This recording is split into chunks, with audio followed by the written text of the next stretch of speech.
The Adventures of Sherlock Holmes. The original and immortal stories of Sir Arthur Conan Doyle, dramatized anew, with Sir Ralph Richardson as Dr. Watson and Sir John Gielgud in the role of Sherlock Holmes.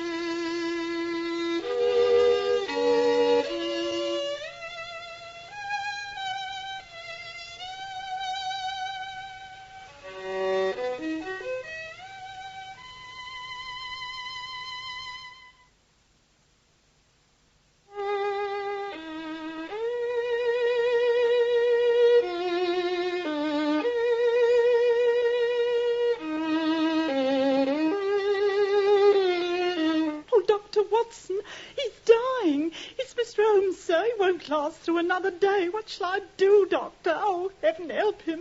Mr. Holmes is dying.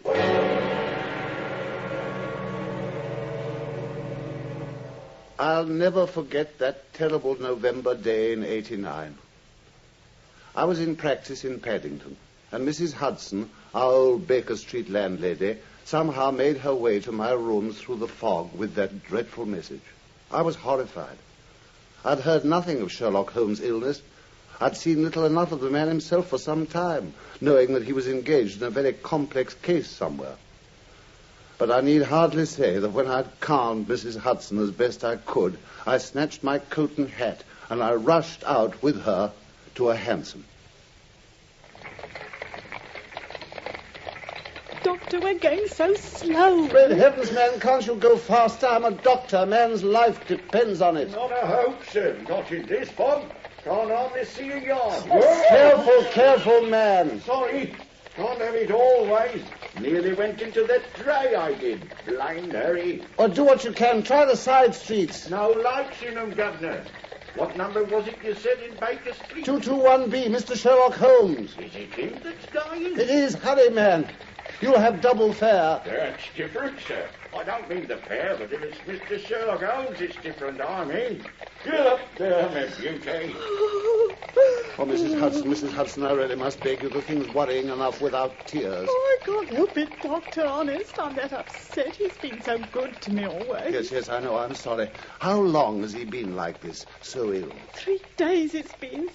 Sinking fast, sir. Oh, it's pitiful to see him lying there. But why on earth didn't you tell me before? At least you could have got some kind of medical help for him. Let me. You know how masterful he is. I couldn't bear it any more when I saw him lying there this afternoon. Them bones sticking out of his face and his great bright eyes staring at me. Oh, he'll never get out of his bed again, Doctor. Oh, pray heaven I can do something to prevent that, Mrs. Hudson. I told him I wouldn't bide another minute, and I was going to fetch a doctor with his leave or without, I said. And he said, let it be Dr. Watson, then, he said. So I come, sir. Thank heaven. What's he been doing lately? Do you know? I never do, sir. But he did say something about a case down at Robbery. The river and this fog. He's picked up some infection. Up, my beauty. We've nearly done it, sir. There's 221B Baker Street. Heaven bless you. Now, take this sovereign, Mrs. Hudson, and do you settle with the driver while I run straight upstairs. Very good, sir. Here we are, sir. Well, my old beauty. This is it, sir. Well, my beauty.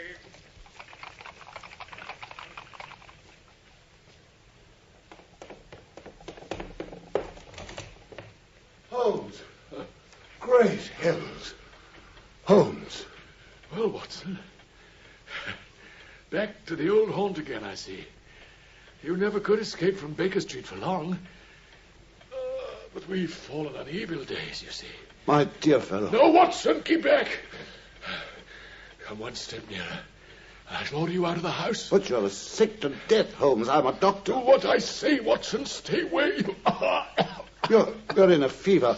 Mrs. Hudson was right. I've never seen such a brightness in man's eyes. Yes, and this foul crust on my lips. And my bones almost breaking through the skin. Oh, don't think I haven't seen it, Watson. Don't think I haven't kept staring into the mirror these last 3 days. Just waiting. Waiting? For confirmation. What I've suspected from the start. Well, now, let me... No, don't be angry with me, Watson. You're a good fellow, but it's for your own sake, and you must keep your distance. Don't come near me. My sake? Holmes, you're delirious. Am I? But I know, you see. I know what's the matter. It's a coolie disease from Sumatra, Watson. The Dutch know more about it than we do, but even they've hardly made much of it. It's deadly and horribly contagious. Good heavens, Holmes. Do you suppose that'd hinder me? It's my job, man. I'd go near a stranger in such circumstances, let alone an old friend. Stay where you are, I say. Do I have to ask again? Sit there and I'll go on talking. Otherwise, you'll have to leave me alone to die in peace. Now, Holmes, I warn you.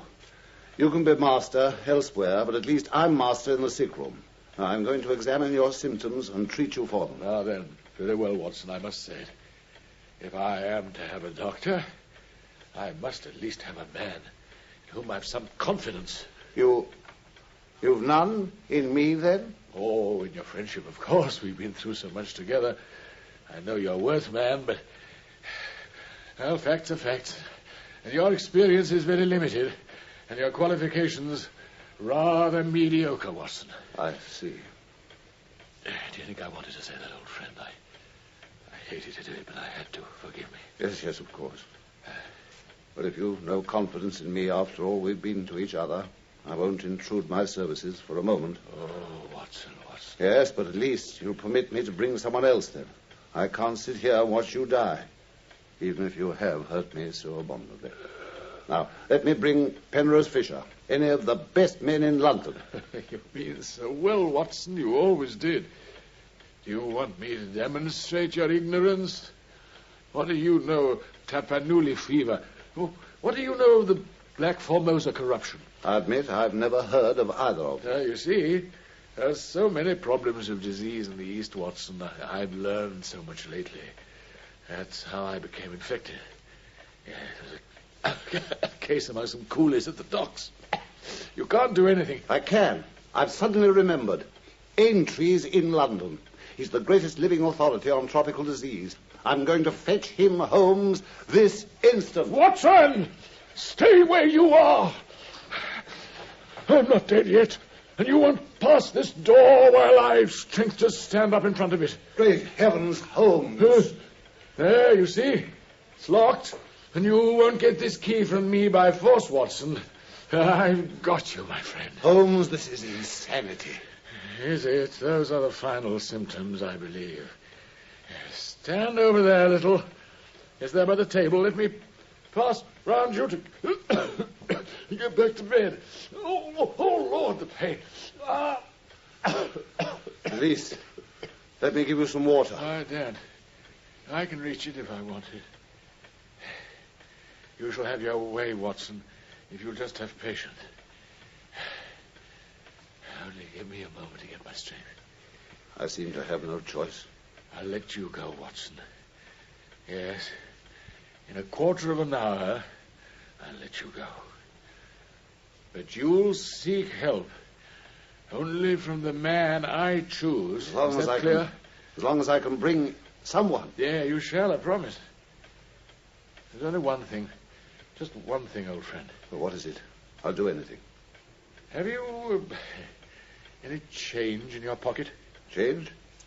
Well, I think so, yes. Any silver? Yes, a good deal. How many half-crowns? Half-crowns? Yeah, quickly, count them, Watson. Why, 5. Too few, too few. Too few? Too few for what? But we must do what we can. Quickly.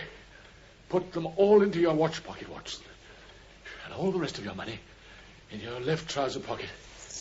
Thank you. It'll balance you so much better, do you see? Delirium. Oh. Light the gas now, will you? I'll let you move to light the gas, Watson, but you must be careful. Not for one instant must it be more than half on. I implore you, Watson. Otherwise the balance of your silver will be altered again. Thank you.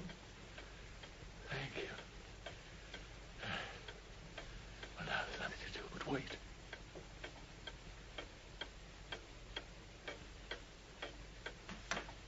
What are you doing, man? Nothing. I'm just putting the matches back on the table. Hello. What a curious little ivory box. Put it down, Watson! This instant, you hear? My dear Holmes. Hey, I hate to have my things touched. You know that? Oh, you fidget me beyond endurance. You, a doctor, you're enough to drive a patient to an asylum. You'll find the sugar tongs on the mantelpiece. Sugar tongs? To lift the box, man. Yes, that little library box. Set it closer to me here, where I can watch it. So, you see, it might be full of oysters. Oysters? Yeah, of course, they're so prolific, Watson. Everywhere. Yeah, but I think you wanted to go now that your silver balance is... Anywhere to get help for you. Yeah. I can't bear to see you like this, Holmes. Very well. It's time now. You can go and fetch Mr. Culverton Smith to me. Number 13, Lower Burke Street. Culverton Smith? I've never heard the name. No doubt. It may surprise you that the one man on earth who really knows about this disease isn't a medical man at all, but a planter. He's a well-known resident of Sumatra, home on leave. I'll go at once if you'll give me the key. Yes, stay there. I'll throw it onto the table. Oh, there's only one thing more, Watson. One more. What is it? You may have to plead with him to come. To plead? Yes, there's no good feeling between us. His nephew, a young fellow called Victor Savage, died recently.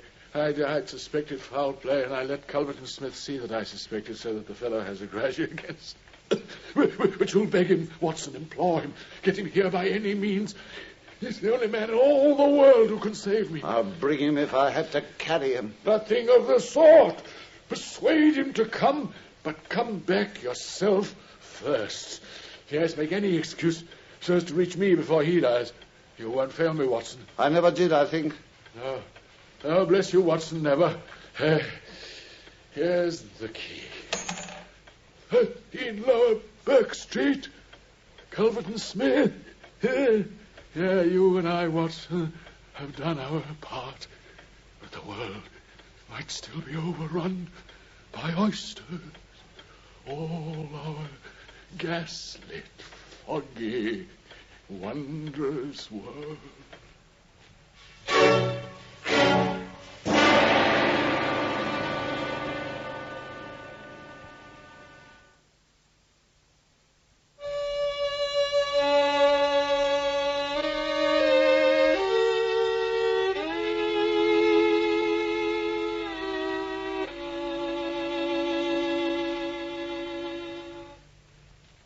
So, with a heavy heart, shocked at the wreck of that magnificent intellect, I left him babbling like a foolish child.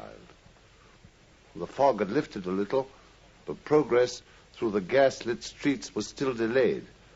I found my destination at last, 13 Lower Burke Street. And feeling desperate, I forced my way in past the manservant who opened the door. I found myself in a dark hall, confronting the figure of a man, very small and twisted in the shoulders and back, but with a skull of enormous capacity and a face coarse-grained and strangely yellow. Mr. Culverton Smith. Mr. Culverton Smith. What is the meaning of this intrusion? I'm sorry, but the matter simply can't be delayed. My friend, Mr. Sherlock Holmes... What? Holmes? You've come from Sherlock Holmes? This instant. My name's Watson. What about Holmes? How is he? Desperately ill. That's why I've come. So? I'm sorry to hear it. Do sit down, Mr. Watson. Doctor. Indeed. A professional in my own amateur line, then? And Mr. Holmes has his enemies, too. In crime, of course, where ours are among the microbes. It was on account of your special knowledge that Mr. Holmes wanted to see you, Mr. Smith. He's a high opinion of your skill in Eastern diseases. Indeed. I'll confess the subject is a particular hobby of mine. But, why did Mr. Sherlock Holmes fancy this disease of his was Eastern? He's been working on a case among some Chinese sailors down by the docks. Ah, that's it, is it? Well, we must trust that the matter isn't as grave as you suppose. How long has he been ill? 3 days. Is he delirious? I'm afraid so, quite severely. It sounds serious enough, then. I'll come with you at once. Oh, thank you, but I'm afraid I have another appointment, Mr. Smith. You'll find the street door ajar. His landlady may not be back. Now, I must hurry, Mr. Smith. Oh, very well. I'll go alone then. I know Mr. Holmes' address. You can rely on my being there within half an hour. Thank you. Good evening, Dr. Watson. Good evening. A very good evening to you, sir.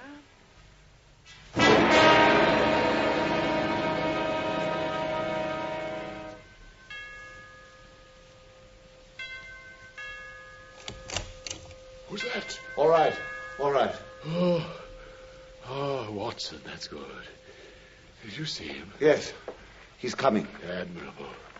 You're the best of messengers, my dear Watson. He wanted to come back with me. That would never have done, Watson, would it? But why? Well, he asked what was wrong with me, of course. Well, I told him about the Chinese in the East End. Exactly. You've done all that a good friend could. I'm very much obliged. Well, now you must disappear from the scene entirely. I must wait and hear his opinion, Holmes. You can't deny me that. Oh, yes, of course you must. I wouldn't dream of depriving you of it. But he's such a curious fellow, Watson. I've reason to believe his opinion will be more valuable if he thinks that he and I are quite alone. I believe there's just room for you here. Here, behind the head of my bed, I think. My dear Holmes. Yes, there's no alternative, man. The old room doesn't lend it so much to concealment, does it? Quick, Watson, if you love me. Do you hear what I say? But there's a cab drawing up. What? I must say, Holmes, that if it weren't for heaven's sake, quick, keep quiet. Don't speak. Don't move, whatever happens. Just listen, Watson. Listen with all your ears. Well, if you say so, but this is really hardly dignified. He's coming, man. Quiet now.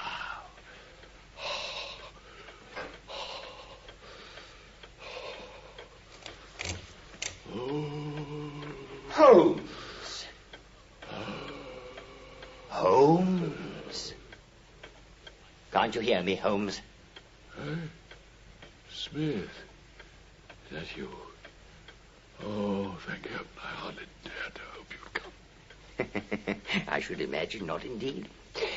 And yet, I did, you see. Coals of fire, Mr. Sherlock Holmes. Yes, it's very good of you, very noble of you. I appreciate your special knowledge. You do, eh? Fortunately, you're the only man in London who does. Do you know what's the matter with you? Yes, the same. I recognize the symptoms. I shouldn't be surprised. And a bad lookout for you, if it is, eh, Holmes? Poor Victor was a dead man on the 4th day. I knew you did it, Smith. Oh, you did you? Only you couldn't prove it. So you spread your rotten reports about me, and then you come crawling when you're in trouble yourself. What sort of game is that for the great Sherlock Holmes to play? Let bygones be bygones, Smith. I'll forget it all. Only cure me and I'll forget it all. Forget? What? About Victor Savage's death. You was going to submit it just now that you've done it. I'll forget it. Can't you remember any unusual incident about the time your symptoms began? Nothing. I'm too ill. Didn't anything come by post, for instance? A box, by chance? Smith, in mercy's name. Holmes, you must hear me. An ivory box. It came on Wednesday. Yes. You opened it. Do you remember? Yes. There was a sharp spring inside it. Some kind of joke. A joke, eh? Wasn't any joke, as you find out to your cost. I remember the spring. It drew blood. That box there on the table. Ah, the very one, by George. And it may as well leave the room in my pocket. There goes your last shred of evidence, Sherlock Holmes. But you have the truth at last, and you can die with the knowledge that I killed you. You knew too much about how Victor Savage died, so I sent you to join him. I think I'll sit here and watch you go. You haven't long now. The gas. Turn up the gas, Smith. Please. Oh. The shadows begin to form, do they? Very well. The gas, eh? All the better to see you by.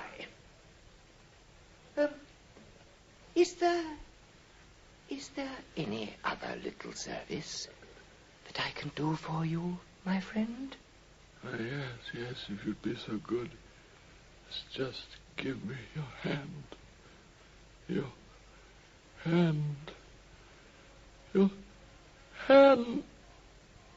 Ah, thank you. What's the meaning of this? I wouldn't struggle if I were you, Mr. Culverton Smith. These handcuffs are quite strong enough to hold you. You can stand. Ah, my pipe. You're perfectly well. The best way of acting a part, of course, is to be it, Smith.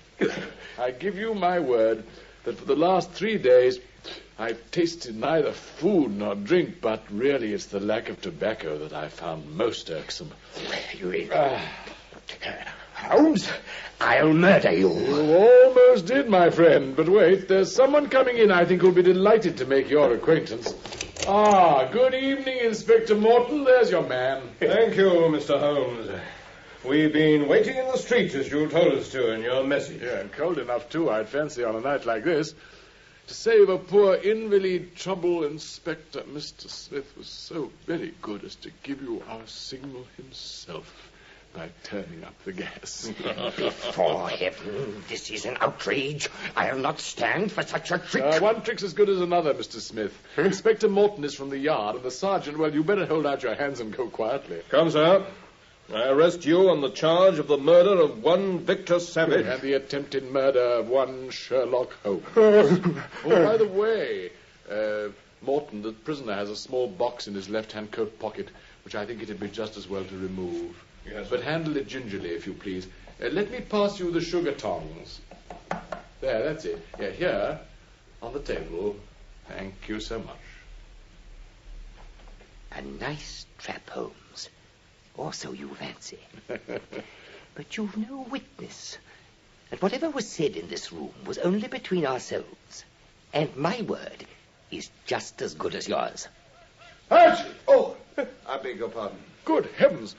My dear Watson, where are you? Bless you. Oh, yes, behind the bed. I owe you 1,000 apologies. So I should think, Holmes, I've never been so uncomfortable in all my life. Oh, my poor dear fellow. I need hardly introduce you to Mr. Culverton Smith, who I am sure will now accept his defeat most gracefully, now that he sees that you were witness to his confession. Your servant, Mr. Smith. Confound you, Sherlock Holmes. Yeah, thank you. Take him away, Inspector. We can make all formal arrangements later.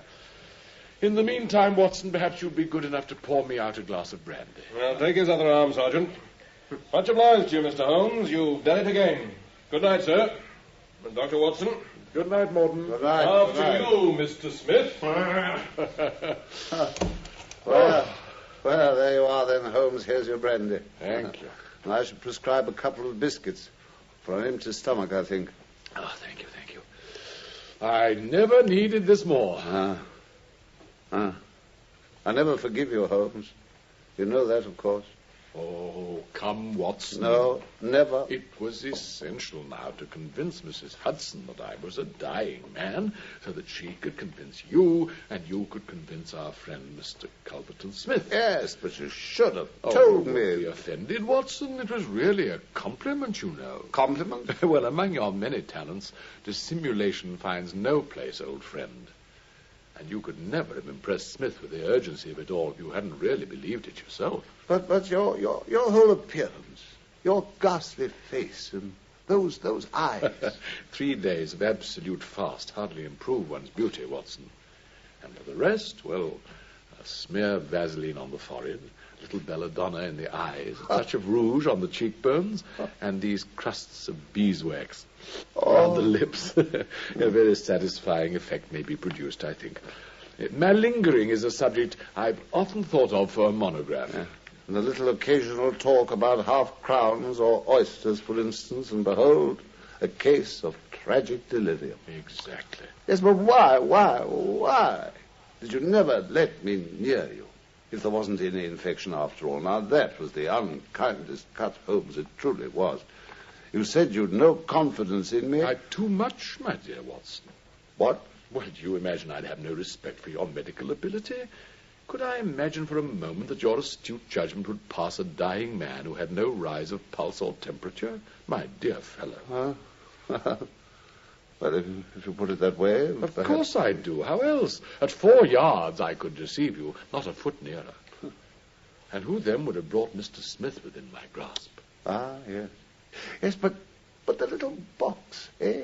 That harmless-looking little ivory box. What are that? No, Watson, don't touch it, not even now. Can't you see the way the little sharp infected spring shoots out like a viper's tooth when you look down at it sideways? He killed his nephew with that device. The boy stood between Smith and his inheritance. He died horribly. Still, I find it hard to forgive you, you know. You worried Mrs. Hudson and me inconscionably. Poor Mrs. Hudson. I'll make it up to her. But you must admit it was the work of a true artist. You must permit me my methods. Watson, you of all people. Come, let me soothe your savage breast. And then, perhaps when I've dressed, something solid and nutritious at that little chop house of ours in the Strand would not, I fancy, be out of place. I confess that dying is quite one of the hungriest hobbies I've ever taken up. The Adventures of Sherlock Holmes, based on the original stories of Sir Arthur Conan Doyle, have been dramatized anew with original music composed by Sidney Torch. Sir Ralph Richardson played the part of Dr. Watson, and Sir John Gielgud that of Sherlock Holmes. The program was produced by Harry Allen Towers.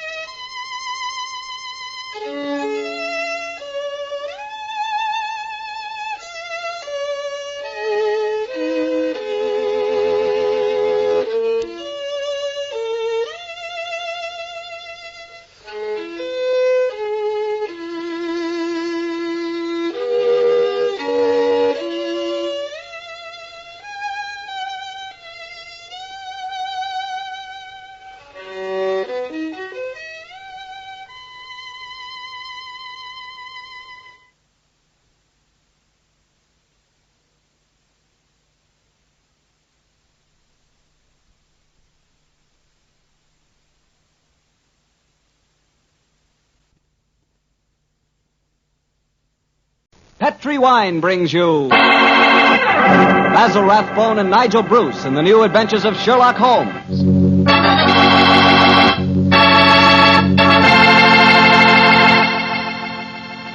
The Petri family, the family that took time to bring you good wine, invites you to listen to Dr. Watson tell us another exciting adventure he shared with his old friend, that master detective, Sherlock Holmes. And I'd like to ask you a short, simple question. Have you ever tried a glass of sherry before dinner? If you haven't, you'll never know what you're missing till you do. And make that sherry Petri California Sherry. Because Petri Sherry is the best beginning a good meal ever had. Just hold a glass of Petri Sherry to the light. Look at its wonderful, clear amber color. Now just get a whiff of that aroma. Bouquet, the experts call it. I'm telling you can just smell those big, luscious grapes. Now, best of all, taste your Petri Sherry. Sip it.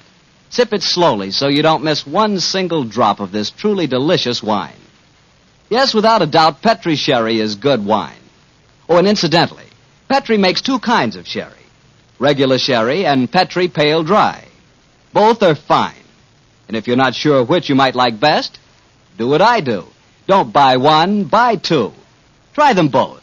And serve them proudly because the name Petri is the proudest name in the history of American wines.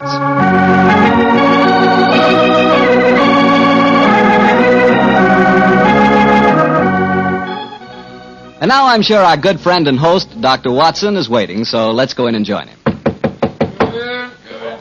come in. Good evening, Doctor. Good evening, Mr. Bartell. Here, quiet with it. Down, Monty. Down there. Dogs seem very chipper tonight. Tonight, yes, but they've been in disgrace most of the day, Mr. Bartell. Oh? What have they been up to? After the seals again, Doctor? No, my boy, this time it was chickens. They got into my neighbor's coop and had a delightful time. Fortunately, there were no casualties, but I'm afraid that my good neighbor policy has suffered a slight diplomatic strain. But you come here to listen to Sherlock Holmes' adventures, not those of my dog, so draw up your usual chair and make yourself comfortable, and I'll get on with tonight's story. Last week, Doctor, you told us it was a case in which Sherlock Holmes found the solution without ever meeting any of the suspects. That's quite correct, Mr. Bartell. As remarkable as an exhibition of long-distance detection as I ever recall. But judge the story for yourself, my boy. It was in the autumn of 1903, and Sherlock Holmes was about to retire to his bee farm on the Sussex Downs. I must confess, Mr. Bartell, that my heart was heavy during those last few weeks we spent at Baker Street. I thought of the countless adventures that we'd shared together. I remembered those many evenings of quiet comradeship and companionship. A fire blazing away on the hearth as Holmes lay back in the shadows playing his beloved violin. And then, Mr. Bartell, as so often happened, there'd be a violent jangle on our doorbell, and some wretched soul in misery would be standing before us and pouring out his troubles. Suddenly the violin would be discarded, and Holmes the dreamer would become Holmes the man of action. Come, Watson, the game's afoot, he'd say. And in a few moments later, we'd be rattling off in a cab through the foggy, gaslit London streets. Yes, Doctor, I can imagine it was pretty hard for you to leave Baker Street. It was, Mr. Bartell. However, as it transpired, there was one more adventure awaiting us before we left. A few days before the actual move, I persuaded Holmes to take an afternoon off from his packing and accompany me on a visit to the laboratory of an old friend of mine, a Professor Jean Boulin. He was an eminent French scientist engaged in very important work at the London University. Well, by the way, this was at a period, Mr. Bartell, when radium was something extremely new and extremely rare. The university had just acquired a minute but invaluable portion of the element, and Professor Boulin was in charge of the research connected with it. I can remember the picture so well as Holmes stood in the laboratory talking with keen interest to the distinguished scientist. Amazing, Professor Boulin. Quite amazing. Think that this tiny leaden vessel contains one of the most precious substances in the world. Yes, Mr. Holmes. We have a great deal to thank Madame Curie for. This new element may force us entirely to revise our concepts of all physical structure. Your research is a great responsibility, Boulin. It is, Watson. Though I must confess that I wish the authorities here would give me a freer hand. I foresee such infinite possibilities in the use, particularly the medical use of radium. But my conservative superiors seem to regard it only as a toy, a scientific curiosity. Limit your experiments accordingly, I suppose. Exactly. I'm given no opportunity to do anything that's in the least radical. Must be very disheartening. How can research ever get anywhere along those lines? It is a great misfortune, Holmes, that you've determined to retire to your bee farm. This project we could use such an analytical mind as yours. You flatter me, Professor. How many assistants do you have working with you, Boulin? 3, but none of them are very inspired, I'm afraid. What? My best assistant is a man named Barker. He's a little on the conservative side, too. But he is extremely adroit. The other 2, a young man called Taylor and the girl Gladys Hughes. They mean well. But gauche, I fear, is the only word to describe them. Why do you laugh, Boulin? I was just amused to observe that in describing my assistants, I chanced to be literal as well as figurative. It's odd that random symbolism can sometime... but never mind that. You would like to see the rest of the laboratory? Yes, indeed we Yes, would. thank you very much. I have some extraordinarily interesting photographic plates that record the emanations of radium. They're over here. I think you will find them most fascinating.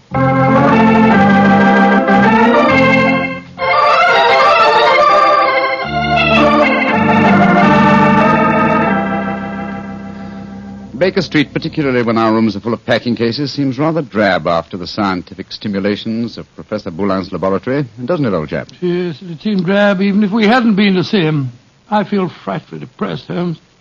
I just don't know what I'm going to do without you. Oh, you're still a young man, Watson, and a susceptible one. You'll marry again. No, I won't. Yes, you will, old chap. And you'll end up by being glad that your old roommate, your difficult, rather unsociable old roommate, is living in retirement on the Sussex Downs. Rubbish. I shan't feel anything of the kind. In any case, I don't think you'll be able to stay in retirement for long. Your mind is much too alert to be satisfied by being a sort of midwife to a bunch of beastly bees. Oh, dear Watson. I feel that you'll never eat honey again. Yes, you can laugh, Holmes, but I could see how excited you were when Boulin suggested that you might help him with his radium experiment. Flattering suggestion, I must admit, my dear fellow. Just the same, Oh, now, who the devil's that? From the urgency of the tug on the bell pull, I'd say that it was a client. And go and head him off, will you, old chap? Yes, I'll do my best. Oh, Watson, explain that I'm no longer in practice. Too late, Holmes. He's brushed past Mrs. Hudson. Here he comes rushing up the stairs. Oh, confound it. I beg your pardon, sir, You but... Mr. Sherlock Holmes? No, I am not Sherlock. Then you must be Mr. Holmes. That is my name, sir. But may I ask what accounts for your rather whirlwind entrance? My housekeeper, Mrs. Hudson... I haven't any time to consider etiquette. My sister Gladys Hughes has vanished. Vanished into thin air. You've got to find her for me, Mr. Holmes. I'll pay you any fee you name, but you've got to find her. Mr. Hughes, I'm extremely sorry that your sister has vanished, but I'm afraid that I can do nothing to help you. I'm retiring. I'm giving up my practice. If you won't help me, I'll go to someone who will. That's exactly what I mean, sir. I suggest that you go to the police, or if you insist on a private investigator, I can strongly recommend Mr. Martin Hewitt. Yes, his address is 39 Pont Street, Knightsbridge. Good day to you. Good day, Mr. Hughes. 36 Pont Street, Knightsbridge. Mr. Martin Hewitt. Yes, I can understand his concern, but his manners leave a great deal to be desired. Holmes. Gladys Hughes, his missing sister. That was the name of one of Professor Boulin's assistants, wasn't it? True, old fellow, but it's probably only a coincidence. What? Both Christian and surnames are extremely common ones. Well, I have a feeling that it may not be a coincidence. Oh, come now, my dear fellow. Don't you try and embroil me in a fresh adventure. I've retired and I'm leaving for Sussex in a few days. And if any more clients come wrenching at my doorbell, I shall ignore them.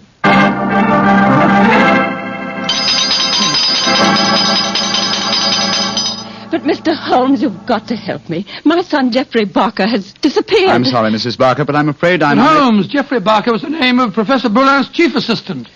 Watson, please believe me when I say that I am not to be inveigled into any further...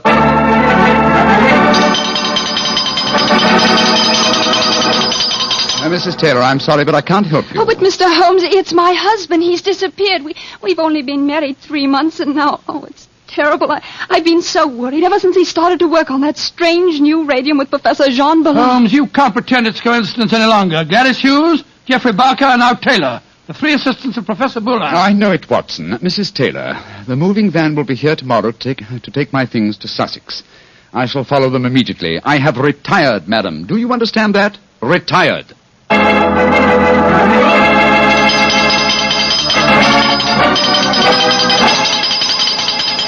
Yes, another telegram for you, Holmes. That'll be the 4th today. Why won't Scotland Yard leave me alone? Well, it's a pretty strange business. 3 people engaged in research of this new element radium have all disappeared within 48 hours. Scotland Yard needs your help. Let them earn their salaries, my dear Watson. I've helped them for the last time. Well, let's see how they've couched their latest diffusion. Oh, this isn't from Scotland Yard. It's from my brother, Mycroft. Mycroft? What's he going to say? Listen to this. Now Professor Boulin has disappeared. Great Scott. And the radium with him.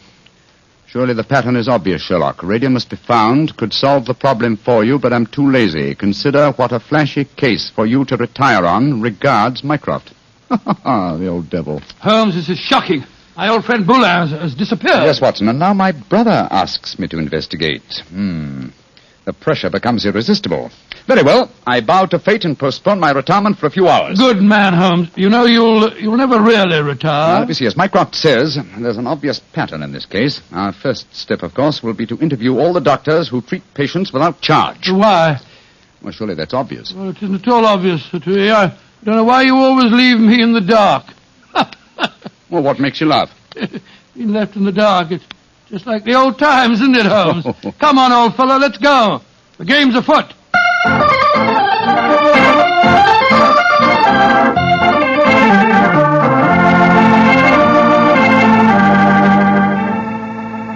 Dr. MacDonald, this is Mr. Sherlock Holmes.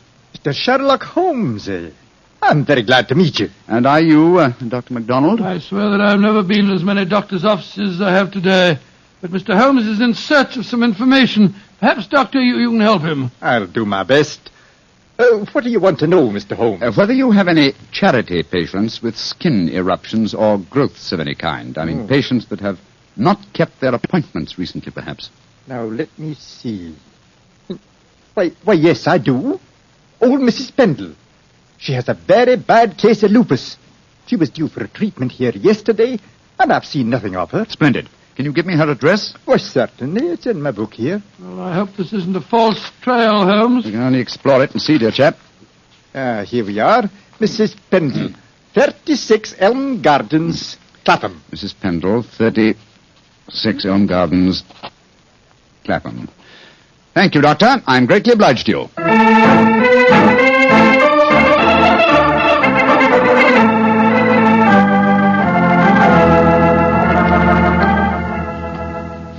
Getting restless, Watson? Yes, I am a little. We've been waiting outside Mrs. Pendle's house for over an hour. Why don't we knock on the door and see if she's at home? Oh, no, my dear chap. We mustn't frighten her. I hope that she's going to lead us to our quarry. You see... Shh. Front door's opening. A woman's coming out. Yes, it's Mrs. Pendle, beyond doubt. Look at that bandage around the upper part of her face. Yeah, hello, she's turning down the street. We're going to follow her, I suppose. Naturally, but let's give her a start, shall we? We don't want her to spot us. Well, while we're waiting, perhaps you'll clear up 1 or 2 points for me. I'm still very much in the dark. With pleasure, old chap. What puzzles you? Well, one of the things that Come on. What? We've given her enough of a start. Let's follow her. Oh, very well. But look here, Holmes. You asked me what I didn't understand. 2 things puzzle me. What did Mycroft mean by the pattern of the case? Why are we following a poor sick old lady through the London streets? I'll answer the first question, and I think the answer to the second will be self-apparent. The pattern of the case is clear. Professor Boulin and his 3 assistants have vanished together with Irradium, but their disappearances were not simultaneous. Had they been so, it would have been a transparent case of theft. But with the disappearances gradual rather than simultaneous, the emphasis has been subtly shifted. Yes, I can see that, Holmes, but what do you suppose is at the back of the whole business? Can't be a simple case of theft. Radium is enormously valuable. But it'd be hard stuff to sell again. Not to an unscrupulous criminal with a knowledge of medicine, Watson. My own theory, and I admit at the moment that it's purely a theory, is that Professor Boulin was worried because he was so hampered in his research. You'll remember that he stressed his great faith in the medical values of the new element, radium. Yes, he did. It's more than possible that he places the rights of science above the rights of property, that he's determined that he and his group will carry on their invaluable research unhampered by the conservative restraints of the university. I see what you mean, Holmes, but how does Mrs. Pendle, the poor woman that we're following, enter the picture? Because one of the chief lines of radium research on the continent so far has been with her sort of trouble. Professor Boulin's obvious move, if my theory is correct, would be to contact poverty-stricken patients, promise them relief, induce them to abandon their regular treatments, and submit to him. By Jove, yes, Holmes, that seems perfectly logical, and yet I can't believe that Boulin would... Mrs. Pendleton has reached her destination. She's turned down a driveway. Yes, she's walking up to what looks like a deserted warehouse. Hurry, old chap. Don't let her out of our sight. She's opened the door without knocking. She's gone in. We'll wait here for a moment or 2, then we'll follow her. I have a feeling that your old friend, Professor Boulin, is not far away, Watson. Yes, you're probably right. But I hope we can do something to protect him from the consequences of what he's done. It might easily mean the finish of a brilliant career. I'll do everything in my power, but you know as well as I do... Shh, look. Mrs. Pendle's coming out again. Yes, and she's in trouble. Come on. Mrs. Pendle, what's wrong? I don't know how you know my name or who you be, but you ask me what's wrong. They tell me to come here to this address, and I find a doctor who'd help my face. I comes here, and what do I find? What did you find, madam? A corpse, sir. That's what I find. A dead man lying there in a great pool of his own blood.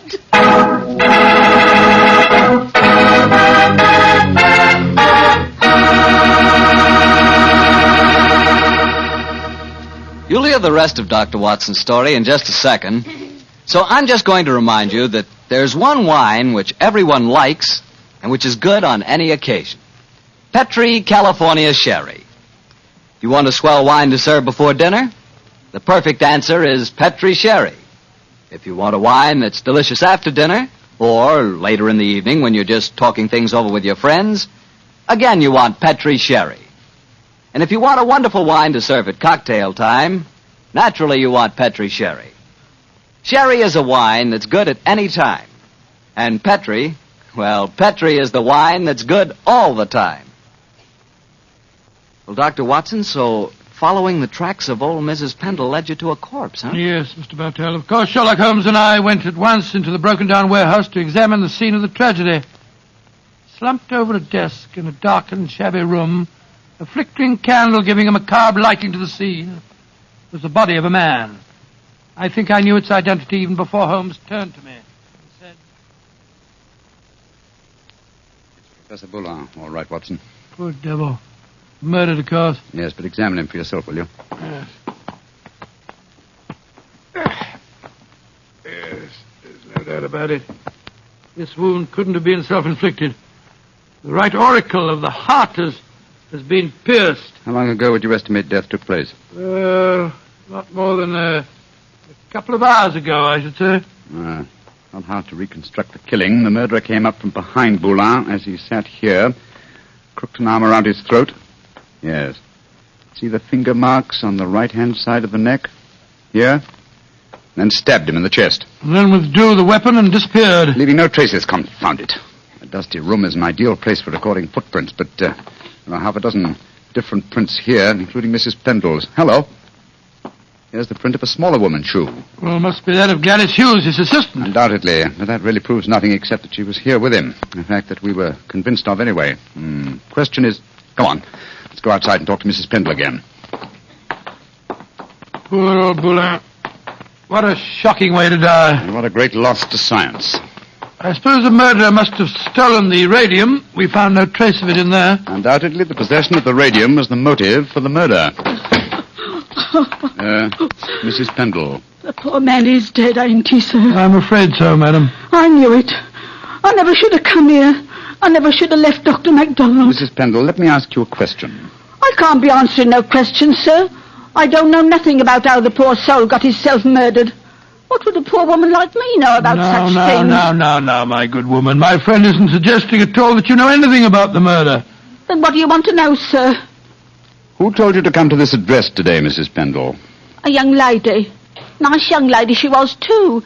She met me coming out of Dr. MacDonald's yesterday and told me that if I come here today, I'd find a doctor who could cure me. Yeah, that was obviously Miss Hughes. Holmes, I believe that your theory was right. Come on, Mrs. Pendle. We'll escort you to the nearest police station where you can report the murder. Yes, sir. And then, Watson, we must keep on the track of the radium. That, perhaps, is more important than any life. Well, how are we going to do that? We haven't a clue to go on. Remember that Professor Boulin's 3 assistants are still missing. We must go to the homes of each of them and see what can be found out. Mr. Hughes, you must realize by now that your sister's disappearance is part of something vastly more significant than you think. I must ask you in the My first... sister didn't disappear, Mr. What do you mean, sir? You came to us and said that she had. Oh, it was all a mistake, gentlemen. She came back today. She'd just been down to the seaside for a short rest, and she'd forgotten to let me know. I'm sorry to have bothered you. May I see your sister at once, please? I'm sorry, Mr. Holmes, but she's out just now. I don't know where she's gone or what time she'll be back.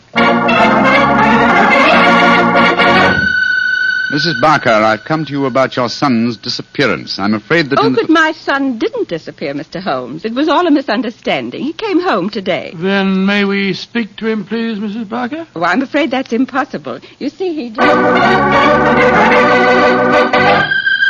Mrs. Taylor, I want to talk to you about your husband's disappearance. Oh, that. He came home this afternoon, Mr. Holmes. At first I was so suspicious, but when he explained, well, I'm sure you know how it is in the first few months of marriage, those little tears.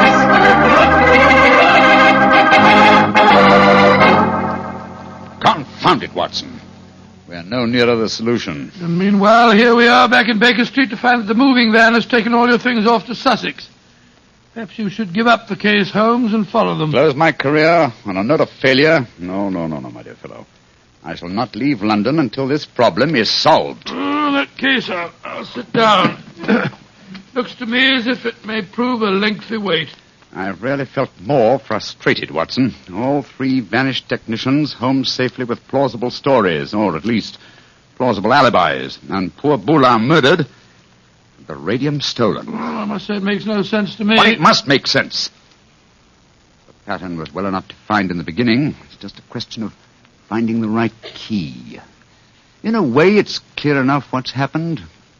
One of the 3 assistants, placing the financial value of radium above its value to science, murdered Boulin to obtain the prize. The other 2, fearing that their complicity in the original plot would involve them as accomplices in murder, ran home and established an alibi. And the murderer did the same thing, for it's obvious one of the 3 must be the killer and the thief. Yes, the question is, which one of the 3 is the culprit? If only poor Boulin were alive, he could help us. My dear chap, if Boulin were alive, there would be no murderer. Oh, of course it wouldn't. Now, let's see. Boulin gave us a few bare facts about his 3 assistants. I wonder... But of course, Watson! I have the answer. The case is solved. What do you mean, Holmes? How can it be solved? You haven't done enough investigation. If it comes to that, you haven't even seen any of your 3 suspects. That isn't necessary. Oh, you know who did it? Yes, Watson, and so should you. But we know nothing to set them apart from each other, except that one of them's a girl. We know more than that, my dear fellow. Think hard. Well, Boulin told us that Geoffrey Barker was an excellent technician, while the other 2 were somewhat clumsy. We know even more than that. Well, I'm just if I know what, Holmes. I shan't even need to stay in London and follow the case through to its logical conclusion. A telegraph to Mycroft and another to Scotland Yard to take care of it, yes. And I can be in Sussex before the moving van, after all. Oh, you mean you're going now before the case is solved? But it is solved, my dear fellow. All that remains to be done is some purely routine work. What's the time?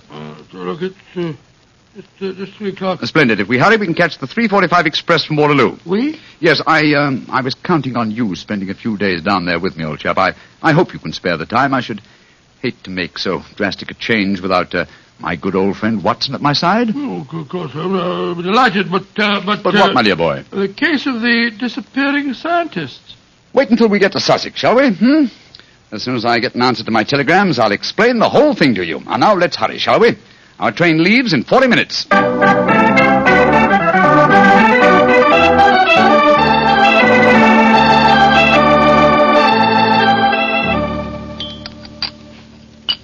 More tea, Watson? Thanks, old boy.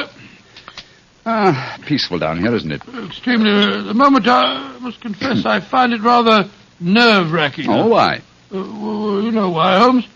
I want you to open that telegram and tell me if your solution to the Boulin case was the correct one. Very well, my dear chap. Let's see. What is it? It's from Mycroft. Listen. Murderer arrested and radium recovered. Well done, Sherlock, though you took longer than I expected. Regards, Mycroft. Congratulations, Holmes. And now perhaps you'll condescend to tell me how you solved it. Don't be angry with me, old chap. I only wanted to make sure that my solution was correct. You remember the nature of the fatal wound on Boulin's body? Of course. He'd been stabbed through the right auricle of the heart. From behind. Proving that the murderer was clearly right-handed. Oh, what does that signify? Almost everybody's right-handed. Oh, no, not in this case. If you recall, Professor Boulin said that Geoffrey Barker was adroit, while his other 2 assistants were gauche. Then he laughed because he said his remark was true both literally and figuratively. I still don't see what you're talking about. Oh, come now, Watson, come. Gauche? Think of the origin of the word adroit. Adroit. Droit is the French word for right. And gauche is the word for left. Meaning the 2 gauche assistants were left-handed, and therefore only the adroit, the right-handed Barker, could have inflicted the fatal wound. I see it now, Holmes. You know, if you'd remembered that mark of Boulin's at the time we found his body, you could have solved the case much sooner. That's true, old fellow, very true. And when my old friend Watson points out that my memory is failing and my mind sluggish, then I know that my retirement has been postponed for far too long.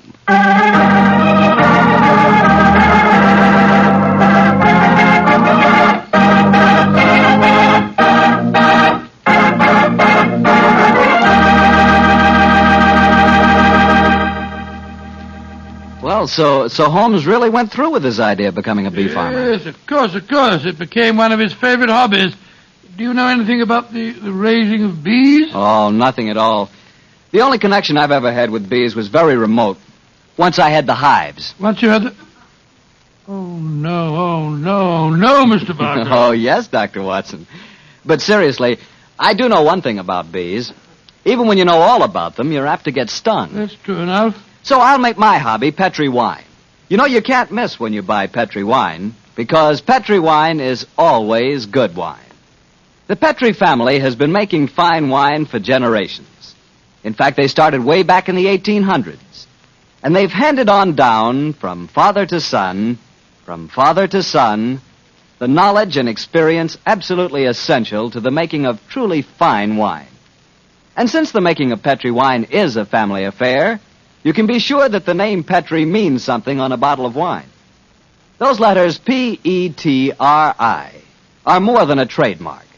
They're the personal assurance of the Petri family that every drop of Petri wine is good wine.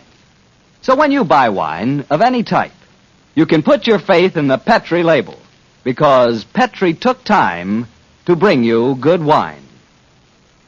Well, Dr. Watson, what new Sherlock Holmes story are you going to tell us next week? Well, now, let me see. Next week, Mr. Bartell, I'm going to tell you about one of the weirdest adventures that Holmes and I ever had. It concerns a haunted chapel in the wilds of Cornwall, strange organ music that played at midnight, and the headless ghost of a murdered monk.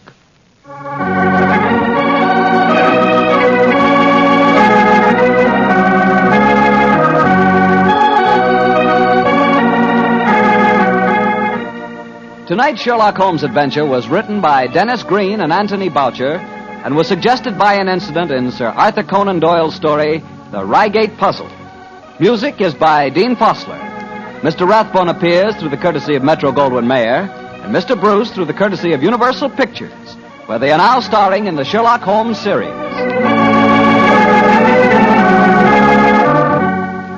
The Petri Wine Company of San Francisco, California, invites you to tune in again next week, same time, same station. Sherlock Holmes comes to you from our Hollywood studios.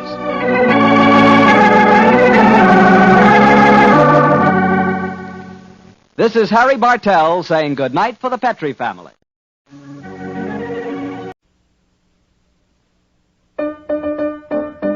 Daisy, Daisy, give me your answer, do. I'm half crazy, all for the love of you. Violet, wait! Violet! Violet!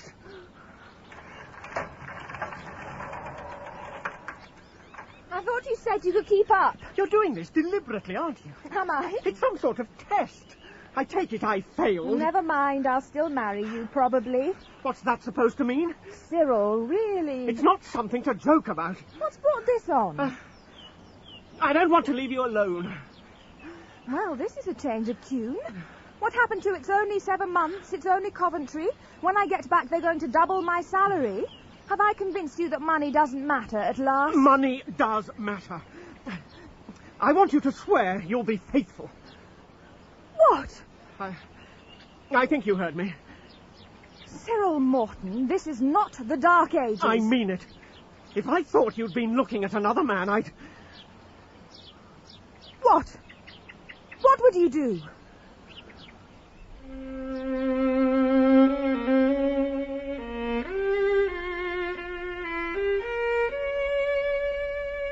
The Solitary Cyclist by Sir Arthur Conan Doyle. Dramatized for radio by Bert Coules. With Clive Medicine as Sherlock Holmes and Michael Williams as Dr. John Watson. And featuring Dennis Quilley as Bob Carruthers and Susanna Harker as Violet Smith. The Solitary Cyclist.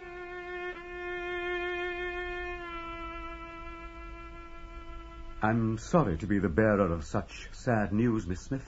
Thank you, Mr. Carruthers. But the truth is, my mother and I have had no word from my Uncle Ralph in over 20 years. None of our letters have been answered. I really can't feel his death as a personal loss. Well, that's good. I'd hate to think we'd caused you any grief.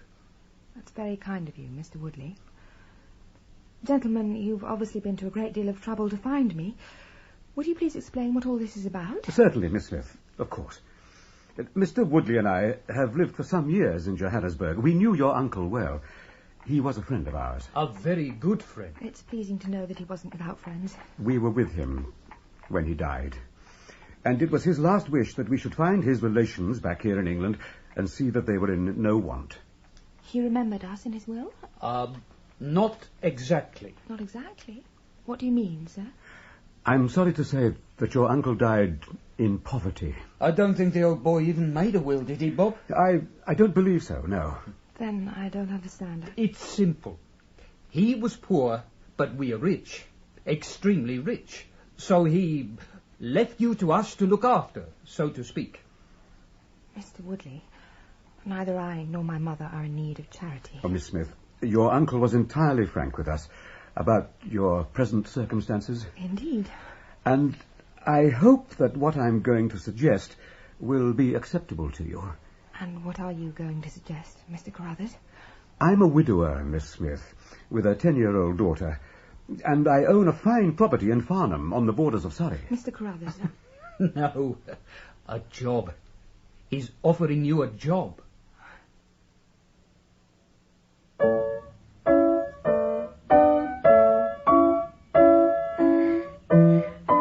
That's good, Catherine. Good. 3, 4. 1, 2, 3, 4. 1, 2, 3, 4. Very good. Was that better, Miss Smith? Very much better. Is it good enough to play to Papa? Oh, I think so. Good. I like it here. What, in England? Do you? Better than Africa? Africa's horrid. People die there. Oh, Catherine. Is your mother dead too? No, she's not. She lives in London. That's why I go there each weekend, to see her. And your father? No, Catherine, he is dead. Oh, I'm sorry. Thank you. He died when I was about your age. A long time ago. What was he like? He was rather like your father. He was tall and handsome and kind. He taught me the piano. Sometimes, as a special treat, I used to play for him when he sang. My papa can sing. I didn't know that. He had a favourite song. Would you like to hear it? Oh, yes, please. I haven't played it for a long time.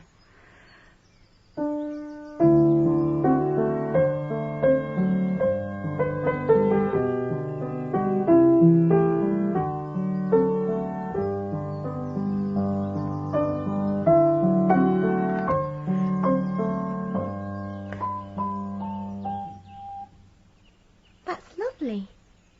And sad, all at the same time. Yes.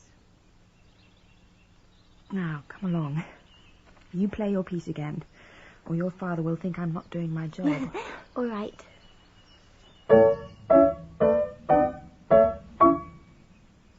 Catherine?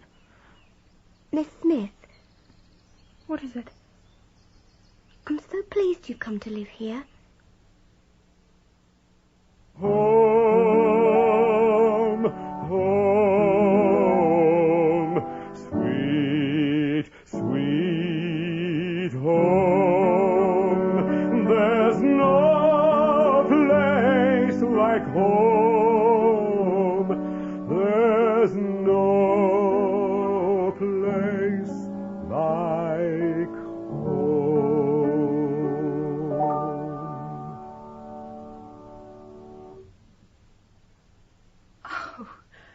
But that was splendid. Only your contribution. Mine was a trifle rusty, I'm afraid. You're not doing yourself justice, Mr. Carruthers. You have a lovely voice. Oh. It's easy to see where Catherine gets her musical talent. Thank you, Miss Smith. It's no more than the truth. The change in Catherine these last weeks has been remarkable. I can't thank you enough for accepting this position. She's very talented. Talent is useless without a teacher sensitive and caring enough to develop it properly. Thank you, sir. Shall we try another? I should enjoy that. You don't regret coming here, I hope? Why, no, certainly not. Surely I hadn't given the impression... No, of course not. Forgive me. I just wanted to be sure that you're happy here. Please don't be concerned, Mr. Carruthers. I'm very happy. Have a safe journey. My regards to your mother. Thank you, sir. How far is it to the station, Papa? About 6 miles, my dear. If I had a bicycle, I could keep Miss Smith company. When you're older, I've told you. Oh. It's very kind of you, Catherine, but I love the solitude. The country lanes are so quiet, I enjoy the chance to think. What do you think about? Catherine. Oh, all sorts of things. Now I must go, or I'll miss my train. Oh, Miss Smith. Yes, sir? I wish I could have given you more warning, but I'm afraid I only found out myself this morning. Mr. Carruthers? It is only for a week. When you get back here on Monday, we shall rest. This is first-class brandy. Well, when Mr. Carruthers returns, you can tell him so. I'm sure he'll only be a few moments. He always did have a taste for the best things in life. Fancy running off to see to business when he's got you sitting in here. Mr. Woodley, please. He's old, that's his trouble. That's no way to talk about your host, No sir. blood in his veins, not like me. Or you, eh? Mr. Woodley. Oh, come on. You don't need to pretend with me. I have absolutely no idea what you mean. I've seen the way you've been looking at me. This is absurd. That's a very pretty neck. So smooth. I can give you diamonds. Diamonds like you've never dreamed of. Keep away from me, sir. And dresses, too. The best that money can buy. Let go of me! Not till you say yes. What? I'm asking you to marry me. You're mad! Let go! Woodley, stop it! Stop it! Do you hear me? Shut up, old man! Mr. Carruthers! I'm quite all right, thank you, Miss Smith. Your face is bleeding. Please, don't concern yourself. Woodley, get out of my house and don't come back. Do I make myself clear? Oh, perfectly clear. Goodbye, Miss Smith. And think about what I said. I don't take no for an answer.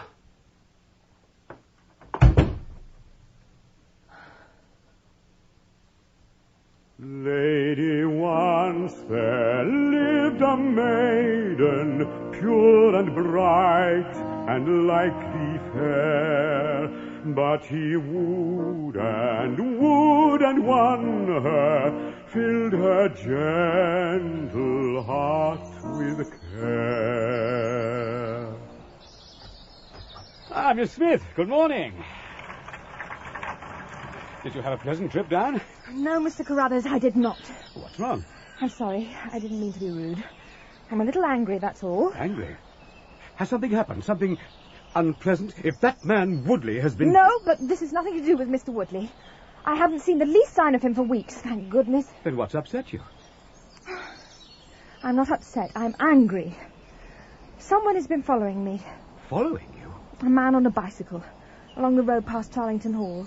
Do you know this man? No, I don't recognize him at all. He's quite old, I think, all hunched up, and he has a full black beard. Do you know anyone like that? No, I don't. He doesn't approach me or call out or anything. He just follows me. He's been doing it for 3 weeks now, every weekend. Oh, why haven't you mentioned this before? That's a very lonely stretch of road. I don't think I'm in any danger. I'm not at all sure you're correct. It's a violation of my privacy. What right is he? I'm very pleased you told me. I shall do something about it. That's very kind of you, Mr. Carruthers. But I'm perfectly capable of doing something about it myself.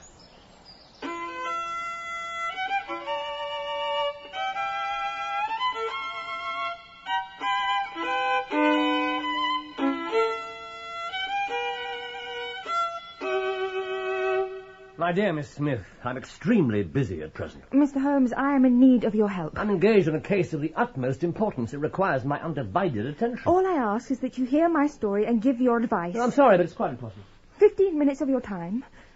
10. Go to a local police station. And talk to some unimaginative village constable who wouldn't know something bizarre if it bit him in the leg. I'm truly sorry. Watson. Please try to understand, Miss Smith. Mr. Holmes is working on a very abstruse and complicated problem. Any distraction could be damaging. Dr. Watson, doesn't Mr. Holmes know that stepping back temporarily from a problem often enables one to see it with new clarity? Yes, I'm sorry, but... A most interesting theory. I'm glad you think so. And not one in which I have a great deal of faith.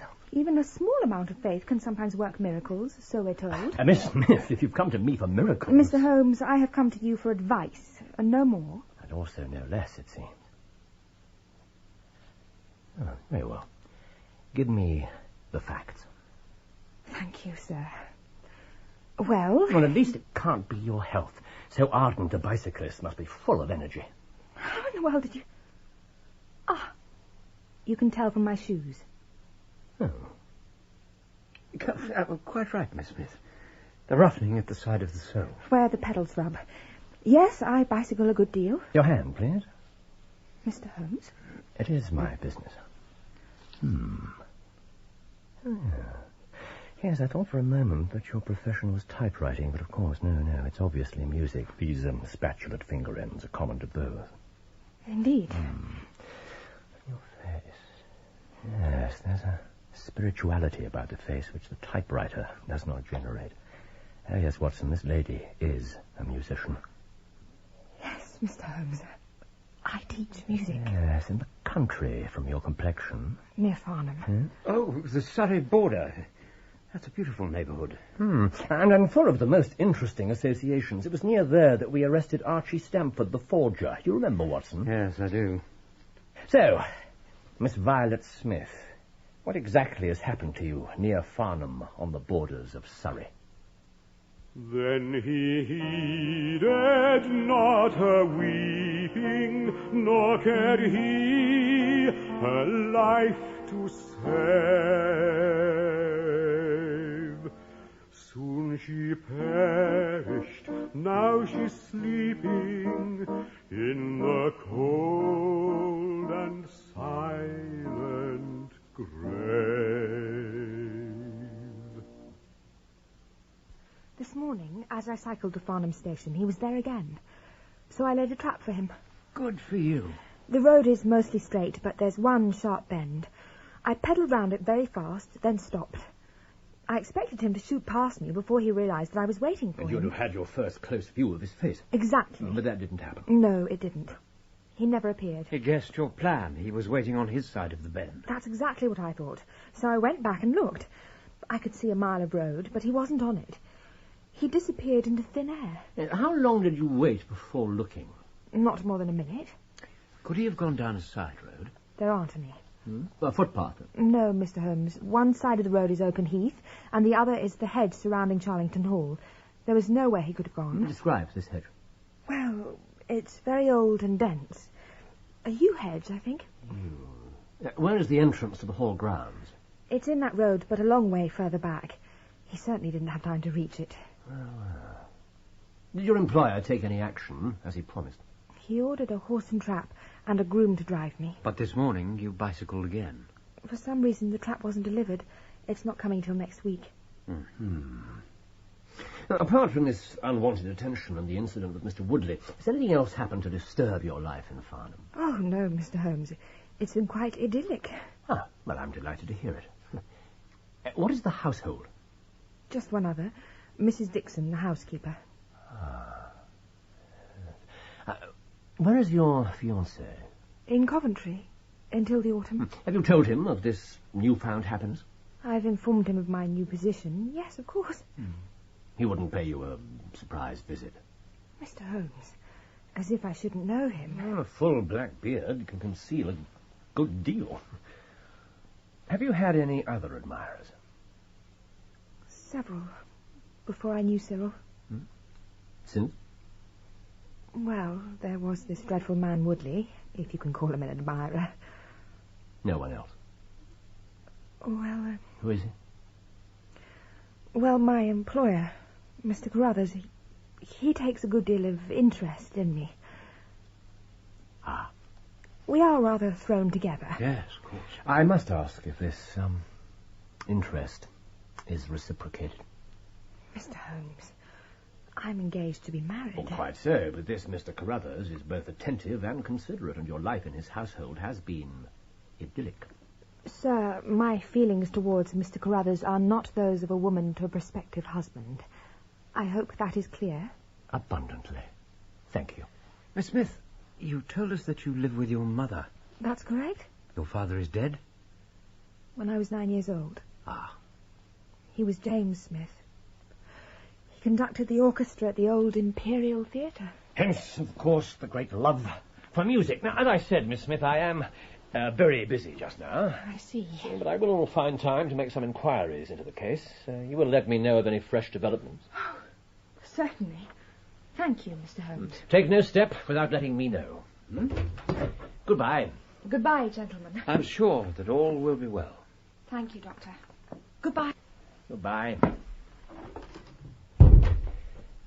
It is part of the settled order of nature that such a girl should have followers. Preferably not on bicycles in lonely country roads. You think this is a serious matter? Well, don't you? It's not exactly unheard of for a man to follow a handsome woman. And if he's too scared even to get closer. The whole thing seems more grotesque than dangerous. Yeah, there are curious details. Why does he only appear at that one point on the road? What's the connection between Carruthers and the odious Woodley? And you recall the salary Carruthers pays Miss Smith. Yes, $100 a year. Yeah, it's double the market price. As she said, a rich man. But with no carriages or horses. Even though he's 6 miles from the station, that's a bit odd. The whole thing is odd. Very odd. How did this bearded man disappear into thin air? It didn't. But Miss Smith's If he didn't stay on the road and he didn't go out onto the open heath, what remains? Grounds of, what was it, Charlington Hall? But the hedge? Evidently not as unbroken as our client imagines. Well, we shall find out on Monday morning. You're going down there? No, you are. Soon she perished, now she's sleeping in the cold and silent grave. You really have done remarkably badly. Badly? I thought it was a splendid day's work. What have we gained? I saw the man follow Miss Smith. So we know that her story is true. I never doubted it. I saw him flee when she challenged him directly. She's a highly spirited girl, and he always keeps his distance. Hardly new information. I watched him return and go into the grounds of Charlington Hall, straight up the main drive. We already knew there was a connection. And I have the name of the man who's renting the hall for the summer. Williamson. An elderly, respectable gentleman. That's all you managed to find out about him. Who's the better for that? I send you for information, and you go to a house agent's. You couldn't have come up against a more effective wall of professional silence if you'd gone to a lawyer or a doctor. This is ridiculous. What should I have done, for God's sake? Hidden in the hedge, not on the heath. You'd have been close enough to see his face, and then visited the nearest public house. That's the centre of country gossip. They would have given you the name of everyone at the hall, from the master to the scullery maid. Remarkably badly. The first that from the soul doth rise, doth ask a drink divine. But might I of Jove's nectar sup, I would not change for thine.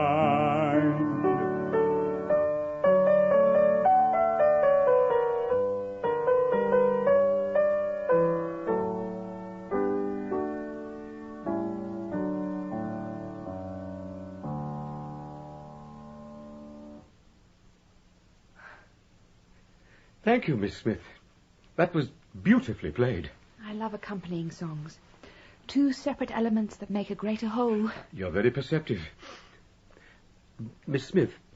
Yes, Mr. Carruthers? I have something to...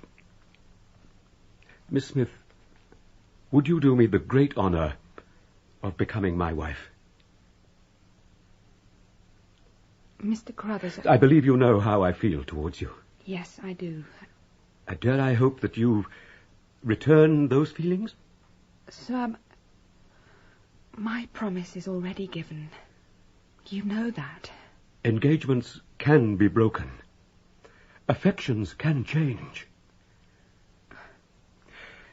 Miss Smith, Violet, promise me at least that you'll consider my proposal. It would be wrong of me to give you that promise. I'm so sorry. I must say no. Ah, look at this. From Miss Smith. He's appeared again. I've already told you that. I was watching, you may remember. Even if it was from the wrong place. Look at the postscript. Oh, yeah. I see what you mean. You can understand that The situation is a little strained. Yeah, I say that's probably something of an understatement. She certainly seems to be getting into deep waters. This has nothing to do with the case, though, surely. No. I shall be back this evening. Where are you going? I feel like a quiet, peaceful day in the country. All right, that's it. I've had enough of you, Woodley. Mr. Woodley, to the likes of you. I think not. No gentleman strikes with the back of his hand. Are you all right, sir? Yes. I perfectly thank you, landlord. Would you like me to call a constable? Thank you. I believe I can cope by myself. Who are you? You didn't know I was back there, did you? I heard you. What do you mean asking all these bloody questions? No gentleman uses such language in a respectable house. If your hearing's that good, you'll have heard that you're not welcome here. I'll show you who's not welcome. You see, Woodley, you're nothing but a ruffian. You cocksure bastard! A gentleman learns his lessons. Stand still and take it like a bloody man! I told you once about the language. I'll rip you apart, you bare hands! A gentleman uses his fists. Barney, fetch the cart. Let's get rid of this mess. Oh! Sorry. Keep still. It's delicious, Watson, delicious. I get so little exercise. It's always a treat. Good job you kept up the boxing. Thank you. Well, it seems I owe you an apology. What else for? Well, however enjoyable it may have been, my day on the Surrey border hasn't been much more profitable than your own. Oh, I don't know about that. You found out that this Williamson's a clergyman. Yes, and most of the landlord's other comments painted him as distinctly unecclesiastical. There's been some right goings-on at the Hall, sir. Some of his visitors, they're a warm lot, sir. A very warm lot. Yes, especially your friend Woodley. I didn't think he'd be far away. There's a link between Woodley and Carruthers that lies at the heart of all this. Sooner or later, it'll come to light. Good. Very good. And what's the rhythm, Catherine? 1, 2, 3, 4. 1, 2, 3, 4. That's it.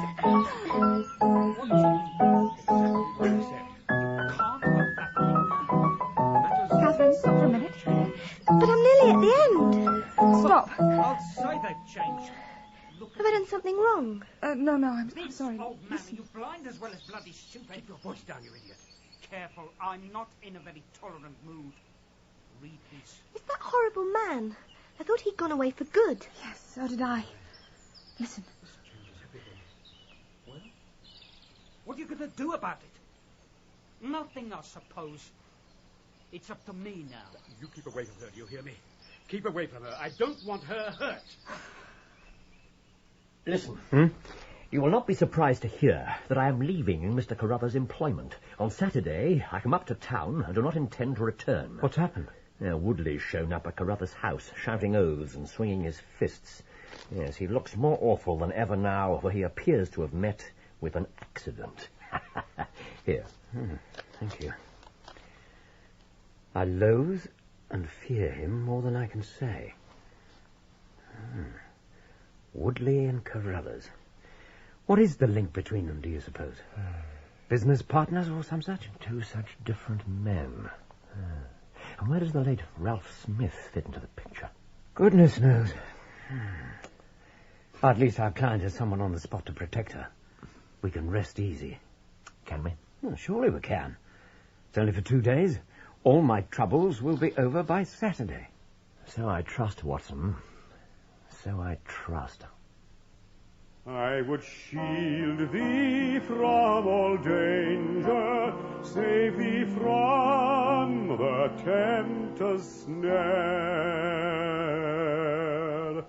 Lady, shun that dark-eyed stranger.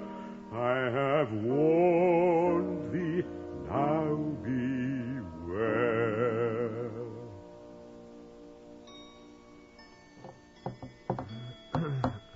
Oh, for heaven's sake. In a couple of hours, she will have turned her back on the whole business forever. Relax.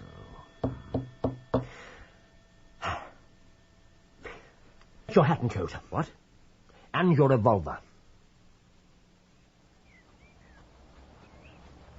From the top of this rise, we'll be able to see Charlington Hall. This road's too up and down for my liking. There's too many hidden stretches. There's only one more dip after this hill. Then it evens out. And this is a splendid vantage point. You can see for miles. The bend in the road, the long stretch of hedge, and then the entrance to the hall. Our client described it very well. She's a good eye. That's high praise coming from you, particularly for a woman. I've given her a margin of half an hour. What exactly do you plan to do? I'll simply be there as she passes the gates of the hall. Are you going to confront this bearded cyclist? Well, that depends entirely on what happens. What do you expect to happen? I have absolutely no idea. We'd better get walking if you want to be at the hall before Miss Smith. Holmes? Look, Watson. Where? A horse and trap. Field glasses, quickly. Oh, Dad. What is it? That trap has a bicycle slung on the back. It's her. Already? She must be taking an earlier train. Fool, I should have allowed for that. Come on. Oh, damn this road. I can't see the trap. It's only for a moment. There. Here it comes. And nobody on it. But too late. It's abduction and heaven knows what else. Wait here. For God's sake, be careful. Holmes! Stop it, Watson! We need it! Whoa there! Whoa! That's it. Easy. Good man. Well done. Now, quickly. Turn it round. Right. Come on, wait. Here we go. That's it. Are you hurt? No, nothing that matters. They must have been hiding by the gates of the hall. Good. Now, come on. Back to the gates. Let's see if I can repair the consequences of my own blundering. On there! On! I can't have got far with her. When we get to the gates, we'll have a clear view right up to the hall. We should be able to see them. Here we are. Hold on for the turn! Whoa!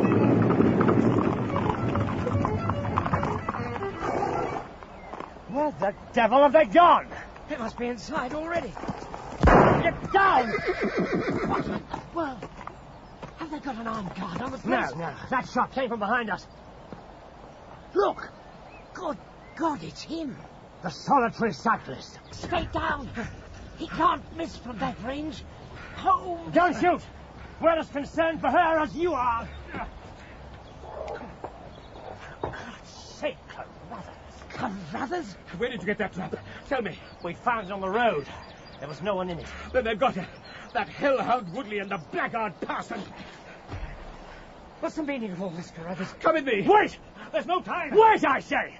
There's no point in rushing off just anywhere. What do you mean, man? They'll have taken her to the hall. No! There! They went that way. How can he know? Who are you? We are friends. For God's sake, man, trust us. Come on! Say it. For pity's sake, hurry. I tell you that with a gunshot. Shut up, you drunken old fool. Say it. Say it. Ah, you little bitch. Through here. Wait, stop. What's the matter? There's no time. Watson. Look here. It's Peter, my groom. He was driving the trap. Have they killed him? No. He's still alive. Or does he need immediate help? I don't think so, no. Then let him lie. This way. I must have the proper response. You have it.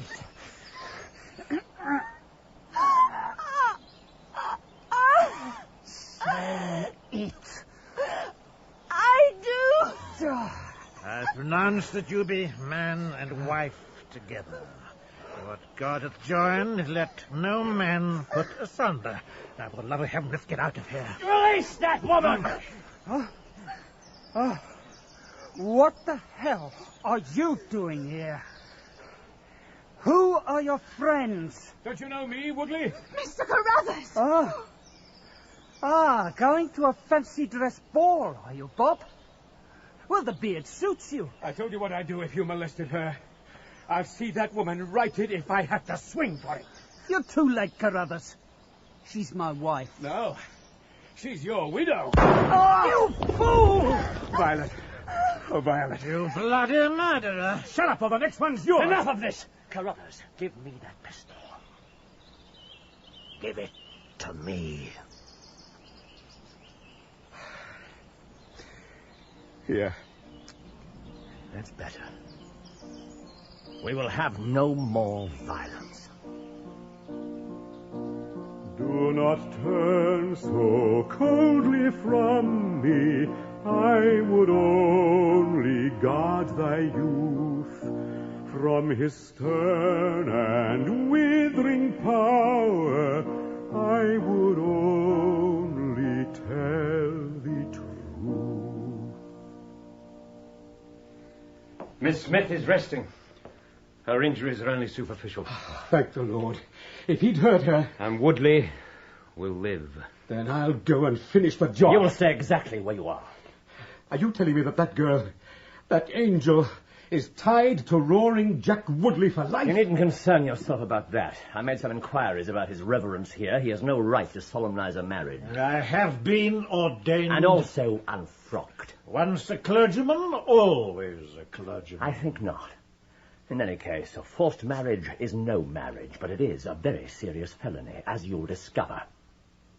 How much did Woodley hire you for, Williamson? I doubt if it'll recompense you for the jail sentence.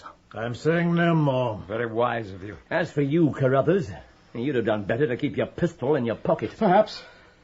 But it drove me mad to think that girl was in the power of the greatest bully in South Africa. Yes, Miss Smith told us how you threw him out of the house the first time he molested her. Yes. He knocked me down. I'm even with him on that score anyhow. Then I found out he'd picked up with this outcast parson. They set up housekeeping here at the Hall, right on her road to the station. I kept a close eye on her after that. And them. But why all the deception? Why the disguise? Why didn't you just tell her she was in danger? Because then she would have left me, and I couldn't have borne that. I loved that girl. And even if she couldn't love me, I wanted her in the house. I wanted to see her, hear her voice. You call that love, sir? I call it selfishness. Perhaps the two go together. Anyway, I had to protect her. I knew they were about to make a move. How did you know? Woodley brought me this 2 days ago. Here. The old man is dead. Of course. Ralph Smith. Miss Smith's uncle? But he died months ago. I don't think so. I think that when Woodley and Carruthers left South Africa, Smith was still alive. Alive but fatally ill. Isn't that so, Carruthers? How do you know that?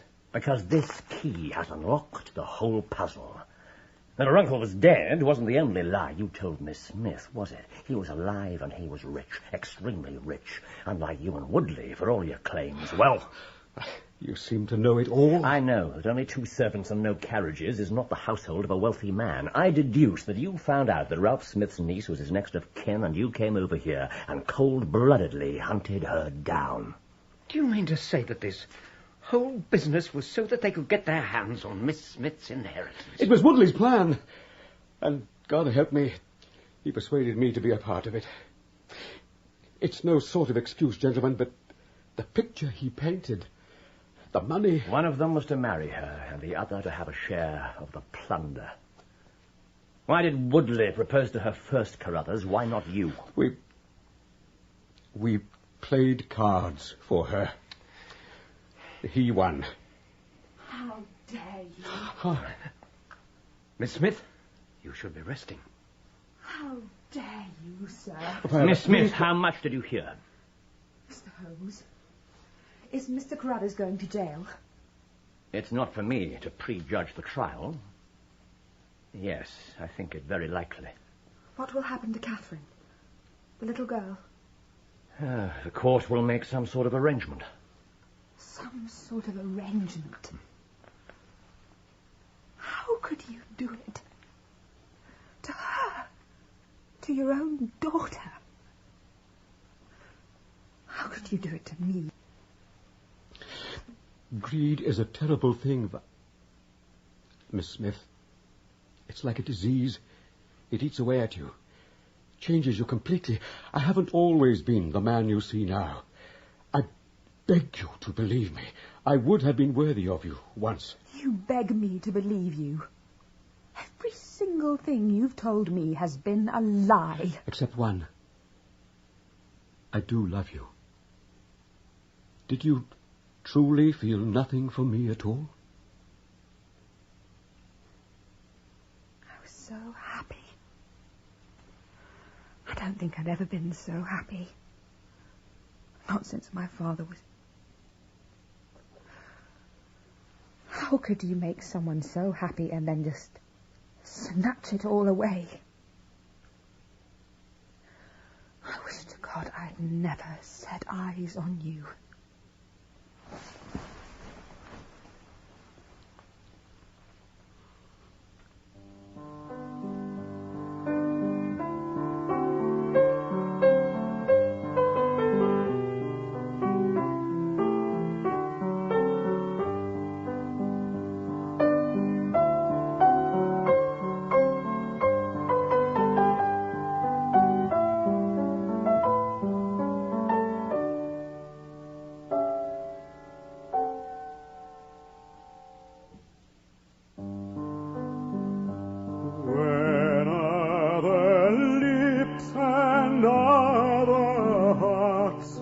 Tales of love shall tell, in language whose excess imparts the power they feel so well. There may perhaps in such a scene some recollection be of days that have as happy been, and you'll remember me, and you'll remember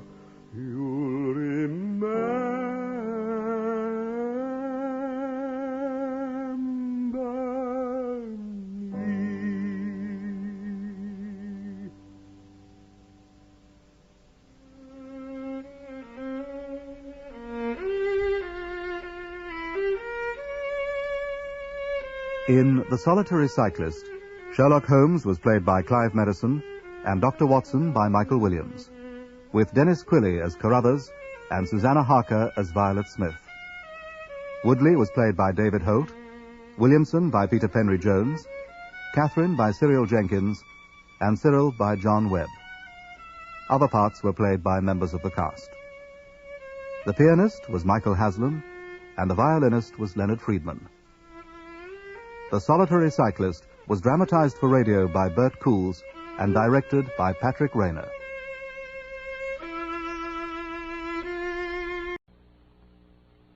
Oh. 221B Baker Street, please, cabby.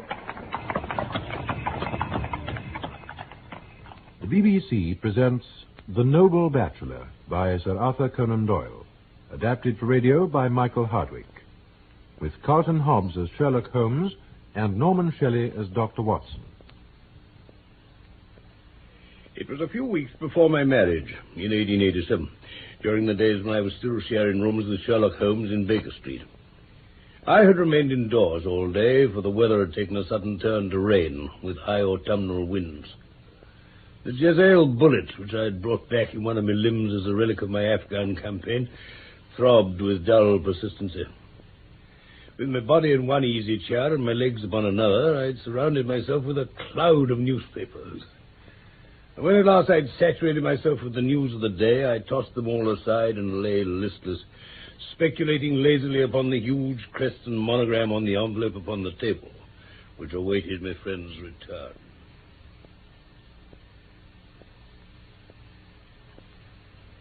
Well, Holmes, here's a very fashionable epistle.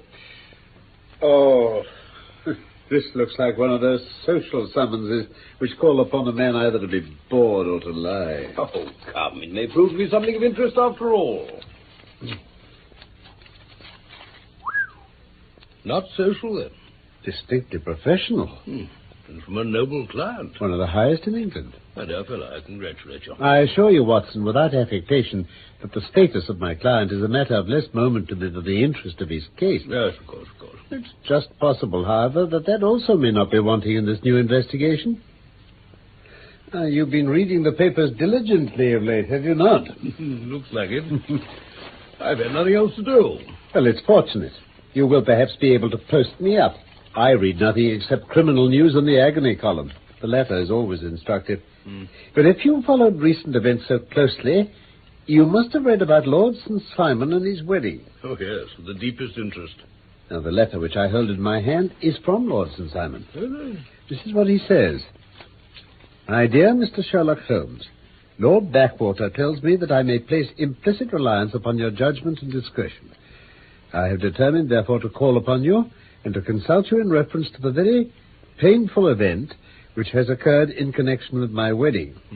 Mr. Lestrade of Scotland Yard is acting already in the matter, but he assures me that he sees no objection to your cooperation, and that he even thinks that it might be of some assistance. I will call at 4 o'clock in the afternoon, and should you have any other engagement at that time, I hope you will postpone it, as this is a matter of paramount importance. Yours faithfully, etc. It's dated from Grosvenor Mansions and written with a quill pen.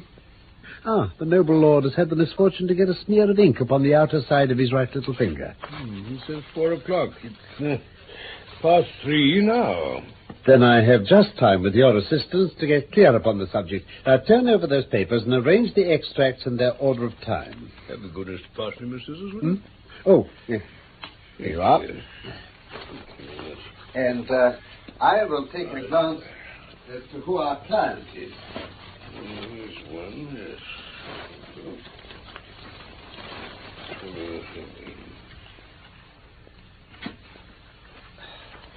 Yes, that'll do very well. Yes, here he is. Robert Walsingham de Vere St. Simon, second son of the Duke of Balmoral, born 1846. That makes him 41 years of age. Mature for marriage. Was Under-Secretary for the Colonies in a late administration. They inherit Plantagenet blood by direct descent and Tudor on the distaff side. Well, there's nothing very instructive in all this. I must turn to you, Watson, for something more solid. Well, I've had very little difficulty in finding what you want. The facts are quite recent. There was a paragraph in one of the society papers. Here it is. There will soon be a call for protection in the marriage market, for the present free trade principle appears to tell heavily against our home product. One by one, the management of the noble houses of Great Britain is passing into the hands of our fair cousins from across the Atlantic. Lord St. Simon, who has shown himself for over 20 years proof against the little god's arrows, has now definitely announced his approaching marriage with Miss Hattie Doran, the fascinating daughter of a Californian millionaire. Miss Doran is an only child, and it is currently reported that her dowry will run to considerably over 6 figures. Indeed. As it is an open secret that the Duke of Balmoral has been compelled to sell his pictures within the last few years, and as Lord St. Simon has no property, save the small estate of Birchmore, it is obvious that the Californian heiress is not the only gainer by the alliance. Anything more?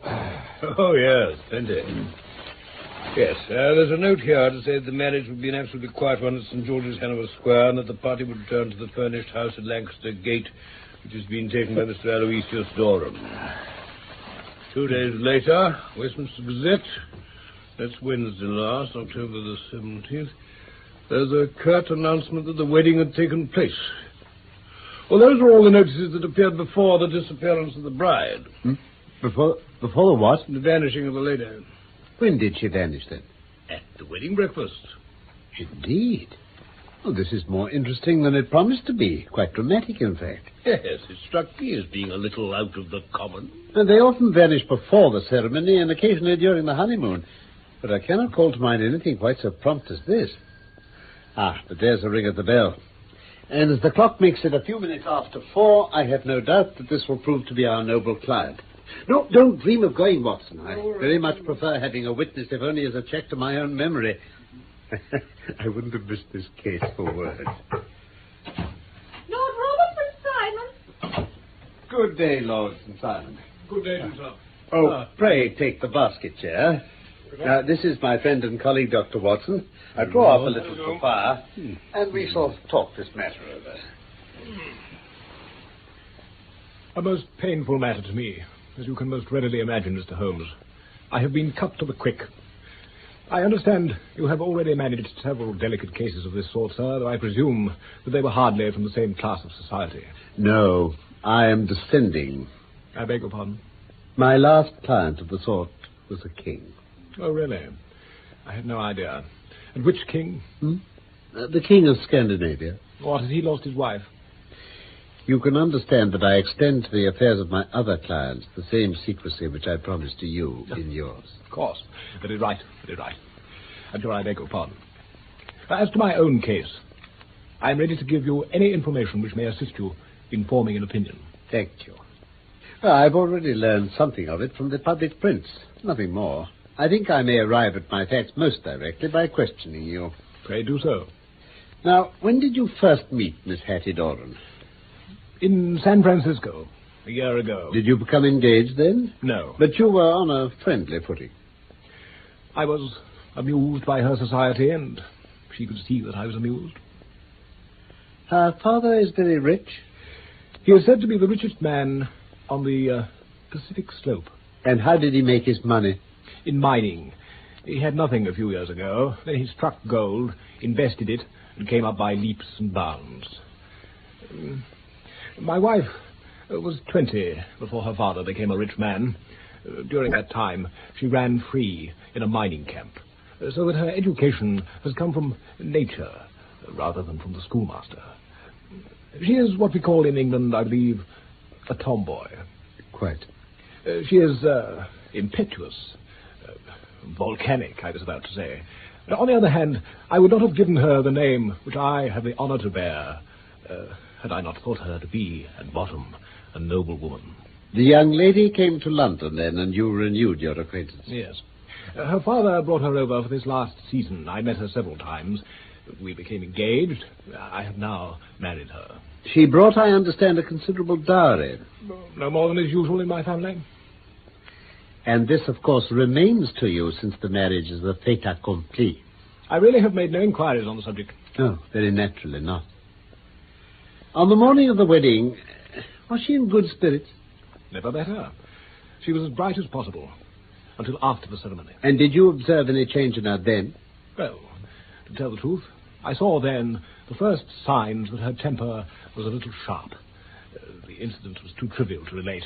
It had no possible bearing on the case. Pray let us have it for all that. Oh, it's childish. She dropped her bouquet as we went towards the vestry. She was passing the front pew at the time, and it fell over into the pew. There was a moment's delay, but the gentleman in the pew handed it up to her again. It didn't appear to be the worse for the fall, yet when I spoke to her about it, she answered me abruptly. In the carriage, on our way home, she seemed absurdly agitated over so trifling a cause. Indeed. You say there was a gentleman in the pew. Some of the general public were present then. Oh, yes, it's impossible to exclude them when the church is open. This gentleman was one of your wife's friends? No, I called him a gentleman by courtesy. He was quite a common-looking person. I hardly noticed his appearance. Really, I think we're wandering rather far from the point. At any rate, Lady St. Simon returned from the wedding in a less cheerful frame of mind than she had gone to it. What did she do on re-entering her father's house? I saw her in close conversation with her maid, Alice. A confidential servant? A little too much so. She is an American. She came from California with her. It seemed to me that her mistress allowed her to take great liberties. But still, of course, in America, they look upon these things in a different way. You did not overhear what they said. Lady St. Simon said something about jumping a claim. She was accustomed to using slang of that kind. I had no idea what it meant. American slang is very expressive sometimes. And what did your wife do next? She went into the breakfast room. On your arm? No, alone. She was very independent in little matters like that. Then, after we had sat down for 10 minutes or so, she rose hurriedly, muttered some words of apology, and left the room. She never came back. Her maid says she went to her room, covered her bride's dress with a long ulster, put on a bonnet, and went out. One of the footmen remembered seeing a lady leave, but he refused to credit that it could have been his mistress. He naturally believed she was inside. Quite so. Afterwards, my wife is said to have been seen walking into Hyde Park with the woman who had caused the disturbance earlier on. The disturbance? Yes. After we had returned from the church, this woman apparently tried to follow us into the house. She had to be ejected by the butler and the footman. Yes, but why should she want to force her way? Well, Mr. Holmes, she claimed that she and I... Oh. Well, to tell the truth, her name is Flora Miller. She used to be a danseuse at the Allegro. I have not treated her ungenerously, and she had just cause for complaint against me, but you know what women are, Mr. Holmes. She wrote me dreadful letters when she heard I was to be married. In fact, the reason I had the marriage celebrated so quietly was because I feared there might be a scandal at the church. Did your wife hear this disturbance? No, thank goodness she didn't. And yet she was seen walking with this very woman afterwards. Yes, and Mr. Lestrade of Scotland Yard looks upon it as very serious. It is thought that Flora decoyed my wife out and laid some terrible trap for her. I understand that she's now in custody. Well, it's a possible supposition. You think so, too? No. I don't think Flora would hurt a fly. I didn't say a probable one. Still, jealousy is a strange transformer of character. Pray then, Lord St. Simon, what is your own theory as to what took place? Oh, really? I came to seek a theory, not to propound one. Since you ask me, it has occurred to me that the excitement, the consciousness that she had made so immense a social stride may have caused some little nervous disturbance to my wife. In short, that she had become suddenly deranged? Well, when I consider that she has turned her back, I will not say upon me, but upon so much that many have aspired to without reason, I can hardly explain it in any other fashion. Well, that is certainly a conceivable hypothesis. And now, Lord St. Simon, I think I have nearly all my data. Oh, may I ask whether you and your wife were seated at the breakfast table so that you could see out of the window? We could see the other side of the road and the park. Quite so. Then I do not think I need to detain you any longer. I will communicate with you. Should you be fortunate enough to solve this problem... Oh, I have solved it. What was that? I say I have solved it. Where, then, is my wife? That is a detail which I shall speedily supply. I am afraid it will take wiser heads than yours and mine. Good day to you, gentlemen. Good day, sir. It's very good of Lord St. Simon to honour my head by putting it on a level with his own. Well, I think I shall have a whiskey and soda and a cigar after all that cross-questioning. Good. I had formed my conclusions as to the case before our cloud was nearly done. My dear Holmes. I have notes of several similar cases, though, as I remarked before, none of them were quite as prompt. My whole examination has turned my conjecture into a certainty. Circumstantial evidence is occasionally very convincing. Yes, I've heard all you've heard. Without, however, the knowledge of pre-existing cases which serves me so well. Mm-hmm. There was a parallel instance in Aberdeen some years back, and there was something on very much the same lines at Munich, the year after the Franco-Prussian War. It's one of these cases. Oh, but hello, here is Lestrade. You'll find an extra tumbler on the sideboard, and there are cigars in the box, Lestrade. Well, thank you. Evening, Dr. Watson. Evening, Inspector. Well, what's up, then? You look dissatisfied. I feel dissatisfied. It's this infernal St. Simon marriage case. I can't make head nor tail of the business. Really? You surprised me. Oh, do sit down. Whoever heard of such a mixed affair? Every clue seems to slip through my fingers. I've been at work on it all day. And very wet it seems to have made you. Well, I've been dragging the Serpentine.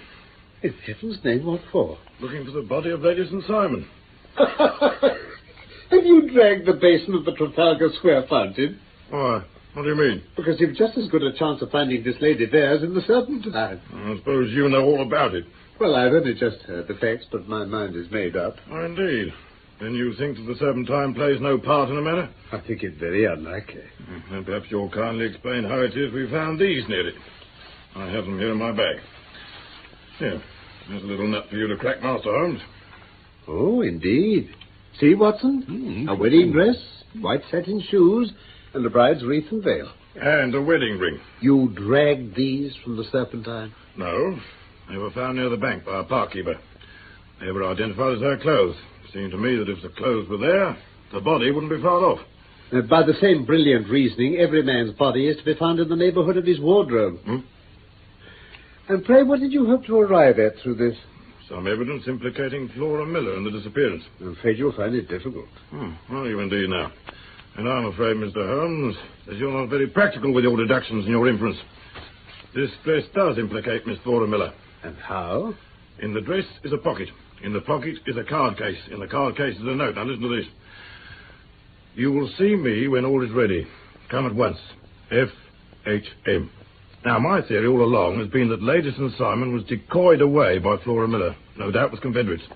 Her initials were on this note. It was no doubt slipped into the bride's hand at the door, and it lured her into their reach. Very good, Lestrade. You know, you really are very fine indeed. Do let me see it.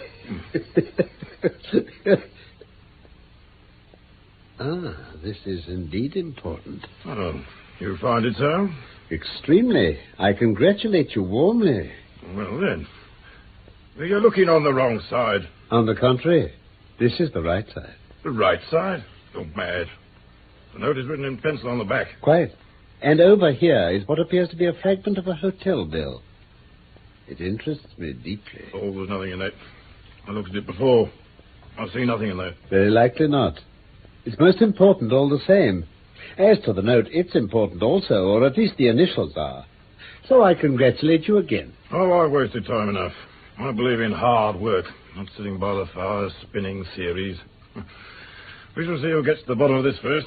Oh, good day, Mr. Holmes. Oh, just one hint to you, Lestrade. I will tell you the true solution of this matter. Lady St. Simon is a myth. There is not, and there has never been any such person. You're mad. Mad. Yeah, but there is something in what the fellow says about outdoor work, I think, Watson. I must leave you to your papers for a little while.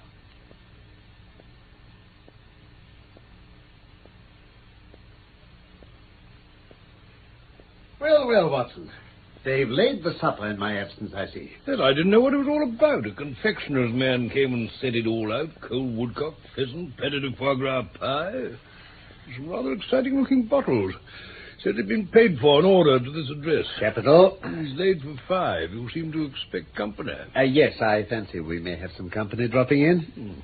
I'm surprised Lord St. Simon has not already arrived. I fancy I hear his step on the stairs now.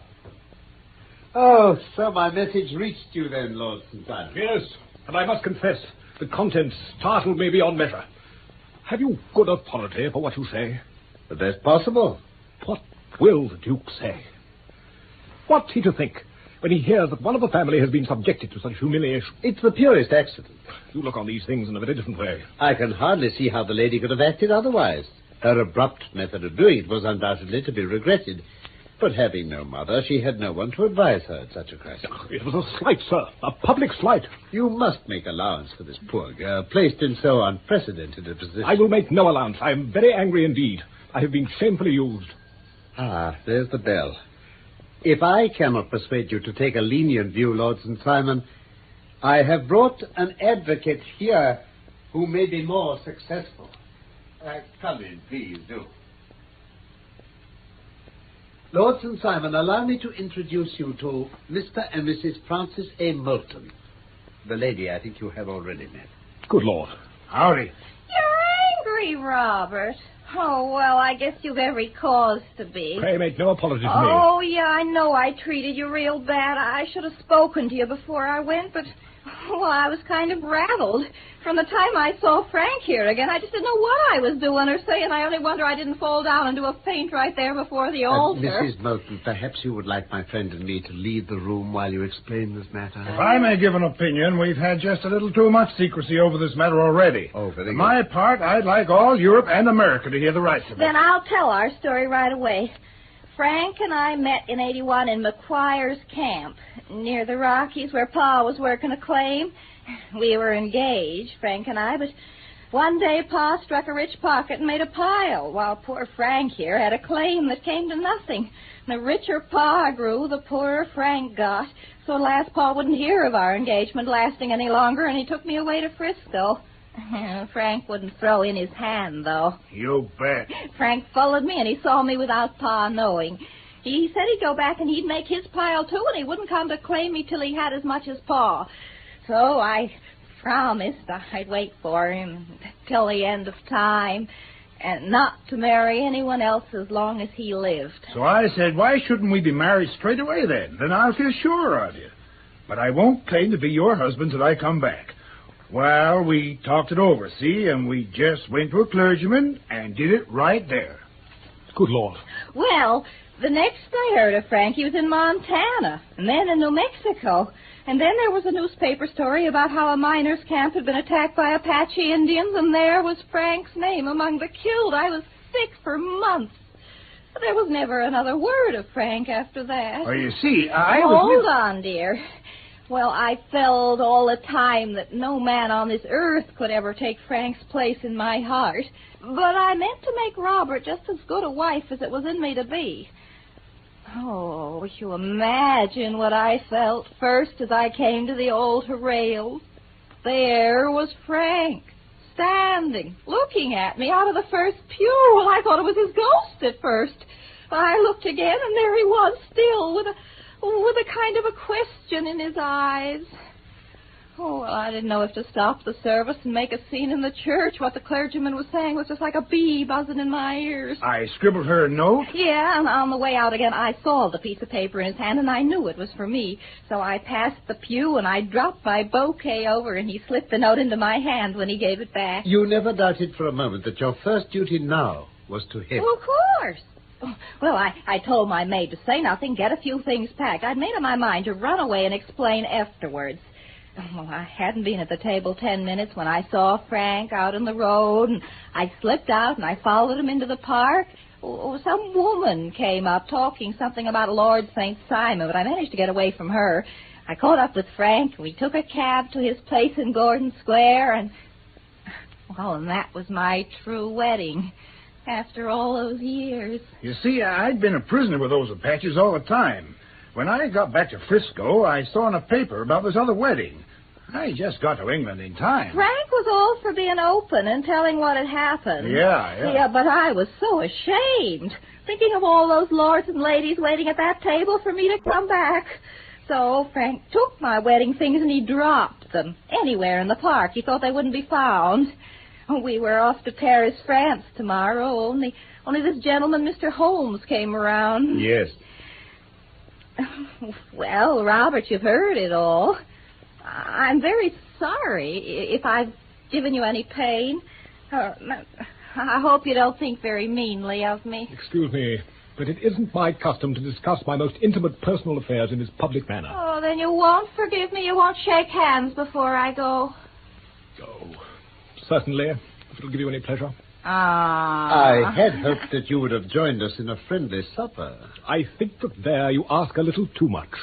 I may be forced to acquiesce in these recent developments. I can hardly be expected to make merry over them.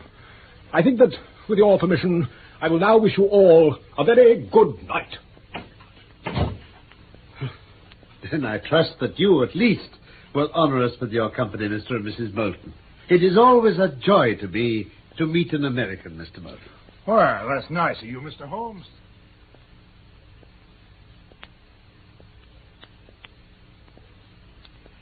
Well, Watson, the case has been an interesting one. Yes. It shows how simple the explanation may be of an affair which seems almost inexplicable at first sight. You had no doubt, then? From the first, two facts were obvious to me. One was that the lady was quite willing to undergo the marriage ceremony. The other was that she had repented of it within a few minutes of returning home. But she could not have spoken to anyone when she was out, for she'd been in the company of the bridegroom. Had she seen someone then? If she had, it must have been someone from America. Then who could this American be? He might be a lover, he might be a husband. For instance, Simon told us of a man in the pew and the change in her manner and that transparent device of dropping her bouquet. Well, it all became absolutely clear, especially in view of that allusion of hers to claim jumping, which in miners' talk means taking possession of that which another person has a prior claim to. It was clear to me that she'd gone off for the man, and the chances were in favor of his being a husband. And how in the world did you find them? Friend Lestrade held information in his hands and didn't know the value of it. The initials on the note were of the highest importance, of course, but it was more valuable still to know that within a week the man had settled his bill at one of the most select London hotels. But how did you deduce the select? By the select prices. 8 shillings for a bed and 8 pence for a glass of sherry pointed to one of the most expensive hotels. Well, there are not many in London which charge at that rate. Thank goodness. In the second one I visited in Northumberland Avenue, I learned by an inspection of the book that Francis H. Moulton, an American gentleman, had left only the day before. On looking over the entries against him, I came upon the very items I'd seen in the duplicate bill. His letters were to be forwarded to 226 Gordon Square, so thither I travelled. The loving couple were fortunately at home, and I ventured to give them some paternal advice. I invited them to meet Lord St. Simon here, and to make their position a little clearer. Yes, but with no very good results. His conduct was certainly not very gracious.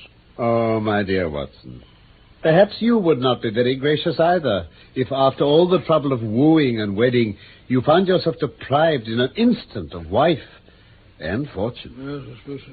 Now, I think we may judge Lord St. Simon very mercifully, and thank our stars that we're never likely to find ourselves in the same position. Now, draw up your chair. Oh, and hand me my tobacco. In The Noble Bachelor by Sir Arthur Conan Doyle, the part of Sherlock Holmes was played by Carlton Hobbs, Dr. Watson by Norman Shelley, Lord St. Simon by William Edel, and Lestrade by Frederick Treves. The story was adapted for radio by Michael Hardwick and produced in London by Frederick Bradnam.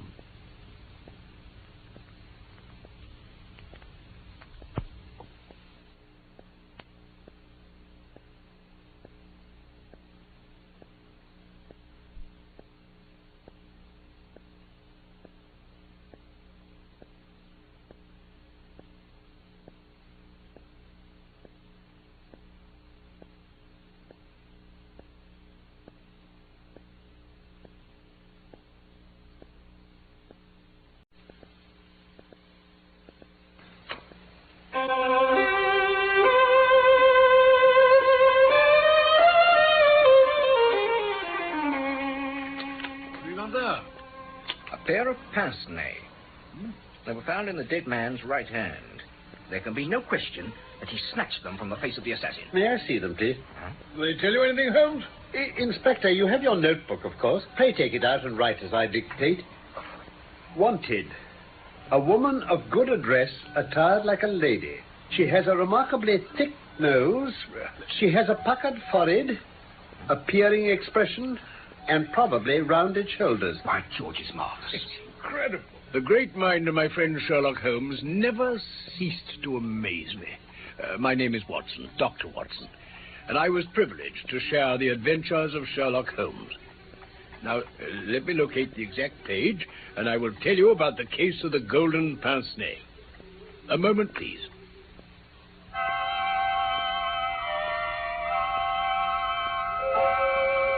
I think that of all the cases which fill 3 massive volumes containing our work for the year 1894, the case which is the most conducive to a display of those peculiar powers for which my friend Holmes was famous was that of the golden pince-nez. Well, Holmes, here's Inspector Stanley Hopkins to see you. Ah, Hopkins, come in, my dear sir. Evening, Mr. Holmes. It must be something important that has brought you out in such a gale. It is indeed, Mr. Holmes.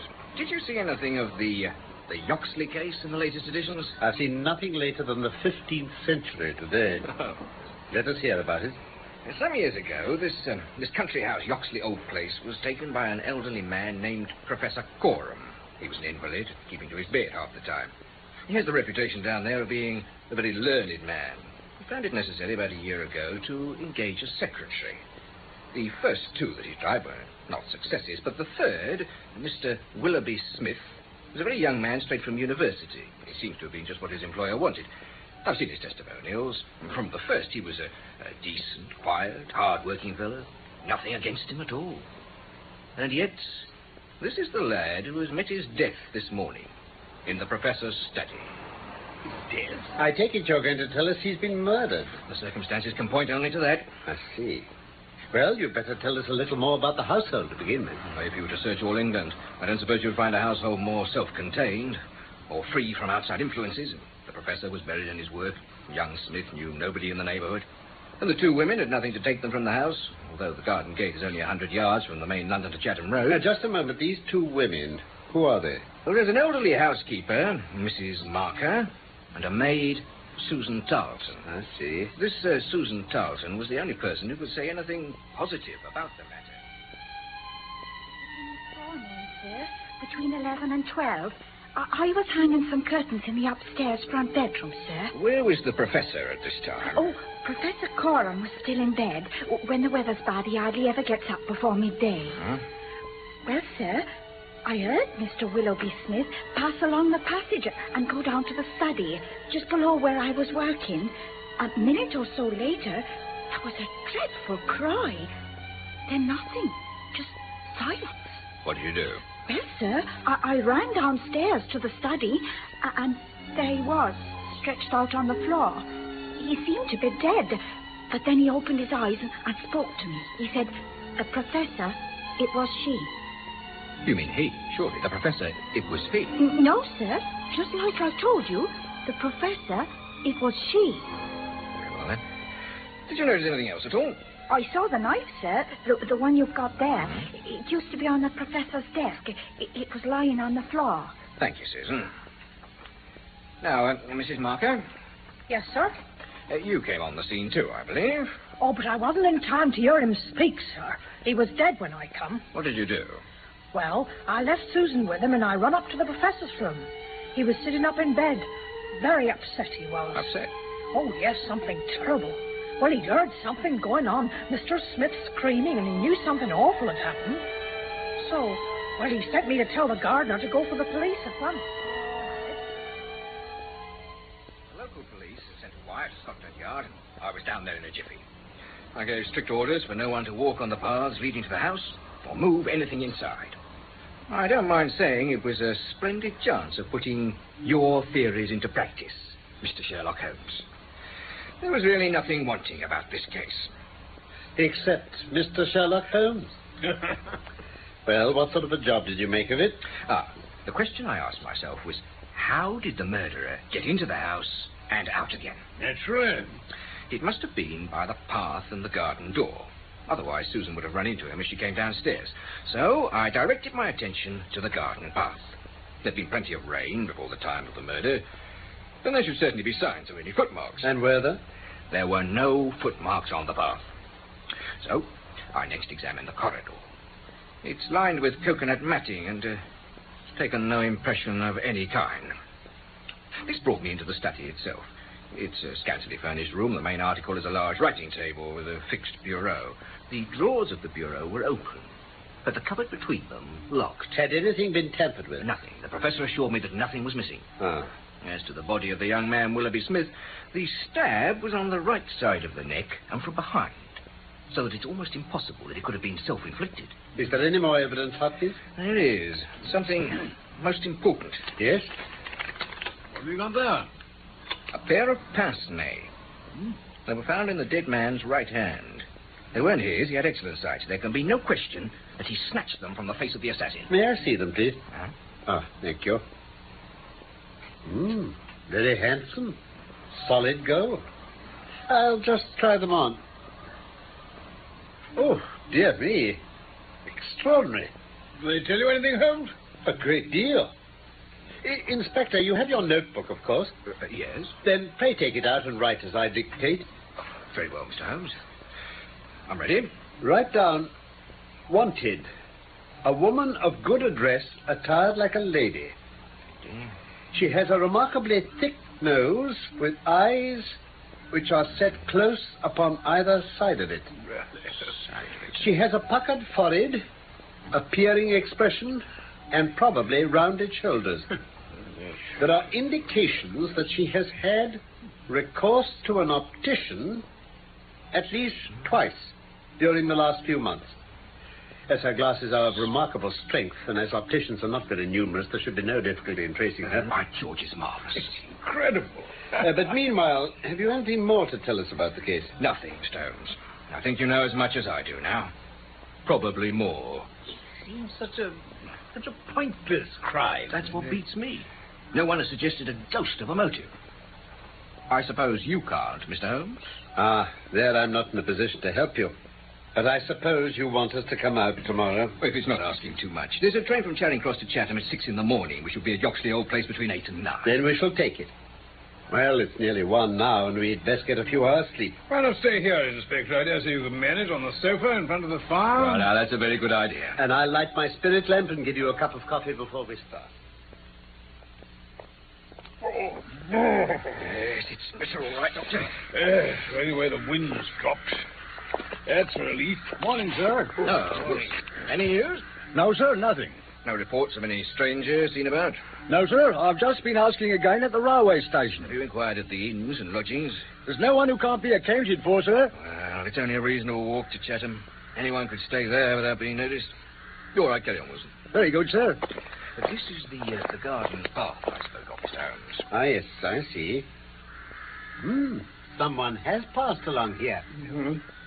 Our lady must have picked her steps carefully, since she'd have left a track on the path on one hand, or on the soft flower bed on the other. Yes, she must have been a cool customer. You say she must have come back this way as well? There's no other way. It was a very remarkable performance. Very remarkable. Well, I think we've exhausted the path. Let us now go indoors to the scene of the crime. The position is this. The garden door is usually kept open, so the lady had nothing to do but walk in. The idea of murder was not in her mind, or she'd have provided herself with a weapon instead of having to pick up the knife from this writing table here. She came along the corridor, leaving no traces upon the coconut matting. Then she found herself in this study. What does she do? She goes over to the writing table. What for? Not for anything in the drawers, for nothing is missing. No, it was for something in this bureau. Hello? What's this scratch beside the keyhole? Why didn't you tell me of this, Hopkins? Well, I noticed it, Mr. Holmes, but you always find scratches around a keyhole. Watson, just give Mrs. Marker a shot, will you? Very well, Holmes. This scratch is recent, Hopkins. Quite recent. See how the brass shines where it's cut? Look through my lens. Yes, I see what you mean. An old scratch would be the same color as the surface. Yes, sir? Here's Mrs. Marker, Holmes. Oh, Mrs. Marker. Did you dust this bureau yesterday morning? Yes, sir. Did you notice this scratch? Where, sir? Here. Oh, no, that wasn't there yesterday. I'm sure of that. Ah. Who has the key of this bureau? The professor keeps it on his watch chain. I see. I understand that this passage connects only with the professor's room and the garden door. That's right, sir. There are no other doors off it. Well, thank you, Mrs. Marker. That is all. Thank you, sir. Making any progress, Mr. Holmes? Certainly. This is what I see. The lady enters the room, advances to the bureau, and either opens it or tries to do so. While she is thus engaged, young Willoughby Smith comes in. In her hurry to withdraw the key, she makes this scratch upon the door. Smith seizes her, and she snatches up the nearest object, which happens to be the knife, to strike at him and make him let go his hold. The blow is a fatal one. She escapes either with or without the object for which she's come. Yes, that seems fair enough. And now it's time we made the acquaintance of the professor. Yes, certainly. So the corridor to his room is also lined with coconut matting. This is very important indeed. I don't think I understand. You don't see any bearing upon the case? Well, well, I don't insist. No doubt I'm wrong. Now come and introduce me to the professor.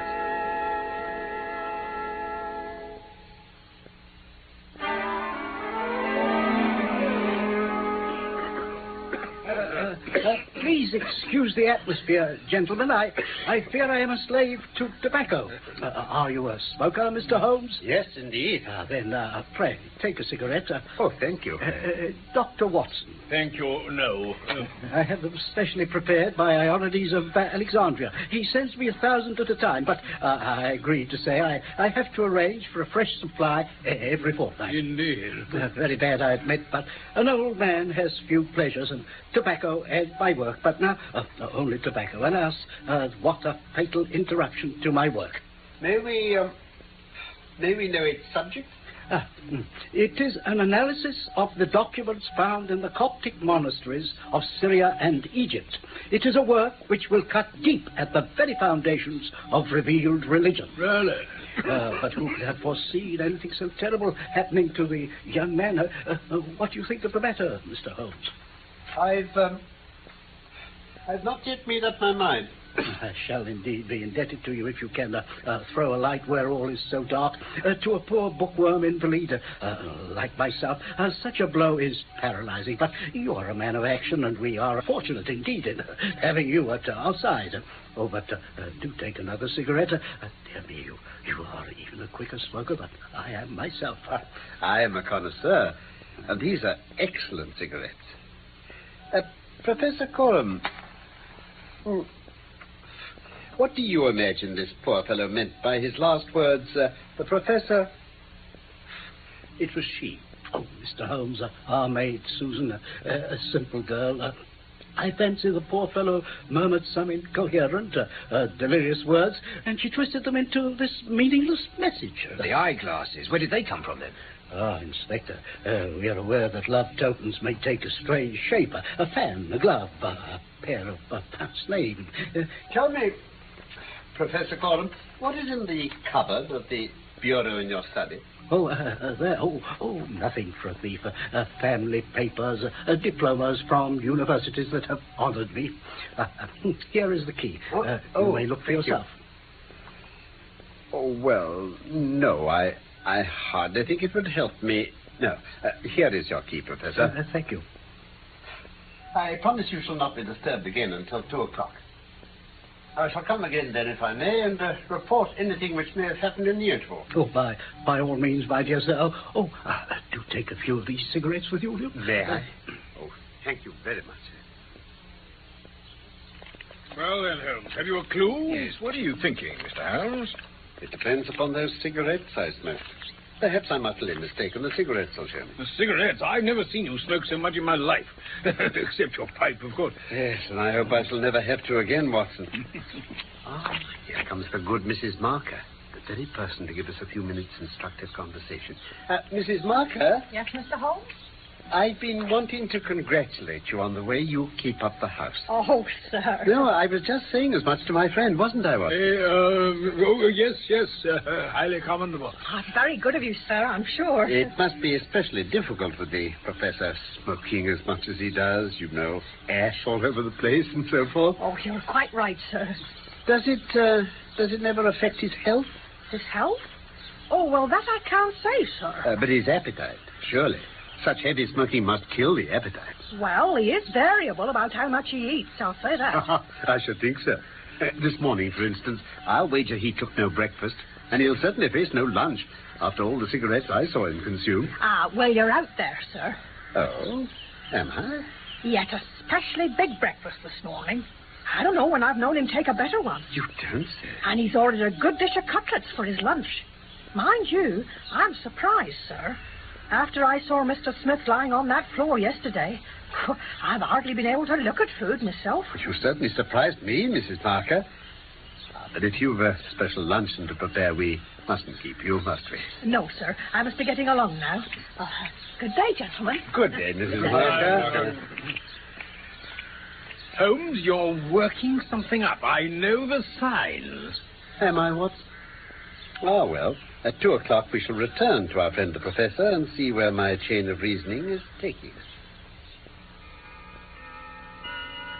Very punctual indeed, gentlemen. Now, Mr. Holmes, I'm sure you're looking forward to a few more of my cigarettes. It's very kind of you, Professor Conan. Not at all. Here, take the tin and help. I do beg your pardon. It was my own clumsiness. Look, I'll help you pick them up. No, Watson, it was my fault. I insist. Oh, dear me. Some have even rolled as far as the bookcase in the corner. There. I think we have them. Yes, I think that's everything cleared up now. Oh, you shouldn't have troubled Mr. Holmes. But tell me now, have you solved this mystery of ours yet? Yes, I've solved it. You've solved it, Mr. Holmes? Indeed? By strolling about in the garden? No. Here. Here? When? This instant.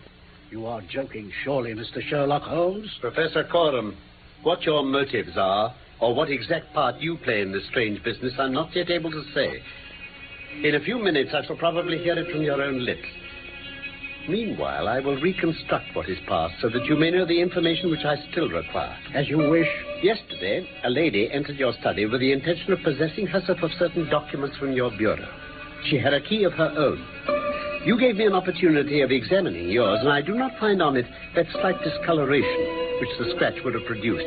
You were not an accessory, therefore, and she evidently came without your knowledge to rob you. This is most interesting and instructive. But surely, having traced this lady so far, you can also say what has become of her. I will endeavor to do so.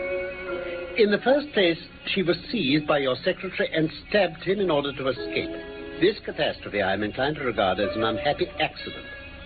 Horrified by what she had done, she rushed wildly away from the scene. Unfortunately, she had lost her glasses in the scuffle, and as she was extremely short-sighted, she was really helpless without them. She ran down a corridor, which she imagined to be that by which she'd come.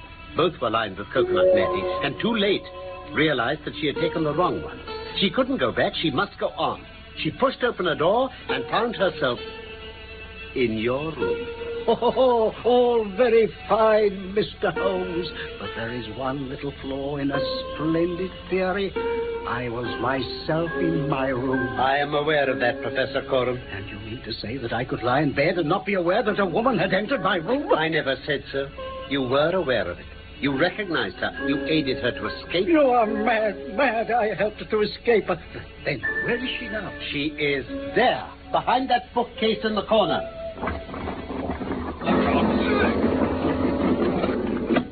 You are right. You are quite right.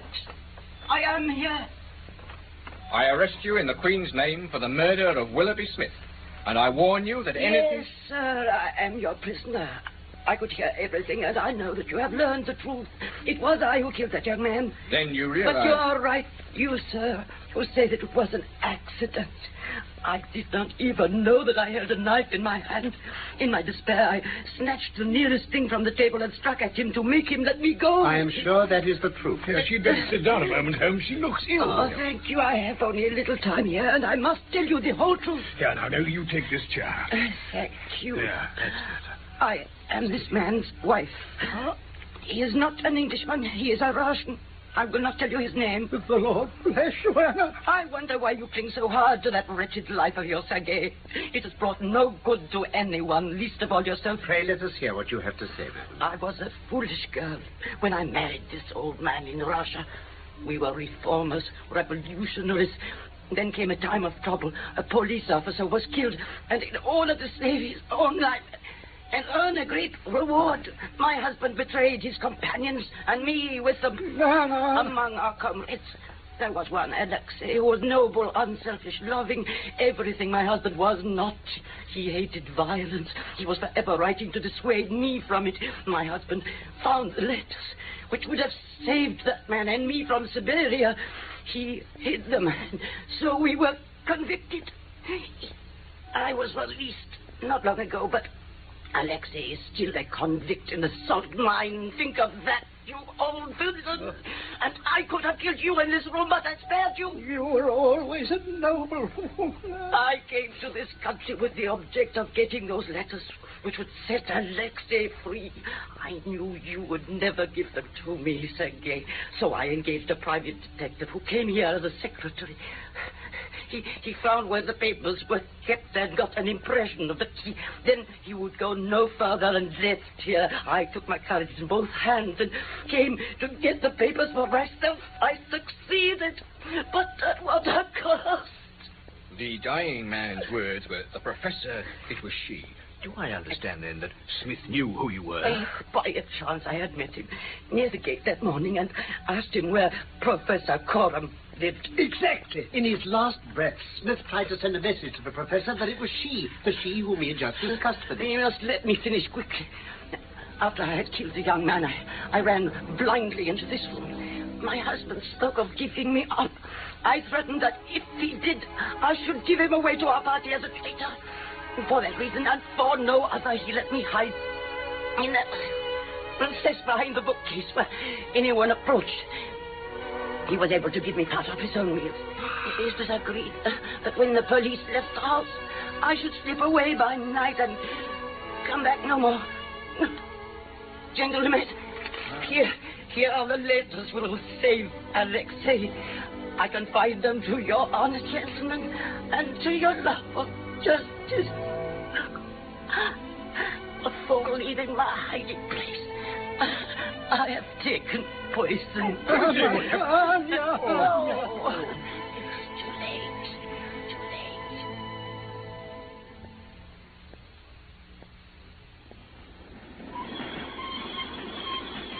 late. A simple case, my dear Watson, and yet in some ways an instructive one. It hinged from the outset upon the Pince-Nez. Without them, I'm not sure that we could ever have reached our solution. But Holmes, what was all that about the footmarks on the grass verge? When Hopkins here asked me to believe that the intruder, having lost her powerful eyeglasses, could escape by the way she had come, treading carefully along a narrow grass strip, I set it down as impossible. I was forced to consider the hypothesis that she had remained within the house. On perceiving the similarity of the two corridors, it became clear that she must have entered the professor's room, for there was no other hiding place for her.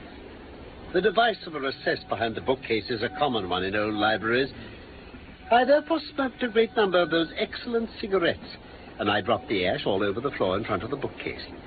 When we had ascertained that the professor's consumption of food had increased, we returned to his room, where by upsetting the cigarette box, I obtained an excellent view of the floor. So you were able to see from traces in the ash that she had come out of her retreat while we were absent? Yes. Remarkable, Holmes. But here we are at Charing Cross. Well, Hopkins, I congratulate you on having brought your case to a successful conclusion. You are going to the Yard, no doubt. That's right, Mr. Holmes. Watson, I think you and I will drive together to the Russian embassy. We have a small parcel to deliver.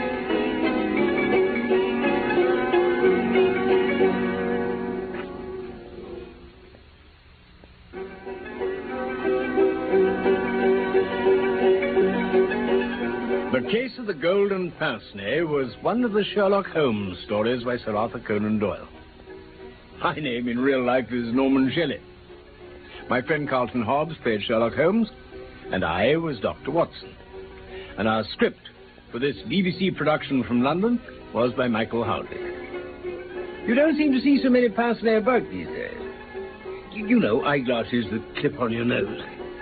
But I hope we will be seeing each other about again soon for more of the adventures of Sherlock Holmes.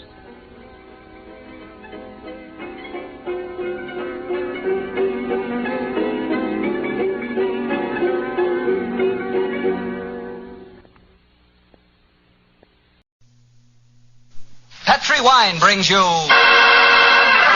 Basil Rathbone and the New Adventures of Sherlock Holmes.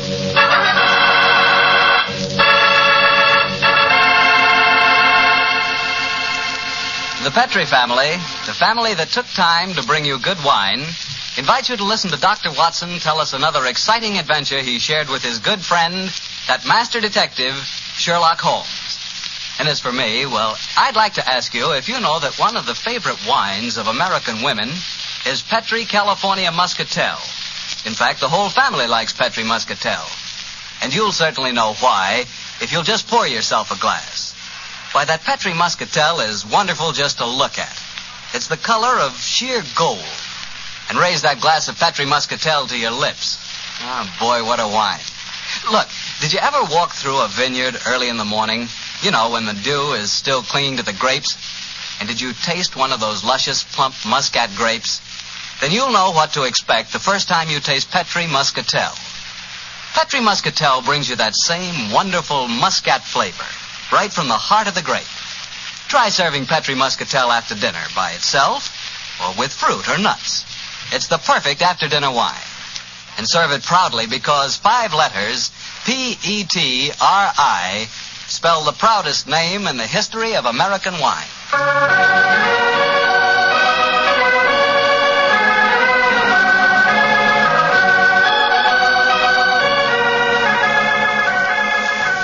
And now I'm sure our good friend Dr. Watson is ready for us. Let's go in and join him. Come in. Oh, there you are, Mr. Bartell. Good evening, Doctor. Are you all ready with tonight's new Sherlock Holmes adventure? I'm ready if you are, my boy. How would you like to hear a story that took place in Italy? In Italy? Say, you and the great Sherlock Holmes certainly did get around. What took you there, Doctor? We'd gone to Rome to investigate the sudden death of Cardinal Tosca. An inquiry, which I may tell you, Mr. Bartell, was carried out by Holmes at the express desire of His Holiness the Pope. Oh, say, Doctor, that sounds like a wonderful... No, Mr. Bartell, that's a story that I'm afraid I can never tell you. However, tonight's adventure took place a few days after Holmes had brought his case to a satisfactory, though somewhat terrifying conclusion. I suggested to the great man that a short holiday would be good for us before returning to England. And so we spent some happy days browsing among the architectural treasures of old Rome. The Colosseum, the Baths of Caracalla, the Forum, the wonderful ruins on the Palatine Hill. I couldn't drag Holmes away from them, Mr. Bartell. And at night time he was able to indulge to his heart's content his great love of music. Finally, it was 2 nights before we were to sail for England, I remember. We went to the opera house to hear the famous Italian soprano Gina Valchesi singing Verdi's immortal La Traviata. I can hear that exquisite voice now, Mr. Bartell, as Holmes and I, seated in a box, listened spellbound to the great Valchesi singing her last act aria.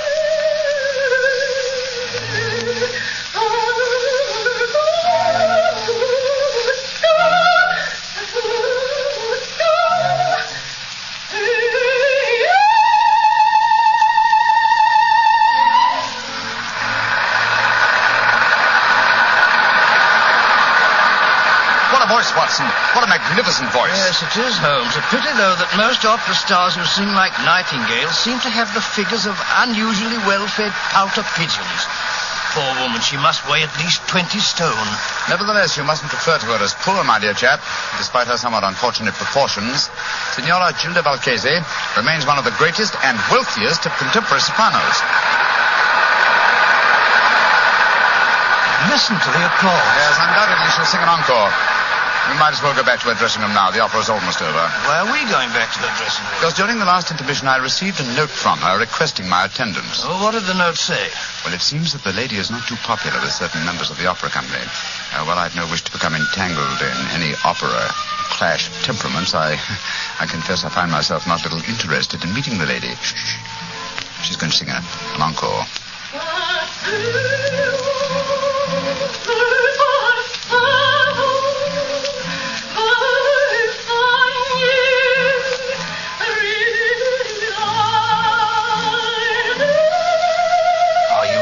Going back to her dressing room? Certainly, my dear fellow. A summons from Gina Valchesi is no more to be disobeyed than a royal command.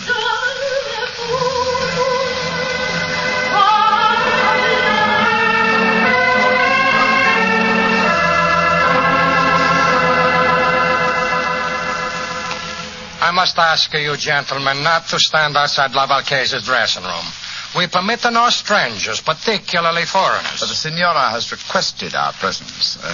May I ask who you are? Permit me to introduce myself, gentlemen. I am Armando Bellini, Inspector of Police. My name is Holmes, Sherlock Holmes, and this is my friend, Dr. Watson. Sherlock Holmes? Ah, but this is a great honor. Allow me to apologize. Here in the Opera House, we have to be so careful, you understand, of intrigues. There are so many. But Senor Holmes and his friend, I am so happy to meet you both. At headquarters, I hear wonderful reports of your work in the Cardinal Tosca affair. I should prefer not to mention that unfortunate matter, Inspector, except under conditions of extreme privacy. Oh, quite so. And behind the scenes at the opera is not the most secluded place. Please to forgive me. You are waiting to see La Valchese? Yes. Well, she is still on the stage.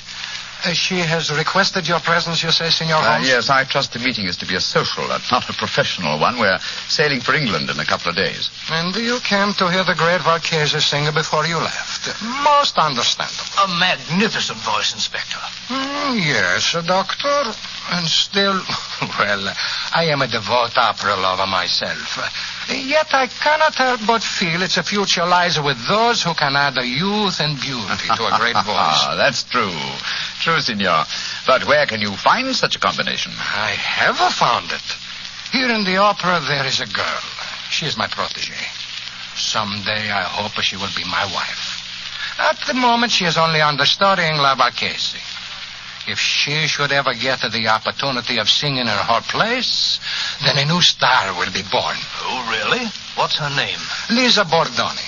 She has but recently come to Rome from Milano, where she was studied with the great Alfieri. Confidentially, I think that La Valchese is so jealous of her that... Oh, here is Lisa now. And that is her brother with her. Lisa, cara mia, please to join us. By George, what a beautiful girl. What is it, Armando? Permit me to present the famous English detective, Senor Sherlock Holmes, and his friend, Dr. Watson. How do you do? How do you do, young lady? Glad to meet you both. This is my brother, Wally. How do you do, sir? I certainly feel that I know a lot about you two gentlemen. You know, I can't tell you how many times I've read your stories, Dr. Watson. Indeed, sir. I'm very flattered. Lisa, cara mia, we were just saying that in youth and beauty, combined with the voice, lies our future hope in the opera. Your day will come, Lisa mia. Your day will come soon. I hope you're right, Armando. But as long as I understudy Gina Valchese, I don't see when I'll get my chance. She's disgustingly healthy. If you'll pardon my saying so, young lady, though your name is Bordoni, you and your brother don't sound in the least Italian. Well, we're not, Mr. Holmes. We're American. But to succeed in Italian opera, my sister has found that an Italian name is essential. So the Borden family became the Bordonis. In any case, my real name is Lizzie Borden. I'm sure you, Mr. Holmes, as a famous detective, will see that I had to change my name. Yes, I can well understand. Who was Lizzie Borden? Well, my dear fellow, one of the greatest and most successful of murderesses, who wielded an axe with incredible dexterity. I've often regretted that I was in Tibet instead of America at the time of that particular case. Senor Holmes, I do not understand you Anglo-Saxons. To me, a murderess is a murderess. Now, when you speak of a greatness in women, I feel... Oh, but here comes Gina Valchese now. I will introduce you. How many times must I tell you allow no one to stand outside my dressing room? Send them away. La Valchese is tired. But you wish to see Senor Sherlock Holmes, the famous detective. He has come here in answer to your request. Please, permit me to present him, and also his friend, Dr. Watson. How do you do, Senor? I'm greatly honored to meet you, Senora Valchese. And now, perhaps, if we may come into your dressing room and confer privately. Perdido. What would La Valchese have to say to a detective? A minion of the police, as Biro. Go away, all of you. Well, what do you think of that? She slammed the door in my face.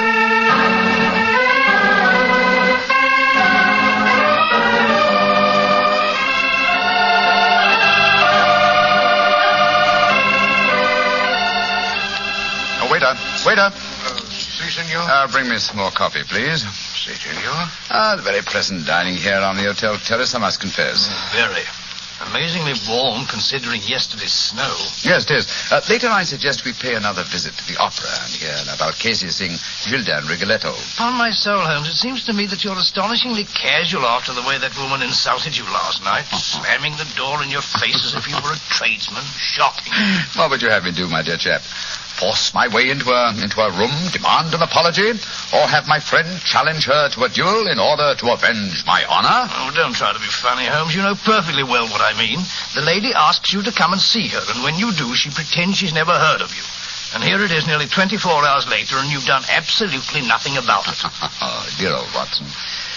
You're really quite upset over the affair, aren't you? Well, if it'll make you any happier, let me tell you, I have done something about it. I'm delighted to hear it.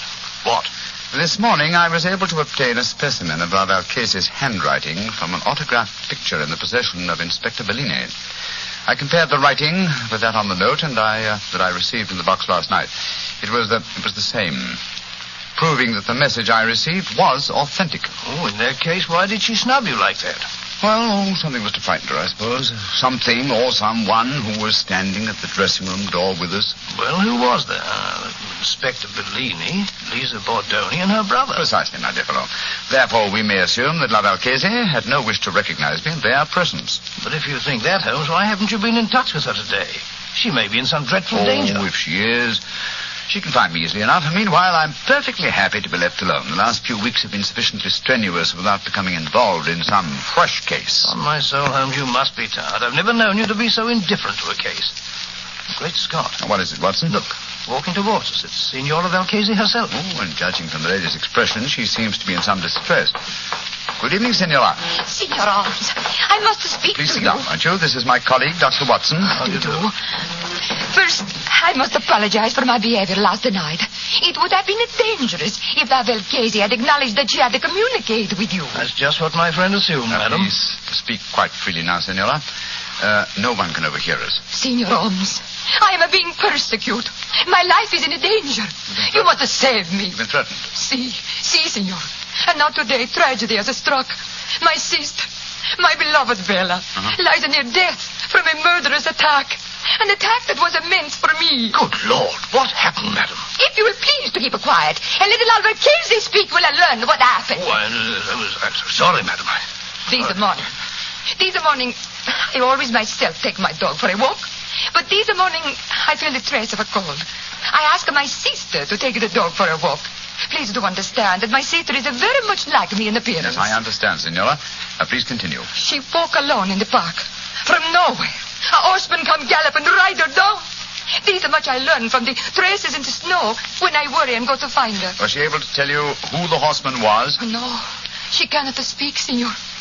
They say at the hospital that her skull is fractured, that she may not live. Signor Holmes, that attack, it was meant for me. You must protect me. Signora, I shall do everything in my power to... No! What's wrong, madam? Somewhere there is a cat. I know it. Make it go away. I cannot stand cats. They drive me mad. No! Oh, make it go away, please. I cannot sense them without even seeing them. Shoot, run away, shoot. No. I can't see please, one. It must be your imagination. Signora, I am sorry to make such a scene, but I cannot bear to be near a cat. I cannot tell you what it do to me. It may sound a foolish weakness. No, not at all, Signora. Such a condition is quite common. In fact, I believe medical science has given it a name. It's known as ailurophobia. Oh, whatever it is called. It make me ill. I must go to my room. I cannot stand much more. My poor sister. I imagine with your sister at death's door, Signora, you will not sing tonight. Signor Holmes, I love her very much. But even a sister is only a sister. My art is my life. In an hour, Signor, I sing Gilda in a Rigoletto. You will attend the performance. And afterward, you will tell La Valchese how she may trap this devil who seek to destroy her.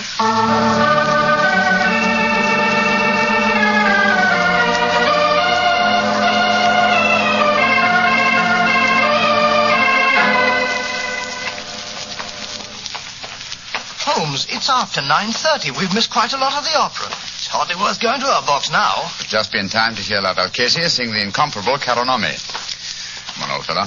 Let's slip in as quietly as we can. Seems to me we should have been in our box from the beginning of the performance. She asked you to keep an eye on her, That's true, old chap.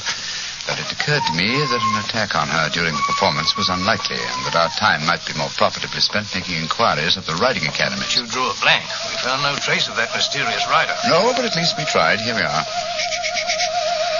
Let's stand at the back of the theater for a few minutes.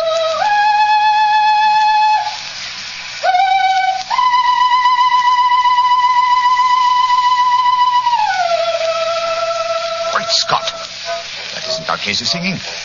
It's the understudy, Bellini's protege, the American girl, Lisa Bordoni. What a beautiful voice. Like one, but with a beautiful, wonderful range. Look here, we've no time to listen to her now. We must go to the Valchese's dressing room at once. We know she left for the theater tonight with the intention of singing. I'm very much afraid there's devil's work afoot, Watson.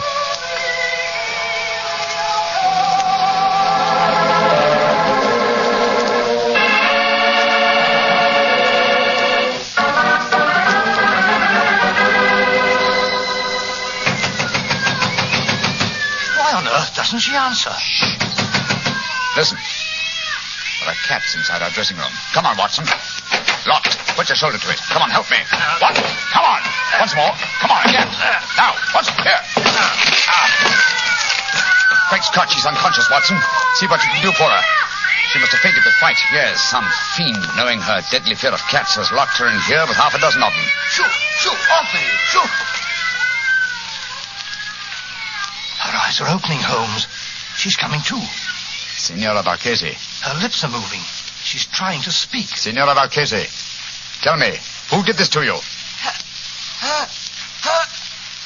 Great heavens! Her voice, it's gone. I've known many vicious crimes in my lifetime, Watson.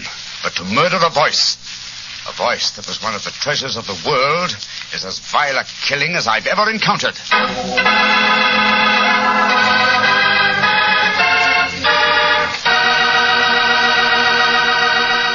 Dr. Watson will tell you the rest of his story in just a few seconds. And right now would be a wonderful time to try a glass of Petri California port. In the evening after dinner, well, any time you're taking things easy, is the perfect time for Petri port. Petri port is a rich red wine, the kind of wine you like to sip slowly, so you won't miss a drop of its truly fine flavor. I'm not kidding when I say you owe it to yourself and your family to try Petri Port. In fact, you should try Petri Port and Petri Muscatel. So don't buy one, buy two. Buy both Port and Muscatel. Just be sure you get Petri, because Petri wine is always good wine. Well, Dr. Watson, so the great opera singer lost her voice when someone locked her in a room full of cats, huh? What did you and Sherlock Holmes do? We took Signor Valchese back to her hotel at once and saw that she was properly taken care of. How did the understudy, Lisa Bordoni, make out, Doctor? Well, the tragedy that overtook La Valchese gave her great chance. She received a tremendous ovation at the close of the performance, and it seemed certain that another star had been born. But let me tell you the story just as it happened, Mr. Bartell. A little later that night, Holmes and I were once again standing on the balcony of our hotel, watching a crowd of people that had assembled in the courtyard. You see that crowd, Watson? Yes, I suppose they've come here to acclaim the news star. No, my dear fellow. That crowd isn't planning a celebration. Look at them. Listen to their angry murmuring. I'm afraid there's going to be trouble. I don't like the look of it. Hello. Here comes Lisa Bordoni's brother, Wally. What's wrong, sir? Mr. Holmes, you've got to do something. What's happened? Well, somehow the story about the cats in La Valchese's dressing room has spread. The crowd outside are saying that my sister, Lisa, planned the whole thing so that she could sing Valchese's part in the opera tonight. Where's your sister now? In a room at the hotel here. I managed to get her away from the crowd, and I locked her in. But that mob, I'm frightened for her. Here comes the official representative of law and order, Inspector Bellini. Wally, where is Lisa? I was just telling Mr. Holmes that I'd locked her in a room. And that crowd's in a dangerous mood, Bellini. What precautions are you taking? I have thrown a cordon of police around the hotel. The mob is getting out of our hand, and Lisa must be protected. As a matter of fact, the situation is even worse than the crowd knows. I have just been told that La Valchese's twin sister Bella died in the hospital tonight. That adds a murder charge. If the crowd knew about that, I tremble to think what might happen. Did you say that La Valchese's sister was a twin, Inspector? Si, Senor Holmes. She was her exact double in everything but voice. Indeed, how very illuminating. If you don't mind, I should like to have a few words in private with my friend, Dr. Watson. Excuse us for a moment, please. What do you make of it, Holmes? What do you, old chap? Well, the American girl seemed very charming and all that, but she might have done it. It had to be either her brother, or the inspector himself. They all had a motive for wanting La Valchese to lose her voice. But I must say I can't understand the motive behind the murder of her twin sister. I think I can give you the answer to that question in a very few minutes. But meanwhile, the mob gets uglier and uglier. The only way to avert violence, Watson, is to give them quick proof and a certainty of conviction. I must go back to Bellini and the young American. I want to keep an eye on them. Meanwhile, I want you to slip out and get me a cat. Cat? What on earth for? You'll find out soon enough. But Holmes, what kind of a cat? Oh, any kind, but hurry.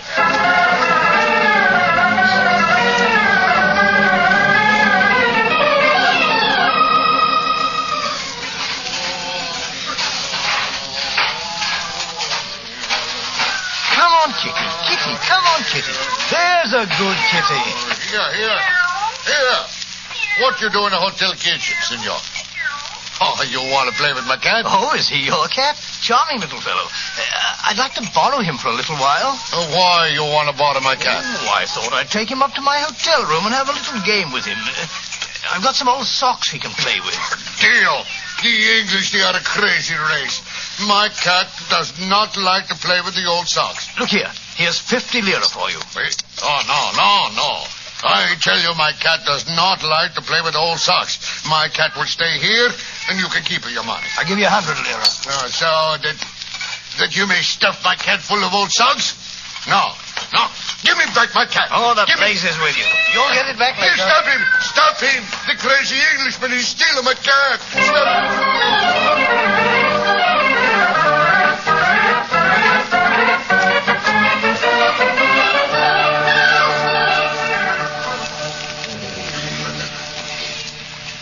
Well, I've got the cat for you, Holmes, but I wish you'd tell me what we're doing outside Valcase's door with it.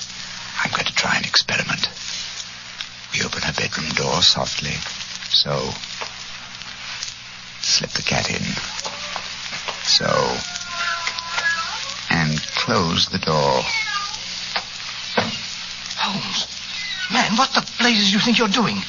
You'll drive her mad. I think not. Listen. And watch through the keyhole if you can. Where do you come from, you stupid cat? Go away. Holmes, her voice. It's come back. Yes, I thought it might. I can see her through the keyhole. She's picking the cat up by the scruff of its neck. She's walking toward the balcony. Yes, and towards the crowd down below. An excellent opportunity for a public confession. Come on. Stella? What do you want? I charge you with the murder of your sister, the great singer, Valcase.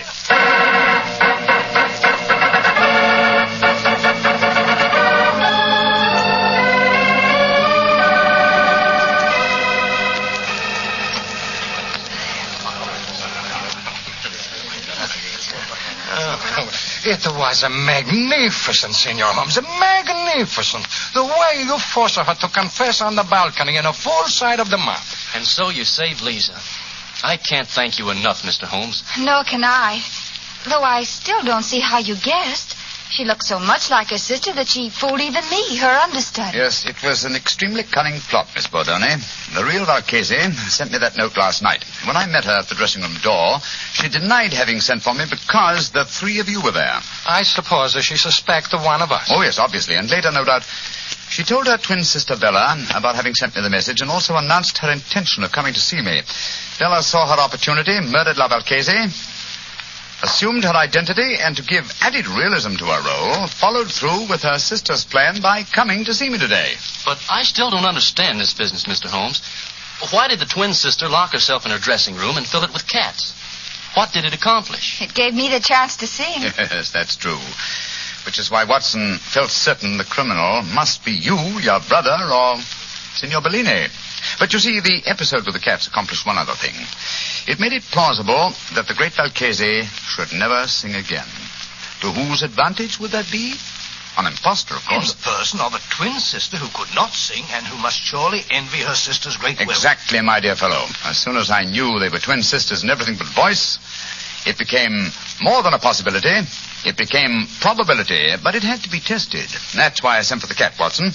When the sister, thinking herself unobserved, exhibited no terror for cats, well, it became a certainty. On my soul, Holmes, this is as fantastic a plot as ever we've met. A diabolical plan, Watson. And I'm only thankful, Miss Bordone, that we were able to expose it before the crowd reached you tonight. I don't know what I can ever do to repay you, Mr. Holmes. Oh, that won't be hard, my dear. A box of Covent Garden for your London debut would be, an ample repayment.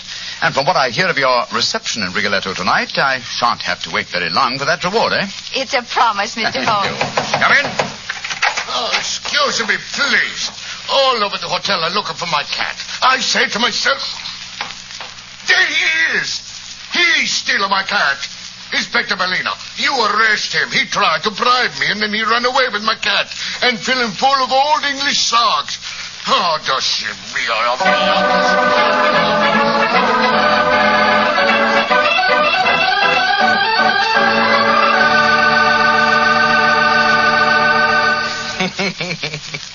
Doctor, I'd sure like to have a picture of you running away with that fellow's cat under your arm.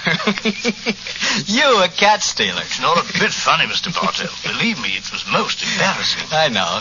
But it was all for a good cause, and I think you were splendid about the whole thing. Incidentally, how'd you happen to look for a cat in the hotel kitchen? Oh, there's usually one round the back door of a kitchen. Haven't you ever wandered, backstage in a hotel? Fascinating. Oh, of course I have, but I've never been in a hotel kitchen. Then where were you?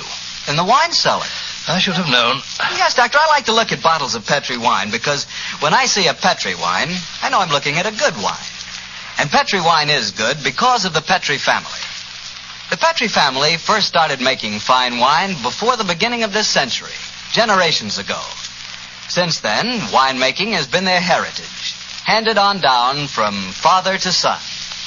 So you can take it for granted that the Petri family really knows how to turn luscious, sun-ripened grapes into clear, fragrant, delicious wine.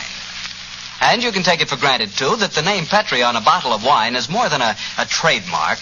It's a personal assurance of the Petri family that every drop of wine in that bottle is good wine. You just can't go wrong with Petri wine because Petri took time to bring you good wine.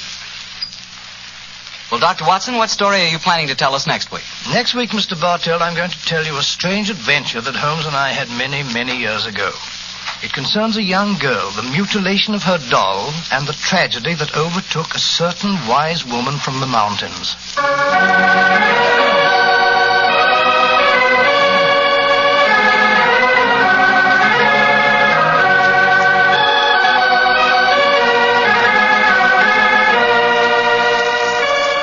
Tonight's Sherlock Holmes adventure was written by Dennis Green and Anthony Boucher and was suggested by an incident in the Sir Arthur Conan Doyle story, The Adventure of Black Peter. Music is by Dean Fossler. Mr. Rathbone appears through the courtesy of Metro-Goldwyn-Mayer, and tonight, Dr. Watson was played by Mr. Eric Snowden, who substituted for Mr. Nigel Bruce. Mr. Bruce is scheduled to return to the program next week.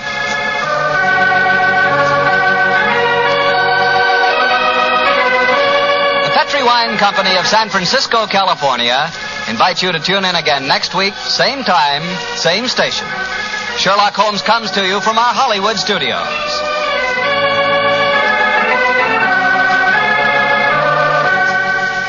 This is Harry Bartell saying goodnight for the Petri family. For a solid hour of exciting mystery dramas, listen every Monday on most of these same stations at 8 o'clock to Michael Shayne, followed immediately by Sherlock Holmes. This is the Mutual Broadcast.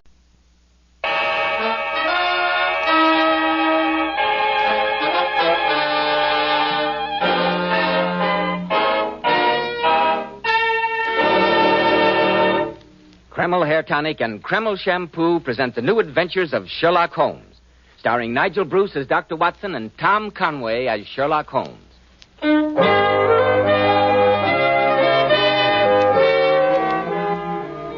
And now for that pleasant moment when we pay our weekly visit to Sherlock Holmes' celebrated friend, the eminent Dr. John H. Watson. Good evening, Mr. Bell. Come in and sit down. I thought you might have forgotten your date, Dr. Watson, when I saw that your door was closed. Not at all, my dear fellow. Rather the opposite. I'm afraid I neglected to keep an eye on the time. I was so deeply engrossed in searching through my files. With satisfactory results, I trust? Well, I hope you will find them so.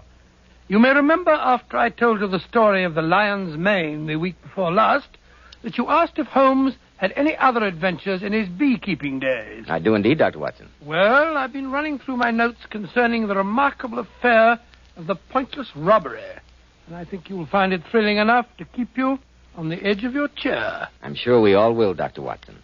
But first, men, I'm sure you'll be interested to hear why Kreml Hair Tonic is preferred among America's most prosperous and successful men. Kreml keeps hair handsomely groomed from morning until night, just the way you combed it in the morning. Kreml contains a special combination of hair grooming ingredients which is found in no other hair tonic. This wonderful, natural-looking hairdressing has just enough light oil to keep hair perfectly groomed with an attractive, healthy-looking luster. Yet Kreml never leaves the hair looking or feeling greasy or sticky. Kreml always looks and feels so clean on both hair and scalp. Be sure to try it, men. Kreml, Kreml Hair Tonic. Now, Dr. Watson, what's the story of the pointless robbery? Well, it all began, Mr. Bell, on a delightful summer morning in August 1913. I was spending the first day of a week's holiday visiting Holmes at the small farm on the South Downs to which he'd retired and where he was devoting himself to nothing more serious than the raising of bees. I must say, Holmes, that the quality of breakfast here convinces me that I've discovered the real reason for your devotion to rustic life. A very sound deduction, Watson. And there's much to be said for the peaceful atmosphere of the countryside after the noisy hubbub of London. A peace which I fear may be only too transient, Watson. I suggest that you omit reading the morning paper during your stay. All that talk of war in Europe, you mean? Nonsense, Holmes. In this year of our Lord, 1913, no civilized nation would dream of resorting to the outmoded fallacies of armed force. I trust you're right, Watson. I trust you're right. But, I say, Holmes, you've got a visitor. Somebody's coming up the path. It's Mr. Kenmore, the rector of our local church. Another donation is indicated, no doubt. It would take the national budget to keep the church's ancient organ in good repair.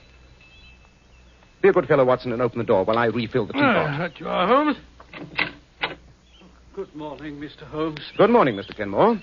This is my good friend, Dr. Watson. How do you do, Doctor? A cup of tea? No, thank you. No tea.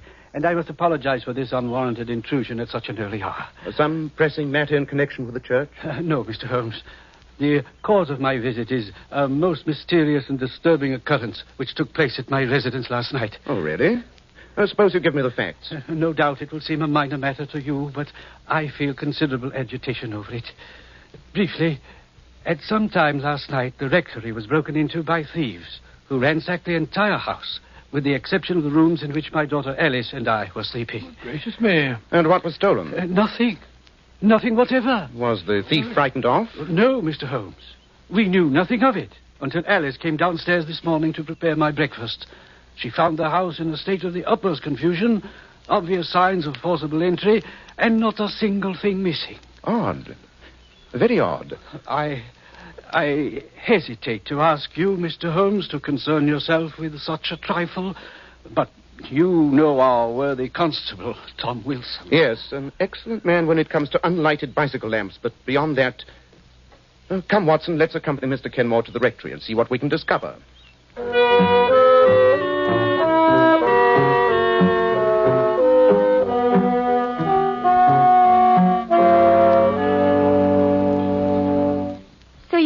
Mr. Holmes, as Father told you, absolutely nothing seems to be missing. Not that the possessions of a country rector are of such great value. Nevertheless, that silver service on the sideboard would undoubtedly attract any thief's eye. A family inheritance, Mr. Holmes. One of my few valuables. I see that you've got quite a large library, Mr. Kenmore. Any books of great value there? None at all, Dr. Watson. Sound suggestion, though, Watson. Oh, this French window, which gives onto the garden, seems to be where the thief made his entry. Quite. A circle of glass cut out of one of the panes. Then a gloved hand reaching in to turn the key. A gloved hand, Mr. Holmes? Undoubtedly, my dear. The blurred impressions are quite characteristic. And now that you've seen everything, Mr. Holmes, what do you make of it? It presents a most interesting problem, Mr. Kenmore. The disorder of the rooms would indicate a search for some definite object, even though you assure me that you know of nothing of value in your possession. We must wait for developments. I think you and your daughter should most certainly be on your guard against the thief's return. You really think there is... Mr. Kenmore, my friend is apt to see criminals behind every bush, the natural result of a lifelong career. Perhaps, Watson, perhaps. Well, we must be getting along. I wonder, Mr. Holmes, if you and Dr. Watson would do me a great favor before you go. Of course, if it's in our power. Well, what is it? Would you think me too bold if I asked you to let me take a snapshot of you both? Oh, really, Alice? I gave Alice a camera for her birthday last week, Mr. Holmes, and ever since then she's been making life miserable for everyone. I'm sure you could find two handsomer subjects, my dear. But Watson and I will be glad to have you immortalize our features. Yes, of course, naturally. Oh, thank you, Mr. Holmes. I brought my camera down from my room, hoping you'd say yes. Well, I'm very sorry. I was just wearing this old Norfolk jacket. If you stand here, right beside the front door. Just a moment. The wind's blowing my hair about a bit. Ah, there we are. All right. Just look this way. Fine. Thank you so much. I hope you'll spare me a print or two if they turn out, my dear. I'll be very glad to. As a matter of fact, that was the last picture in the roll. Now I can take it down to the village and have Mr. Dilworthy, the chemist, develop it for me. I say, we're passing by the chemist's shop. Can't I drop it off for you? Thank you very much, Mr. Watson. That's very kind. Here it is. And thank you again, Mr. Holmes, for your kindness in troubling yourself with my problem. Not at all. And remember, Mr. Kenmore, be on your guard against a return visit.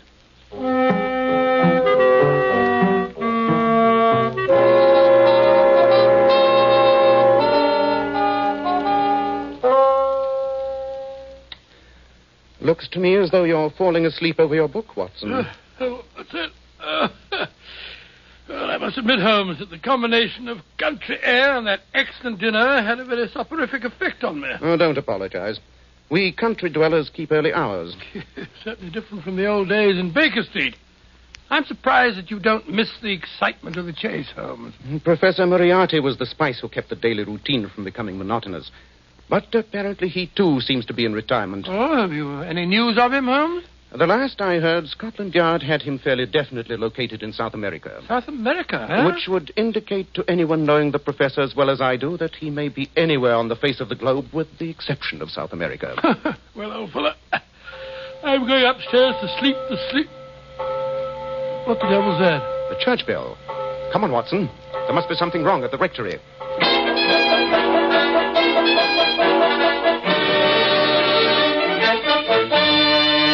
And I thought the quickest way of raising the alarm, Mr. Holmes, was to sound the church bell. Very wise. Tell me, Mr. Kenmore, what was the first thing you heard? A sharp cry from my daughter awakened me, followed by a thud. I rushed into her room and found her. Well, she'll be all right, don't you worry, Mr. Kenmore. I've had to take several stitches, but she'll have a slight concussion for the next few days. But there's no cause for alarm. Oh, thank heaven, Doctor. When I rushed in and saw her lying on the floor... Her assailant had fled by the time you entered? The open window showed only too clearly the miscreant's path. Well, you keep her in bed for a few days, give her a light diet, and she'll be right as rain. Oh, that face, the window. Well, she's semi-conscious, poor girl, to be quite expected after such a blow. No, don't touch me. Please. It's there on the shelf. No. The sleeping draught that I gave her will take effect soon. I blame myself, Mr. Holmes, for not having paid more attention to your warning. But That's of no importance now, Mr. Kenmore. What's that? Someone at the door. Pardon me. Wilson, high time you got here. You received my message? Oh, take your message as has brought me here, Mr. Kenmore. We're the constable, Watson. There's been worse things happening in the village. What is it, Wilson? Oh, good evening, Mr. Holmes. Oh, there's fair devil's work afoot tonight. Oh, come, my man. What's up? Well, it's Mr. Dilworthy, the chemist. Well, what about him?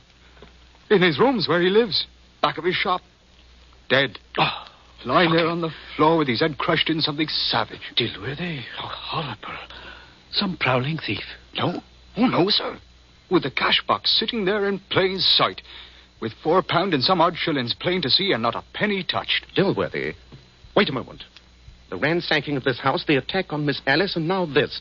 There's only one common denominator which applies to all three. I don't understand, Mr. Holmes. That film from Alice's camera, Watson.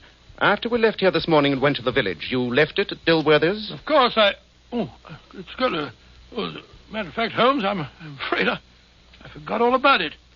Here's the roll in my pocket. I must apologize to Miss Alice. Not a bit of it, Watson. What do you mean, not a bit of it, Watson? I'm convinced that roll of film holds the solution of the mysterious events of the past 24 hours. And due to your convenient lapse of memory, we are in possession of the prize. But what prize are we in possession of? That, Watson, remains to be seen. Come, we just have time to catch the late train for London. A visit to Scotland Yard's laboratory will reveal the precious secret which that film is evidently concealing.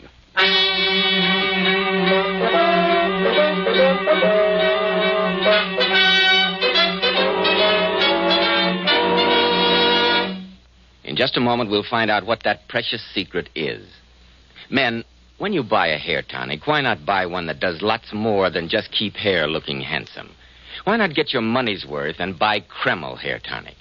No other hair tonic keeps the hair more neatly groomed and attractive looking. In addition, Kreml is simply great to lubricate a dry scalp.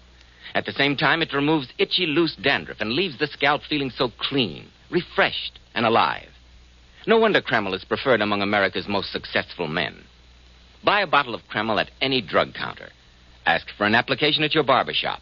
Use this highly specialized hair tonic daily for better groomed hair, a more hygienic scalp.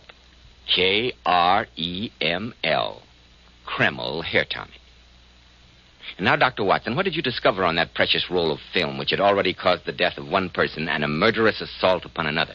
Well, as soon as we reached Scotland Yard's laboratory, Holmes wasted no time in getting permission to develop the photographs. Just hand me that second tray, will you, Watson? The one this side of the red lamp. There you are. There. That does it. Look, Watson. The images are starting to appear. Oh, I'll take your word for it. That red lamp gives about as much light as a glowworm. Sorry, but that's all we can use until we finish the development. Look, Watson. They're coming much more strongly now. Yes, I see. That seems to be a picture of the rector. Doesn't look to me as though that were worth committing murder for. There are 12 pictures on the roll, Watson. This next one seems to be a somewhat out-of-focus picture of the directory.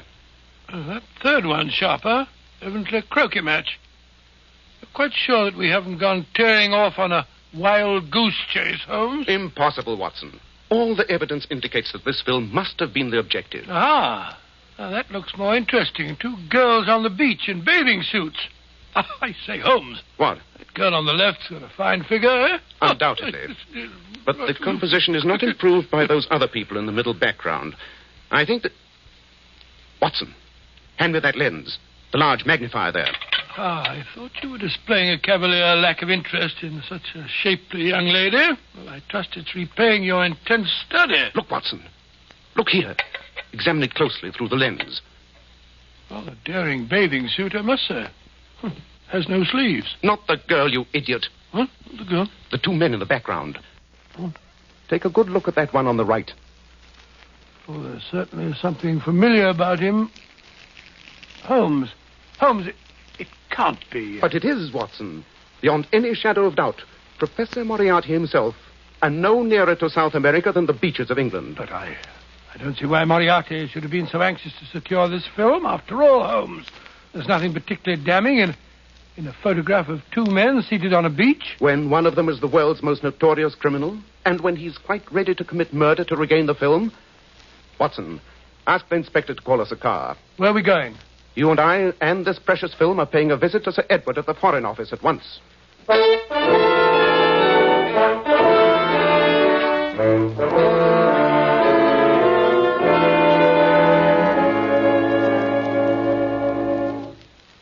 Your deduction was absolutely sound, Holmes. You recognize Moriarty's companion, then, Sir Edward? Beyond any question. He goes by many names, but our files would indicate that the real one is von Schäling, probably the cleverest among the senior members of the Imperial German Secret Service. Good heavens, a spy. Yes, precisely, Dr. Watson. I should imagine, Sir Edward, that his dealings with Moriarty must be of great importance, since they required him to come to England in person. I'm quite sure of it. But the peaceful surroundings of the South Downs and the quiet beaches, what would a spy be doing there? With Portsmouth, England's greatest naval base only a few miles away, and the present situation in Europe, Professor Moriarty does not concern himself with trifles. Under the circumstances, I have no hesitation in telling you 2 gentlemen that the first trials of our new battle cruisers have been taking place off Portsmouth these last few days. Great Scott. Yes, Doctor. In what we thought was the utmost secrecy. There's still a ray of hope, Sir Edward. Moriarty would not have gone to such lengths to suppress this photograph had his transactions with von Schäling been completed. Do you mean, Holmes, that there may still be time to forestall him? Dr. Watson and I will do whatever is in our power, Sir Edward.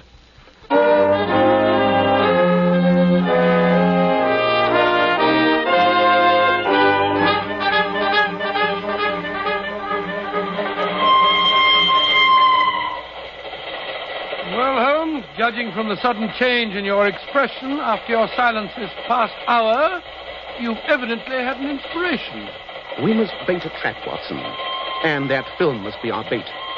Professor Moriarty must be in a fury at his bungling subordinates, who've twice failed to recover it. If I know the professor, he'll make the next attempt himself. You can't take an advertisement in the newspaper, Holmes, to lure Moriarty into a trap. If Alice and her father will cooperate, I have a method that is better than any advertisement. Oh? What's that? Evidently, Watson, you're not acquainted with the post office and the postmistress of the average village, to which Falworth is no exception. She fills the function of a town crier with the utmost efficiency. She will be our advertisement.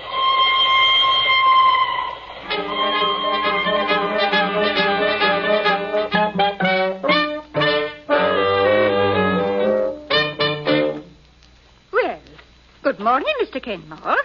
And how are you this fine morning? And how is poor Miss Alice coming along? Very well indeed, thank you, Mrs. Roberts. Ah, that's a blessing.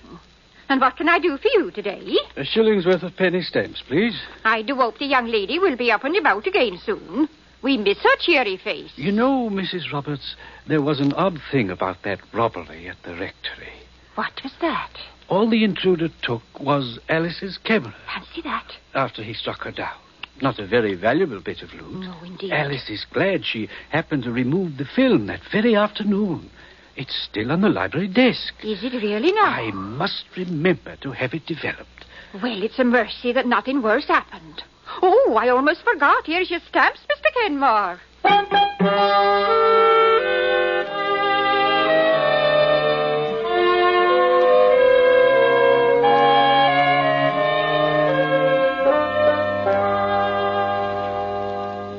And I think I can assure you, Mr. Holmes, knowing our worthy postmistress as I do, that the misinformation I gave her has by now been widely disseminated. Excellent, Mr. Kenmore.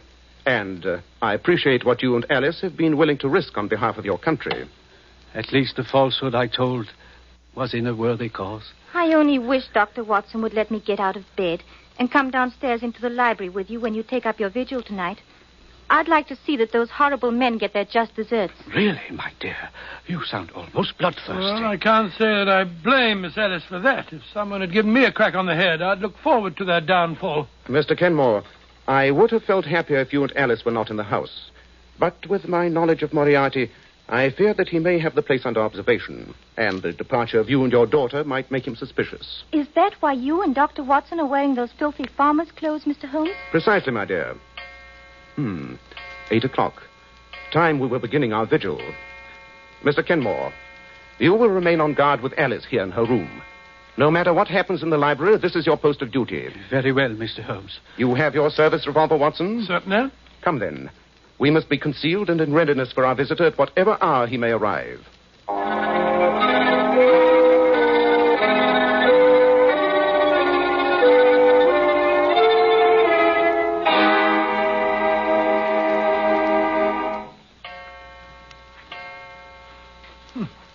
Only 2 o'clock. I'm so cramped from standing behind these curtains that I thought it must be the morning. What price the peaceful countryside now, Watson? Well, I must say that... What is it? A faint sound on the gravel path. It might be a nocturnal animal or... No. There it is again. Footsteps. Is your gun ready, Watson? Ready, Holmes. It'll probably come through the French windows. It's the most inviting entrance. On your guard. Cutting up a pane of glass.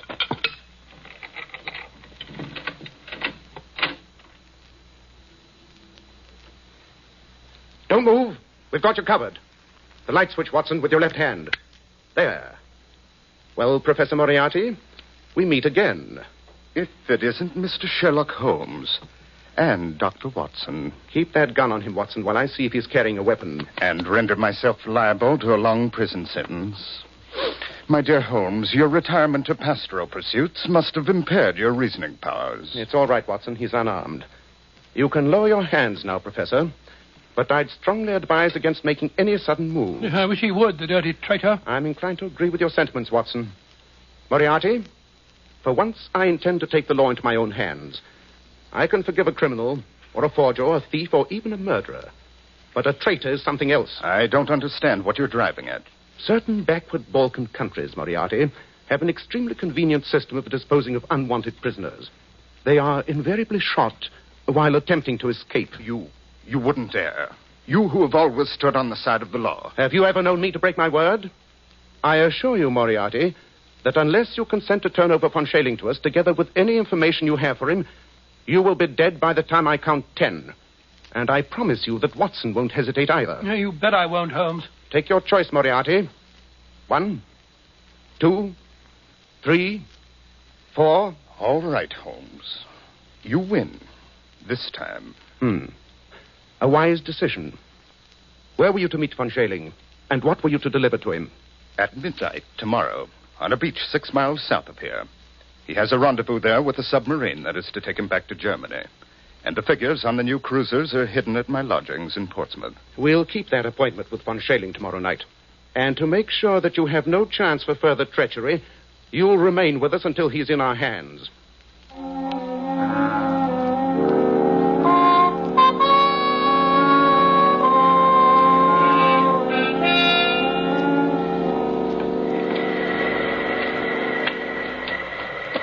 This is the spot, Professor Moriarty? 500 yards south of the abandoned dock, yes.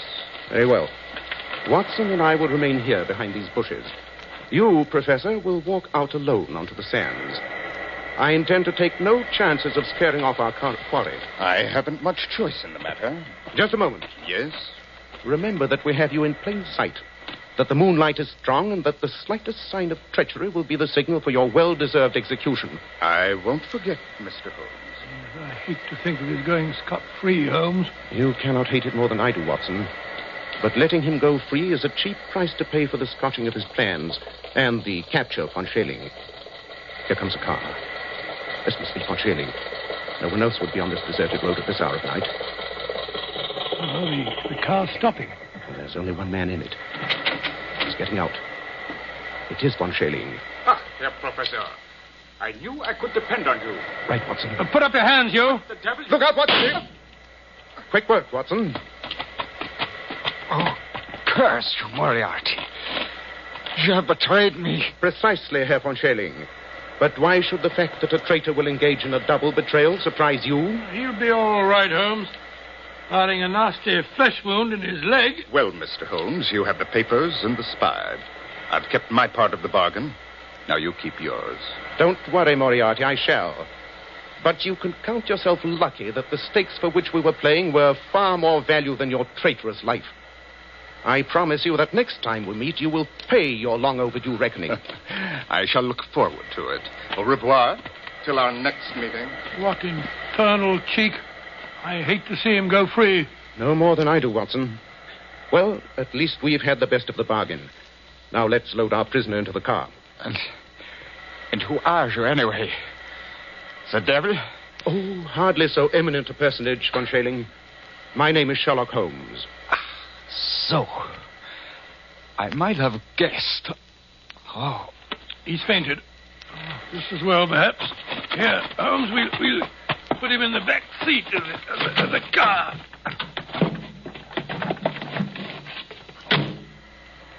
Well, you've got the spy, and that finishes that.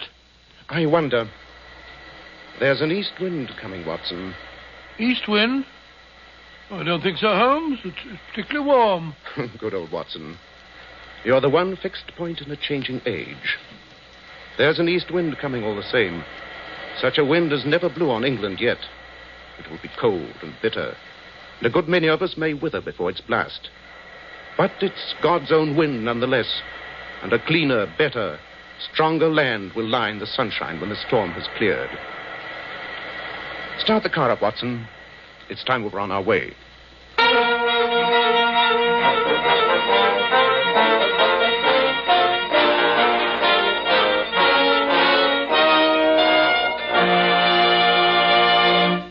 And now may I introduce one of the outstanding authorities on feminine beauty.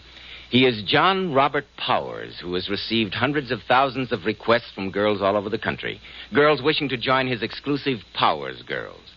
And now, especially transcribed, Mr. John Robert Powers. Good evening, friends. I'm very happy tonight to bring along one of my very attractive Powers girls, Miss Pat Fordyce.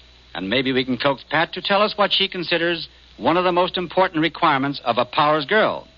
How about it, Pat? Well, I think one of the most important requisites is lovely, shining, bright hair.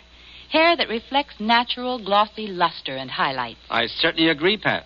And I heartily agree with you about using Kreml shampoo. Yes, Pat, I advise all my Powers girls to use Kreml shampoo. In my opinion, no other shampoo leaves the hair more radiant with such natural gloss and highlights.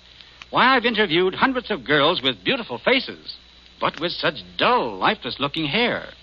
Then after using Kreml shampoo, what a difference.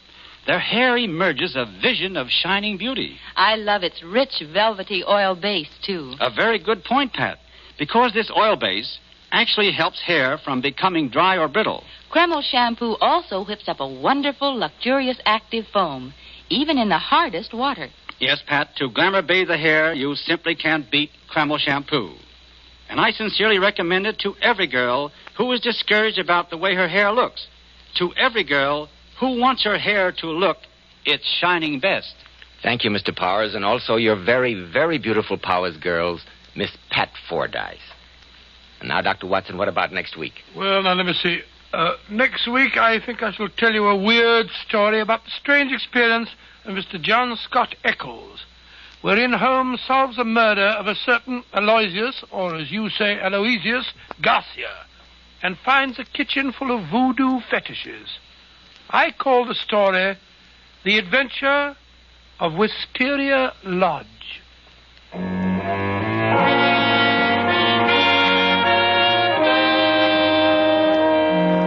Tonight's Sherlock Holmes adventure was suggested by an incident in Sir Arthur Conan Doyle's story, His Last Bow.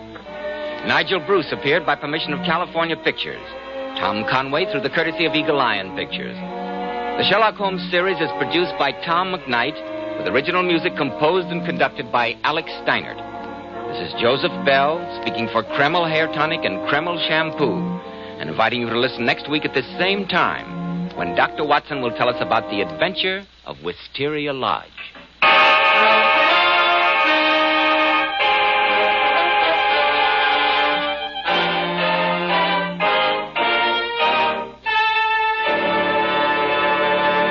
ABC, the American Broadcasting Company.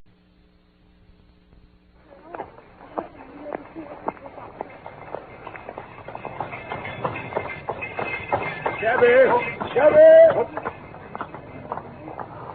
Capital, my dear Watson. Let us return to our humble abode. 221B Baker Street, please, Cabby.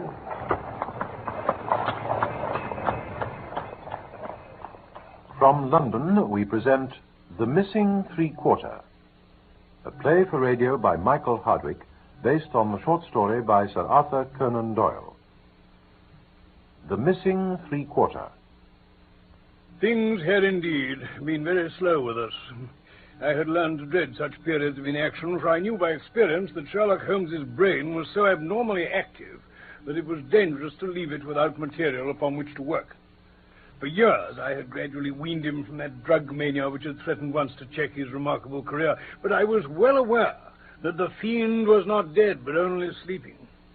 Therefore, I blessed the hour on a gloomy February morning some 7 or 8 years ago that a telegram arrived at Baker Street with an enigmatic message to break that dangerous calm, which brought more peril to my friend than all the storms of his tempestuous life.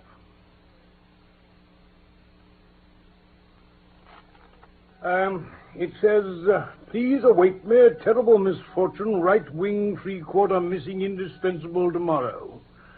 Signed, Overton. Let me see.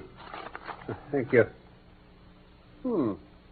Strand postmark and dispatched 10:36.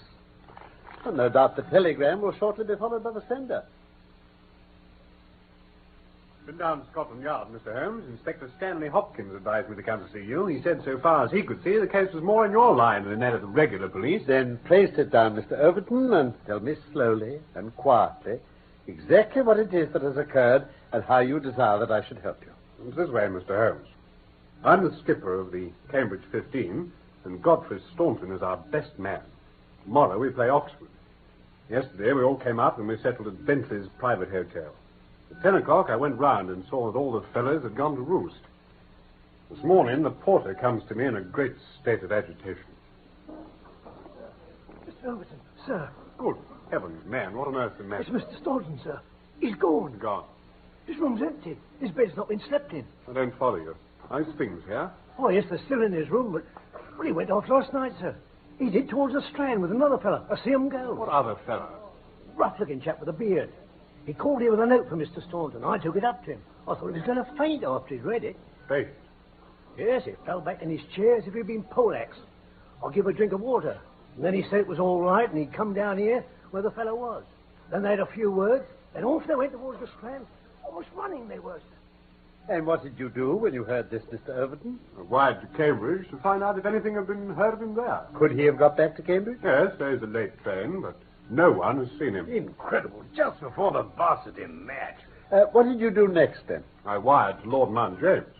Why, to Lord Mount James? Godfrey's an orphan. Lord Mount James is his nearest relative. His uncle, I believe. Indeed? Well, this throws new light upon the matter. Lord Mount James is one of the richest men in England. So I've heard. Godfrey's his heir, and the old boy's nearly 80. Cram full of gout, too. They say he could chalk his billiard cue with his knuckles. Oh, poor fellow. He's an absolute miser. Have you heard from Lord Mount James? No. Well, I have a clear day, and I shall be happy to look into the matter. Now, let us step round together to this hotel and see if the porter can throw any fresh light upon things. Can you describe the man with the beard for me? Well, he was about 50. Not a gentleman, but not a working man, if you see what I mean, sir. What state would you say this bearded man was in? Calm? Excited? Oh, he's very pale. Very pale indeed. And I did notice, when I give him the note to take up, his hand was shaking something terrible. Did you take any other message to Mr. Staunton? Yes, sir. Telegram. What time was this? Oh, it was about 6. I took it to him in his room. Were you present when he opened it? I waited while he wrote the answer. Did you take the reply? No, sir. He said, all right, porter, I'll take this myself. What did he write it with? A pen, sir. Have you by any chance the pair of telegraphic forms on which he wrote this message? Yes, sir. Here they are, sir. Good. They haven't been used since. Thank you. Now then, if I hold this form up to the window... See anything? It's a pity he didn't write in pencil. I rejoice to perceive, though, that he wrote it with a double-pointed quill pen. And I can hardly doubt that we'll find some impression upon his blotting paper. I think the time has come for us to visit our missing gentleman's room. Yes, I fancy this is what we're looking for. Hold it up to the mirror, Mr. Holmes. Oh, that's unnecessary, Mr. Overton. The paper is thin, and the reverse will give the message. You see? Stand by us, for God's sake. So these 6 words are the tail end of the telegram which Godfrey Staunton dispatched a few hours before his disappearance. Stand by us, for God's sake. Sounds pretty desperate, Holmes. Evidently, he saw a formidable danger approaching from which someone else could protect him. Us. It says stand by us. Yes, Watson. So another person was involved. Man with a beard. Then what is the connection between Godfrey Staunton and the bearded man? And what is the third source from which they sought help against that pressing danger? Well, all we have to find is to whom the telegram was addressed. Exactly, my dear Watson. Your reflection, though profound, had already crossed my mind. But I dare say it may have come to your notice that if you walk into a post office and demand to see the counterfoil of another man's message, there may be some disinclination on the part of the officials to oblige you. Oh, really, Holmes? Meanwhile, I should like, in your presence, Mr. Overton, to go through those papers which have been left upon the table. Certainly. Letters and bills, mostly. No, nothing here.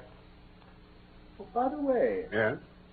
I suppose your friend was a healthy young fellow. Nothing amiss with him. Sound as a bell. Perhaps he was not so strong as you supposed. With your assent, I will put 1 or 2 of these papers in my pocket in case they should bear upon our future inquiry. One moment. Who are you, sir? And by what right do you touch this gentleman's papers? I am a private detective, and I'm endeavoring to explain his disappearance. No, you are you? And who instructed you, This gentleman, Mr. Staunton's friend, was referred to me by Scotland Yard. And who are you, sir? I'm Cyril Overton, sir. Then it was you who sent me a telegram. My name is Lord Mount James. I came round as quickly as the Bayswater bus would bring me. So, you have instructed a detective? Yes, sir. And are you prepared to beat the costs? I have no doubt, sir, that my friend Godfrey, when we find him, will be prepared to do that. But if he's never found, answer me that. In that case, no doubt his family... Nothing of the sort, sir. Don't look to me for a penny. No, not a penny. I am all the family that this young man has got, and I tell you that I am not responsible. You understand that, Mr. Detective? I quite understand your position. Perhaps you don't quite understand mine. Godfrey Staunton appears to have been a poor man. If he has been kidnapped, it could not have been for anything which he himself possesses. The fame of your wealth has got abroad, Lord Mount James, and it is entirely possible that a gang of thieves has secured your nephew in order to gain from him some information as to your house, your habits, and your treasure. Heavens, sir, what an idea. I never thought of such villainy. What inhuman rogues there are in the world. But Godfrey is a fine lad, a staunch lad. Nothing would induce him to give his old uncle away. I'll have the plate moved over to the bank this evening. And in the meantime, spare no pains, Mr. Detective, to bring him safely back. As to money, well, so far as a fiver or even a tenner goes, you can always look to me. Good day to you.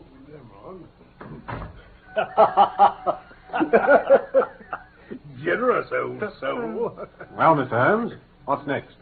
I'm afraid we must leave you now, Mr. Overton. Can't hear from you before the match. I'm sorry. I very much doubt it. Best of luck anyway. Thank you, Doctor. Bye. Now, isn't there anything we can do about that telegram, Holmes? It's worth trying, Watson. Of course, with a warrant, we could demand to see the counterfoils, but we've not reached that stage yet. I don't suppose they remember faces in so busy a place as a post office. Let's venture it. Can I help you, sir? Oh, I'm so sorry to trouble you. There's some small mistake about a telegram I sent yesterday. I've had no answer, and I very much fear that I must have omitted to put my name at the end. Could you tell me if this was so? What time was it, sir? A little after 6. And whom was it to? Oh, the last words in it were, "For God's sake." I'm very anxious at getting no answer. Oh, let me see. Ah, here it is. Oh. There is no name at the end. Oh, then that, of course, accounts for my getting no answer. Oh, well, good morning, miss, and many thanks for having relieved my mind. Good morning.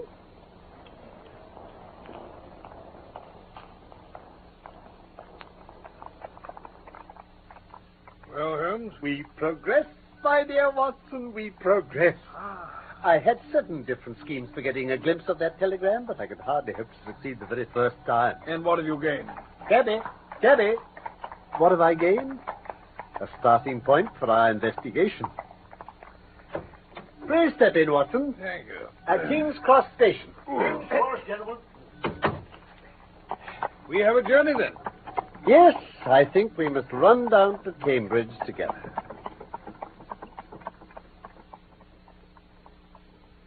Dr. Leslie Armstrong? I have heard your name, Mr. Sherlock Holmes. I am also aware of your profession, one of which I by no means approve. In that, Doctor, you will find yourself in agreement with every criminal in the country.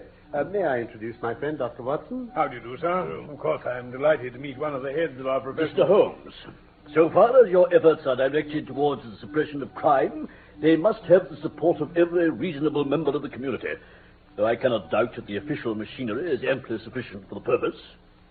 Where your calling is more open to criticism is when you pry into the secrets of private individuals, when you rake up family matters which are better hidden, and when, incidentally, you waste the time of men who are more busy than yourself. No doubt, Doctor. But I may tell you that we are doing the reverse of what you very justly blame, and that we're endeavoring to prevent public exposure of private matters, which must follow when once the case is in the hands of the official police. I have come to ask you about Mr. Godfrey Staunton. What about him? You know him, do you not? He is an intimate friend of mine.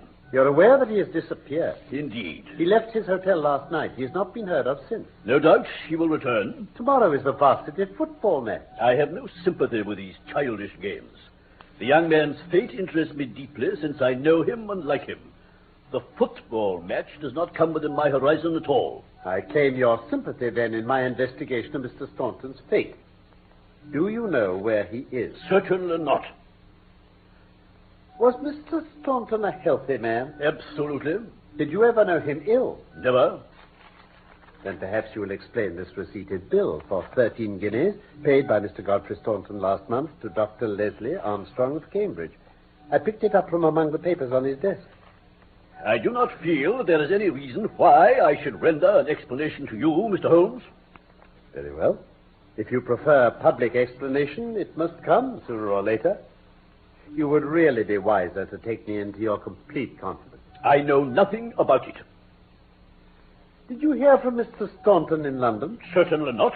Dear me, the post office again. A most urgent telegram was dispatched to you from London by Godfrey Staunton at 6:15 yesterday evening, and yet you have not had it. I shall certainly go down to the office here and register a complaint. I'll trouble you to walk out of my house, sir. And you can tell your employer, Lord Mount James, that I do not wish to have anything to do either with him or with his agents. Dr. Leslie Armstrong is certainly a man of energy, Watson. I have not seen a man who, if he turned his talents that way, was more calculated to fill the gap left by the illustrious Moriarty. Yes, but what happens now? Oh, my poor Watson. But if you would engage a room in that little inn just opposite Armstrong's house, I may have time to make a few inquiries. Holmes, where have you been all this time? Oh, here and there. Ah, what's that? Let me see now. A carriage and a pair of greys outside the doctor's door. It's been out 3 hours. Started at 6:30, and here it is back again. That gives a radius of 10 or 12 miles. And he does it once or sometimes twice a day. Well, nothing unusual for a doctor in practice. But Armstrong is not really a doctor in practice. He's a lecturer and consultant. Why then does he make these long journeys, and who is it that he visits? Well, how about trying his coachman? My dear Watson, can you doubt that I have already done that? I don't know whether it came from his own innate depravity or from the promptings of his master, but he was rude enough to set a dog at me. All that I have learned I got from a friendly native in the yard of our own inn. It was he who told me of the doctor's habits and of his daily journeys. While he was speaking, the doctor's carriage came round to the door. Well, couldn't you follow it then? Excellent, Watson. You're scintillating this evening. The idea did cross my mind. There is, as you may have observed, a bicycle shop next to our inn. Yes. Into this I rushed, engaged the bicycle, and was able to get started before the carriage was out of sight. And? He had got well out on the country road when a somewhat mortifying incident occurred. The carriage stopped. The doctor alighted, walked swiftly back to where I had also halted, and told me in an excellent sardonic fashion that he feared the road was narrow, and that he hoped his carriage did not impede the passage of my bicycle. Confounded cheek. Oh, nothing could have been more admirable than his way of putting it. I at once rode past the carriage and went on for a few miles. Then I halted in a convenient place to see if it would pass me. There was no sign of it. Gone off down a side road, then? Evidently. You think he knows where Staunton is, Holmes? I'll swear it. And if he knows, then it'll be our own fault if we cannot manage to know also. No, I shall not be satisfied until I have made the matter clear. I fancy a good deal may depend upon what the morning will bring. More coffee, Holmes? No, thank you, Watson. I've had a note from the doctor. Oh, yeah? Listen to this. Sir, I can assure you that you are wasting your time in dogging my movements. No spying upon me can in any way help Mr. Godfrey Staunton, and I am convinced that the best service you can do to that gentleman is to return at once to London and to report to your employer that you are unable to trace him. Yours faithfully, Leslie Armstrong. That man has the cheek of the devil. An outspoken, honest antagonist is the doctor. Oh, well, he excites my curiosity. I must really know more before I leave him. I say, the carriage is at his door now. Ah? There he is, stepping into it. Yes. He's glancing up at our window now.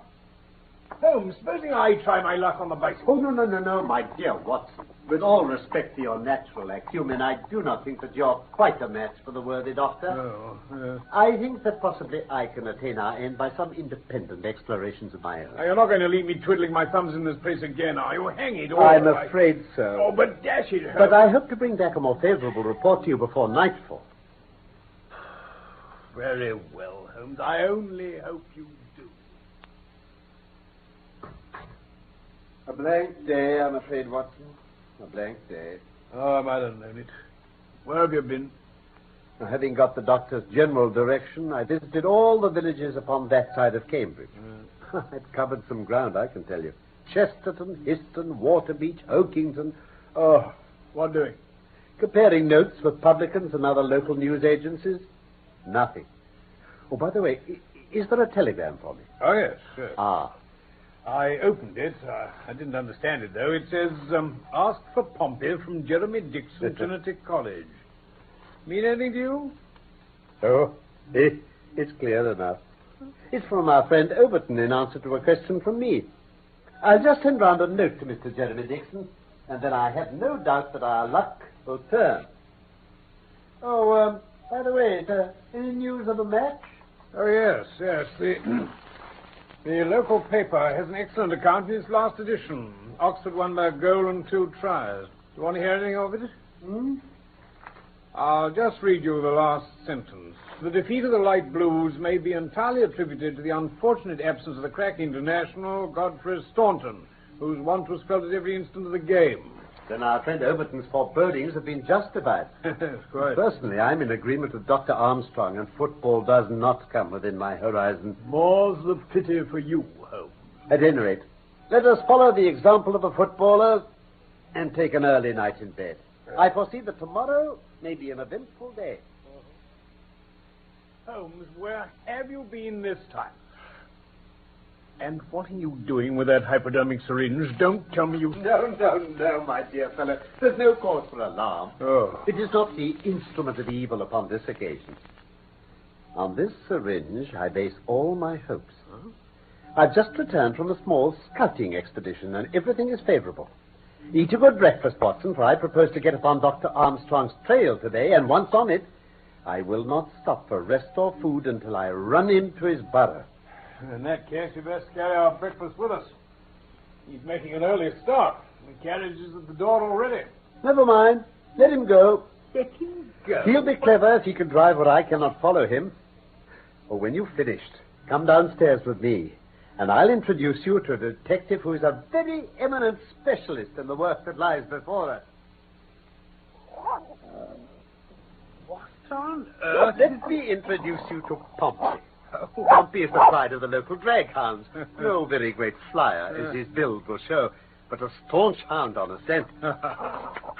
Well, Pompey, you may not be fast, but I expect you'll be too fast for a couple of middle-aged London gentlemen, so I'll just take the liberty of fastening this leather leash to your collar. Now, boy, come along and show what you can do.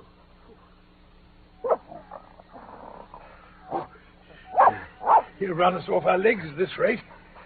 What have you done, Holmes? A threadbare and venerable device, but useful on occasion. I walked into the doctor's yard this morning and shot my syringe full of aniseed over the hind wheel of his carriage. A drag hound will follow aniseed from here to John O'Groats. Oh, he's turning off into this lane. What? Holmes, it goes back almost in the direction of the town. Oh, the cunning rascal. This is how he gave me the slip the other night. This detour has been entirely for our benefit, then. No wonder my inquiries among these villages led to nothing.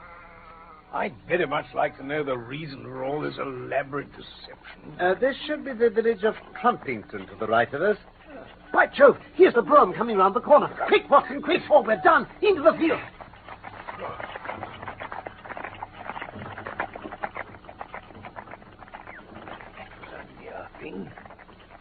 Did you get a glimpse of Armstrong there? Yes, I did. Head sunk on his hands, the image of distress, I'd say. I fear there is some dark ending to our quest. Come, Pompey. Ah, he's making for the cottage in the field.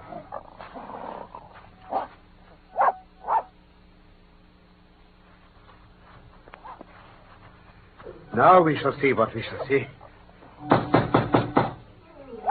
Listen, what's that? The doctor is coming back, Holmes. That settles it.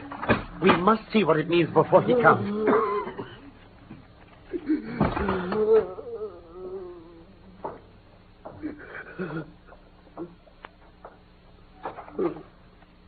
Who are you? Are you Mr. Godfrey Staunton? Yes. Yes, I am. But you're too late. She's dead. You can see for yourselves.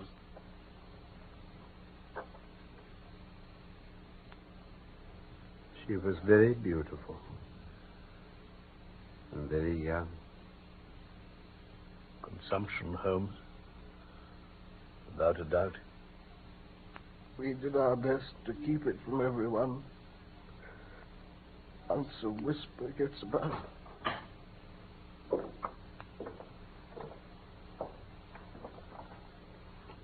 So, gentlemen, you have attained your end. You have certainly chosen a delicate moment for your intrusion. Leslie. I would not brawl in the presence of death, but I can assure you that if I were a younger man... Excuse me, Dr. Armstrong. I think we are a little at cross purposes. If you could step into the next room with us, we might each be able to give some light to the other upon this miserable affair. Very well.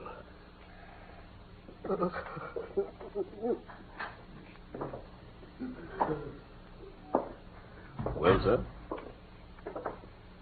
I wish you to understand in the first place that I am not employed by Lord Mount James, and that my sympathies in this matter are entirely against that nobleman. When a man is lost, it is my duty to ascertain his fate. But having done so, the matter ends, so far as I'm concerned. If, as I imagine, there is no breach of the law in this matter, you can absolutely depend upon my discretion and my cooperation in keeping the facts out of the papers. Mr. Holmes, you are a good fellow. I had misjudged you. And my apologies to you, too, sir. Not at all, Dr. Armstrong.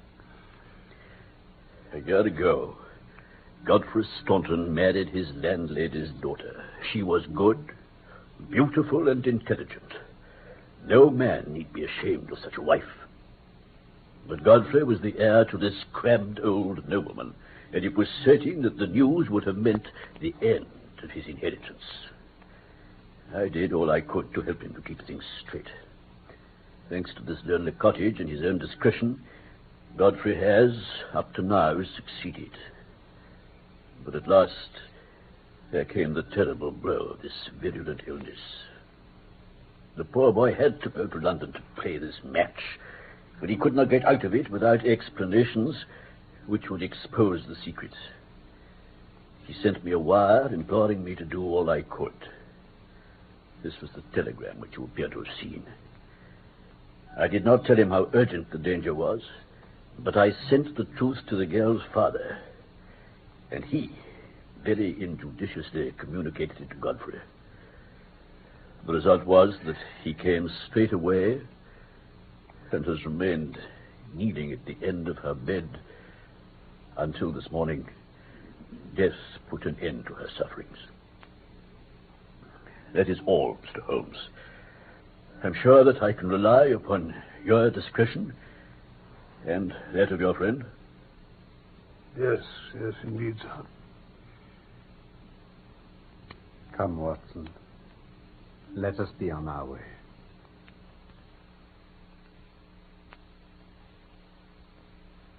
That was The Missing Three-Quarter by Michael Hardwick, based on the short story by Sir Arthur Conan Doyle. Sherlock Holmes was played by Carlton. This episode from the life of Sherlock Holmes will be transmitted to our men and women overseas by shortwave and through the worldwide facilities of the Armed Forces Radio Service. Petri Wine brings you Basil Rathbone and Nigel Bruce in the new adventures of Sherlock Holmes.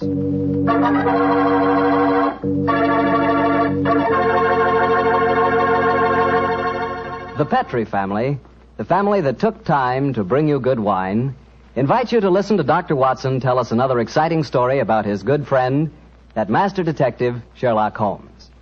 And I'd like to tell you something that maybe you already know. The fact that America's favorite wine is port wine. Did you know that? If you didn't, you'll know why port is the way out front favorite if you'll just sample some Petrie California port. You just look at that Petrie port and you know it's good. That wonderful, deep, rich red color. And Petrie port is so clear. Just hold it to the light and you can sort of see right through the glass. But what you want to know really about a wine is how does it taste? And I'll tell you something. I've never yet been able to find the adjective that'll do Petrie port justice. It's wonderful, honest. You've just got to taste it for yourself and find out for yourself. You'll love that Petrie port in the evening after dinner when you're sitting around listening to the radio. And it's perfect to serve your friends when they come over. You can show them that Petrie label, too. In fact, you can show it proudly. Because the name Petrie is the proudest name in the history of American wines.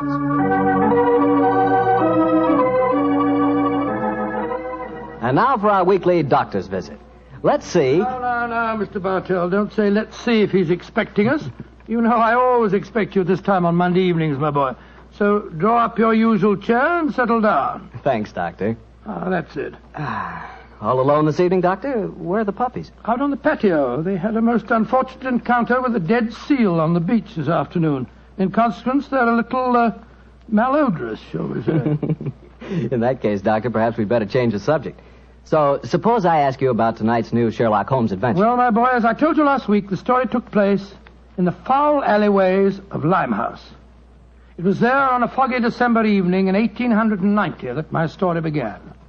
An old friend and patient of mine, Isa Whitney, had disappeared, and his distraught wife had come to me for help. Knowing the man to be the victim of the shocking habit of taking opium, I suspected that I might find him in one of the vile dens inhabited by the dregs of the waterfront. And so, Mr. Bartell, about 5 o'clock on that December evening, I began my search. After an hour of fruitless wanderings, I found myself in a vile alley called Upper Swandam Lane. I could hear the distant moans of the riverboats as I walked, eyes alert, and hand on the revolver in my coat pocket.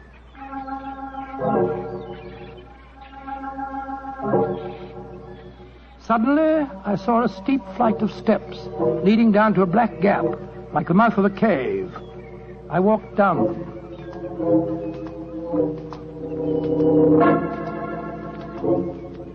The steps were worn hollow in the center by the ceaseless tread of stumbling feet. I reached the bottom. A door faced me, and above it, a flickering oil lamp winked warnings at me. I found the latch and lifted it. The door squeaked open protestingly. And I entered.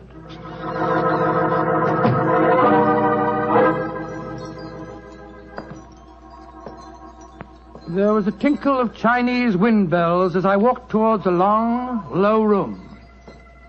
A strange sight met my eyes. Through the gloom, thick and heavy with the brown opium smoke, I saw that the room was terraced with wooden berths, like the forecastle of an emigrant ship. Out of the shadows, there glimmered little red circles of light, now bright, now faint, as the burning poison waxed or waned in the metal pipes. Bodies lay in strange, fantastic poses. Bowed shoulders, bent knees, heads thrown back. The attendant came up to me with a pipe and beckoned me to an empty berth. I haven't come here to smoke your filthy drug. I'm looking for a friend, Mr. Isa Whitney. No, Mr. Whitney here. Well, I'm going to search the place. You must not disturb the I'm priest. carrying a revolver, so you'd better not argue with me, my good man. Out of the way. I searched that filthy den, but found no trace of my missing friend. As I was leaving in despair, a long shaking hand reached out and plucked at my sleeve. I turned, and there sprawled in a berth was the wreckage of a man, his gaunt face yellow and twitching, his clothes filthy and ragged, and the pupil of his eyes like pinpoints. He spoke to me in a thin, quavering voice. For heaven's sake, get me out of here. Now, look here, my man. Don't say you won't help me, Governor. Ain't you got an heart? Please help me, Governor. Take me out of here. Strike me pink, I'm going balmy, I tell you. Oh, what must you expect if you indulge in this filthy habit? Take me out of here, Governor. I'll go straight this time. Cross me out, I will. Oh, very well. Come along with me. I suppose it's my duty to help you. Ah, bless you, Governor. Here you are. Here, now, give me your arm. You cannot take him away. He owe me money. That's a bleeding lie. I paid him when I come in, I did. He cannot go with you, mister. You remember what I said about my revolver, you blackguard? If I have any more trouble with you, I'll fetch the police. Come along. He owe me money. He owe me money. Infernal scoundrel, owe me money. Tell him all proper, Governor. I'd hope you didn't.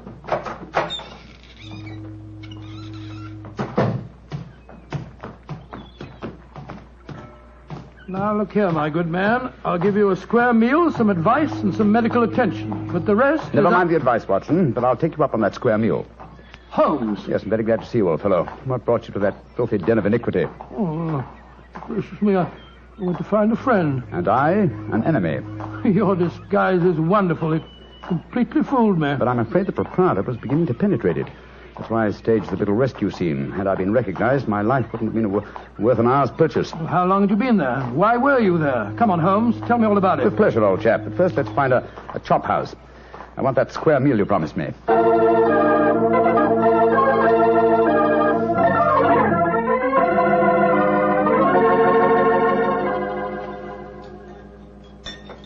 An excellent meal, Watson. Yes, they're surprisingly good for such a shoddy-looking place. Well, Holmes, now perhaps you'll tell me what you were doing in that opium den.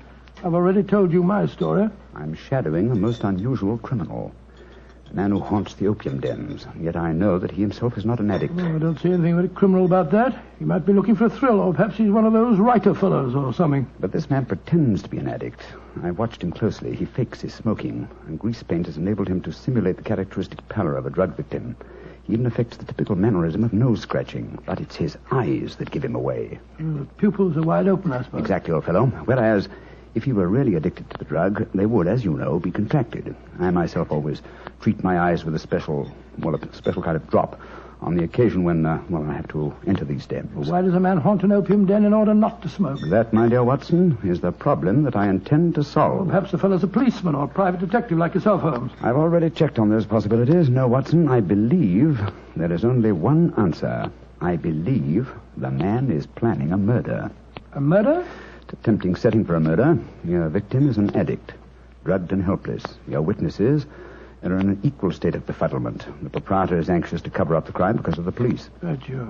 Yes, Holmes. Now, the question is, who is the intended victim? That, my dear Watson, is why I've been shadowing this man. Unfortunately, he was not present in the den we just left, but I intend to continue my search. Holmes, can I help you? My wife's away, you know. You know, it's a long time since we were on a case together. I should be delighted, my dear chap. I've missed you sadly during the past few months. And are you, Holmes? What's the next move? Back to Baker Street, old fellow. My disguise is wearing thin, and I must contrive a new one.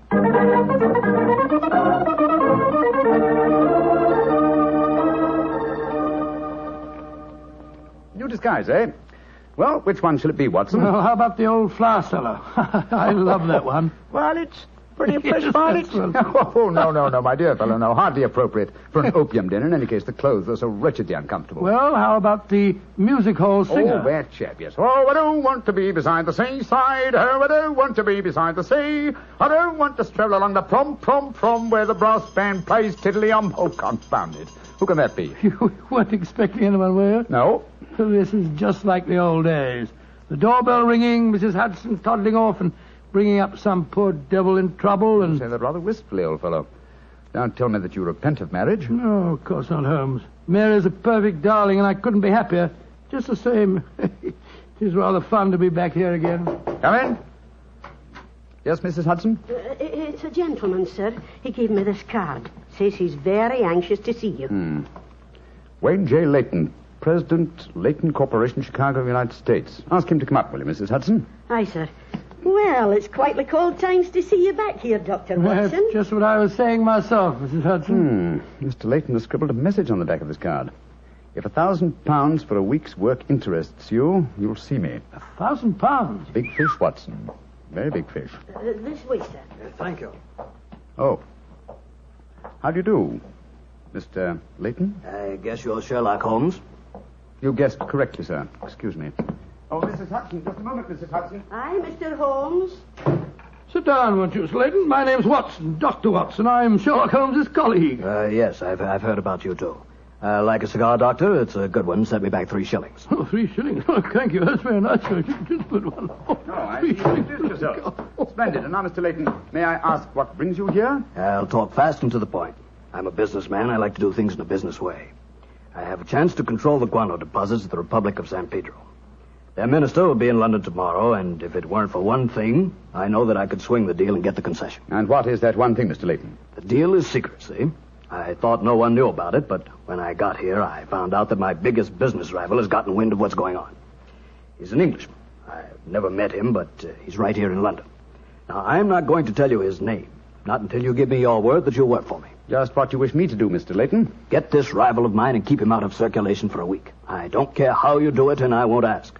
In a week's time, I'll give you the other half of this 500 pounds I brought with me. Oh, great Scott, what kind of Watson, detective give Mr. Leyton his hat and gloves. That's it. Thanks, old fellow. Goodbye, sir. What are you doing, throwing me out? I can't think where you gathered the impression that I indulged in kidnapping. Once again, goodbye, sir. And here, sir, you can take back your cigar. Well, if you don't want some easy money, I'll soon find someone else that does. This is the last you'll see of me, Mr. Holmes. Life is full of little consolations.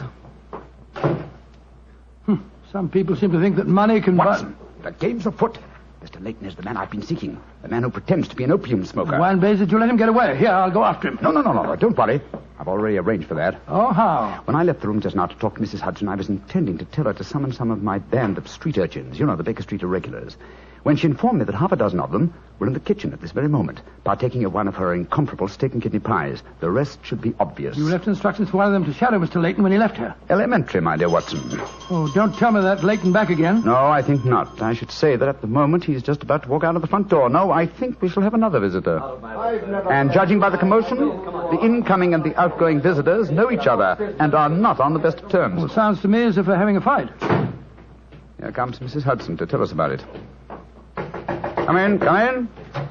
Oh, Mr. Holmes, you've got another visitor. So I gathered. Mrs. Hudson, you gave my instructions to one of the boys? I did that, sir. Young Wiggins was going to follow the gentleman. Mrs. Hudson, what was all that commotion about downstairs just now? Oh, it was the 2 gentlemen shouting at each other. Him that was leaving and the one that was waiting on the doorstep. And who is our new visitor, Mrs. Hudson? Here's his card, sir. Oh, thank you. Linton Chumley, 9 Belgrave Square. Well, ask him to come up, will you, Mrs. Hudson? Very well, Mr. Holmes. Oh, one thing more. Yes, sir. Please instruct another of the Baker Street irregulars to follow this Linton Chumley when he leaves here and report to me. All right, sir. You're taking no chances, Holmes, eh? You're having this fellow shadowed, too. Leyton is a potential murderer. Of that I'm convinced. This Mr. Chumley might possibly be his intended victim. While we're talking to him, Watson, old fellow, I want you to be sure to look at the condition of his eyes. I certainly will. Come in.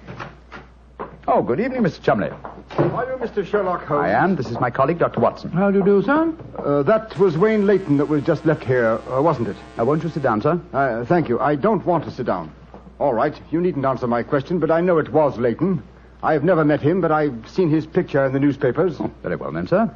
It was Wayne Leyton. I know why he came to you. He's trying to have me put out of the way while he closes that deal on the San Pedro and Guana concession.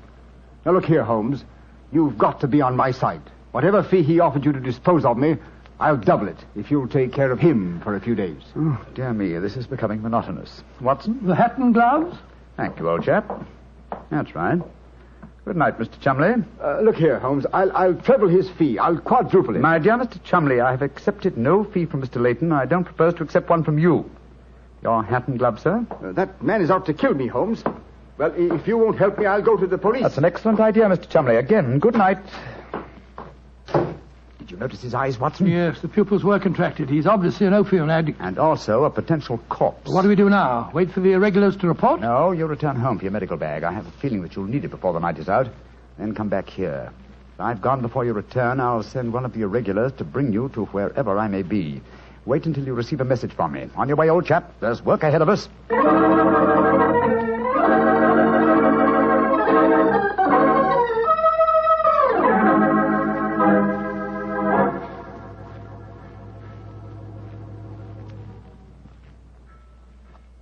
We Wiggins, you're certain that this is the place that Mr. Holmes told you to bring me to? Oh, yes, Dr. Watson. The corner of Swanham Line and Brixton Street, Mr. Holmes said. Yeah, well, this is the spot, all right. I don't see any sign of him. Hello? This old woman coming towards us. So that's the disguise he chose. Oh, spare me a few coppers, will you, mister? My feet hurt something awful, and I ain't had a bite of food all day. No, you don't, Holmes. You can't fool me this time. As a matter of fact, your makeup isn't very convincing. You hardly look like a woman, and nobody's nose could be quite as red as that. Don't look like a woman, don't I? My nose is too red, is it? I'll take that. No, steady, look here. Making fun of a poor old woman whose plight I made her. I'm sorry, madam. I didn't mean to insult you. Well, matey, she gave you a bit of what for all right, didn't she? Boxed your ears. No mistake about it. You mind your own business. And anyhow, why aren't you aboard your ship at this time of night? Because I'm not a sailor, Watson. It's Mr. Holmes. Great heavens, Holmes. I wish you wouldn't confuse me like this. I'd never recognized you. My dear Watson, when you're able to recognize me, it will indeed be the beginning of the end. When your eagle eye penetrates my disguise, I shall realize that my retirement is imminent. But enough of this. See that house opposite? You mean the ramshackle place with the broken tiled roof? Yes, I gave the irregulars instructions to let me know at once if our two quarries ever enter the same house at the one time. They're inside there now, and I'm going in after them. Be careful, Holmes. I better come along with you. Can't I come too, Mr. No, Holmes? no, certainly not. We'll keep watch outside. If I need any help, I'll smash one of the windows, and then you can come in after me. Wait here for me. I don't expect I'll be very long. I'll be here, Holmes. Don't worry about me. Just take good care of yourself.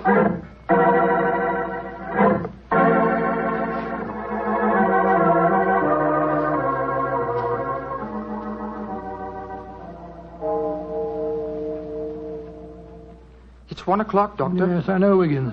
He's been in there half an hour. I'm beginning to get worried. Start going off, No, Wiggins. You know Mr. Holmes. When he gives orders, he likes them. There's the signal for help. Keep watching the house, Wiggins. I'll be out in 5 minutes. Go for the police. Right, you are, sir. All right, Holmes, all right. I'm coming.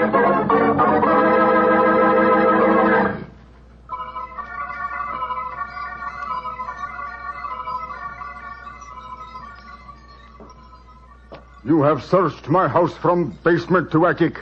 Why do you not give up? I tell you again, there has been no one here tonight. But my friend came in here half an hour ago. I saw him, and before that, 2 other men are known to have come in here. If that is so, then where are they? 3 men cannot vanish. That's just the point, you scoundrel. Out of the way. I'm going to search this hovel again. I'm not leaving here until I find Mr. Sherlock Holmes.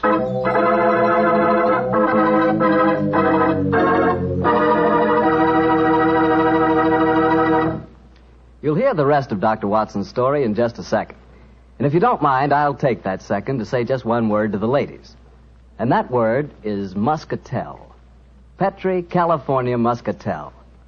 I want you women to know about it because Petri Muscatel is one wine that practically every woman likes. Maybe because it's such a beautiful color, like pale gold. But I guess really because Petri Muscatel brings you the wonderful flavor of luscious, sun-ripened Muscat grapes. And that's a flavor. Try Petri Muscatel after dinner, or any time as a change from Petri Port. Remember, if it's a Petri wine, you know it's a good wine.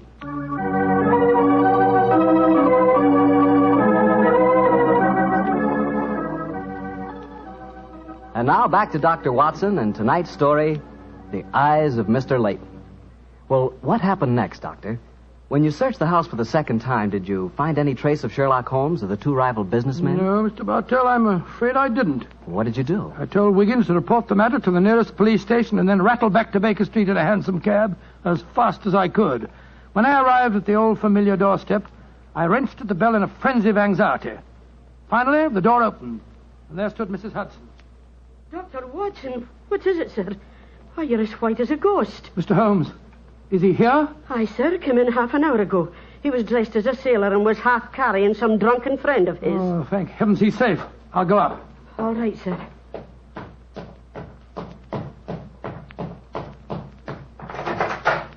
Now, Watson, old chap. There you are. Holmes, I can't tell you how glad I am to see you. Who's that lying on the sofa? Well, up with your bag, Watson. Though I'm afraid the poor devil's done for. Great Scott, it's Wayne Leyton, the American fella. With a knife wound between his ribs. See what you can do for him, will you? All right. This is extraordinary, Holmes. You said that Leyton was a potential murderer. And now he's the victim himself. The biter bit, eh, old chap? Yes, he's still breathing, but he hasn't a chance. I'll try him with an injection of strychnine. Holmes, how did you get his body out of the house? I searched the place from top to bottom. I found no trace of any of you. When I went in, I found the stabbing had already taken place. The proprietor then bribed me, or rather the broken-down sailor he took me for, to smuggle the body out through the secret stairway leading to the wards at the back of the house. Well, there's no trace of Chumley there? No, he must have left before me by the same exit. Well, then you smashed the window and bolted. Yes, I knew that I could count on you to hold the fort while I was getting the body away. Mm-hmm. Just try to say something, Watson. Yes, the injection's beginning to take effect. Yes, Mr. Leyton? What are you trying to say? Tell us, who stabbed you, sir? Shh. Lips are moving.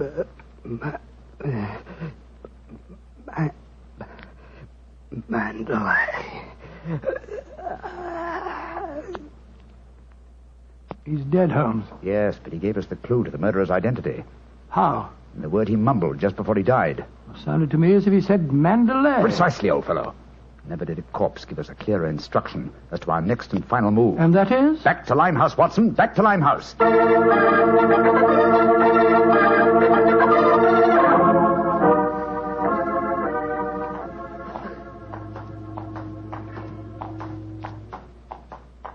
Here we are. This must be the place. What's this?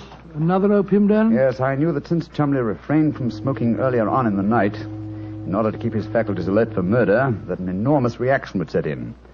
He'd have to find a den at once, and beyond question a different one from that in which the murder was committed.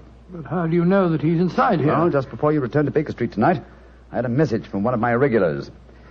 He tracked him here after he escaped from the scene of the stabbing. That was a couple of hours ago. He might have slipped away again. No, Watson, tonight he came to drown his senses with a wretched drug. He'll be here. Come on.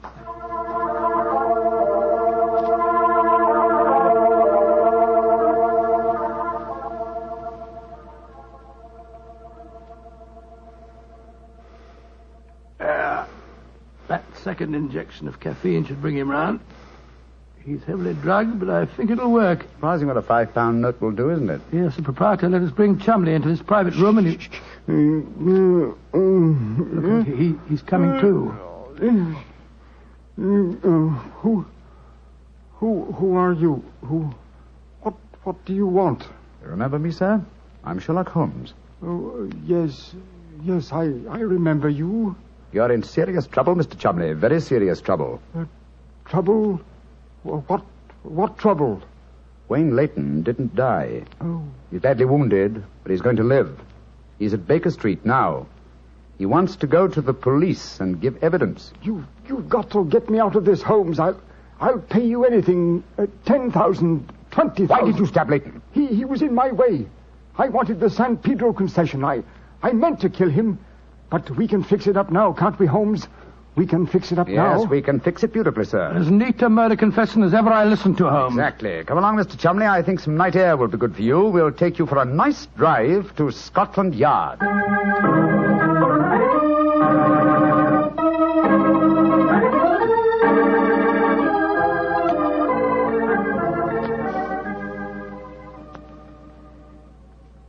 I brought you some kippers, gentlemen. You've both been up all night, and I'm sure you can do it. It's very thoughtful of you, Mrs. Hudson. Yes, indeed it is. What is Mrs. Watson going to say when she finds you've been out all night? Oh, don't you worry about that, Mrs. Hudson. She's very understanding. It's lucky for you that she is. Well, I'll go and leave you to your breakfast. Holmes. Yes, dear fellow? There's only one thing that puzzles me about this case. Oh, what's that? When Leyton was dying, he muttered the word Mandalay. How did that give you the key to the murderer's identity? Oh, the dead American had never met Mr. Chumley, you remember, except when they bumped into each other in our hallway. Yes, he told us that he recognized him from the newspaper photograph. Being an American, he had no reason to know that the name Chumley is in no way pronounced the way it is spelt. Oh, Joe, I never thought of that. Chumley. That name's spelt C-H-O-L, Chul, M-O-N, Mon, D-E-D-L-E-Y. Cholmondeley. Mondeley. Precisely, old fellow. What you thought to be Mandalay was really Cholmondeley, the name of the murderer. What an amazing case. You did a remarkable job, Holmes. I'm beginning to be confoundedly sleepy. Why not sleep, old chap? Your old room's all ready for you. Are you going to take a nap? Oh, dear me, no. I've much too busy a day ahead of me. Let me look at my engagement book. Baxter Square murder. I put the police on the track. The Duchess of Ferrers. Now, I've got her material. The princess who was about to run away from home. Good gracious me, let her run. The Pope's cameos. Ah, yes. His Holiness must not be kept waiting. Can I help you again, Holmes? Mary doesn't return until tomorrow. Well, I thought you were sleepy, old fellow. Sleepy rubbish. I never felt more wide awake in my life.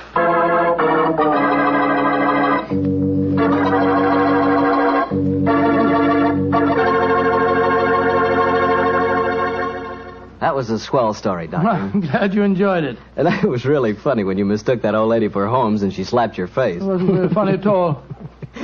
Sure it was. Come on, admit it, Doctor. Well, she did look like Holmes in disguise, you know, and you would have made the same mistake that I did. Okay. Her nose was ridiculously red, and she did look like a man. Look, Doctor, forget I ever said anything. I won't say another word. I'll keep my mouth closed forever.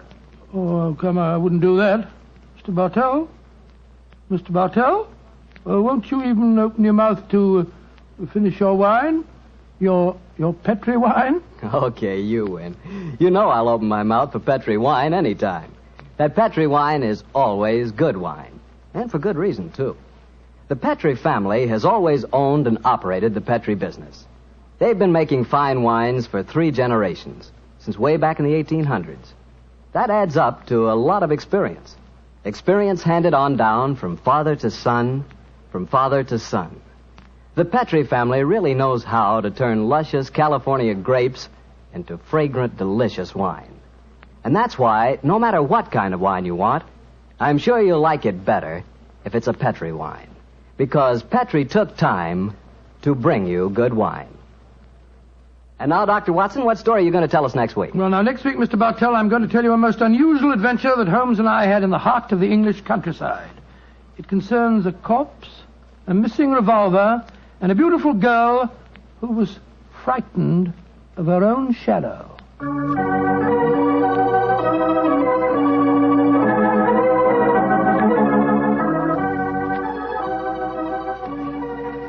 Tonight's Sherlock Holmes adventure is written by Dennis Green and Anthony Boucher and is based on an incident in the Sir Arthur Conan Doyle story, The Man with the Twisted Lip.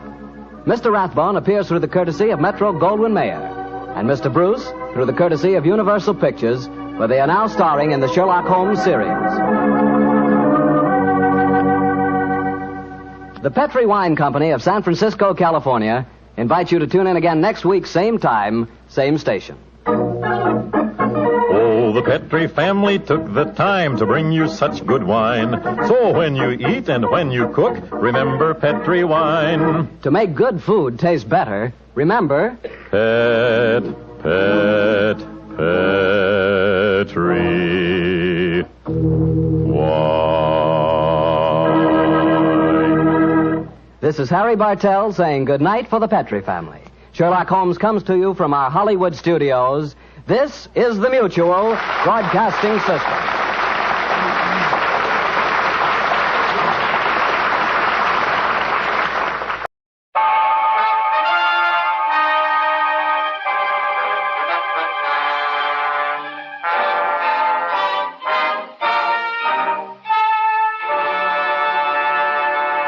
Kreml Hair Tonic and Kreml Shampoo present the new adventures of Sherlock Holmes, starring Nigel Bruce as Dr. Watson and Tom Conway as Sherlock Holmes.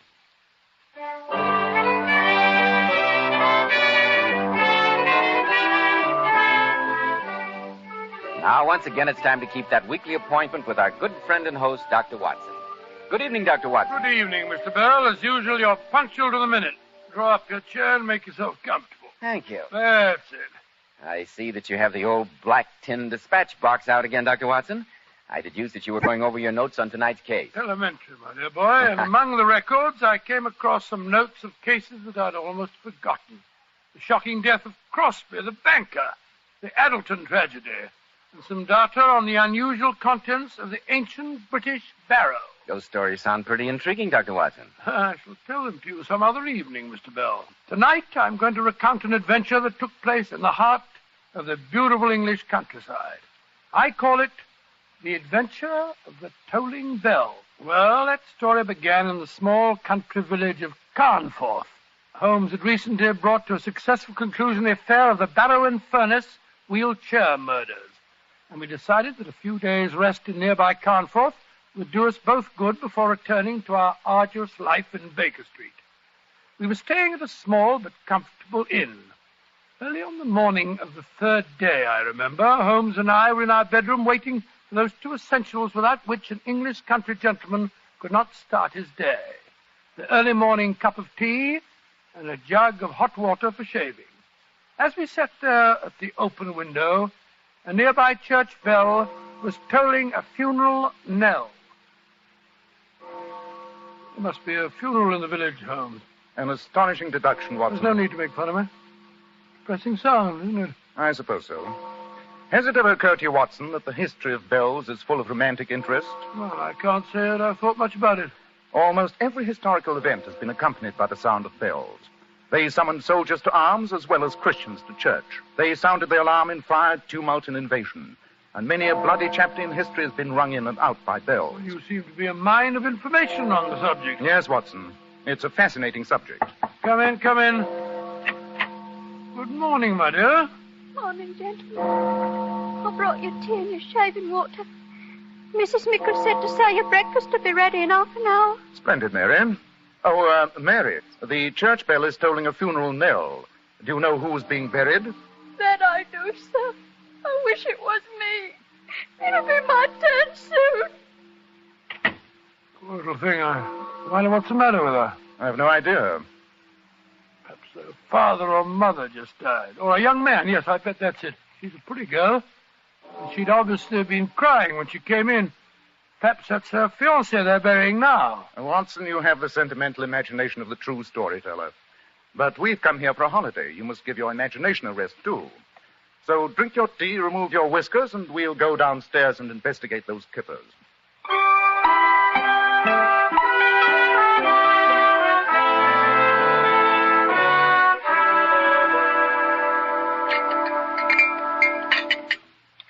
You like your kippers, gentlemen? Excellent, Mrs. Mickle, excellent. Never eaten better. Yes, indeed. By the way, Mrs. Mickle, we heard the funeral bell tolling earlier on. Do you know who was being buried? That I do. 2 souls were being buried, and one of them was a murderer. A murderer? Good Lord, in this peaceful village? What happened, Mrs. Mickle? 'Twere old Threadgold, the corn merchant. Found out his wife had been gallivanting around with a young fellow from Bolton. Cut her throat, he did, and then hanged himself. More tea. Thank you. Oh, shocking. So the peaceful countryside is not as peaceful as it's made out to be, Holmes. A fact that I've frequently had occasion to point out to you, Watson. Has the Morning Post arrived yet, Mrs. Mickle? Here comes old Gilly up the path with it now. I'll see if he's got anything for you. A murder, eh? What do you make of it, Holmes? What is there to make of it, Watson? A jealous husband murders a faithless wife and then commits suicide. A tragic story, but a simple one. Top of the morning to you, gentlemen. Good morning, Gilly. Any letters for me today? Oh, Mr. Holmes, 2 letters. One of them's got some newspaper clippings in it, I think. And you've got a postcard from a Mr. Lestrade. He wants you back in London bad, Mr. Holmes. Here you are. Upon my soul, Gilly, you've been reading Mr. Holmes's private correspondence. Bless your heart, Dr. Watson. If I didn't read other people's correspondence, how would I know what's going on in the village? You were right, Gilly. It is newspaper clippings. By the way, you heard about the murder of Mrs. Threadgold, I suppose? Heard about it. I told the bell this morning at the funeral. You mean to say that you're the bell ringer as well as a postman? Bless your heart, yes, Doctor. President of the Choral Society, too, as well as being on the parish council. You're a busy man, Gilly. That I am, sir. Take this afternoon now. I'm to ring those bells again. Not another funeral, surely? No, sir. A wedding this time. Oh, I'm glad to hear it. Young Sam Perrin is marrying the Slater girl. And you might say I'm responsible for bringing them together. Got some of their letters mixed up, I did. They looked each other up to exchange them, and presto, before you know what's happening, they're getting married. Regular Cupid, you might say I am. Be off with you, Gilly. Other people want their letters. Mr. Holmes doesn't want his kippers spoiled with your idle chatter. All right, Mrs. Crabapples and Vinegar. One of these fine days you'll smile, and the world will come to an end. Good day, gentlemen. Talkative old busybody he is. Oh, Mr. Holmes. Mrs. Lackland's in the hall. The poor old lady's most anxious to talk to you. Mrs. Lackland? She has the seamstress shop in the High Street. Her only son ran away from home a few months back. I think that's what she wants to speak to you about. Oh, but my friend's here for a rest, Mrs. Mickle. I told her that, Doctor, but she won't go away without seeing Mr. Holmes. Oh, very well. Ask her to come in, please, Mrs. Mickle. Yes, Mr. Holmes. Oh, why do you bother to see her, Holmes? Sounds like a trivial matter. The disappearance of an only son can never be a trivial matter. Well, I meant trivial for you, not for her. This is Mr. Holmes and Dr. Watson, dear. Thank you, Emmy. Good morning, sirs. Good morning. Good morning. Please sit down, Mrs. Lackland. That's it. Now, what's the trouble? It's Tom, sir. My only son. He left me 4 months ago, and I've not seen ear nor eyed of him since. You've had no message from him since he left? Not one word. I'm fair out of my mind, sir. Have you any idea of his reason for leaving the village, Mrs. Lackland? None, sir. He was a good boy, and he worked hard, and he didn't fool around with those flippity-gibbet girls in the village. I think he's met with foul play, gentlemen. And I want you to find out about him for me, Mr. Holmes. I've heard say in the village that you're the greatest detective in England. Mrs. Lackland, I'd be glad to help you, but you give me no clues to work with. I'm afraid If that I it's can't... money you want, I got £20 in my postal savings. It's all yours if you can bring my Tommy home to me. Or at least tell me he's safe. Mrs. Lackland, I wouldn't dream of accepting a fee. However, I shall give your problem some thought. If I arrive at any conclusions, I'll get in touch with you at once. God bless you, Mr. Holmes. Good morning to you, sir. A good day. Good morning, Mr. Lackland. Poor old thing. I don't see how you can help her, Holmes. Nor do I, at the moment. But a young man who has grown up in a small village like this may have led a life that his mother is totally unaware of. You said that you had to work on one of your stories today, Watson. Yes, I had a letter from the editor of the Strand magazine yesterday requesting a manuscript as soon as possible. Splendid.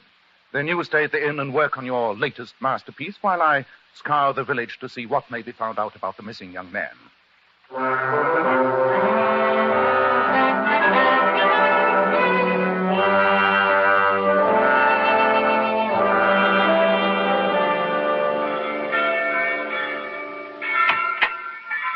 Oh, there you are, Holmes. I was beginning to think you'd got lost. Hello, Watson. I trust you had a profitable session with pen and paper. Well, I've done about half a chapter. I would have done more if it hadn't been for those infernal bells. The wedding ceremony that the worthy Gilly told us about this morning. Oh, I'm tired. Oh, well, what did you find out about Mrs. Lackland's son? Among other things, that he had a secret love life unknown to his mother. And the object of his affections was none other than the maid who brought us our tea this morning. Mary? Have you talked to her? No, it's her half-day off, and I was unable to find her.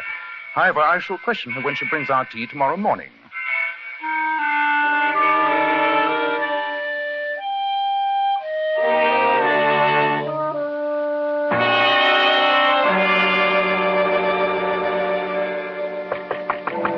Come in, Mary. Oh, Mrs. Mickle. Good morning, gentlemen. Here's your tea and shaving water. Where's Mary this morning? She didn't come to work. Must be ill again. Unreliable girl. And no better than she ought to be, if you ask me. It's no job for me to be carrying tea and hot water upstairs. I hear the village bell tolling for another funeral. Does Carnforth have a burial every morning? I really don't see how the population can run to it. It's another suicide, sir. Another suicide? Good Lord. Old John Larrabee, the baker. He was expecting some money from his son in Australia. It never came. And they foreclosed on his shop. And he hanged himself. Will you be wanting a couple of boiled eggs to your breakfast, gentlemen? No, I haven't much of an appetite, thank you very much. Yes, sir. That woman seems absolutely heartless. She almost smacks her lips when she tells us about these tragedies. Yes, Watson, I noticed it. This peaceful village is beginning to seem strangely sinister to me. And since you have no appetite for breakfast, perhaps you'll join me in a little excursion as soon as you're dressed. Of course. Where are we going? To see the maid, Mary. I'm anxious to talk to her before another funeral bell begins to toll.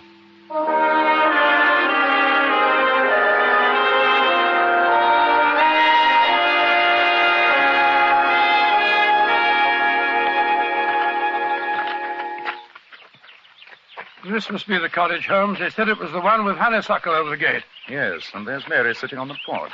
Oh, she's got up. She's coming up the path to meet us. Good morning, Mary. I'm sorry you're not feeling well. Mr. Holmes, Dr. Watson, why have you come here? Not to ask about my health.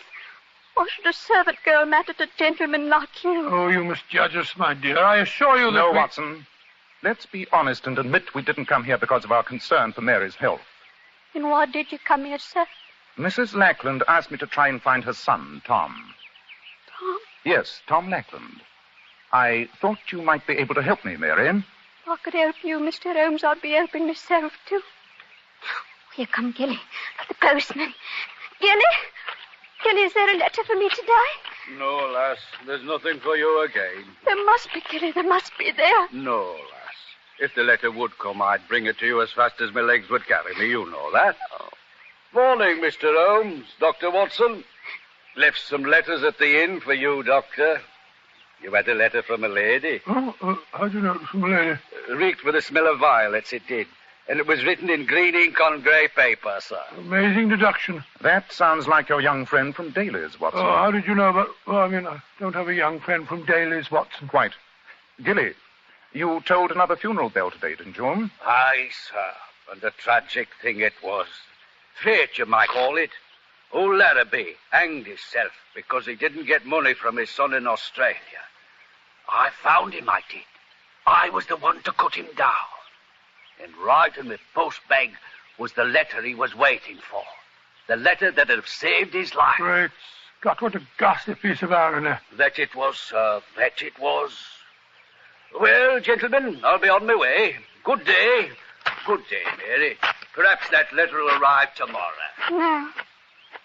I'll never hear from Tom, never. He's ashamed of me. That's why he deserted me. Deserted you, Mary? You speak almost as if you were his wife. I am his wife. What? We were married secretly in Rochdale 5 months ago, come Tuesday. And he never told his mother? He was afraid to. She thought I was beneath him. Tom said he'd go away and get a good job and then return here and fetch me back with him. He went away all right. But he never came back or sent me word. When he left, did he give no clues to his destination? No hint of any kind, Mary? Well, he did once say, Mary, I'm going to clear out to this puddle and make my fortune, even if I have to bury it. And then he said, bury me fortune. That's a joke, isn't it? But I didn't know what he meant by it. I think I do, Mary. Watson, we're taking a short train journey as soon as possible. Oh, where are we going, may I ask? We're going to the town of Bury in search of this young lady's husband. What makes you think Tom might be in Bury, Mr. Holmes? Because the famous fortune cotton mills are in Bury. It would seem possible that when your husband joked of burying his fortune, he was talking of going to the mills there. Wherever he's gone, he won't be coming back for me. I know that. No, don't talk like that, my dear. Remember, you have friends, Mrs. Lackland.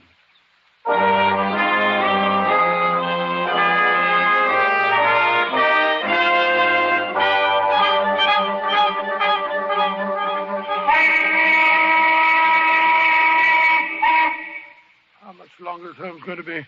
Leaves me standing outside the factory gates if I were blasted coach. No, there he is. Holmes! Hello, Watson. Permit me to introduce you to Mr. Tom Lackland. Tom, this is Dr. Watson. How do you do, Dr. Watson? How do you do? Never mind how I do, young fellow, my lad. How do you do? Your behavior's been absolutely shocking. Shocking. Now, what are you talking Leaving about? your dear old mother and deserting your pretty little bride because you're ashamed of her. You're a scoundrel, sir. You deserve a good horsewhipping, and I've a good mind to give it to you. I don't know what you're talking about, Dr. Watson, but I don't like the words you use. And if it's violence you want, I don't mind telling you I'm amateur heavyweight champion of the county. You are? Oh, well, no need to become aggressive more. Let's waste time on being acrimonious, Watson. Let's get back to the station as fast as we can. The return of the prodigal is long overdue. We must give them every opportunity to kill the fatted calf.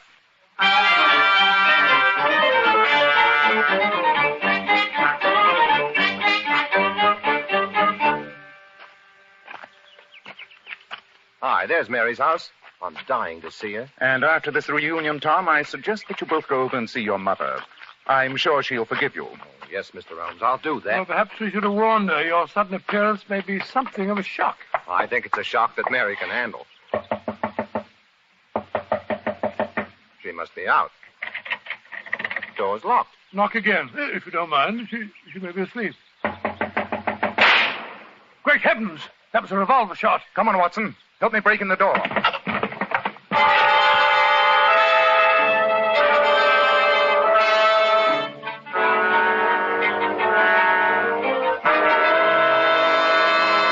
Now, Dr. Watson, that was a fine place to break off your story. You left me right on the edge of a cliff. Had the young girl shot herself? She'd shot at herself, Mr. Bell. But fortunately, a last-minute lack of courage had made her shot go wild. Holmes and I and the young bridegroom burst into the house and wrested the smoking revolver from her hand. I must confess that the union between the two young lovers was a touching sight. In fact, I felt considerably older than I was as Holmes and I stood there listening to Tom, reassuring her. Mary, darling, it's all right. I'm here. Oh, Tom, you are. You did come back for me. I thought you never would. I tried to kill myself, but I hadn't the courage. Oh, there, Mary. Everything's going to be all right now. It will be, Tom, won't it? I'm so tired. And now, Tom, I think the time has come to reassure Mary that you did write to her. Oh, of course I did, Mary, darling, and I sent you money and told you that I'd be back here to take you to Bury as soon as I'd saved up enough. You wrote to me, Tom? Twice a week. And I wrote to Mother, too. Then why didn't I get the letters? The answer to that should be obvious, my dear. Gilly, the postman, deliberately withheld them from you. Gilly? Great heavens. Why? I have my suspicions. Strong suspicions. But I have to get proof. Tell me, Mary, the day before yesterday, Mr. Treadgold murdered his wife. Do you know how he learned of her infidelity? Well, I'm not sure, but I did hear Mrs. Mickle say that it was through some letters that got mixed up. The letters addressed to her were delivered to his office instead of at the house. Gilly again. Precisely. Surely the whole terrible pattern begins to take shape. Tom. Yes, Mr. Holmes? I'm going to lay a trap. To spring it, I shall need your assistance. Of course, Mr. Holmes. I'll do anything. Wait here with Mary until darkness falls. Then muffle yourselves up and go to your mother's house. Wait there in hiding and let no outsiders see you until you hear from me. Since you two lovebirds have been separated for 4 months, I don't imagine that'll be too unpleasant. Quiet, Watson. You understand, Tom? Yes, Mr. Holmes. Good. Then come on, Watson. What's your plan, Holmes? I'll tell you as we go. One thing I can promise you. Before the sun is very high tomorrow, I shall free this village from one of the most subtly evil powers I've ever come in contact with.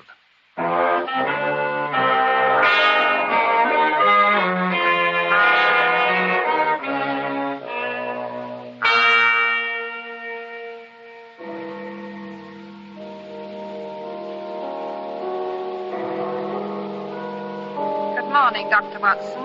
Mr. Holmes. Good morning, Mrs. Mickle. Good morning. I always said that Mary was a no-good girl, and now she's killed herself.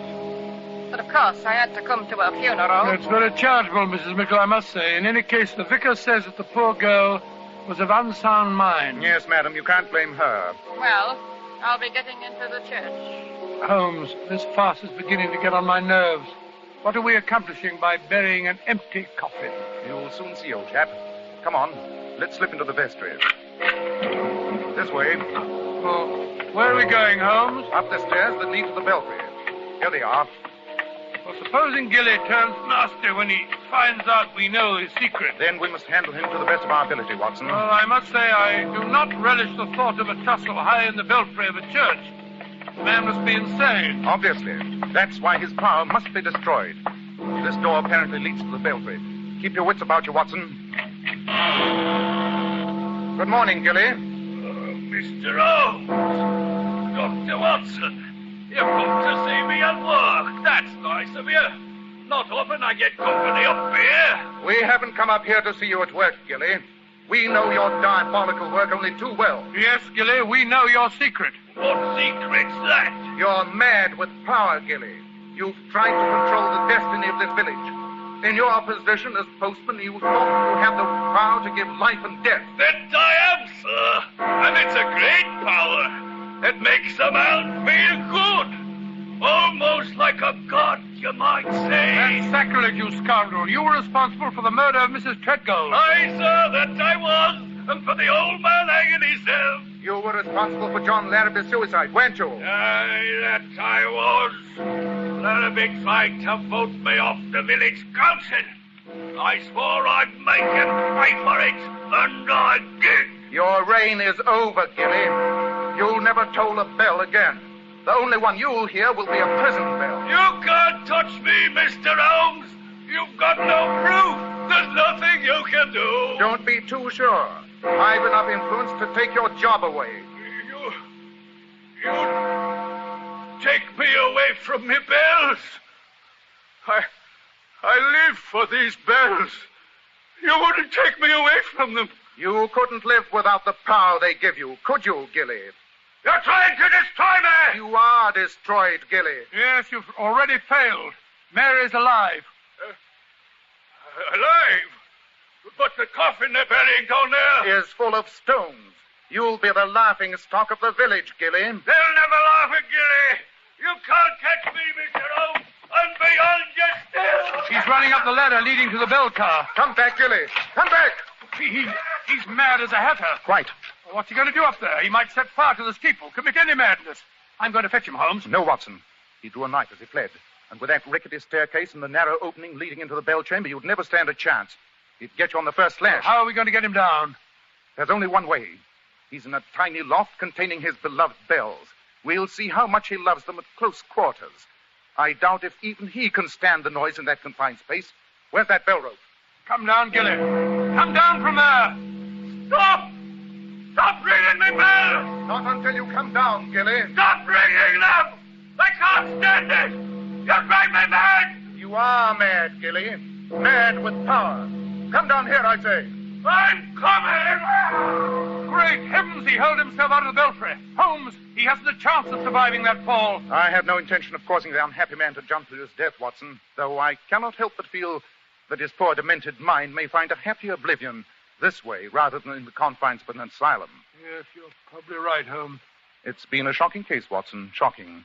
And once again it proves the old saying that violence does in truth recoil upon the violent, and the schemer falls into the pit which he digs for another.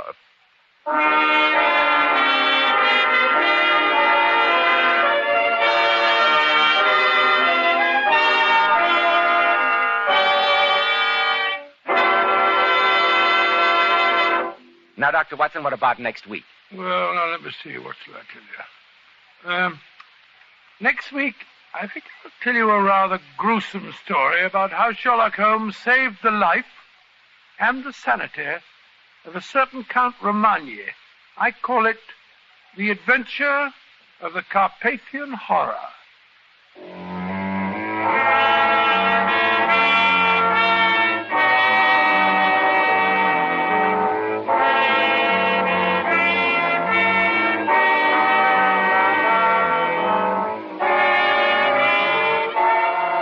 Tonight's new Sherlock Holmes adventure was suggested by an incident in Sir Arthur Conan Doyle's story, The Golden Pince-Nez. Nigel Bruce appeared through the courtesy of California Pictures. Tom Conway by permission of Eagle Lion Pictures. The Sherlock Holmes series is produced by Tom McKnight with original music composed and conducted by Alex Steinert. This is Joseph Bell speaking for Kreml Hair Tonic and Kreml Shampoo and inviting you to be with us next week at this same time when Dr. Watson will tell us The Adventure of the Carpathian Horror.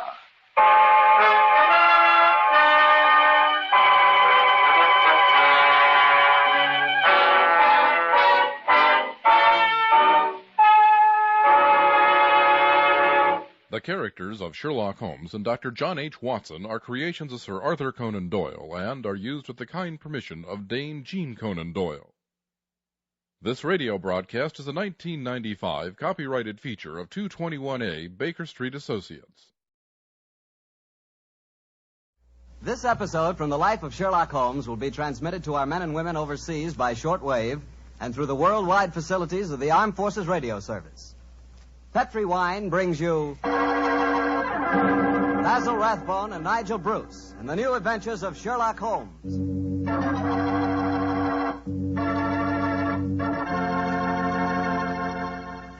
Petrie family, the family that took time to bring you good wine, invite you to listen to Dr. Watson tell us another exciting adventure he shared with his old friend, that master detective, Sherlock Holmes.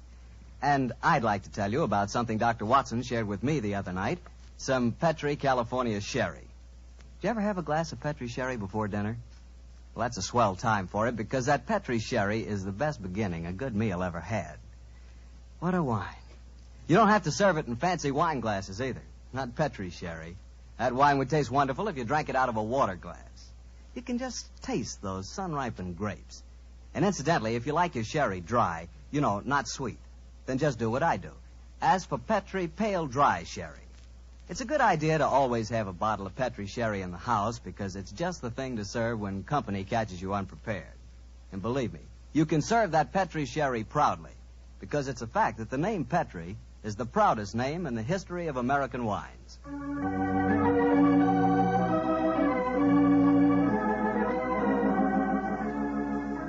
And now let's visit with our good friend, Dr. Watson. I know he's expecting us. Come in. Good evening, Mr. Bartell. Evening, Doctor. Oh, you have the old black tin dispatch box out again, I see. Yes, my boy. I've just been refreshing my memory on one or two points in connection with tonight's story. Draw up a chair. Thanks. That's it. The tobacco's in the jar beside you. Thanks, Doctor. I'm particularly excited about hearing your story tonight. Last week you told us that Sherlock Holmes' brother, Mycroft Holmes, took part in the adventure. That's quite right, Mr. Bartell. I didn't even know Mr. Holmes had a brother. I wish you'd tell me something about him. Well, Mycroft was 7 years older than Sherlock, but the difference between them was amazing. While Holmes was lean and consumed with a burning energy, his elder brother was fat and lazy. And yet Holmes has often told me that Mycroft was his superior in powers of observation and deduction. Well, now that you've thoroughly whetted my appetite, Doctor, how's about it? Very well, my boy.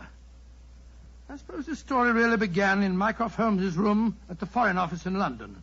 Although I've said he was a lazy man, he did hold a position of considerable importance. In fact, you may remember that on more than one occasion, Holmes has said, Mycroft is the British government. But to get back to my story. It's on a June morning in 1912, just before the First World War, that a young man in the Foreign Office named Guy Travers stood talking to Mycroft Holmes, who sat sprawled in an armchair before him, his feet resting on another chair, his cupped hands cradling his ample stomach. Mr. Holmes? I say, Mr. Holmes, you haven't gone to sleep, have you, sir? No, Travers, I'm not asleep. I'm just waiting for you to get to the point. Well, sir, the point is that I'm on the track of a most elusive female spy. Dear me, how exhausting. She's dangerous, sir, very dangerous. She's not only a collector of information, but a sort of central clearinghouse of military secrets as well. You seem to be a little young, Travers, to be on such a case. I asked for the assignment, sir. Why? Female spies aren't as glamorous as they sound, you know. No one knows that better than I do, sir. You see, my brother got mixed up with this girl 2 years ago. He was cashiered from his regiment and committed suicide. I'm sorry, Travers. Tell me what you found out about her. You say you've been on her track? I've traced her to a number of seaside towns, but she keeps slipping through my fingers. Have you a list of the towns? Yes, sir. Here you are. No. You read them to me.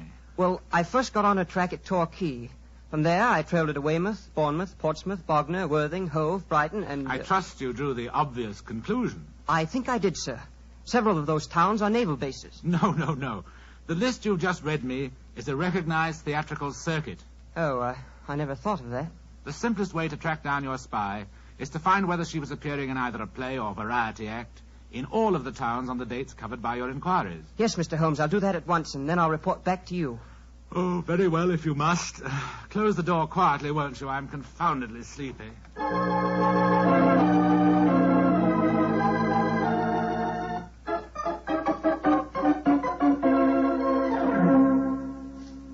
Mr. Holmes? Mr. Holmes, you haven't gone to sleep again, have you, sir? Oh, it's you, Travers. Well, what did you find out? A great deal, sir. The only theatrical show that was appearing at all of those towns was a magician's act called The Great Gandolfo. I trust you went and saw the performance. Yes, sir. Last night at Hastings. And? The magician's assistant was a girl who looked exactly like the one I saw my brother with 2 years ago.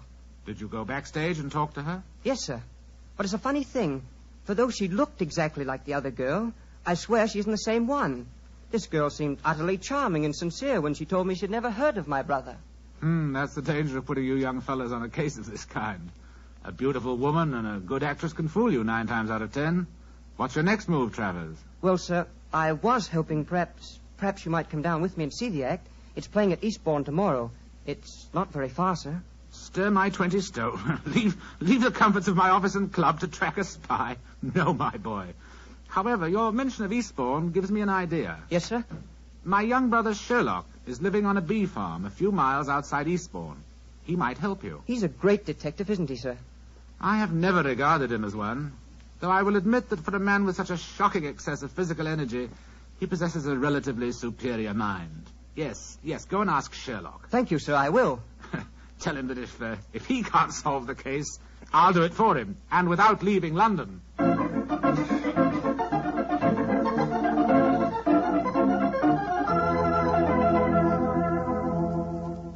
And so, Mr. Holmes, I did as your brother suggested and came down here to Eastbourne to tell you about the case. I quite understand, Mr. Travers. Very interesting story it is, too, my boy. I'm certainly glad that I happen to be staying down here with you, Holmes. You'll handle the case, of course. I'm undecided, old fellow. The problem presents some interesting possibilities, and yet my life here among the bees has taken on a pleasant and soothing pattern. Oh, I hate to disturb it. Oh, come, Holmes. It'll be good for you to get away from your wretched bees for a few days. I forgot to tell you, Mr. Holmes. As I left your brother, he told me that if you couldn't solve the case, he'd do it for you, without leaving London. Dear old Mycroft, he meant that as a challenge. Hand me the paper, will you, Watson? Yeah. Thanks, old chap. Oh, what are you looking for? The amusement guide. Here it is. Devonshire Theatre, Eastbourne, twice, nightly varieties, 6:30 and 9, the great Gandolfo, King of Magic. You mean you'll come to the theatre with me tonight, Mr. Holmes? Certainly. I can't allow Mycroft's challenge to go unanswered, and I'm sure that Dr. Watson will accompany us when I tell him Miss Sissy Gitana is also appearing on the bill singing, an old favorite of his. There was I waiting at the church, waiting at the church, waiting at the church. Lord, how it did upset me. All at once he sent me round a note. Here's the very note. This is what he wrote. Can't get away to marry you today. My wife won't let me.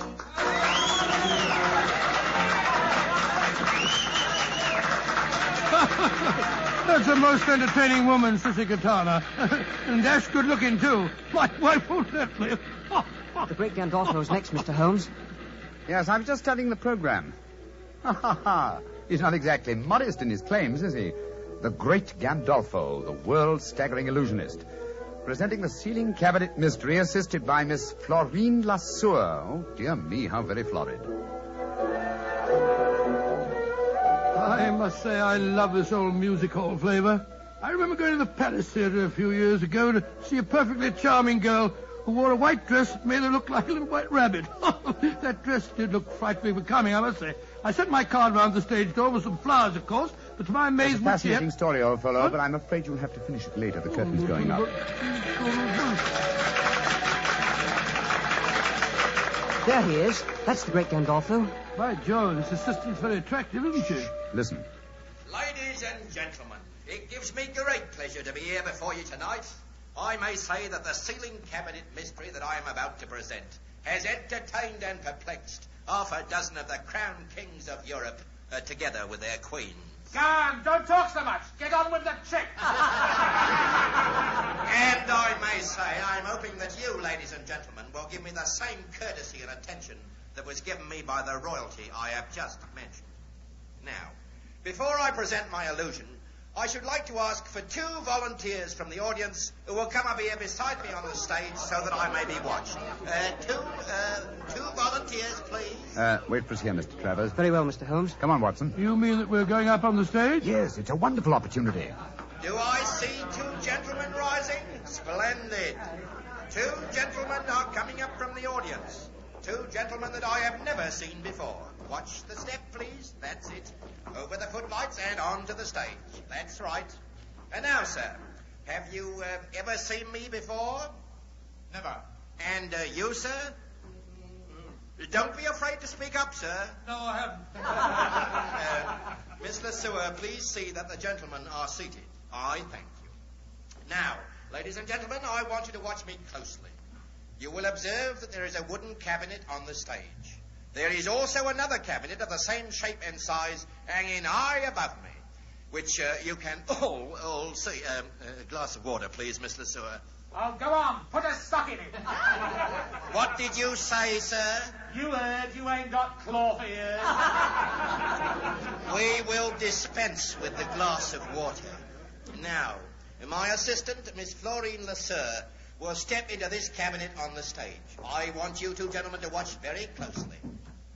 Miss Lesueur is now lying inside the cabinet, is she not? Yes, she is. Very well. I close the lid. So, I lock it with these bolts. And now, I ask one of you gentlemen to attach this padlock to the box. You, sir, will you oblige me? Very well. I thank you. And now, ladies and gentlemen, before your eyes you have seen Miss Lesueur enter a cabinet on this stage. A cabinet that has been bolted and padlocked. You can still see the duplicate cabinet hanging above me by an attachment of wires and pulleys. I now count a 1, a 2, a 3, and fire this revolver at the cabinet above me. Now, if you two gentlemen will kindly help me, we will lower the ceiling cabinet to the stage.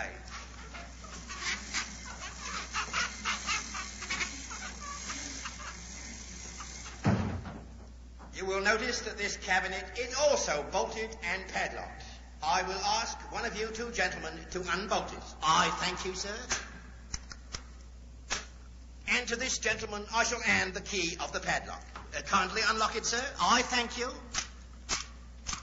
And now, if you will both raise the lid of the cabinet.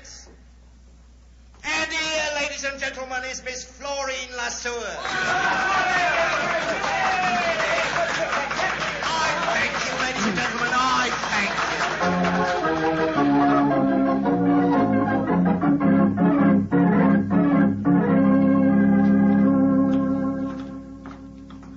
Why did we have to leave, Holmes? I was having a wonderful time. Sorry to drag you away, Watson, but there's work to be done. Mr. Holmes, if you want to go backstage, I'll introduce you to Miss Lesueur. Oh, that's a splendid idea. Before we do that, Mr. Travers, there's one important fact I want to know. What is it, sir? I presume you have a dossier of the available facts concerning this spy? Yes, sir. Everything that we've been able to find out. Among that evidence, do you by any chance have any fingerprint records?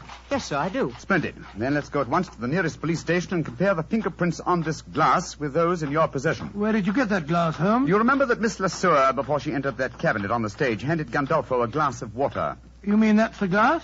Why else should I be carrying a drinking glass with me, old chap? Very neat, Mr. Holmes, and right under the nose of a magician, too. Well, I'm not exactly inept at the practice of legerdemain myself, Mr. Travers. Come on, let's have a talk with that local fingerprint expert, shall we?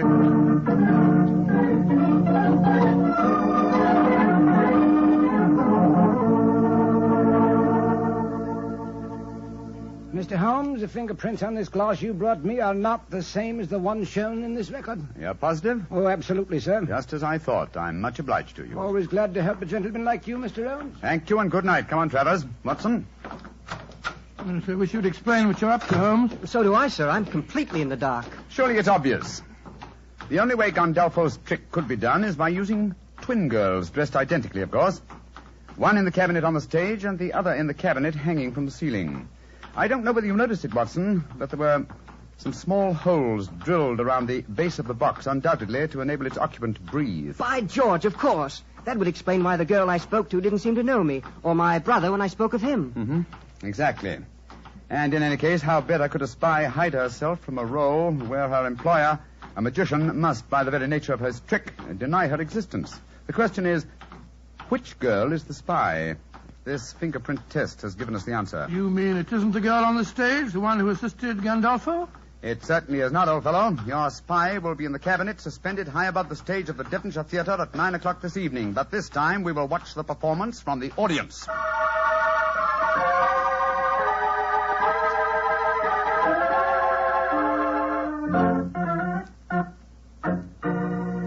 Now, watch me closely, ladies and gentlemen. There is no deception. 1, a 2, a 3.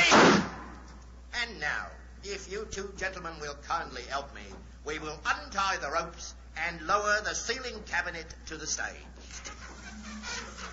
Holmes, we mustn't let her get away. Don't worry, old chap. But keep your eyes skinned. You may have a surprise for us.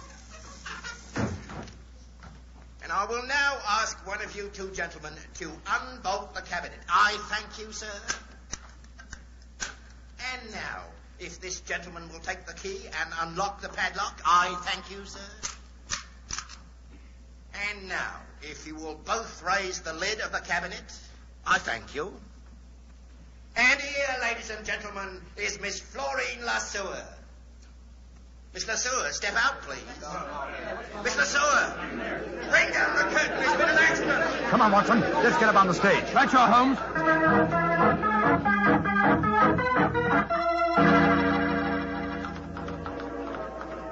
What happened, sir? It's Miss Lesueur. She's been injured. I'm a doctor. Let me look at her. I'm afraid she's beyond the help of doctors, Watson.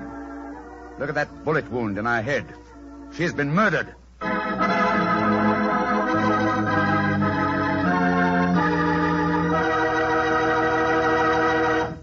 We'll hear the rest of Dr. Watson's story in just a few seconds, so I'm just going to make a very quick suggestion. If you like good food, who doesn't, you'll find that good food always tastes better when accompanied by a good glass of Petri wine. And Petri makes wonderful mealtime wines. If you like a red wine, to go with any meat or meat dish, you'll really like Petri California Burgundy. And if you prefer a white wine to go with chicken or fish, you couldn't ask for a better one than Petri California Sauterne. Remember those two wines, huh? Petri Burgundy and Petri Sauterne. They're Petri wines, so you know they're good.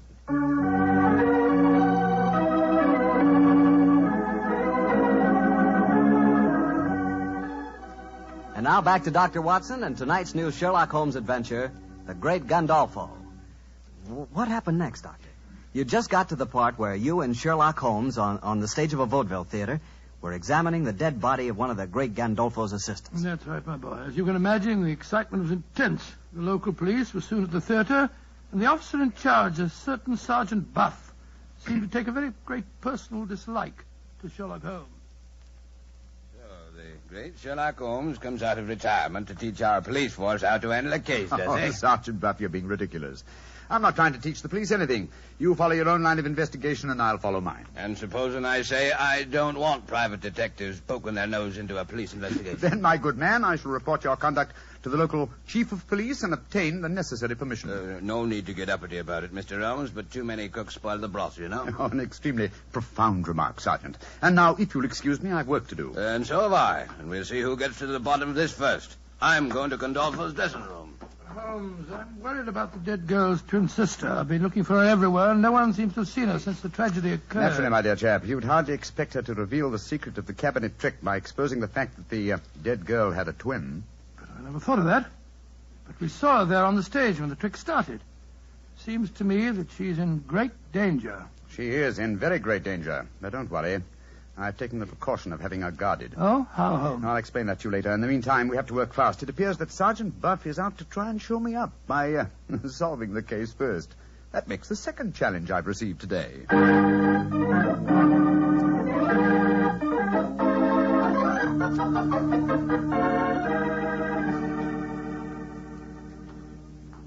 Well, Mr. Holmes, and how are you getting along? Splendidly, thanks. And you? I'm beaten. I don't mind admitting it. I thought at first the one man it couldn't be was Gandolfo because he was on the stage all the time. But then it seemed to me that he might have fired a live bullet when he shot at the box on the ceiling. But the angle from the stage wouldn't coincide with the bullet hole in the bottom of the box, Sergeant. That shot must have been fired from the audience below. Mr. Holmes, you know who did it, don't you? Yes, Sergeant, I do. Well, I wish you'd tell me, Mr. Holmes. It should be obvious, Sergeant. Watson, you examined the corpse. Please tell the sergeant your findings. The girl was lying on her back in the box. There was a small hole in her forehead and a large one in the nape of her neck. Exactly. And since the point of entrance of a bullet is smaller than the point of exit, it proves that she must have been shot lying in the box from above. Once the box was in position over the audience, she could have been shot only from below. Therefore, the girl had already been killed when the box was hoisted to the ceiling. By Jove, yes. And only one person could have done that. Only two. How do you figure that out, Mr. Holmes? The dead girl's sister had the same opportunity as the great Gandolfo himself. Of course she had. Now I see why you were having her watched, Mr. Holmes. If you'll excuse me saying so, sir, I'm beginning to think it's a good thing you're on this case after all. Oh, that's very generous of you, Sergeant. And now, perhaps, if you'll do me the favor of keeping an eye on Mr. Gandolfo yourself. Of course I will, sir. Where are we going, Holmes? To the Jolly Fisherman Hotel to call on Miss Lesueur. How do you know she's there? I just received a message from young Travers. He followed her on my instructions as she left the theater. Come on, old chap. There's no time to be lost.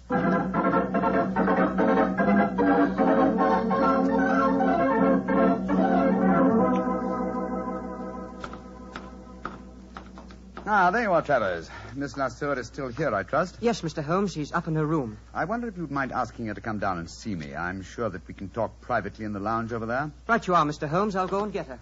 What are you going to say to Miss Lesueur, Holmes? That depends on her attitude, old chap. Come on, let's go into the lounge, shall we? Oh, it's a lucky thing that you had her followed. It was an obvious precaution, Watson. You see, I realized from the very nature of the cabinet trick that Miss Lesueur would have to leave the theater after escaping through the trapdoor below the cabinet that was on the stage, before her twin sister descended from the cabinet that was suspended from the ceiling. And she doesn't know that her sister's been murdered, huh? If she's innocent, she doesn't. And if she is innocent, then we'll know that our murderer is Gandolfo. Shh, here she comes. I've told Miss Lesueur that you want to talk to her privately, Mr. Holmes. If it's the act you want to talk about, Mr. Holmes, I've nothing to say. Magicians have a code of honor, you know. I quite appreciate that fact, Miss Lesueur. Won't you sit down? What do you want with me? I have news for you. News of your twin sister. I haven't got a twin sister. My friend knows exactly how the cabinet trick is done, my dear young lady. Yes, you might as well tell the truth, Miss Lesueur. Well, all right then, so I have a twin sister. What of it? No crime in that, is there? What are you getting at? I want you to believe that I'm here to help you, my dear. You're going to need help and courage. What are you getting at? But come on, tell me. I'm sorry to be the bearer of bad news. Miss Lesueur, your sister is dead. Dead? Huh. I don't believe it. I'm afraid it's true. She was murdered. You're lying. This is a trick. You're trying to make me give myself away. I'm trying to get at the truth. Your sister was found shot through the head when the cabinet was lowered to the stage tonight. I still don't believe it. Why should my friend lie to you? How was your sister the last time you saw her for the commencement of the act? No different from any other time. Who was responsible for superintending her entry into the cabinet? Gandolfo, or me. She used to go into it before the performance, when the stage was dark and deserted. Did you help her enter the box tonight? No. Gandolfo did. You knew, of course, of your sister's activities. How do you mean? That she was engaged in espionage. That's not true. Very well, Miss Lesueur. If you won't be honest with me, I'm afraid I'll have to turn you over to the police. I think you'll find their methods are a little more crude than mine, though. The police? Oh, no. No, don't do that, Mr. Holmes. All right, I'll tell you everything. Gandolfo's got me so frightened of him. I was lying to you. I knew that my sister was working for him. I tried to stop her, but she loved money. And Gandolfo gave her plenty of that. They had a row before the show tonight. She knew you were on the stage at the first performance, Mr. Holmes. Gandolfo had spotted you, too, because she was frightened. Said she knew you'd catch her, and she wanted to run away. Gandolfo told her that she had to appear tonight, and they were still arguing about it when they left the dressing room. The dirty swine killed her because he was afraid she'd give him away.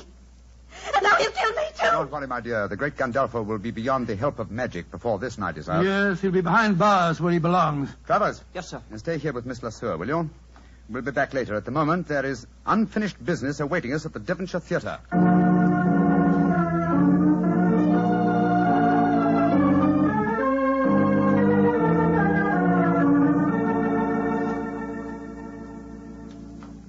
Well, Mr. Holmes, I can't tell you how grateful I am. Gandolfo's safely in prison, thanks to you, and now you tells me you don't want no credit in the case. Oh, my dear Sergeant.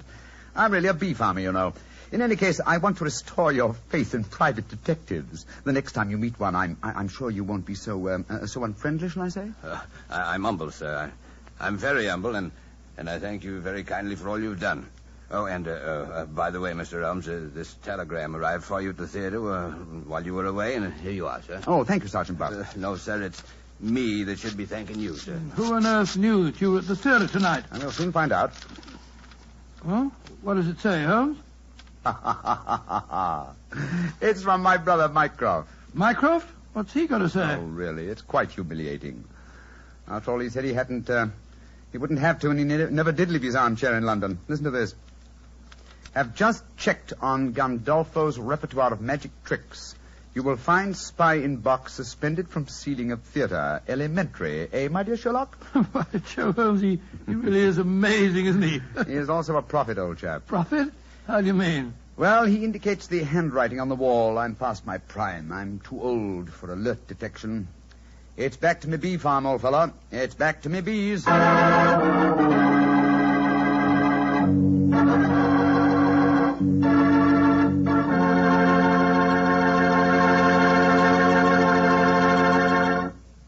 Well, Doctor, that was a swell story. I'll bet it was an interesting case to work on. Yes, it certainly was. I've always had a fancy for the theater, you know. What you really mean, Doctor, is you always had an eye for a pretty girl. Mr. Bartell, you're a very blunt fellow. Why not? I must admit, I like to look at a pretty girl myself. You, Mr. Bartell? Why shouldn't I like to look at a pretty girl? Oh, go right ahead and look, my dear fellow. Go right ahead. You just sort of surprised me a bit, that's all. I never thought you gave a moment's consideration to anything but Petri wine. Now you're really pulling my leg. I must admit, I do talk a lot about Petri wine, but after all, Doctor, it's worth talking about. What other wine has such tradition, such a story behind it? Petri wine is made by a family, the Petri family. They've owned and run their own business ever since its inception, back in the 1800s.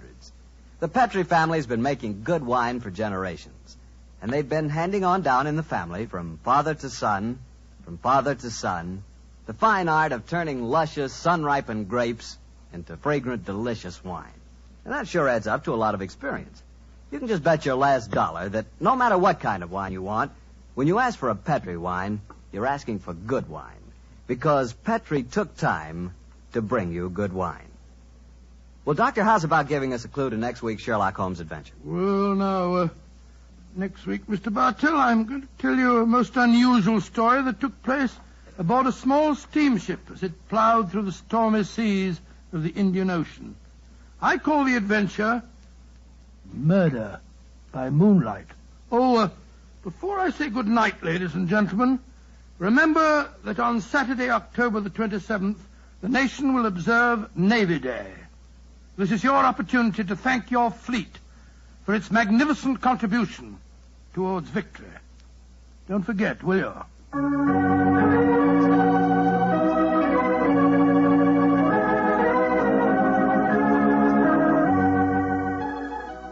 Tonight's Sherlock Holmes adventure is written by Dennis Green and Anthony Boucher and was suggested by an incident in the Sir Arthur Conan Doyle story, The Second Stain. Mr. Rathbone appears through the courtesy of Metro-Goldwyn-Mayer and Mr. Bruce through the courtesy of Universal Pictures, where they are now starring in the Sherlock Holmes series.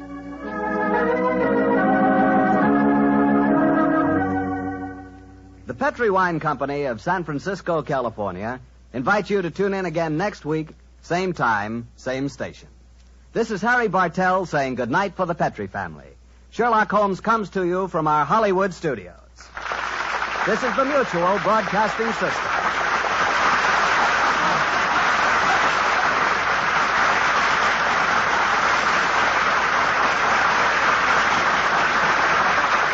Petri Wine brings you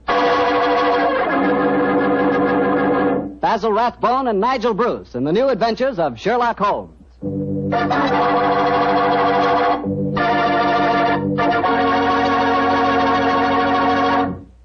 The Petri family, the family that took time to bring you good wine, invite you to listen to Dr. Watson tell us another of his fascinating stories about his old friend, that master detective, Sherlock Holmes.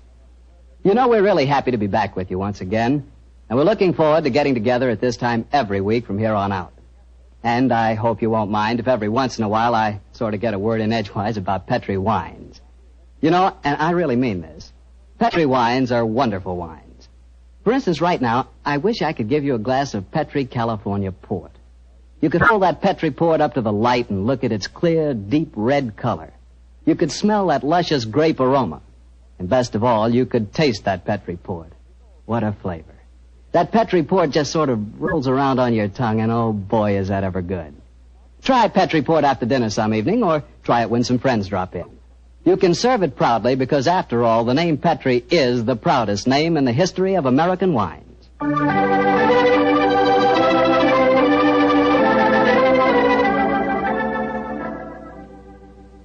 And now let's look in on our good friend Dr. Watson and see if he's expecting us. Come in, Mr. Bartell. You're just the man I've been expecting. How are you, Dr. Watson? It's good to see you again. Thank you, my boy. It's very nice to see you again, too. I've missed our Monday night visits during the last 3 months. Sit yourself down. Would you care to join me in a glass of port? Well, thanks, Doctor. That'd be nice. You know, it seems to me after our summer vacation, a toast to the great Sherlock Holmes would be in order. That's an excellent idea. Here you are, young Flamelette. Thanks. You propose the toast, Doctor.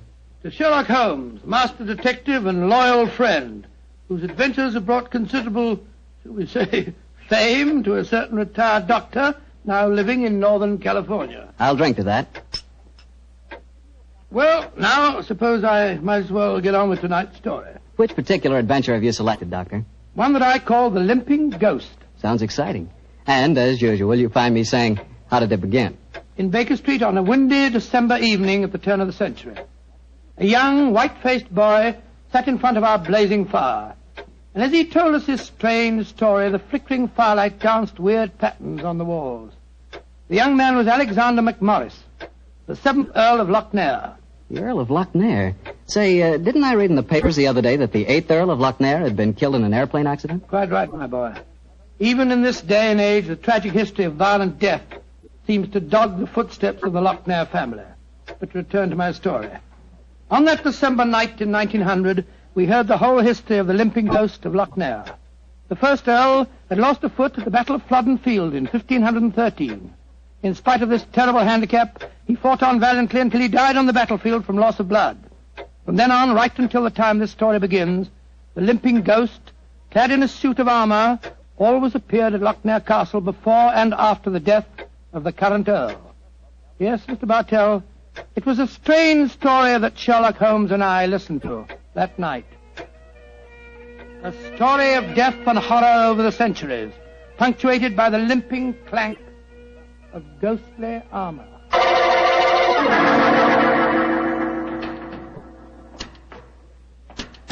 Milady, I have terrible news for you.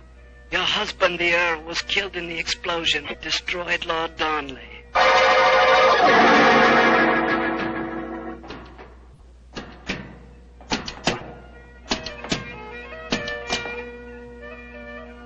Milady, the Guy Fawkes plan to blow up the Houses of Parliament has failed. Your husband is in the Tower of London. They say he's to be hanged, drawn, and quartered.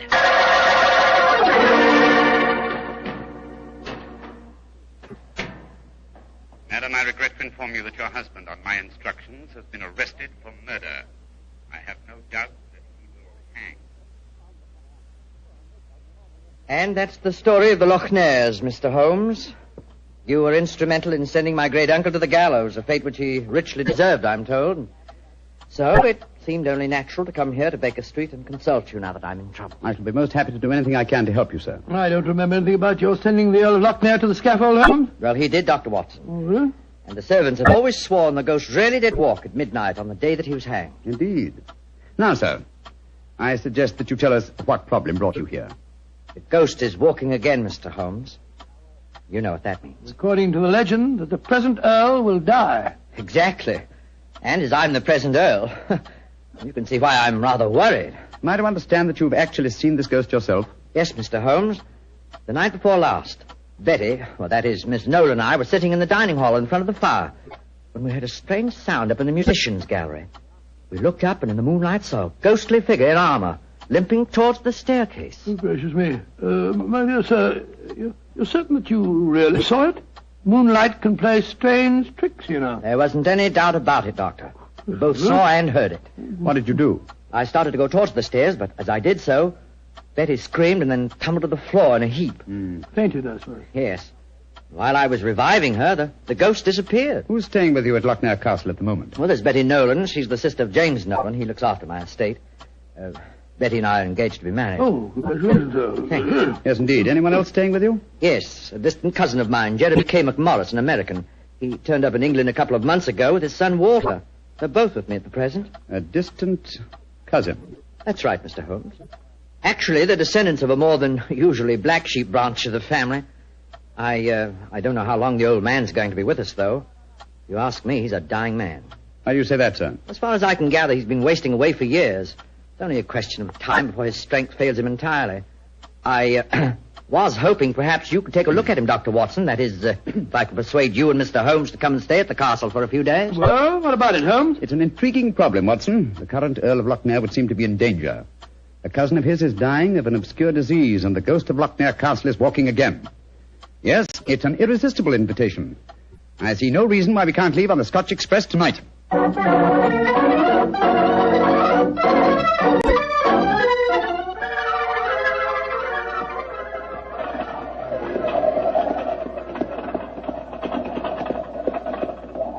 been quite a heavy fall of snow here in your absence, young man. Quite so, and judging from the colour of the sky, there's more to come. Very angry looking. Oh, now, as we round this bend, you'll be able to see the castle. Ah, yes. There you are, gentlemen. Magnificent. Yes, it's a fine place, all right, Doctor, though it cost me a great deal in upkeep. As a matter of fact, I only have one wing open. It's always been something of a problem to get servants to come and live here. See, the local villagers have a great respect for the Lochnair ghost, you know. What servants do you have at the castle at present? A cook housekeeper, Mrs. McClintock, fine old lady who's been with me for 6 years now. And then there's old Tammas. He served my family for as long as I can remember. Well, as a matter of fact, there he is now. Hello, Tammas. I'm glad to see you back, my lord, and that's a fact. Oh, thank you, Tammas. Oh, these gentlemen are Mr. Sherlock Holmes, Dr. Watson. Good day to you, gentlemen. How do you do? Good day, Thomas. Good day. Before I take the trap round to the stables, I may as well break the news to you. Yes? What's happened, Tammas? It's your cousin, my lord. Poor old Mr. McMorris. He's dead. What? Died early this morning. God rest his soul. Dead? I'm very sorry that I arrived too late to be of any help. Well, thank you for telling me, Tammas. Oh, you may take the trap round now. Aye, sir. I'll bring the baggage early. So he's dead. Well, I can't say it's unexpected, but it is a shock nevertheless. I'm sure that it must be, particularly as you yourself told us you saw the ghost of Lochnair the night before last. In which case... In which case, Watson, I think we may reasonably expect another visitation. Perhaps before the night is over. Shall we go in?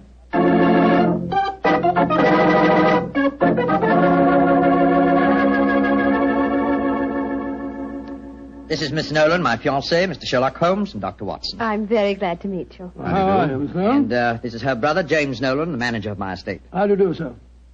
How are you, Mr. Nolan? Much better for seeing you both up here. I'm sure it won't take you long to lay this ghost business by the heels. Oh, well, I trust you don't overestimate our abilities, Mr. Nolan. Alec, you've heard about your cousin, of course. Oh, yes, my dear. Tammas told us as we drove up. Where's Walter? He went into the village with the doctor and the body of his father. Ah. Oh. He should be back soon. How's he taking it? Very quietly. Too quietly, if you ask me. Those Americans are pretty demonstrative people, you know, and Walter's been no exception.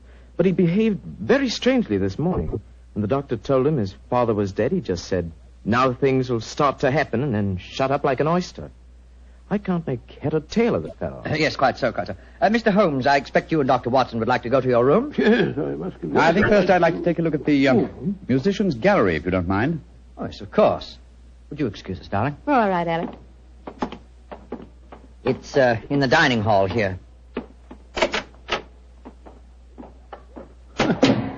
They must have been very hospitable people in those days. 50 or 60 people could eat at that table. Yes, Doctor. Needless to remark, we hardly ever use the room nowadays. There's the musicians' gallery, Mr. Holmes. Oh, yes, I see. How do we get up there? I'll show you. See, there's a stone staircase behind this tapestry here. Follow me. Watch your step. It's quite narrow, rather dark. Watch your head, Watson, old chap. Oh, don't worry about me, Holmes. I'm perfect. Oh, I say. Must have built these stairs for pygmies. Oh, yes. Here we are, gentlemen. This is the musicians' gallery. By Jove. It must have made a pretty picture in the days gone by. A little string orchestra fiddling away up here, and down below the Scottish nobility bobbing and floating round in the intricacies of a Highland schottische, or a stately gavotte or something. Where does that door lead to? To the bedroom wing. And that's where the ghost appeared from the other night, I suppose. Yes, Mr. Holmes. Uh-huh. The door's ajar. You generally keep this door unlocked, sir? Why, no. But the key mysteriously disappeared about a week ago. James is having a new one made. I must remind him about that. Alec! Alec, where are you? Oh, we're up here, Walter. We're coming down. That's Walter McMorris.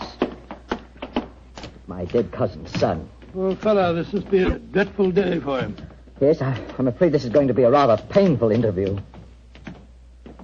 Oh, hello, Walter. This is Mr. Sherlock Holmes and Dr. Watson. How do you do, sir? How do you do? Sherlock Holmes, sir. I've heard about you and your friend, Dr. Watson. Walter, old man, I'm dreadfully sorry about your father. Are you now? Isn't that nice of you? Well, you'll be sorry enough when you hear that I'm going to take you to court and prove that I'm the real Earl of Lochnair. Why, Walter, you're out of your mind. Am I? No. Father was out of his because he kept quiet all these years. But I'm going to have my rights. I've looked up the records. I've had genealogists working for months. And I've got all the facts that prove you're an imposter. Oh, man, what are you talking about? You know well enough. When Sherlock Holmes here sent your great-uncle to the gallows 20 years ago, the title and estate should have come to my father. When I leave here tomorrow, I'm going straight to the finest lawyer in London. Man, if you believe this, why have you said nothing about it till now? Because I'm smart. I found out a thing or two since I've been staying here. And one of the things I found out is that your precious fiancée and her brother wouldn't look twice at you if it weren't for your money and the title. Shut up. You'll find out.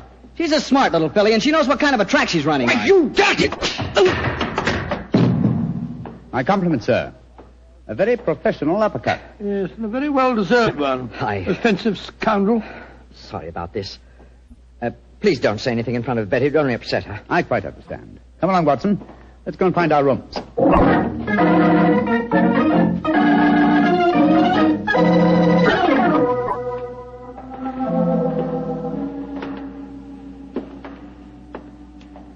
Holmes, it's nearly dinner time. Why are we wandering about here in the dark instead of having a glass of sherry with the others in the library? I'm a conscientious practitioner, Watson. I like to earn my fees. It occurred to me that a further examination of this dining hall might prove profitable. Well, personally, Holmes, I think you're wasting your time on this case. What makes you think that, old chap? It's perfectly obvious that young American fellow was impersonating the ghost a few nights ago. He knew his father was going to die, and he wanted to build up the legend so as to make his own claim seem more believable. Well, that's very sound reasoning, Watson. Though to be logical in his deception, he should repeat the performance now that his father is dead. Well, ghosts only walk at midnight, so why don't we go and have a glass of sherry? Shh. What is it, Holmes? Someone's coming in from the library. The lighted candle. Yes? Who is it? It's me, Mrs. McClintock, the housekeeper. Oh, gracious me, you gave me quite a start. I heard voices and I knew the candles were not alight in here, so I came in to see who it was. You're watching for the ghost, I suppose. Well, you'll no be disappointed, gentlemen, though you may see more than you bargained for. Those that meddle with ghostly things they dinna comprehend are playing with something much more dangerous than fire. Fire burns. But the shades on dead people... Holmes! Look up there in the gallery. The door's opening. It's the ghost! Aye, here he comes, the poor body. See the armor on him, and the way he's dragging one leg behind him. Yes, it's really quite an effective impersonation. And the twilight provides most appropriate lighting for his play acting, too. You mean it's the young American? Of course. Look behind him. There's another figure. Yes. Dressed in the same kind of armor and carrying a sword. Game's afoot, Watson. The ghost has seen him. He's turning. The second figure's raising his sword. Look out!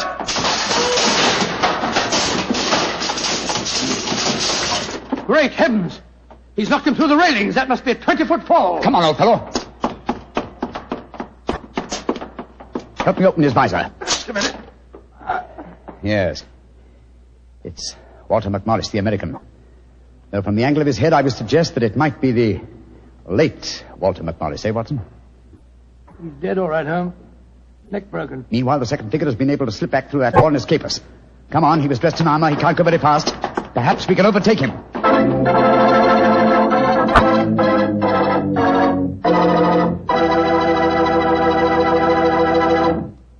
Dr. Watson's story will continue in just a few seconds, which is all the time I need to tell you about Petri California Muscatel. Ever try Petri Muscatel? It's a wine that looks like sheer gold, and it's made from big, plump, juicy muscat grapes. Boy, pop one of those muscat grapes into your mouth, and you know you've got something delicious. You know that. And you get the same flavor in Petri Muscatel. It's a perfect wine to serve a lady. Women love it. And that best time to serve it is after dinner or on a Sunday afternoon, you know, times like that. But just make sure it's Petri Muscatel, because that's the way to make sure it's going to be good. Remember, Petri.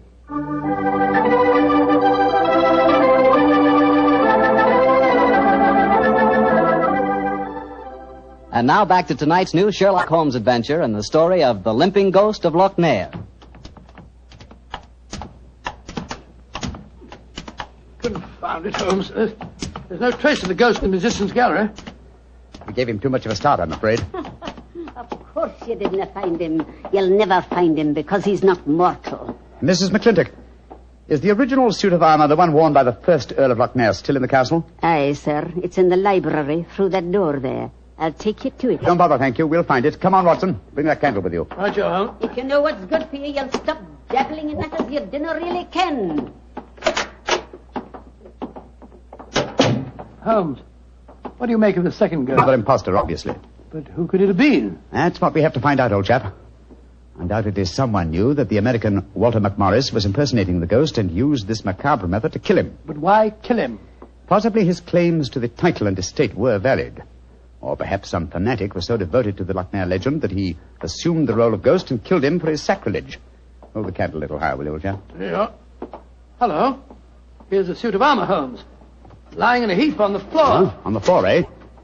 Whereas it obviously belongs on that stand over there. It's perfectly clear what's happened. The second figure used this armor and slipped it back in here while we were examining the dead man. Possibly, Watson, possibly. At least this armor gives us a definite clue, but it limits the field of possible suspects. How do you mean, Holmes? Well, it's an interesting fact that the human race has grown definitely larger in the past 400 years. Very few modern men can wear authentic ancient armor like this. For example, take the first item on the top of the heap lying on the floor here. These gauntlets of chain mail. Try them on.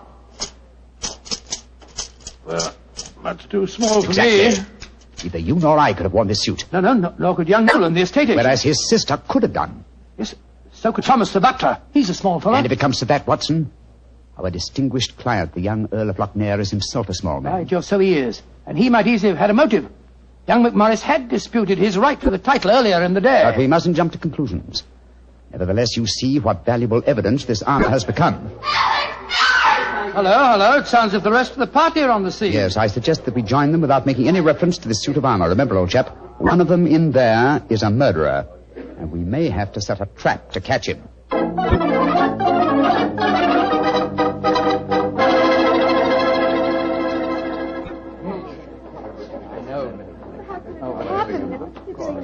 Are you sure he's dead, Dr. Watson? There's no doubt about it. His neck was broken instantly by the fall. It's dreadful. Father and son both dying on the same day. And you say the real ghost came up behind him, Mr. Holmes, and struck him so they crashed through the railing up there. I said another figure dressed in armor and killed him, Mr. Nolan. 'Twas a real ghost. I saw him with my own two eyes. He killed that man for trying to bring shame on the name of Limping. Shouldn't we get into touch with the police? How can I get a message to them tonight? Have you looked outside? We're almost completely snowed in. Snowed in. Oh, Alec, I'm frightened. Hush, darling. There's nothing to be afraid of anymore. No, at least we have the assurance that the ghost will not limp again. Why? Well, the murderer has no further motive for impersonating the ghost. To walk now would be to support the dead American's claims. No. We shall spend a quiet night, and tomorrow I shall communicate with the proper authorities as to my quite definite notions regarding the murderer's identity. But if the ghost should walk again, Mr. Holmes? Well, then, sir, I shall know that at last I've encountered a truly supernatural crime and shall retire from the practice of detection.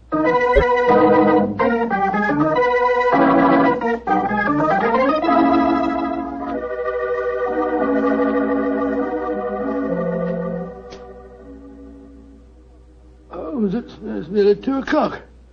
You still over there by the window, puffing away that pipe of yours? You know, I can't help feeling that young McMorris knows a great deal more than he told us. A great deal more. There's a shifty look about him I don't like. Never did trust a fellow who could look you squarely in the eye. Don't you feel the same way, Holmes?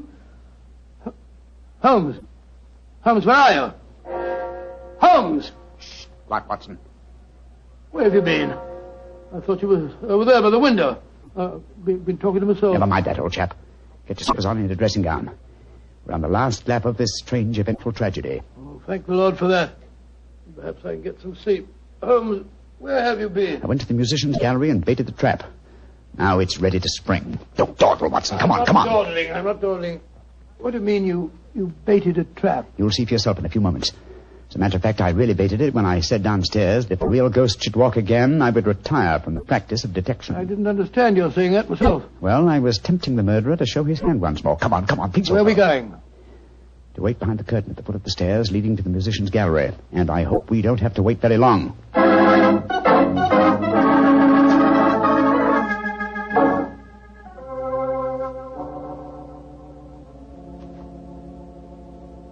Holmes, I'm getting a crick in my neck trying to peer through this wretched curtain. How much longer do we have to wait? Until our murderer arrives. You certain he'll come? Not certain, but hopeful. Extremely hopeful. You know who it is, don't you? Yes. But my proof is too thin for a court of law. I must catch him in the act. Here he comes. Splendid. Let's go up and grab him. No. Did he walk into my trap? He's coming towards the head of the stairs. Oh! Great Scott! Exactly. A simple piece of wire stretched across the gallery is remarkably effective, even with ghosts. Come on, Watson. Help me off with this visor. There we are. Good Lord, it's James Nolan. Exactly.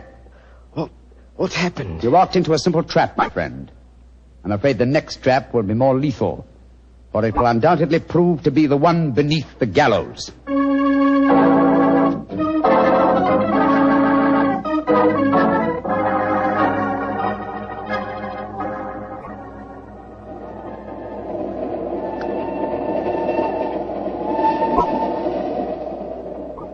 Well, now that we're headed back for London, Holmes, perhaps you'll settle one or two points in the case that are bothering me quite a bit.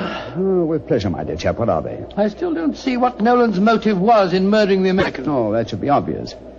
He wanted to ensure that his sister's fiancé would enjoy undisputed title to the name and estates. Well, how did you know it was Nolan? When I examined the authentic suit of armor, you see, it was obvious it had never been worn. But I still don't quite understand. Oh, come now, old chap. The suit of armor was in a heap on the floor. Yeah?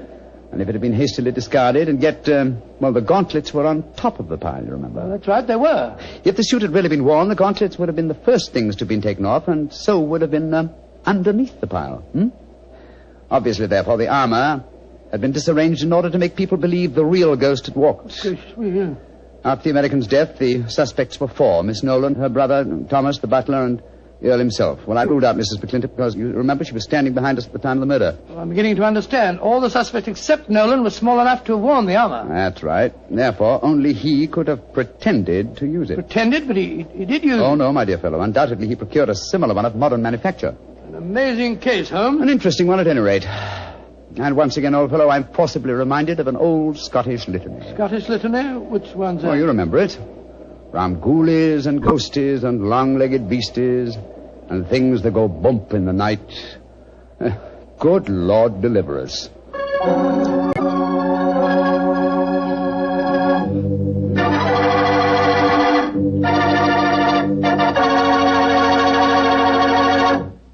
Well, Doctor, that was really a swell story. You know, for a while there, I was beginning to believe in ghosts. Well, I'm ashamed to admit it, but at the time, so was I.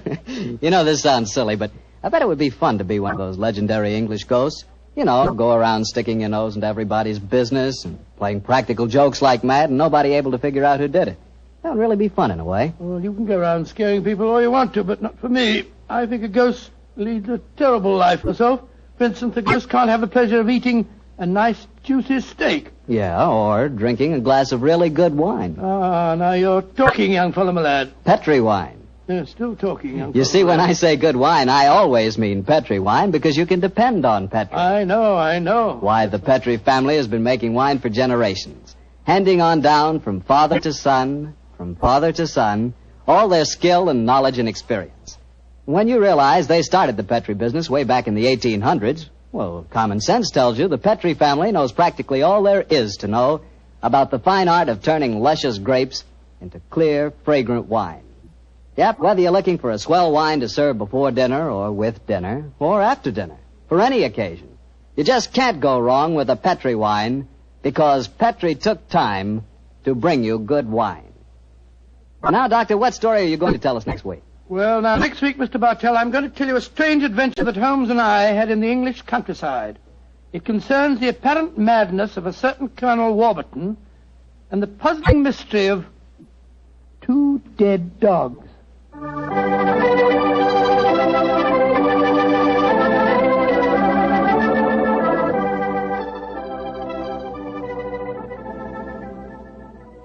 Tonight's Sherlock Holmes adventure is written by Dennis Green and Anthony Boucher and is based on an incident in the Sir Arthur Conan Doyle story, The Crooked Man. Mr. Rathbone appears through the courtesy of Metro-Goldwyn-Mayer, and Mr. Bruce through the courtesy of Universal Pictures, where they are now starring in the Sherlock Holmes series.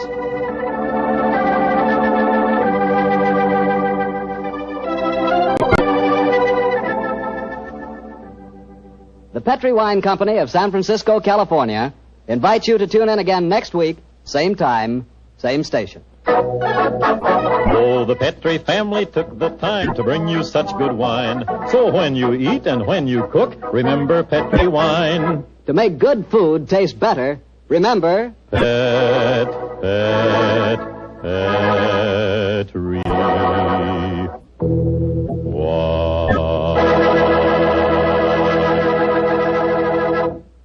This is Harry Bartell saying goodnight for the Petri family.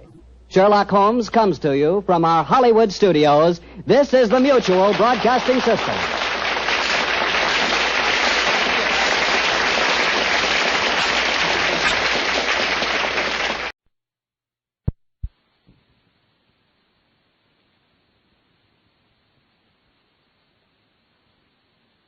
Hello. Welcome. This is Elliot Reed with two more new adventures of Sherlock Holmes. As I mentioned earlier in this series of Sherlock Holmes cassettes, there were no child labor laws during the Victorian era. Though many children were forced to work ungodly hours, there were a number of children who, by hook or crook, lived and survived in the streets of London. Some of these children became the Baker Street Irregulars, a small group of young boys who were enlisted by Sherlock Holmes to do the work that he could not possibly do himself. In the Sherlock Holmes novel, A Study in Scarlet, Dr. Watson writes of his friend Holmes, and I quote, "It's the Baker Street Division of the Detective Police Force," said my companion gravely, and as he spoke, there rushed into the room half a dozen of the dirtiest and most ragged street urchins that ever I clapped eyes on. There's more work to be got out of one of those little beggars than out of a dozen of the force. The mere sight of an official-looking person seals men's lips. These youngsters, however, go everywhere and hear everything, Holmes commented. Because they were children, most adults ignored the irregulars as they went about their business. This gave them free run of London, enabling them to follow suspects unobtrusively. In The Sign of Four, Holmes told the irregulars he had to know the whereabouts of the ship Aurora. In only a short while, the irregulars had spread out along the waterfront docks and quickly found its whereabouts. It would have taken Holmes many precious hours to accomplish the same thing. Precious hours he needed to move forward in other areas of the case. The Baker Street Irregulars are mentioned in 3 of the original Conan Doyle works: A Study in Scarlet, Sign of Four, and The Crooked Man. When Basil Rathbone left the series and Tom Conway took over as Holmes, Dennis Green and Anthony Boucher were retained as the writers of the series. And both men were well aware they could use the Baker Street Irregulars to enhance some of the Holmes radio broadcast mysteries. And that is exactly what they did in various episodes of the series. What was good for Sir Arthur Conan Doyle was good for the radio broadcasts. But Green and Boucher took care not to overuse the Baker Street Irregulars, employing them only where they'd be most effective. Boucher was so enamored of Sherlock Holmes and the Baker Street Irregulars, he actually wrote a mystery novel that takes place in 1939 and has as its title, The Case of the Baker Street Irregulars. Quite an honor given to that band of ragamuffins. Now, let's see how Dennis Green and Anthony Boucher serve up the strange case of the persecuted millionaire.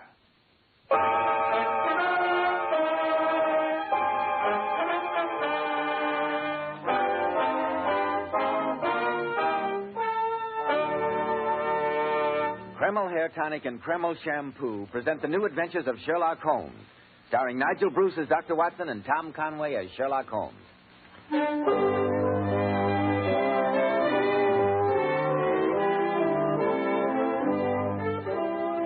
Well, once again, it's time to keep that weekly date with our old friend and genial host, Dr. Watson. I'm sure he's expecting us, so let's join him, shall we? Good evening, Dr. Watson. Good evening, Mr. Bell. As you can see, I'm quite ready for you. The crackling fire in the grate, some port in the decanter over there, and although I smoke a pipe myself, I think you'll find those cigars rather special. All the fixings for a session of storytelling, eh, Dr. Watson? Well, which particular Sherlock Holmes adventure have you selected for tonight? The story that I call The Strange Case of the Persecuted Millionaire. Sounds promising. In some respects, my boy, I think it's one of the oddest adventures we ever had. There's a case in which Sherlock Holmes narrowly prevented a shocking tragedy, and yet, at the conclusion of the affair, he appeared in a most unusual role. The role of a rather lean and elderly Cupid. This I've got to hear. But before you begin, Dr. Watson, do you mind if I... Have a word with our listeners? Of course not, Mr. Bell, of course not. Men, neat-looking, well-groomed hair does so much to give a man that air of success, to say nothing of adding to his good look. I'm sure you'll be interested in hearing more about this modern trend in hair grooming, which has become such a nationwide favorite. It's called Kreml Hair Tonic. This highly specialized hair tonic contains a combination of hair grooming ingredients which is found in no other hair tonic. Yes, that's exactly why Kreml gives a man's hair such a natural, well-groomed look and keeps it in place longer. Keeps every lock in perfect order from morning till night. Yet Kreml never gives hair that cheap, greasy, patent leather look. Kreml keeps hair looking mighty handsome with a rich, healthy-looking luster. Yet it always feels and looks so clean on your hair and scalp. Men, if you aren't already using a hair tonic, try Kreml. If you're using some other hair dressing, change to Kreml. Just see if your hair doesn't look much better than it ever did before. Better groomed, better looking. Kreml, Kreml Hair Tonic. Now, Dr. Watson, I want to hear about the strange case of the persecuted millionaire. Well, Mr. Bell, that adventure began in Baker Street on a grey November day at the turn of the century. Sherlock Holmes and I had just finished our lunch, I remember, and were sitting each side of a blazing fire, just like you and I are tonight. The great man, his feet thrust out before him, was lying back in his chair, his long, thin hands locked behind his head, and a curved pipe jutting out the corner of his mouth was emitting great clouds of grey-blue smoke. After a few moments, I noticed that he was gazing at my boots with very marked attention. But why Turkish, Watson? The boots are English. I got them at Latimer's in Oxford Street. And not the boots, the bath. Why the relaxing and expensive Turkish bath rather than the invigorating homemade article? Oh, because for the last few days I've been having some nasty twinges of rheumatism. By the way, I'm sure the connection between my boots and a Turkish bath is perfectly obvious to you, Holmes, but I'm completely mystified. You're in the habit of doing up your boots in a certain way. I observe that on this occasion they're tied in a double bow. You have, therefore, had them off. Who has retied them? A bootmaker or the boy at the Turkish bath? But your boots are nearly new. Then what remains? The bath. Absurdly simple, isn't it? When you explain it. Come in. Yes, Mrs. Hudson. It's a note for you, Mr. Holmes. A messenger boy just brought it. Thank you, Mrs. Hudson.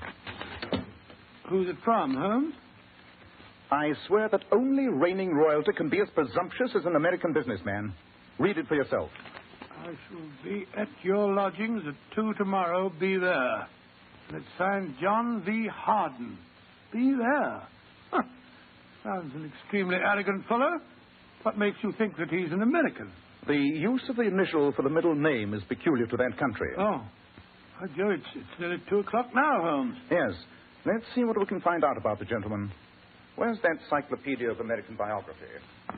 Ah, here it is. H.H.A. Hanley, Hanson, Harden. Here's our man, Watson. John Vincent Harden. What does it say about him? Born in Chicago, 45 years old, unmarried. Chiefly noted for his tremendous tobacco interests and his addiction to fishing. It's an odd combination. And this is odder. He made his professional debut as a violinist 30 years ago. A millionaire musician. Ah, that must be him now. Yes, there's a most impressive broom and pair outside. Then, since my client is a violinist, I think I'll welcome him appropriately. Hand me my instrument, will you, old chap? Here you are, Holmes. Funny way to start a business interview, I must say. Mr. Harden sounds like an aggressive man. And music hath charms to soothe.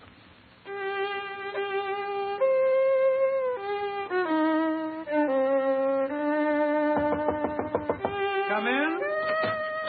Mr. Harden to see you, sir. Thank you, Mrs. Hudson. Come in, Mr. Harden. I'm Sherlock Holmes, and this is my friend and colleague, Dr. Watson. How do you do, sir? How do you do? If we're to do business, Mr. Holmes, for heaven's sake, put that violin away. I heard you scraping away as I came up the stairs. So you don't care for my friend's playing, sir? I don't care for anyone's playing. I loathe the fiddle. Curious. I was under the impression... Listen, Mr. Holmes, I haven't come here to discuss your musical impressions. I've come here to talk about my personal safety and my sanity. Then pray talk about it, Mr. Harden. I'm being persecuted. Somebody's trying to drive me crazy. Oh, really? Just what form does this persecution take, Mr. Harden? Yeah, it began about a month ago. My horse ran away in Rotten Row and threw me. Maybe it was an accident, maybe not. I've heard of burrs under saddles. And then, last night... Something else happened? Someone destroyed Methuselah. Methuselah? An old retainer of yours, Mr. Harden? Or a pet? No. Methuselah was the finest, largest, oldest tarpon ever caught. A stuffed fish? You asked Sherlock Holmes? Quiet, Watson. I'm sure that a great deal more lies behind this. Please continue, Mr. Harden. Everything was going fine, Mr. Holmes, until these persecutions started. Early this year, I bought a fine old house in Cavendish Place. I'm engaged to be married to Alicia Edwards, the Honorable Alicia Edwards. She's Lord Brentwood's daughter. My life was perfect until I began to get these notes. What sort of notes, Mr. Harden? They kept turning up in odd places. My coat pockets, under my pillows at night. I found them on the upholstery of my carriage. You brought these notes with you? Of course. All in the same handwriting, and all the messages seem to have the same theme. Oh, what do they say, Holmes? The first one says, "You thought he had no one to avenge him, didn't you?" And this one says, "You murdered him, you will pay for it." And this is curious. "It will have blood. They say blood will have blood." That quotation is from Macbeth. Oh, then that means the note was written by an Englishman. Not necessarily, Watson. It's possible that they've heard of Shakespeare in America, you know. Oh, yes, I suppose they might have. Mr. Harden, all these messages threaten your death. Can you think of anyone who might wish to kill you? No, I can't. I've never hurt anyone, much less killed a person. The notes don't make any sense. Do you recognize the handwriting? I've never seen it before in my life. You mentioned that your prize tarpon was mutilated. What members of your household might have had the opportunity of performing that act of vandalism? 3 people. My secretary, Margaret Bates, Stephen, my brother, and my fiancée. They were all at the house last night. There seems to be a clear pattern to this case, Mr. Harden. I suggest that you return to your home and obtain for me samples of the handwriting of the 3 people you've mentioned. When I've examined those, I shall be in a better position to advise you in this matter.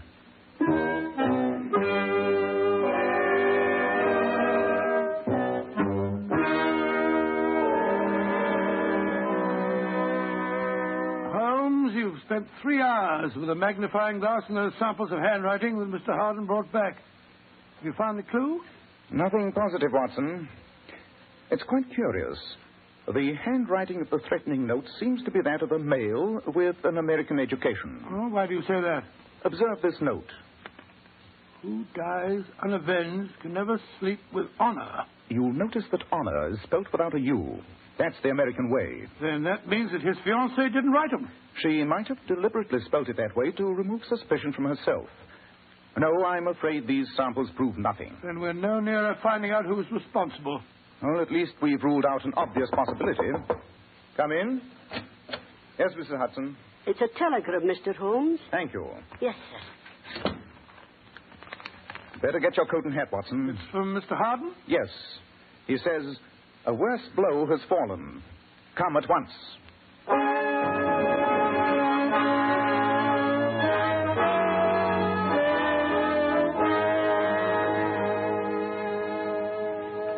Margaret Bates, Mr. Hardin's secretary. How do you do? What happened, Miss Bates?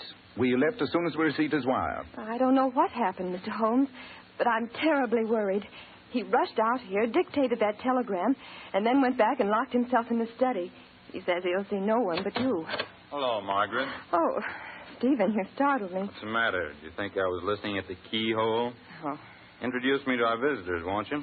This is Stephen, Mr. Hardin's brother, Mr. Sherlock Holmes, and Dr. Watson. How do you do? Sherlock Holmes and his friend, huh? I've heard about you. Don't tell me Brother John has fallen foul of the law. No, sir. He needs its protection, I fear. Don't be too sure. I'm thinking of taking him to court myself on a charge of woman stealing. Your brother a kidnapper? Great Scott. No, Dr. Watson. It's perfectly legal. It's just that I saw Alicia Edwards first, but then, of course, I don't control the Hardin millions. Let's go to the study, shall we, Mr. Holmes? An excellent idea. Perhaps we'll see you later, sir. Perhaps. And don't take John too seriously. Oh, he's hateful. Always making fun of John, his brother. And yet Stephen's never done a day's work in his life. This is the door to the study. Boys. Mr. Holmes and Dr. Watson are here. Good.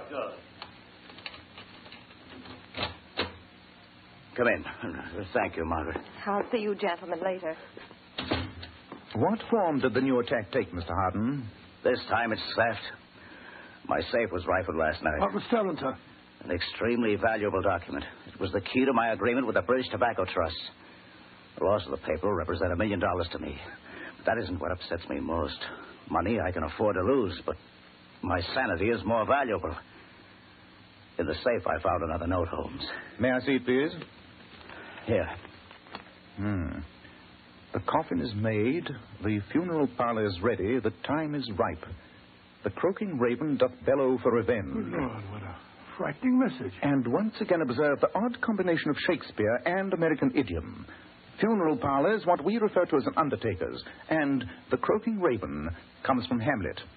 Holmes, I'm not a weak man, but I'm frightened. You've got to protect me. I shall do my best, Mr. Hardin. Who was here last night? My secretary, Margaret Bates, my fiancée. She went back to London this morning. I met your brother, Stephen, just now. I noticed that he was carrying a valise. Was he leaving the house or returning to it? Returning.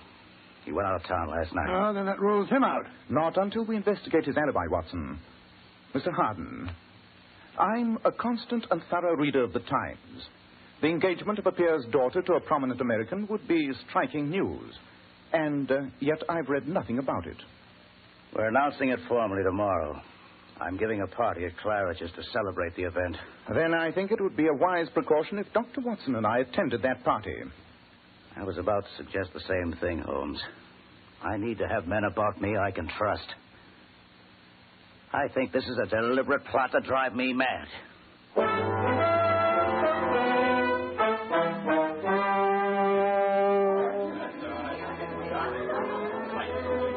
Holmes, Dr. Watson, I want you to meet my fiancée, Miss Alicia Edwards. Alicia, my dear. Yes, John. I want to introduce Mr. Sherlock Holmes and Dr. Watson. How do you do? May I congratulate you on your engagement? Yes, indeed. A union between the old world and the new is an encouraging sign of the times. I wish you could convince Papa of that, Mr. Holmes. Whenever he meets John, he always behaves as if he expected him to be wearing feathers and carrying a scalping knife. Feathers and a knife. That's very funny. I don't find it so. Oh, I'm sorry, sir. Excuse me. I want to talk to the office. Dear me. Now I've upset John again. He's ridiculously sensitive. Americans are really rather touchy. And yet you're going to marry one? Papa's estates have eaten up a lot of money, and that's a commodity with which John seems well endowed. I think you understand me, Mr. Holmes. I'm sure I do. Personally, I may say that I'm always glad to meet an American. I'm one of those who believes that the folly of a monarch and the blundering of a minister in far-gone years should not now stand between two nations. Mr. Holmes, I find you pompous and dull. Goodbye. On my soul, what an unpleasant, heartless young woman. She's obviously marrying Hardin for his money. Obviously. Though I don't think she has an aversion to all Americans. Oh? Why do you say that? She has been dancing with Mr. Harden's brother, Stephen, most of the evening. At this moment, he joined her at the door, and they're leaving together. Wait, Scott, you think that the... I don't understand for this. Hello? What's happening up there on the orchestra? John Harden, he's arguing with one of the violinists. A musician. I won't take any more of it. Look. He snatched the instrument out of his hand. Come on, get out of here. You're not fit to fiddle at an Irish wake. I'll play you. The rest of you, go on, play. Holmes, he's behaving like a madman. He's rushing after the musician and brandishing the violin as if he's going to brain him with it. Yes, Watson. That quarrel with the violinist was not a totally sane act. If the anonymous correspondent's motive is to undermine Harden's reason, he may be succeeding. But who has a motive? Might be the brother, Stephen. He's obviously jealous of the girl, and he probably is next in line for the Harden millions. But I checked his alibi for last night. He was out of town. Stop the music! Stop playing! What the devil's wrong now? Holmes, where are you? Here I am, Mr. Harden. Well, come with me at once. What's wrong, sir? It's Alicia. I found her in the corridor. She's been strangled.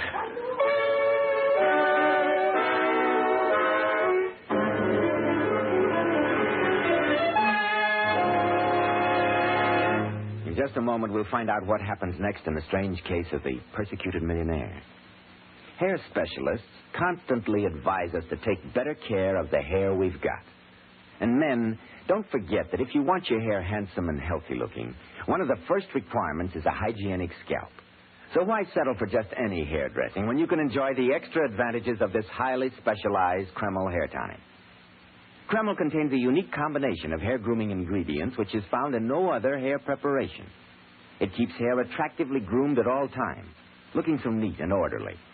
But Kreml does lots more than keep hair looking handsome.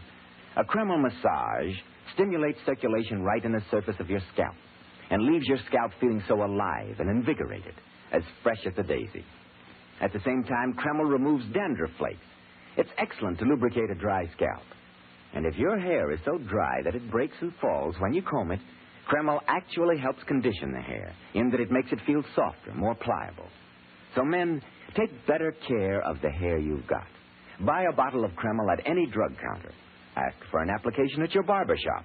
Use Kreml daily for better groomed hair, for a more hygienic scalp. Kreml, Kreml Hair Tonic.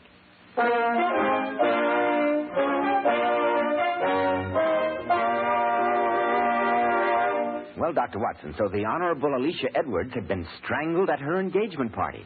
What happened next? Well, I applied first aid, Mr. Bell, and found the girl was not dead. We rushed her to the hospital, and a few hours later, we were able to talk to her, but we found that she could give us no clue. When we left the room, Harden was waiting for us in the corridor. How is she? Is she going to be all right? Oh, don't worry, Mr. Harden. She'll be all right, but she had a very narrow escape. But why attack her? Why not me? The pattern becomes increasingly clear, Mr. Harden. Your enemy has struck at your fishing, your business, now at your fiancée. So every blow is at your wealth and position. And my sanity. Mr. Holmes, you've got to find out who's behind all this. On the occasion of the mutilation of the fish, 3 people had the opportunity. Your brother Stephen is clear on the second attack, and on this last one, I think we may reasonably assume that your fiancée did not strangle herself. Yes, I'll wager my medical reputation on that fact. But that means that only one person who was present on all 3 occasions was... No, you can't mean... Your secretary, Miss Bates? Where is she? In the waiting room. Splendid. Then Dr. Watson and I will take her back to Baker Street. I have an idea that she can be of invaluable help to us.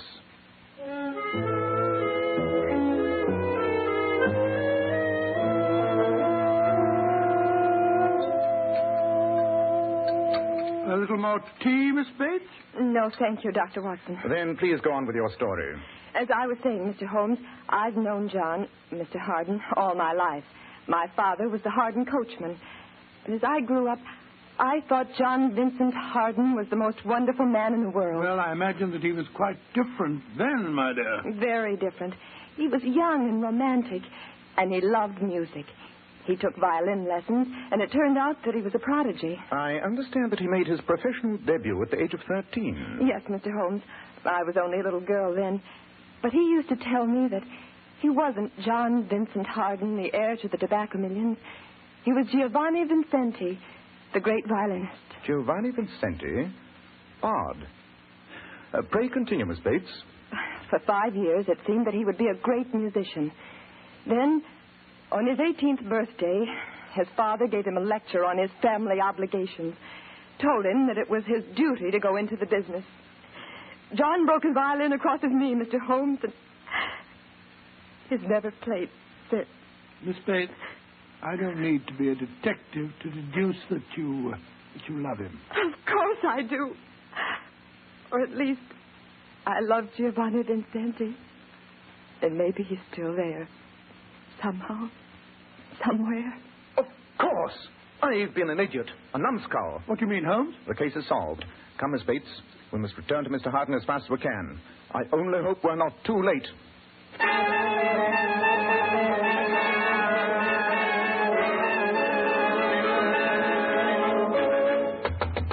But why doesn't he answer? The servant said he locked himself in the study again. The door's locked. I don't like the look of this. Come on, Watson. We'll break it in. Once more.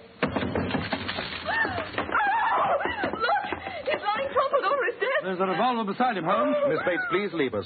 My friend's a doctor. He'll take care of him. He's only wounded. Yes, it's just grazed his scalp. Oh, thank heavens. I'll be waiting outside. Obviously, this was attempted suicide. They finally succeeded in driving him mad. Did they? Read this note lying here. It's in the same handwriting as the other messages. I might try to fool another detective, but not you, Mr. Sherlock Holmes. I admit I shot John Vincent Harden. I'm sure you'll have no difficulty discovering how I escaped from a locked room. Good Lord.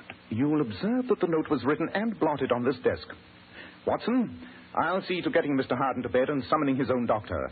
I want you to return to Baker Street. To Baker Street? Why? Though the case is solved, I have some heavy thinking to do, and I must do it here. So be a good fellow and go back to our lodgings and get me 2 ounces of shag tobacco and my violin.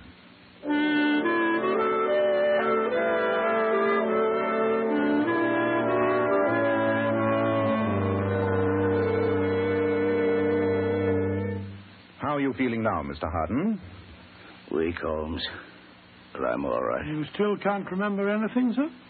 No, I felt half out of my mind since that attack was made on Alicia. They told me she'd be all right. I do faintly remember coming home from the hospital and locking myself in the study.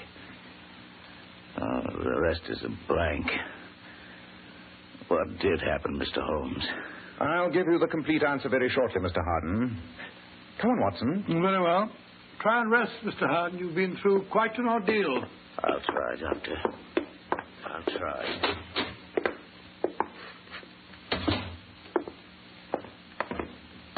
Holmes, you left your violin in Harden's room. Did you mean to? I meant to. And in the meanwhile, we must talk more seriously to Miss Bates. Well, she's down here in the sitting room. Yes. Yes, I have. And Brother Stevens with her. First to know the good news, Margaret. And may we inquire what the good news is, sir? Oh, didn't see you fellas coming down the stairs. Well, there's no reason why you shouldn't hear it, too. I've just come from the hospital. Alicia's broken off her engagement to John. She's going to marry me. Indeed. My congratulations. Yes, sir, but I suggest you don't tell your brother the news. He's a very sick man. Oh, I won't. Now, if you'll excuse me, I'm going to celebrate. From the sparkle in your eye, Miss Bates, I can see that you're just as excited as Stevens is. Of course I am. But tell me, Mr. Holmes, have you found out who attacked John? Yes, Miss Bates. At last I know the name of Mr. John Vincent Harden's enemy. On the incident of the mutilated fish, you or Stephen or Alicia might have been guilty. On the stolen document, you or Alicia. And on the attack on that lady, you or Stephen, which seemed to leave only you. But I was having tea with both of you in Baker Street when John was shot. Precisely. As perfect an alibi as I've ever known. Then no one person was responsible. There must have been accomplices. No, Watson. Oh, sir. Remember another fact. The note, supposedly written after the attempted murder, was blotted at the very desk which the wounded man was slumped over. Isn't it clear? Frankly, no. The persecutor and the would-be murderer of John Vincent Harden is Giovanni Vincenti. But they're one and the same man. Miss Bates told us so. They were the same man.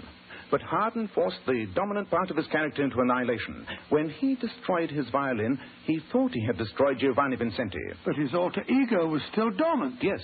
And after the shock of the writing accident in Rotten Row, Giovanni Vincenti emerged, hunting for revenge. You mean that poor John really has a dual personality, Mr. Holmes? Yes, my dear. No one person seemed to have the opportunity of committing all the attacks. But we left one person off our list. John Vincent Harden himself. But why, Holmes? For heaven's sake, why? Giovanni Vincenti struck at the fish, the document, and at the fiancée. All symbols of what Harden had gained for himself. Finally, he attacked Harden's life. But, Mr. Holmes, what will happen now? He's out of his mind. They won't send him to an asylum, will they? I think not, Miss Bates. There's a possibility that this second shock, this self-inflicted wound on the skull, may cure him. Don't you agree, Watson? Yes, I do. It's perfectly possible there'll be a complete reintegration of personality. Listen. It's John, and he hasn't touched a violin for ages. So that's why you left your violin in his room, Holmes? Exactly. Now, Giovanni Vincenti and John Vincent Harden are again one man, one whole and sound man. I trust he may create a new life for himself. And I'm convinced that he has here the woman who will help him.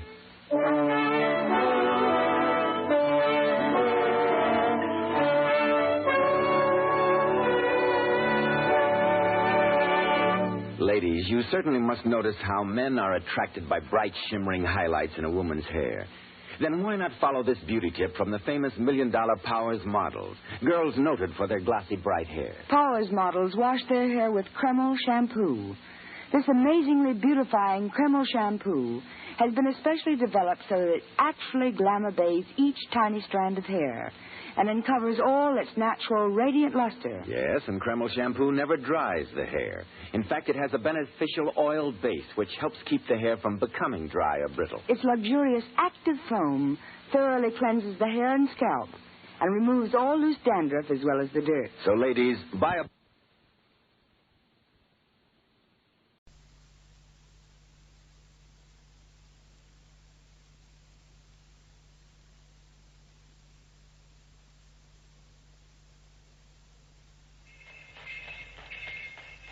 The Adventures of Sherlock Holmes.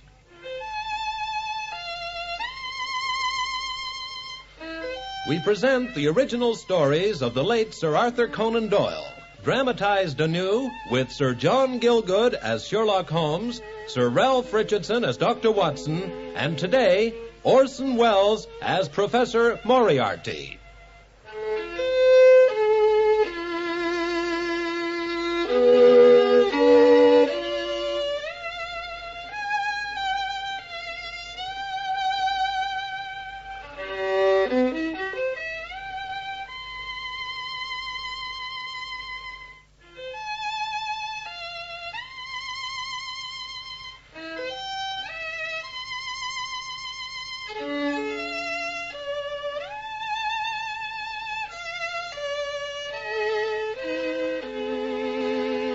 It is with a heavy heart that I come before you with the last adventure of my friend Sherlock Holmes that I shall be able to relate. I have tried in my humble way to chronicle some of our exploits together, to demonstrate the singular gifts of that most remarkable of men. It lies with me now to tell you what occurred between Holmes and his arch enemy, Professor Moriarty, when at last they came face to face. Mr. Sherlock Holmes, your efforts on the side of law and order have seriously inconvenienced me. The situation between us is becoming an impossible one, Mr. Holmes. It simply cannot go on. One or the other of us must die. Must die, Mr. Holmes. It was in the spring of 1891. You will remember, perhaps, that after my marriage and return to private practice, Holmes and I had drifted apart a little. I followed the newspaper reports of his cases, of course, and called on him quite often at the old rooms in Baker Street. Even so, however, many weeks would sometimes elapse between our meetings. And so it was with some surprise one April evening that I looked up and saw him standing before me in my study. Good evening, Watson. Oh, good evening, Holmes. Have you a cigarette for me? Holmes, great heavens, man, how ill you look. Oh, I dare say I've been using myself up rather too freely of late, old friend. You've no objection if I close your window shutters? No, of course not. You're not afraid of anything, are you? Well, to tell you the truth, I am rather. Well, it's not like you, Holmes. What is it? Air guns. Air guns? What on earth do you mean? There's a new and deadly type of air gun, Watson, which has been specially designed by an old acquaintance of ours. Who? What, Professor Moriarty? It can only be he from your tone. The same. A match. Give me a match, will you, my dear fellow? Yes, of course. Oh, thank you. Is Mrs. Watson at home? No, she's on a visit to an aunt. Oh, I'm good. quite alone. Good. That makes it easier for me to propose that you should come away with me for a few days. Oh, delighted. But where? Oh, the continent. Somewhere abroad. Huh? Abroad? Yeah, is that whiskey in the decanter there? Yes. Now, look here, Holmes. What's all this about? There's something more serious in your manner than... Yeah, you never did quite believe in the iniquities of Moriarty, did you, Watson? You've said so more than once. I felt you exaggerated a bit. After all, Professor Moriarty is a respectable figure in public life. Just so, and that's the very genius of the man. Even you, Watson, knowing me as you do, can't quite believe me when I tell you that he corrupts all London with his evil influence. Oh, I can't quite believe that. Oh, of course, to the world he's still the professor, the great mathematician. He's respectable. But what real proof have you that he's anything else? None. Well? At least, not until this last month. And even now the chain isn't quite complete. For 3 days more, and I shall have him, Watson. 3 days more, if I live to see them. You can't seriously suppose that your life's in danger, Holmes? No. Oh, you always love to be melodramatic. Melodramatic? Listen, Watson, this very morning, in those old rooms of ours in Baker Street, I saw him face to face. I spoke to him. Moriarty? Your distinguished professor. Within him a criminal strain of the most diabolical kind. That great white dome of a forehead, those hooded eyes, and the white face pushed forward, oscillating from side to side like a snake's. Oh, of course, if you believe the old heresy of physiognomy... It isn't only that, of course not. I've worked for years to follow 1,000 different threads, and every one of them has led to Moriarty. He's the Napoleon of crime, Watson, the secret organizer of almost everything evil that goes undetected in this great city of ours. There he sits, motionless like a spider in the center of its web, a web with 1,000 strands, and he controls them, every one. But slowly, very slowly, my own secret plans to expose him have borne fruit. Every day my net is drawing tighter, and he knows it, Watson. He knows the danger he's in, and that was why today he came to see me. I was playing my violin, as you know I often do when I want to think, and suddenly there he was, standing in the doorway, with his white face swaying in that evil way, peering at me with his hooded eyes.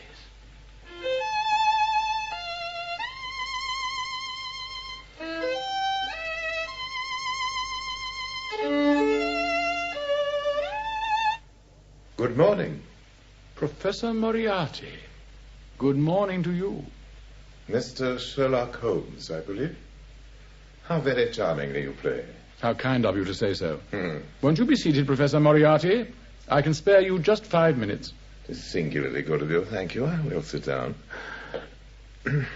May I say something personal, Mr. Holmes? Certainly. Well, I'm surprised to discover that you have rather less cranial development than one might have expected. Whereas you, on the contrary, have rather more than I had imagined, Professor. You will recollect, I am sure, however, that Beethoven's outdid us both. However, our personal characteristics are hardly relevant to the present situation.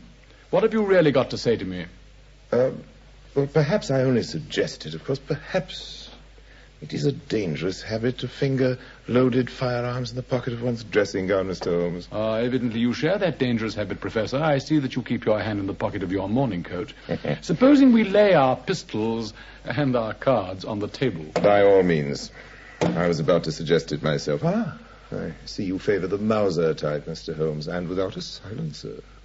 You must permit me to present you sometime with one of these small devices of my own design. They're quite convenient in avoiding unpleasant noise, you know. How very kind of you, Professor. You must ask the hangman to deliver it to me as your last request. You evidently don't know me, Mr. Holmes. On the contrary, I think I know you better than you know yourself. I wouldn't take up your gun again, Professor. I've already got you covered with mine. So I perceive, but I assure you it was only to give a harmless demonstration. Of the silencer? Of my own small accomplishments as a marksman, Mr. Holmes. I've read in those accounts of Dr. Watson, that somewhat bovine, I beg your pardon? no doubt amiable friend of yours, that those marks on the wall there are made from your indoor revolver practice. Quite so. The initials there, V.R., Victoria Regina, God save Her Majesty. Now that I see them, it seems perhaps that they're not quite as symmetrical as they might be. One side of the V is a little short, I think. Permit me to correct the slip. Admirable, Professor Moriarty. You were perfectly right, of course. That little mistake has now been rectified. I would like, however, if I may, to improve upon it. Your bullet mark is perhaps a shade smaller than my own. Permit me... Admirable, Mr. Holmes. Yes, precisely above your own mark, Professor. The exact spot, I think. No, pray don't look alarmed. My good landlady is quite accustomed to that noise. We shall not be disturbed. I'm very glad of it, for what I have to say is not without importance, Mr. Holmes.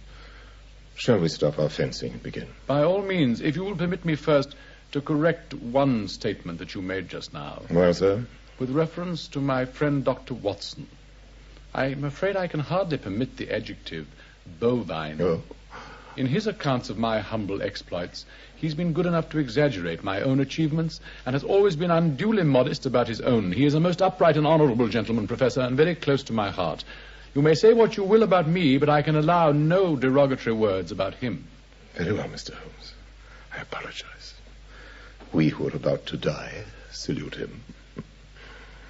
At least you do. You're very certain, aren't you, Professor Moriarty, that it is I who am going to die? But there is no other course, unless you listen to reason. The situation between us, Mr. Holmes, is becoming an impossible one. It simply cannot go on. It won't, I assure you. For these past few months, I've been working to put an end to it all at the earliest possible moment. And you have very nearly undone the careful endeavor of a lifetime, sir. Or at least have seriously threatened it. No, don't move your pistol again. I'm only taking out my memorandum book. I beg your pardon. I find it recorded here that you crossed my path on the 4th of January, Holmes. On the 23rd, you incommoded me. By the middle of February, I was seriously inconvenienced by you. At the end of March, I was absolutely hampered. And now at the close of April, I find myself placed in such a position through your continual persecution that I'm in positive danger of losing my liberty. That was certainly the end I had in view. Then you must drop it, Mr. Holmes. You really must, you know. Not till after Monday, Professor. You know as well as I do that you've made a slip. One single tiny slip. For years I've been aware of you, Moriarty, at the center of your organization. Forgeries, murder cases, robberies. 1,000 crimes were planned by you. 100 agents carried them out. Your subordinates were caught sometimes, but you never were. And yet, you know, you made that slip, that single tiny slip. And you know as well as I do that it will destroy you. In 3 more days, my evidence will be complete. I shall have you exposed, brought to trial, condemned, and hanged. And you can do nothing whatever to prevent it. My will is inflexible. And so is mine. 3 days, do you say? And before they're out, the end will come. One or the other of us must die, sir. Quite so. The 5 minutes is up, Professor, and I must really ask you to excuse me. In the pleasure of our conversation, I'm afraid that I've neglected business of importance elsewhere. Very well, then. Seems a pity, Mr. Holmes, that I've done what I could. I admit that it's been an intellectual pleasure, me to see the way in which you grappled with this affair, but I tell you solemnly, Sherlock Holmes, that if you are clever enough to bring destruction on me, you may rest assured that I shall do as much to you. You have paid me several compliments during this interview, Professor. Let me pay you one in return when I say that if I were assured of the former eventuality, I would most cheerfully accept the latter. I can promise you the one, but not the other. Good day, Mr. Holmes. Oh, your pistol, Professor. You may need it before Monday. Thank you. Good day, Professor. I think goodbye is the word, Mr. Sherlock Holmes. Goodbye.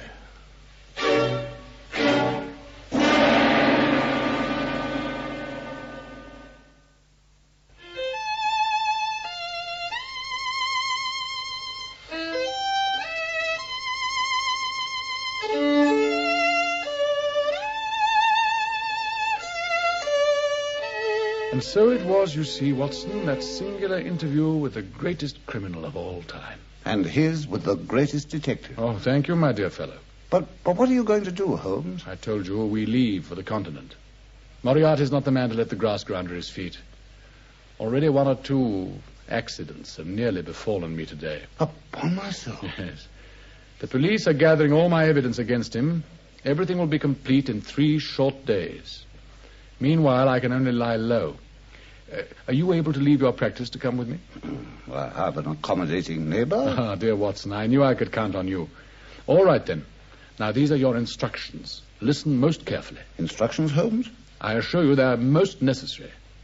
Tomorrow morning at 8:45, you will take a hansom cab. I'll arrange for one to call. No, you really must obey me to the letter, Watson. You'll leave the house alone tomorrow morning and take neither the first nor the second cab which presents itself at the rank. Very well, Holmes. Hand the address to the cabman written on a slip of paper and tell him not to throw it away. And I drive, I take it, to Victoria Station. On the contrary, you drive to the Strand end of the Lowther Arcade. I see. And then? Have your fare ready, and the instant your cab stops, pay him and dash through the arcade, timing yourself to reach the other side at exactly 9:15. Yes, but my dear Now, Holmes... listen, man. Listen carefully. It's vital. Our lives depend upon it. When you get there, you'll find a brougham standing close to the curb, driven by a fellow with a black cloak tipped with red. Say nothing. Simply jump in, and he'll drive you to Victoria in time for the Continental Express. And where shall I meet you, Holmes? The second coach from the front of the train, a first-class carriage reserved for us. Good night, Watson. And as you value our lives, don't forget a single word of my instructions. No, of course not, Holmes. Until we meet tomorrow, then. Until we meet.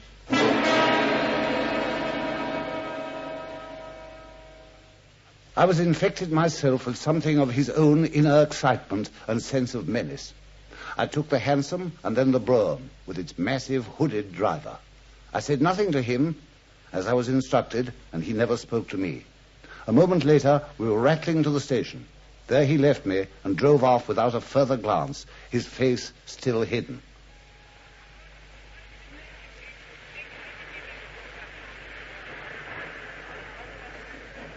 There was no sign of Holmes, and my heart sank miserably. I found our reserved carriage, but through some confusion, a decrepit old Italian priest was sitting there. The moment came for departure. Still, I waited by the window in a chill of fear. Scusa, signor. Prego. Yeah, I'm sorry, Padre. I don't speak Italian. Nor do I, Oh, good heavens, Holmes. No, quiet, man. This is no laughing matter. Not yet, anyway. There, look. You see? Stop the train! It's Moriarty himself. The tall man? He'll never do it. Stop the train, I say! Let me go, you fool! Why, you only knew! Let me go!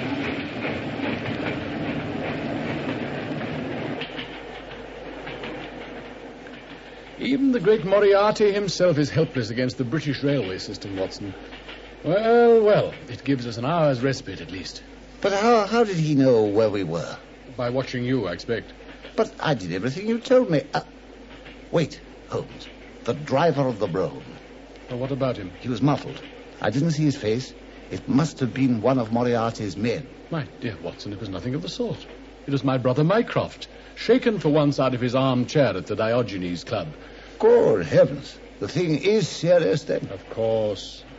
But at least we have an hour, and I can use it to take off this disguise and think things over. But we've escaped him altogether, surely, since the train connects with the boat. My dear fellow, you evidently don't realize even now that Moriarty is an opponent on practically the same intellectual plane as myself. Do you really imagine that if I were the pursuer, I would permit myself to be baffled by so slight an obstacle as an express train? What'll he do, then? What I should do, engage a special. But it'll be too late even then. By no means. We stop at Canterbury, don't forget. And then there's always a delay of a quarter of an hour when the train gets to Dover. Oh, so you'd almost think we were the criminals to be chased like this? You mean that he'll catch us after all, then? I hope not. We shan't be there, Watson. Look here, Holmes. I hate to grumble after all this time, but really, I do think you ought to tell me what you mean. Heaven bless you for a stout and faithful friend, Watson. I'm sorry. It's only that... Well, I don't want to expose you to danger, too. That's why I'm being so mysterious. It's very simple, really. We shall just get out at Canterbury. Indeed. And not go on the continent after all, I suppose. Oh, yes, we must do that. We've no choice but to hide away until after Monday, when the evidence will have been completed. You've not seen the papers this morning, I suppose. Oh, really, Holmes? What time do you think I've had for that? One must try to make time for everything, Watson. You really should have read about Baker Street. What, Baker Street? Yes, they set fire to our rooms last night. Mrs. Hudson was away from home, fortunately, and no one was hurt, I'm glad to say. They thought I was there, of course. Upon my soul, the thing's intolerable, Holmes. Yes, only till Monday, Watson, and by then we'll be in Switzerland. We'll make a cross-country journey from Canterbury and take the other boat from New Haven to Dieppe. Unless, of course... What? Our friend the professor deduces what I would deduce and gets off at Canterbury himself. That would truly be a coup de maître. He surely never would. Well, I rather doubt it. There are limits even to his intelligence. No, I think we're safe enough, old friend. And now there's time for a pipe, I fancy. Won't you join me, Watson?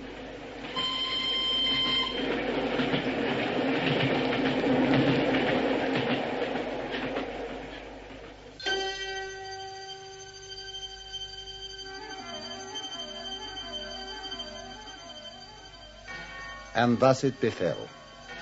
As we hid behind a pile of luggage at Canterbury, we saw the single carriage of the special go thundering past us.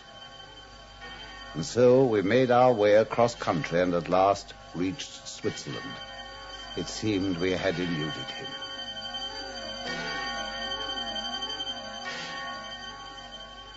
To fill in every detail of the final scene is hardly possible, since there was no witness to it. Yet, from a certain source that I cannot yet divulge, I do know something of that last encounter. We wandered at our will through the lovely valley of the Rhone and made our way by way of Interlaken to the little township of Mirigen among the Alps. The fatal Monday came and went. And yet I was still aware of a strange, febrile excitement in my companion. He was at times feverishly on the alert, then sinking into reverie, and would smile strangely to himself. I went with him on that last day of all on a visit to the falls of Reichenbach, forever hallowed and yet cursed in my memory. It's a fearful place indeed, with a torrent plunging far below into a tremendous abyss, a chasm lined by coal-black, glistening rock. High above, a pathway's been cut in the cliff face to afford a better view, but it ends abruptly in mid-air, and the traveler has to return as he came. We stood there, giddily marveling at the great spectacle. And on the instant came a message for me by a village lad to say that an English lady back at the hotel was seriously ill and needed my immediate attention. I turned to go.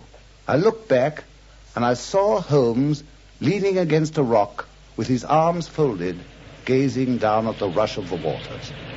It was the last I saw.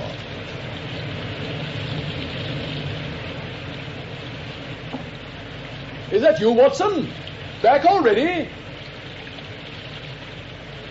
Well, Moriarty. Well, Sherlock Holmes, you see, I found you after all. And alone. Alone, as indeed you must be, too. Now that your confederates are all under lock and key, I've heard from Scotland Yard. I escaped. I was too clever for them, Holmes. I don't doubt it. But I'm afraid your occupation's gone, Professor, with your organization destroyed, unless you care to return to your mathematics. It was not my intention. I have another and more immediate intention, Sherlock Holmes. Are you prepared? But before we discuss that, perhaps you'll extend me one small courtesy, Professor. Most certainly. What is it? My friend Watson, Professor. No doubt he will be somewhat concerned. May I just take a moment to scribble a note to him? Certainly. We can fix the paper beneath my alpenstock there, so that it does not blow away. Pray take as long as you wish. That's very good of you. Please don't stop talking, Professor. I mastered long ago the art of writing and conversing at the same time. Thank you. You know, of course, that the message which arrived for Dr. Watson was a false one? Oh, yes, of course. I knew it at once. And that it could only come from one source. And yet you let him go? Yes, Professor, I let him go. I am not without some affection for him. I did not wish to put his life in danger, too. Besides? I've looked forward for a long time to this final duel between us. I believe it, Holmes. You're a very remarkable man. In many ways. Many, many ways, sir. I'm proud to have known you.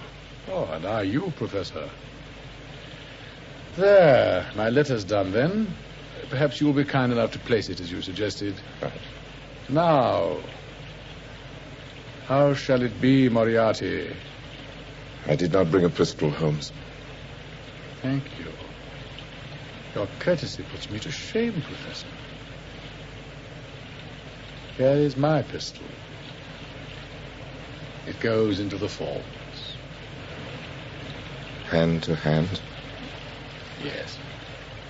Goodbye, Professor Moriarty. Goodbye, Sherlock Holmes.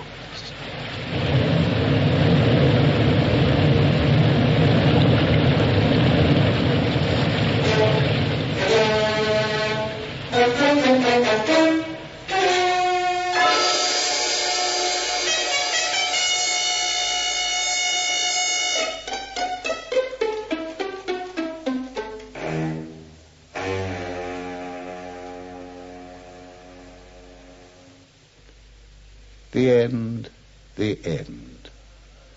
When I returned to that broken pathway, it was only too clear what had happened. It needed no great application of Holmes' own methods of deduction. 2 sets of footsteps to the verge, and none returning.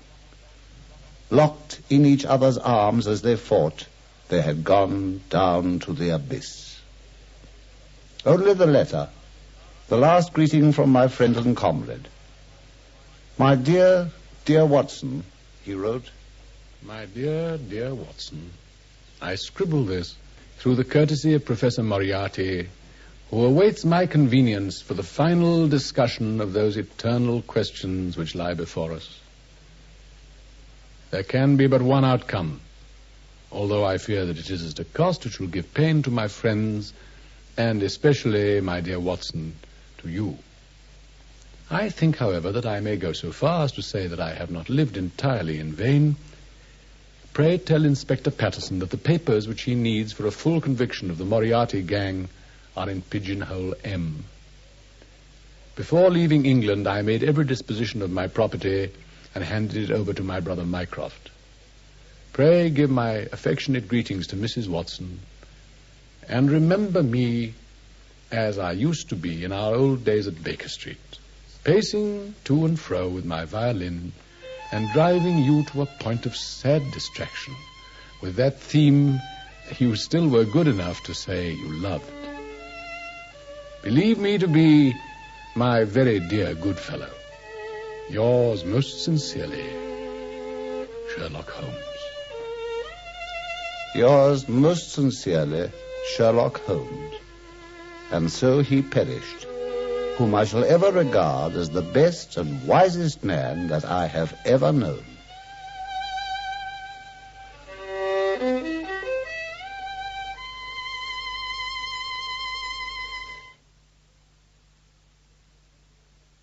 The Adventures of Sherlock Holmes, based on the original stories of the late Sir Arthur Conan Doyle, dramatized anew by John Keir Cross, stars Sir John Gielgud as Sherlock Holmes, Sir Ralph Richardson as Dr. Watson, and today, Orson Welles as Professor Moriarty. Produced by Harry Allen Towers.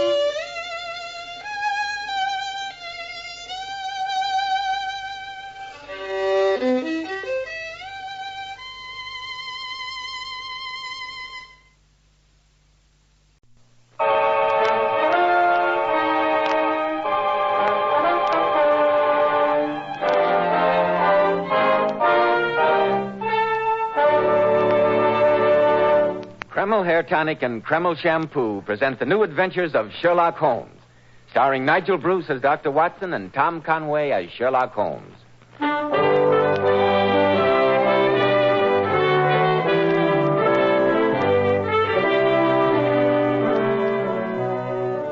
Now, here we are once more in Dr. Watson's study. And maybe we're not glad to get here.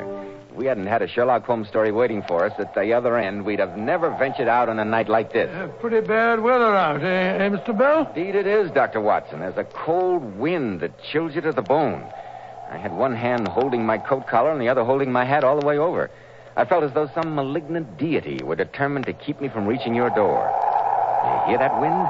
Reminds me of what I just escaped from. Oh, it's typical Edinburgh weather, Mr. Bell. Perhaps you've heard that there's no language richer in terms of reproach against the howling wind than the Scots dialect. Snell, Bly, Nearly, Scouthering, to mention just a handful. All of them words that carry a shiver with them. Yes, as Stevenson so aptly puts it, Edinburgh pays cruelly for her high seat and commanding views in one of the vilest climates under heaven. She's liable to be beaten upon by all the winds that blow, to be drenched with rain, to be buried in cold sea fogs out of the east, and powdered with the snow as it comes flying southward from the Highland hills.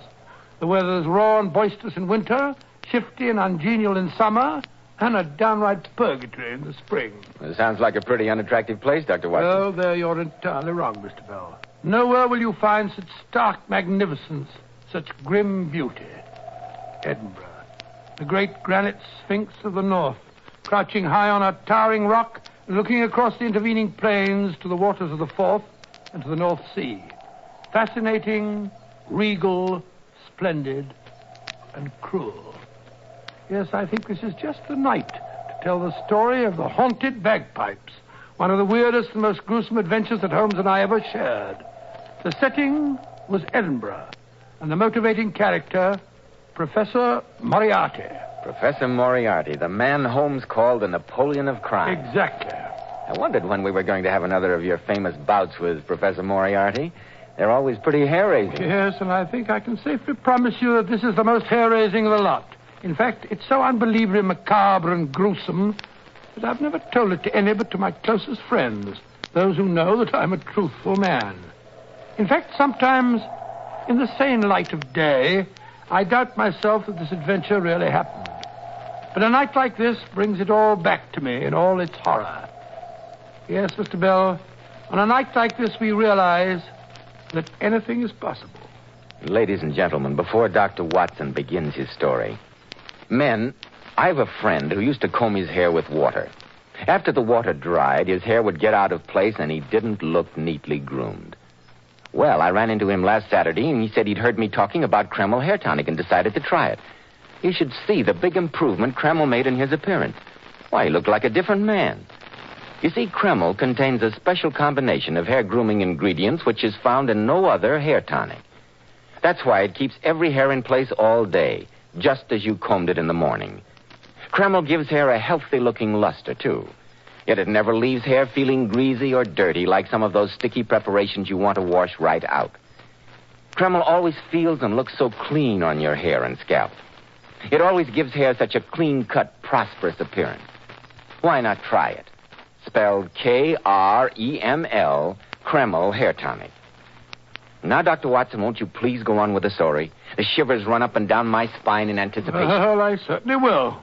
As I look back on that particular visit to Edinburgh, it seems that a cold fear settled into the very marrow of my bones from the moment we got off the train late one winter afternoon and caught our first glimpse of Edinburgh Castle rising bleak and menacing out of a cloud of fog and rain.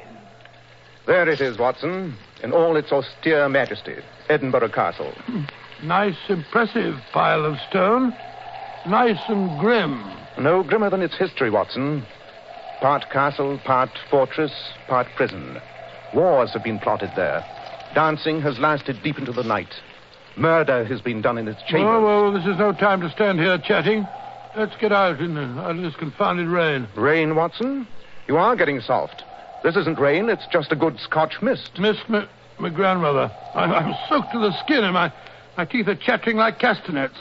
Thank heaven the town has a few modern hotels. A nice hot toddy at the Royal, eh? I'm sorry to disappoint you, Watson, but this is not a pleasure trip. We must forego the luxuries of Princess Street and take up our quarters in the Old Town. The Old Town? Holmes, you mean that we're going to live in one of those crumbling grey stone houses all huddled together on the slope leading up to the castle? Exactly. Why, they're nothing but tenements. Those lands, as they're called, once housed the flower of the Scottish nobility. In the old days, this was a walled city, and space was at a premium. That is why those crazy buildings tower 8 and 10 stories into the air. Yes, but the days of the nobility are over. Those tenements are full of goodness knows what. True. What more suitable dwelling place could one imagine for our friend, Professor Moriarty? Professor Moriarty? Quite. You may have noticed, Watson, that London has been singularly free from crime during the last few months. And for a very good reason. Professor Moriarty was not in residence. Oh, you mean that you think we've succeeded in driving him out? No, Watson. Let us not underrate the professor. He is not in London because he has business elsewhere. But where?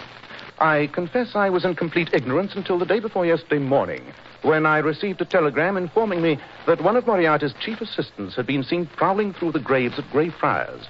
Then I remembered that Professor Moriarty has a particular reason for hating Edinburgh. He's not a man to forget his grudges, Watson. The question is, shall we be in time to prevent his revenge? But here, get into this cab before you catch pneumonia. Professor Moriarty in Edinburgh. Huh. I thought the place looked even more forbidding than usual. Oh, cabby, let us out in front of St. Giles. Aye.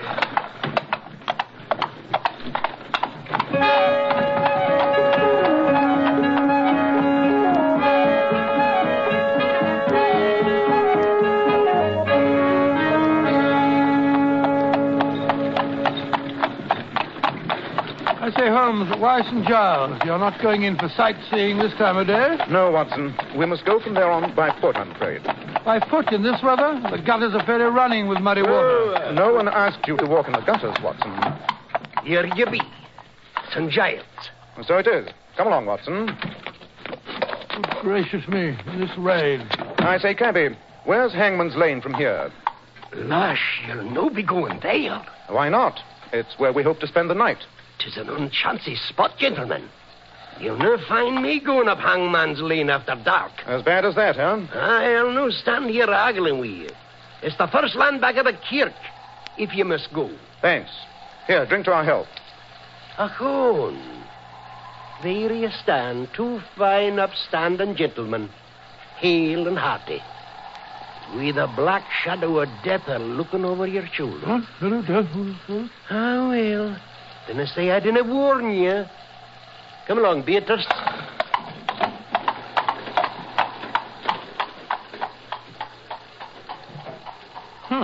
cheerful individual. Holmes, what do you say? Let's go back and spend the night at a good hotel.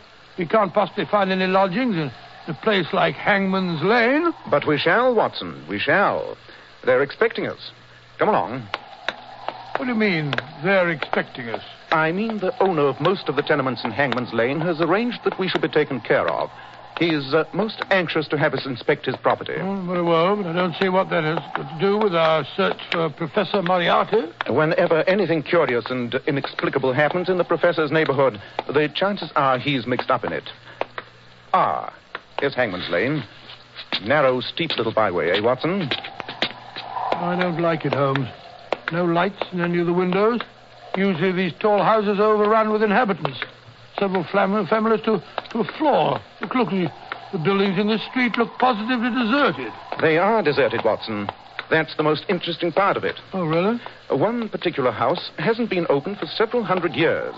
But during the last month, the rest of the tenements have been vacated, too. Their inhabitants have fled from them like rats from a sinking ship. The rents have been lowered to the vanishing point, and still there are no takers. The people hereabouts seem to think the whole street is haunted. Couldn't we come up here and look the place over in the daytime, Holmes? Look, already the light's beginning to fade. Unfortunately, Watson, the phenomena we're going to investigate occur only at night. Oh, dear. Ah, here's the house we're to stay in. There should be a bell somewhere. Yes. Well, perhaps there isn't anyone to let us in. I think there will be, Watson. Yes, I hear footsteps. Obey it. Mr. Holmes and Dr. Watson. Oh, the Lord be thanked. One moment, gentlemen. I'll unbar the door. Oh, be pleased to enter. Go ahead, Watson. Good Lord, it's dark in here. And if you'll kindly step this way, there's a braw blaze a-burning and candles a-lit in the back parlour. I say. Go canny, gentlemen. This corridor is not so smooth as once it was. Yeah, so I discovered. This is the place. Please enter. Oh, well, this is more like it, eh, Holmes? What a magnificent old room. Just look at that fireplace. Aye. For once a blithe bit, this old house. Full of lords and their ladies, they say. But here, gentlemen, will you be standing in front of the fire and drying of your breeks? Not a bad idea. We're pretty wet, eh, Watson? Wet? There's a brandy on the shelly you're wanting away, Droppy. A tasty cockle pie in a pot. And no, you'll forgive me. I'm unshunk myself away. Going so soon? But we've just arrived. Oh, Mr. Holmes, I dare not stay after sundown. I'm late to let you alone, but I dare not stay. But in a fash yourself. I'll return the morn, early. But what is there to be afraid of? The neighbours. Neighbours? Aye, the neighbours in the old Hurley house t'other side of this wall. But no one has lived in that house next door for years. Not humans, no. No living man has crossed the doorstone this 100 year. But there be others. Bogles. You can hear the rattle of their going and coming every night through the wall. Have you ever heard these ghosts, or bogles, as you call them? No, I certainly have not. I will not stay after sundown. But the bogles, there's no the worst of it. Really? Aye. At times you can hear the sound of doodling. Sound of bagpipes, eh? Aye. And that's when they be entertaining old Horny yourself. The devil himself? Aye. The ghosts next door move in very high society, eh, Watson? What was that? Just the wind in the chimney. I would have swore with the devil's doodle sucker. No, I don't think so. I'll not be waiting to find out. When the skirling begins, this is the house itself, dirge like it was singing a dirge. Good night, gentlemen, and God help you. I say. She was frightened, all right. I wish that chimney would stop moaning. Those two legends, the house next door and the haunted bagpipes, they're famous Edinburgh superstitions. I'd like to hear more about them. Well, I've heard more than I want to already. Confound that chimney. That building next door is one of the so-called fatal houses. Fatal houses? Houses marked generations ago by the Great Plague. Discipline in the time of pestilence was sharp and sudden. The houses having the disease were marked by a large cross. No one dared enter or leave. Furniture was destroyed and houses sealed up.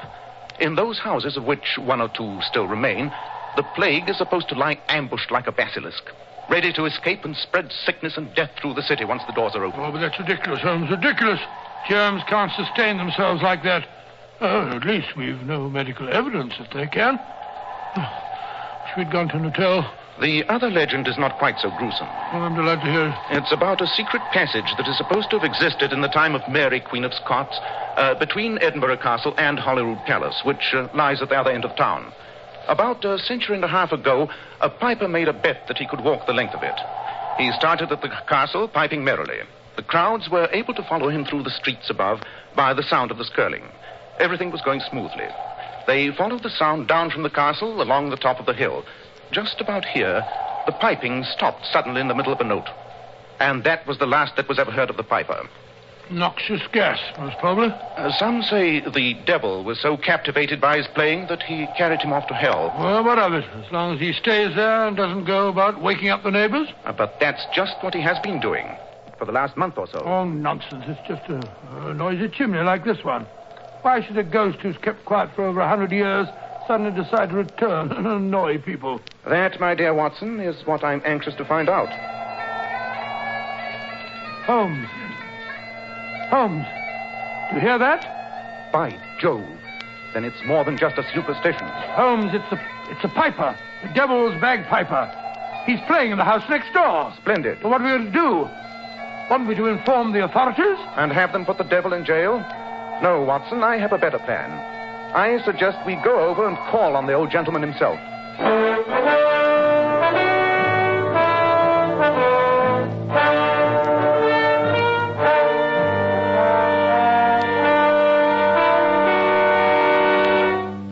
In just a moment, we'll find out what Sherlock Holmes discovers in the mysterious house next door. Men, if you're wise, you'll start right away and take better care of the hair you've got. Remember, handsome, healthy-looking hair needs a hygienic scalp. So why be content with just any hairdressing when you can enjoy the extra advantages of Kreml hair tonic? This highly specialized hair tonic goes in for modern, natural-looking hair grooming. It keeps hair perfectly groomed all day long, looking so neat and attractive, yet never gives hair that cheap, greasy, patent leather look. But Kreml does lots more than keep hair looking handsome. Kreml is simply great to lubricate a dry scalp. And at the same time, it removes dandruff flakes and leaves the scalp feeling so alive and tingling. And if your hair breaks off and falls when you comb it because it's so dry, use Kreml, which actually helps condition hair in that it leaves it feeling so much softer and more pliable. And since Kreml is never sticky or gummy, and because it's such a nice, clean product, you can use it every day and your hair will always look its very best. Buy a bottle of Kreml at any drug counter. Ask for an application at your barber shop. Kreml, Kreml Hair Tonic.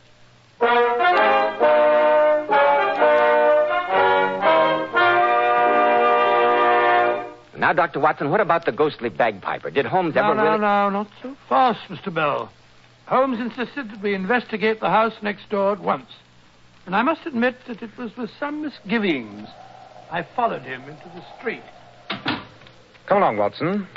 Oh, another little bit of local superstition I forgot to mention. They say that the corpses of people who died here of the plague sometimes come to life and wander about the house. Holmes, I wish you wouldn't talk like that. Oh, this sleet cutting into my face like a knife. Here's the doorway. Now find out if the key still works. Yes, it looks more like a crowbar than a key. I only hope the lock isn't too rusty. Won't budge. Thank heaven. Let's go back. Oh, give me that oil can. Perhaps a few drops of oil. There you are. Confound this lock. No good trying to break the door in. It's as solid as Gibraltar. A good deal more solid than the house itself, judging by that long crack over the archway up there. Yes, that is a crack. The building is settling, Watson. That crack... Hello, I've turned the key. Lock's decided to work. The door sticks now. Hinges rusty. Come on, Watson, get your back into it. It's moving, Holmes. Yes, so is that crack. Hurry, help me close the door before the archway falls on us. Isn't it quiet? Can't even hear the wind. Smells like a tomb. Yes, but there's something else. Something unhealthy. Like a disease I smelt once in the tropics. Holmes, you don't think it's true that the plague is still... Nonsense. You yourself said it wasn't possible. Better light that dark lantern we brought along. Yes, indeed. I hate bumping about in the dark. I can't say that it's much more cheerful in the light. Look at those great dirty cobwebs. That old tapestry hanging in shreds. Yes, nothing has been moved since the plague first touched the house. Look there in that room. That old oak table set for a meal. One of the goblets overturned. Gives me the creeps up and down my spine. Nothing else of interest here. Let's get on to the next room. How hollow our footsteps sound. Yes. This must have been the living room of the house. Ashes of a bygone fire still on the hearth. Holmes. Look. There's some people seated in those chairs over there. Nonsense. Give me the lantern. By Jove, I think you're right. That smells stronger in here. We'll soon find out. Watson, hold the lantern. Holmes. It's a body. A naked body. A corpse, Watson. A cadaver. Holmes, don't touch it. For the love of heaven, don't touch it. Why, Watson? Can't you see? The swollen eyes, the froth at the mouth, the flesh turned black. I've never seen it before, but those are the symptoms, Holmes. That's the Black Plague. What? That's not possible. That's crazy. Here, look. Let me look at the other chairs. Yes, here an old man and here a woman. All victims of the Black Death. Holmes, these are the bodies of people who died in this house centuries ago of the plague. But they're not decayed. It's not possible. We must be going mad. Tell me quick, Watson. Did women do their hair with fringes at the time of the last plague? Fringes? Now I know that we're crazy. Quiet, Watson. Do you hear that? It's the devil coming with his piper. He's going to make him dance. The old woman was right. The house does vibrate to the sound of those pipes. He's coming, Holmes. He's coming.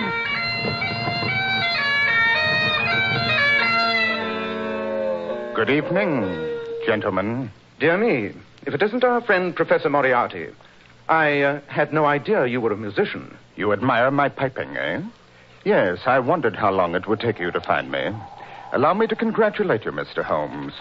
You're very prompt. Most flattering, Professor. But I assure you it was simplicity itself.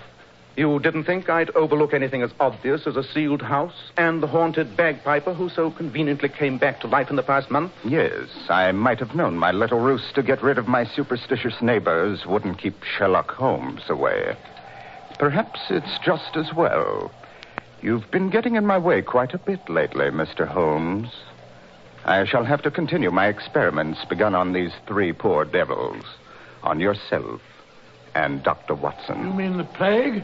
You're going to give us the Black Plague? I really must try my serum on two healthy specimens before I pronounce it perfect. After all, these three, an old beggar, a thief dying of starvation, and a woman of ill repute, they could hardly be expected to resist the disease. That's very interesting. I was just assuring Dr. Watson that these corpses were quite recent because I was sure that women didn't wear fringes during the last pestilence. And Dr. Watson was afraid they might be victims of the original plague. But in a sense, he's right. The victims are recent, but they were killed by the germs of the original Black Death. Most amusing, isn't it? Fascinating. Tell me, how did you discover those germs? They were in this house. I found a nice little culture of them in a glass of calf's foot jelly, which was on the table in the front room.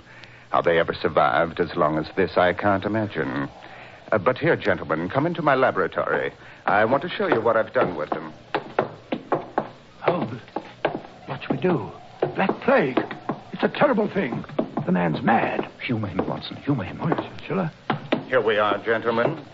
Quite a nice modern little outlay for such an ancient house. Yes, it is an ancient house, Professor. But here, this little test tube, it contains enough of the Black Plague to wipe out the entire city of Edinburgh. Yes, I rather thought that was your purpose.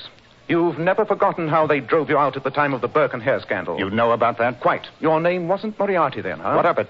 You were Dr. Knox's young assistant at the time. Together, you were carrying on some exciting experiments. Yes, Mr. Holmes. Experiments that might have saved the world a great deal of suffering. But you were short of cadavers. It wasn't you, by any chance, who suggested to Burke and Hare, those two body snatchers, that a body did not have to be legally dead to be acceptable? Well, what if I did? They only killed the refuse of the city. Beggars, scum. Quite. But they met the hangman nonetheless. Aye, the fools. What price the death of a few when we might have discovered a cure that would have saved all humanity? Humanity. Bah, I hate it. Ever since then, I'd sworn I'd get revenge on humanity, and the law-abiding citizens of Edinburgh in particular. And now, the time has come. Tomorrow, the contents of this test tube will spread destruction throughout the city. But in the meantime, you, Mr. Holmes, and you, Dr. Watson, you know too much. You shall be the first of the law-abiding citizens to feel the prick of my little needle. Just a moment till I prepare my instruments. Stop him, Holmes. Stop him. Do not move, gentlemen. One drop out of this test tube, even in its present state, is enough to cause death. I quite agree. By the way, Professor Moriarty, while you are preparing your solution, you have no objections if I play a tune on your bagpipes? I used to be rather good at them in my younger days. Not at all, if it'll amuse you. Quite. Watson, stand here beside me against this wall. I don't quite Don't argue.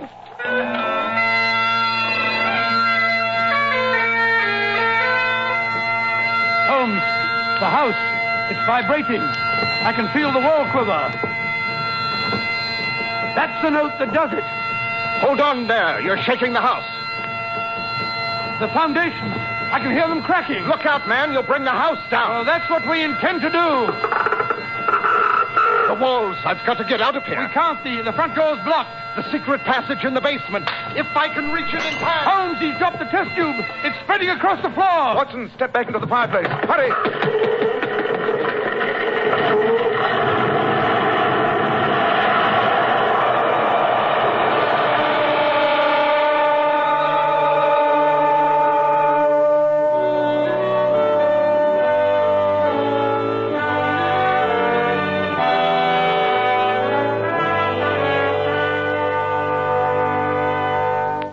So, Mr. Bell, Holmes played that note on the bagpipes until the house crashed in upon itself. But, Dr. Watson, weren't you killed? Not quite, Mr. Bell. No. Holmes had deduced from that crack above the front door that the house was weak, and he also guessed which way it'd fall if it did cave in. The wall that we were standing against and the fireplace alone were left standing. If you've seen any ruined castles, Mr. Bell, you'll notice how frequently that seems to happen. And Professor Moriarty, did he escape? Unfortunately, he did, Mr. Bell, through the secret passage in the basement which he had mentioned. But the Black Plague and those corpses, what did you do about that? We left them where they were. No use informing the authorities. They wouldn't have believed us, and besides, it would have been too dangerous to go poking about in the ruins. No, Holmes simply poured the spirits from our lantern on the old rafters and started a fire. The wood was as dry as tinder, and there was quite a blaze. And fire, Mr. Bell, is a great purifier. And so you prevented an outbreak of the Black Death. That's a gruesome story. Ladies and gentlemen, Dr. Watson will return in just a moment to tell us something about the thrilling Sherlock Holmes mystery he has for us next Monday night. Ladies, those beautiful Powers models whose photographs you see in magazines always have to keep their hair shining bright with dazzling highlights. Now, here's how they do it. Powers models were among the very first to discover how Kreml shampoo brings out all the natural sparkling luster of each tiny strand of hair. How it keeps hair simply radiant for days. Yes, and those lovely Powers models told me that no other shampoo gives their hair more natural, glossy luster. It never dries the hair or makes it brittle. Well, that's because Kreml shampoo has such a beneficial oil base. It actually helps hair, and it keeps the hair from becoming dry. Then, ladies, why not take a tip from beauty-wise Powers models? See how easy it is to glamour bathe your hair to a vision of tantalizing beauty. Buy a bottle of Kreml shampoo at any drug counter.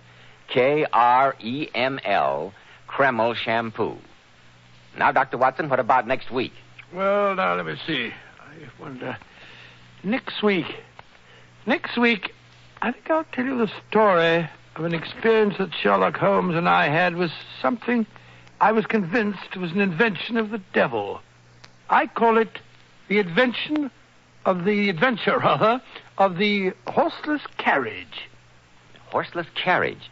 You mean one of the early automobiles? One of the very earliest, Mr. Bell. Holmes was called in to protect the inventor and, in the end, had to solve the mystery of his murder.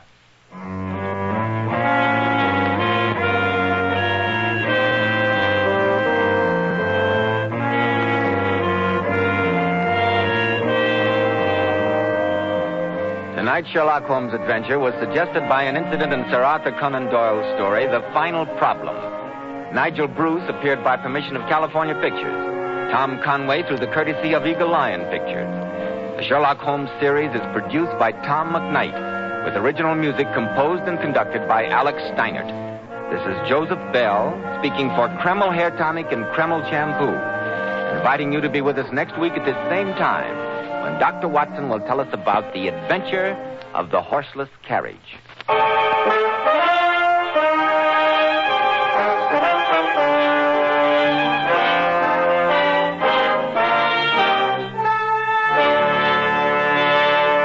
This is ABC, the American Broadcasting Company.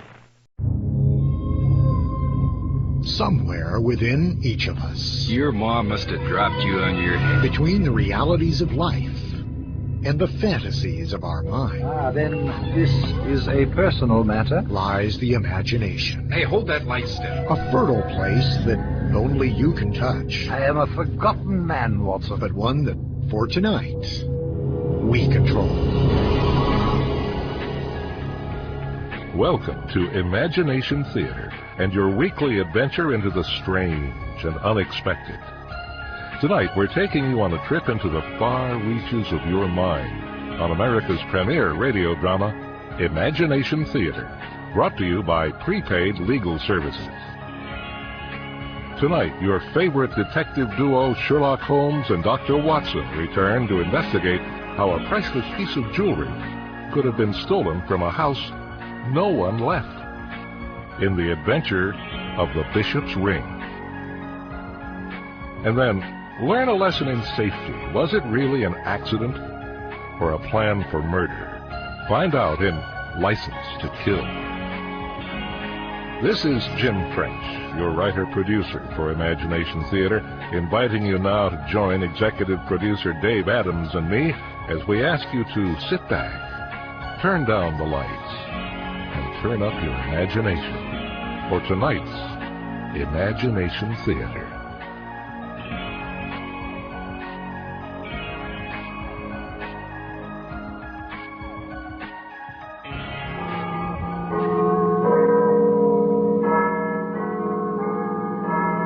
Further Adventures of Sherlock Holmes, featuring John Gilbert as Holmes and Lawrence Albert as Dr. Watson.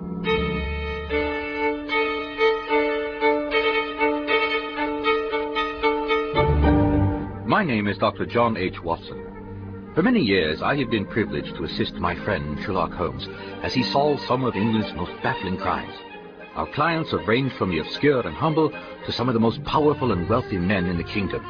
But in the case I'm about to tell you tonight, Sherlock Holmes and I found ourselves employed by an official of the church in a matter which was never to be publicly acknowledged. It was a chill November day in the year 1884. Holmes was feeling downcast. It had been weeks since he had solved the case I called The Adventure of the Speckled Band, and he had sunk into a depression which had deepened as each day passed without a client. He sat slumped in his chair before the fire, the newspaper carelessly discarded at his side, the lunch things uncollected in a tray on the floor. I am a forgotten man, Watson. Nothing interesting in the paper today? No. Well, suppose we bundle up and have a brisk walk. No, you do as you like. I think I'll stay where I am and conserve my shoe leather. At this rate, I may not be able to buy another pair. Yes, well, exercise stimulates the blood, and blood nourishes the brain. My brain is of no apparent use to anyone, nourished or not. The devil of it is, Watson, the practice of a skill as exclusive as mine, the world's only consulting detective, requires a focus and... Hold on. Mrs. Hudson must have returned from the market. I don't sit still. I'll get it. Good. Oh, hello. Excuse me, are these the lodgings of Mr. Sherlock Holmes? They are. I beg your pardon for coming unannounced. Your landlady let me in. Who is it, Watson? She had her arms full of groceries and said I might come up by myself. My card. Oh, my word. Well, please do come in, sir. You'll forgive the looks of the room. We weren't expecting a guest. Holmes, may I present the Bishop of Downley? And, Reverend, this is Sherlock Holmes, and I am Dr. John H. Watson, his assistant. Well, and is there mischief afoot in the diocese, or have you come to save my soul? Perhaps I have intruded. If so, I'll withdraw. No, Bishop, that won't be necessary. Pull him up a chair, Watson, and I'll make myself more presentable. I have a tendency to scatter things when I'm not concentrating. Take his coat and hat. There's a good chair. Of course. Allow me, sir. Oh, thank you. You may be wondering why I'm not wearing my ecclesiastical clothing. Obviously, you didn't want to be recognized while calling on me. That is it exactly. Oh, please, do sit down. Then this is a personal matter? Correct again. Well, I'm all ears. Please spare no detail. Well, there has been a theft. The missing object is of great value. I must have it back. Yes, and the object is? A ring. Aha. A sacred relic? No. It belongs to me. It's been handed down through 4 generations. You see, I am descended from a line of prelates that began with my great-great-grandfather. The ring is solid gold. On its face is the form of a cross, and originally it contained 1 large diamond, where the bars met at the center of the cross. When my great-great-grandfather gave it to his son, a 2nd diamond was added. When he passed it on to my grandfather, the Archbishop of York, a 3rd diamond was mounted, and when the ring became my father's, it got its 4th diamond, and now it has 5 stones. That must be worth a king's ransom. Its monetary worth is the smallest part of its value to me. Of course it is. Now, when did you find it missing? Early this morning. And the police were called? Oh, no. I don't want any official record of it. I don't want a scandal. That would embarrass the church. But I felt I needed to take immediate action, so I quarantined the manse and left my vicar in charge while I came to London, praying that you might be able to help. You quarantined your house? Well, I'm sorry to say I have to assume one of the household must have taken the ring as I slept. Well? It was safely in its place just before I retired last night, and then when I arose at 6 this morning, it was gone, and no sign of a break-in. So, as much as I hated to do it, I ordered no one to leave the manse until I returned. And who lives there besides yourself? My vicar, our housekeeper, the cook, and a handyman. And they all knew about the ring? Well, I presume they did, but I wear it only rarely, and never during services. Of course, one doesn't want to show off. Mm-hmm. And where did you keep it? In a small camphor wood case on top of my dresser, which is in a vestibule just off my bedroom. Now, I must be frank with you, Bishop. In cases like this, it's all too easy to dispose of the stolen property. In fact, the thief may have sold it within an hour of his taking it. We must face the fact that you may never see your ring again. I know. But still, one must do all one can. Yes. Now, you understand, in order to pursue my investigation, there will be expenses. Oh, have no concern about that, Mr. Holmes. I am quite prepared to pay whatever you ask. And if you can find the ring for me with the diamonds intact, I will gladly reward you with a handsome bonus. After the bishop hurried back to catch a train to Downley, there was none of the excitement of the chase in Holmes's mood. In fact, until we got on a later train, he scarcely said 2 words. And then when he did speak, he was grim. No, it's a fool's errand, Watson. I should resolve never to take a case I have so little hope of winning. Yes, but what a credit to you that you tried to help him, even if it is hopeless. And you did warn him. No, don't credit me with sympathy or sentiment, Watson. I'm taking this case because I need the money. And what is worse, if I fail, it will do much harm to my reputation. Oh, yes, this is a fool's errand indeed. The Adventure of the Bishop's Ring will continue. Hi, I'm Beth Ann, and I'm an 8-year-old expert. This week's topic of expertise is how to become as smart as me. First, you must love to travel back in time. Second, you must know who to call to investigate the latest crime. And third, you must not be afraid of voices from unknown places. That's why I told my mom about Imagination Theater's monthly subscription plan. You get the latest, greatest Imagination Theater episode every week for only $24.95 per month. That's less than $5.75 per CD or cassette, and they give you their Halloween and Christmas shows for free. Your Visa and MasterCard are automatically charged, and you can cancel anytime you wish. Just call 1-800-229-7234. Mention my name, Beth Ann, and you'll also be entered to win a CC Radio, the most powerful AM radio made from the C. Crane Company. So bulk up on brain matter and tune into What's Smart and learn the true meaning of brilliance. The Imagination Theater monthly subscription plan. Call 1-800-229-7234. You may win a CC Radio from the C. Crane Company. Call 1-800-229-7234 today. And now, I'll continue the adventure of the Bishop's Ring. The train arrived at the Downley station around 4:15 in the pouring rain. Darnley is a far cry from London and its amenities, and we found no one waiting to meet us. So at last we managed to hire a cab which plodded its way to an enormous old stone church, next door to which stood a large residence of the same architecture. The door to the manse opened as we approached, and a slender stick of a man in a priest's costume rushed out to meet us. Mr. Holmes, is it? Yes. And Dr. Watson? Do come right in. Thank you. Filthy weather, isn't it? So sorry we couldn't send for you at the station. The bishop's trying to keep everyone inside until you've had a chance to interrogate them. My name's Vicar Mason Delaware. I'm the assistant to the bishop.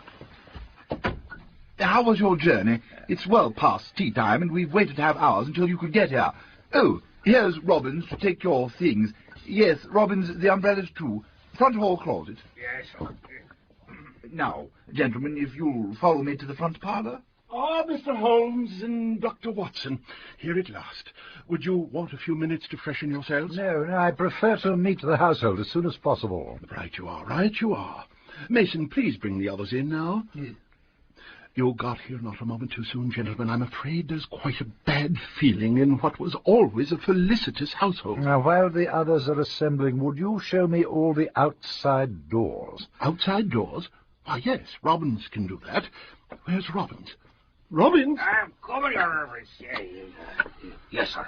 Would you be so kind as to show Mr. Holmes the outside doors? The outside doors? Why? He is a detective, Robbins. He's looking for clues. Right, sir, Your Reverence. Well, you've seen the front door yourself. Now, why on earth would he want to look at our doors? Oh, it's quite simple, actually. He's checking for signs anyone's come in from the rain. Well, you did say you ordered everyone to stay inside. Oh, so I did. And if he saw wet footprints in the house, I say extraordinary. Why didn't I think of that? Well, you're an experienced detective right alongside Mr. Holmes. I can see that. Tell me frankly, Doctor, does Mr. Holmes always get his man? I can say that in the time we've been associated, yes, he's never failed. Of course, there's always the first time. Presently, the vicar ushered in his wife, Mrs. Delaware, a woman in a severe black dress, and the cook, Lucy, plump, red-faced, all in white, with ringlets of blonde curls under her starched white cap. And then the handyman, Robbins, returned with Holmes from the back of the house. Oh, very good. We're all here now, I think. Mr. Holmes, Dr. Watson, this is our housekeeper, Mrs. Delaware, our cook, Lucy Pursley, and, of course, you've met Vicar Delaware and John Robbins. And did you find any clues, Mr. Holmes? Only what I expected, Bishop. Now, first, Mrs. Delaware. Yes, sir? You and the vicar are husband and wife, so I presume you occupy the same rooms. Yes, we have an apartment 2 flights up. May we see it? Of course. Come this way. Look about all you like, Mr. Holmes. Dr. Watson. You must forgive the scraps of paper on the table. I'm making Christmas decorations for the children's tree at the orphanage. Oh, I say, that's a charitable thing to do. Good for you. Mrs. Delaware, at what time did you retire last night? We retire at 10. We make a practice of going round the house just before bedtime to make sure everything's right. And then I lay out the vicar's clothes for the next day. Then we say our prayers, and we are in bed promptly at 10 o'clock. Yes, dear. Mr. Holmes, I know the bishop thinks one of us in the house took his ring, so I invite you to inspect all our belongings. Actually, we haven't much to inspect. Most obliging. Watson, the pockets and linings of all the clothing hanging in the closet. Righto. And I will take the drawers of your dresser and nightstand. I must say I pity the Delawares. If these were their only possessions, they lived humble lives indeed. In only a few minutes, Holmes and I had examined every possible hiding place for an object the size and weight of the bishop's ring, and found nothing. And we went back down to the parlour, where the bishop, Robin, and the cook were waiting. Mrs. Pursley, how long have you cooked for this household? It's just going on 4 years now, sir. Yes, and where did you cook last? Before here? At home. For myself and my husband, rest his soul. And where are your quarters? On the ground floor. My room's next to the butler's pantry. Mm-hmm. That would be not far from the back door, am I correct? That's right. Yes, in fact, your room is just under the back stairs to the first story.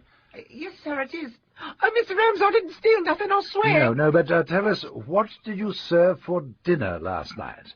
Last night's dinner? Roast like of lamb gravy and dumplings. Excellent, excellent. Now, let us move on to the handyman, John Robbins. Is that your name? It is. And what sort of work do you do here, Mr. Robbins? I keeps the grounds, tends the stables, does repairs around the house. And where do you sleep? Above the stables. And where were you last night? Well, I had me dinner here, same as the other folks had. I might say it was scrumptious good, Lucy. And then I went out to make sure the horse was dry in his stall, gave him fresh hay, and then I took myself to bed. So you were not in the house overnight? No, I was up in my own digs. But I will tell you one thing about 2 in the morning. The horse, he kicks up a rumpus down in his stall. No, and did you go down to see what was wrong? Well, now, no, sir, I didn't.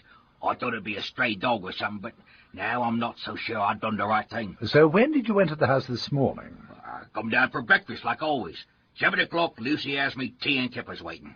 Thank you. Now, Bishop, last night, did you fall asleep promptly? Yes, I did. And did you awaken at all during the night? Well, no. But you took no sleeping powders? Oh, I don't use them. Very well. Now I think I should like a look at your quarters, Bishop, if you don't mind. Certainly. My room is 1 floor above, directly above this room. And did I see a back stairway where Robbins showed me the back door? Yes. Watson, step into the hall with me. Excuse me, everyone, for a moment. Well, this may not be as difficult as I thought. I will go with the bishop into his room. I want you to stay down here, placing yourself so you can watch the stairway. I'll call people up one by one. Yes? I want you to use your sharpest powers of observation, Watson. As I call each of them, see how they climb the stairs. Watch and listen. Now, Bishop, if you will show me to your room. With pleasure. This way. I made myself comfortable on a chair which afforded a view of the stairs, while Holmes and the bishop went to the rear of the house to use the back stairs. As he told me later, he found the bishop's quarters to be a modest bedroom, sparsely furnished. The walls were lined with books, and a door opened into a small... And this is the chest of drawers. And the camphor wood box. The ring rested on this silk cushion. There's no lamp in here. No, only the light from that small window. Or I bring a candle. One day we may have gas lighting, but it's far too expensive now. Tell me, Bishop, where do the funds come from to operate this home? By the tithes and offerings of the faithful. And the salaries of your employees? From the same source. In fact, Mason Delaware is in charge of the offerings. He was a bookkeeper before he took the cloth, worked under Rector Hastings in Wales for some time. I was lucky to get him, and his wife has been a godsend. And where did you get the cook and the handyman? They were faithful members of the diocese who were in need. Very well, Bishop. Excuse me. All right, sir, will the Delawares please come up? You're having them in my room? Oh, bear with me, Bishop. In a minute we'll have the cook and the handyman up here, too. But first, I have a short errand.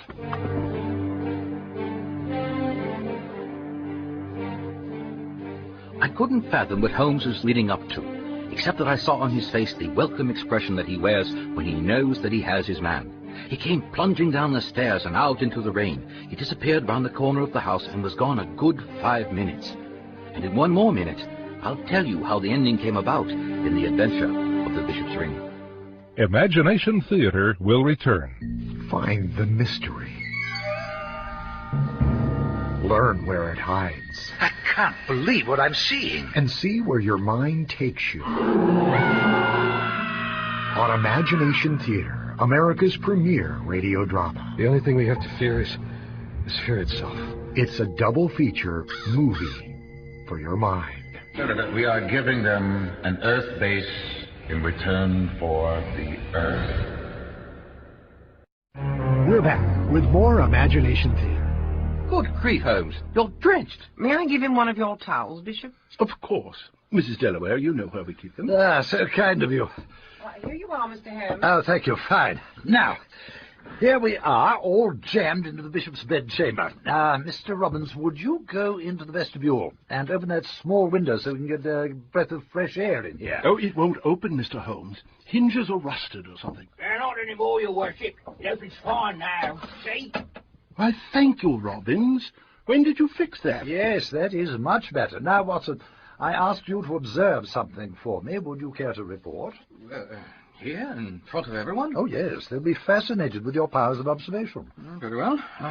You asked me to notice the way everyone climbed up the front stairs. And? They all climbed the stairs in a perfectly normal way. But the 9th step creaks. He's right. I've been meaning to fix that step. It does make an irritating noise. But I'll wager it didn't make any noise at all for one person. Holmes, you knew that all along? Oh, yes. That person couldn't climb to the bishop's bedroom last night using the back stairs because every step squeaks and creaks. Aye. I was meaning to get to that, too. Oh, but you did a fine job on the vestibule window, Robbins. Wow, Robbins? You see, it took careful planning and cooperation on the part of all of you. Beginning with Lucy, the cook. Me? You cooked a heavy meal last night with dumplings and gravy. How much sleeping powder did you put into the bishop's portion? Now, look here. And you, Robbins, had a story rehearsed about hearing a noise sometime late last night to suggest someone tried to break in. Wow, it could have been a killer for all you know. Ah, but nothing that violent. In fact, the entire plan was so delicate, the slightest hitch could have meant disaster. No, the person who was to climb the stairs and enter the bishop's room had to be very light to keep the stair from creaking. I don't suppose you weigh more than 8.5 stone, Mrs. Delaware. Oh, right. I've heard about enough of this. I knew what you were up to the minute we came in this room, Sherlock Holmes.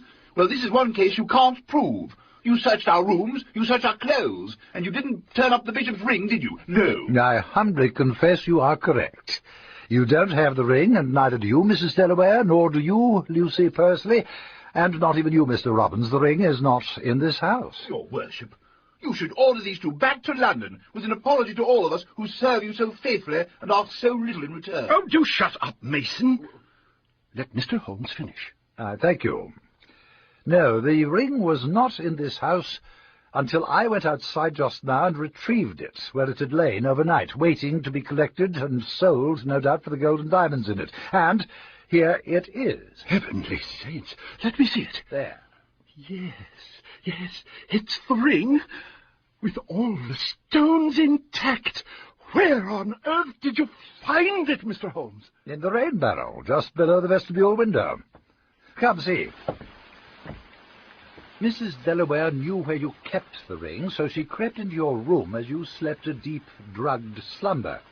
She removed the ring and placed it in a tiny paper boat she'd made of the heavy paper she's using to make stars for the orphan's Christmas tree.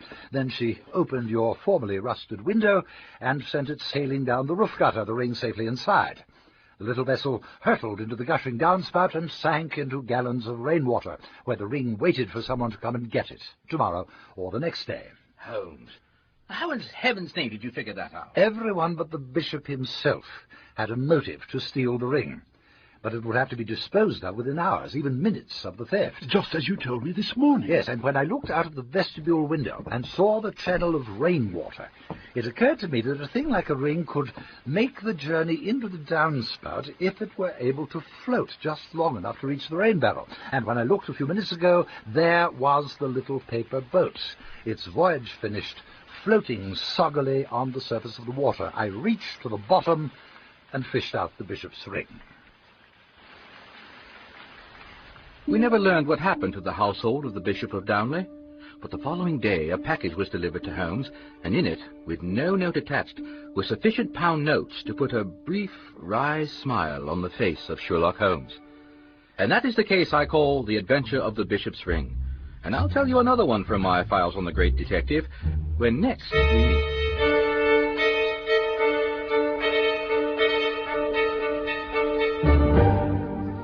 Further Adventures of Sherlock Holmes feature John Gilbert as Holmes and Lawrence Albert as Dr. Watson. In tonight's program, you also heard Ted Dance, Katrina Baxter-Hodiak, and yours truly, John Patrick Lowry. Pat French was our director, and the story was written by Jim French, by arrangement with the estate of Dame Jean Conan Doyle. The characters of Holmes and Watson were created by Sir Arthur Conan Doyle and are featured in stories and novels by him. Again, this is John Patrick Lowry speaking. You're listening to Imagination Theater, America's premier radio drama. We'll be back with the next leg of tonight's journey right after this. We're back with more Imagination Theater.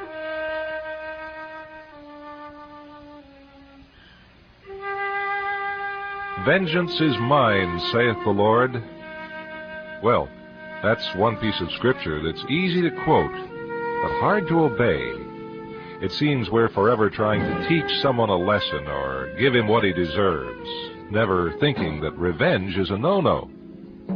Case in point, Kelly Hobson, a man with a cast on his arm and a chip on his shoulder, both put there by someone who acted as if he was trying to put an end to Kelly's car racing career, and maybe even to Kelly. Well, if you knew Kelly, you'd know he wouldn't take this lying down. And thereby hangs a suspense-filled yarn we call License to Kill. We'll have Act One in just a minute.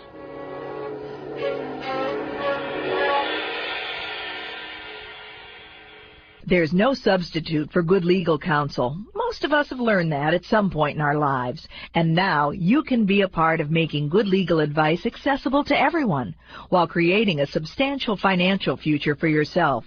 Prepaid Legal Services and its subsidiaries, a 27-year-old debt-free publicly traded company, currently has full and part-time marketing opportunities available throughout the country.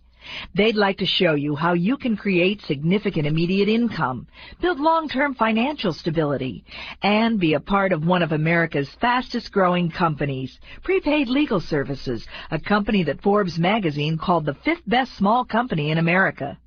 So if you'd like to join us or simply receive more information on this tremendous business opportunity, contact independent associate Hans Lilliard at 1-800-860-4908. That's 1-800-860-4908 for Prepaid Legal Services and its subsidiaries. Now, let's continue our story.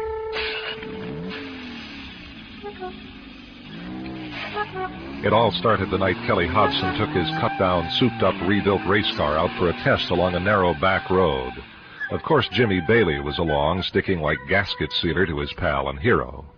With his usual abandon, Kelly had nearly blown 2 cars off the road as he roared along, but then, a mile or so further on, the overtuned engine quit, and Kelly pulled to a stop on the narrow, sloping road shoulder to see if he could fix it. Did you figure it out yet, Kelly? Nah. Hey, hold that light steady. Sorry. Could be I got it dead short, clear across the whole thing. Well, maybe you burned up your coil. I can't tell. Well, I got to get a toll. Hey, here comes one of those cars we passed, probably. Hey, let me have your flashlight. I'll flag him down. You see if I got a toll rope in the trunk. Hey, I need a toll. Hey, you, watch out! Kelly! Kelly! Ran me down. My God! Oh, my arm. He tried to kill me. Take it easy. Take it easy, Kelly. Did you see that son? Here, let me get you up into the car. So help me if I could find out who that was. Oh, it's broken, Jimmy. Take it easy. Oh, I'm sorry, Kelly. There. Get into the car. Real easy. Now, you go ahead and sit down in the car and then leave it to me. You know what, Kelly? What? We're going to get that fella. What do you mean? How are we going to get him? Because I caught the last 3 numbers on his license plate. 637. A lot of good 3 numbers will do. That's all I need. Now don't you fret none. I'll find him. Maybe it'll take a little while, but I've seen the car. It's a gray Dodge. Was it Plymouth? How do you know it was gray? Could have been any dark color. Oh, listen, I'm getting cold. You better find us a ride back to town. I will. But just don't you worry. I'm going to get us that fella. I'm going to get him good.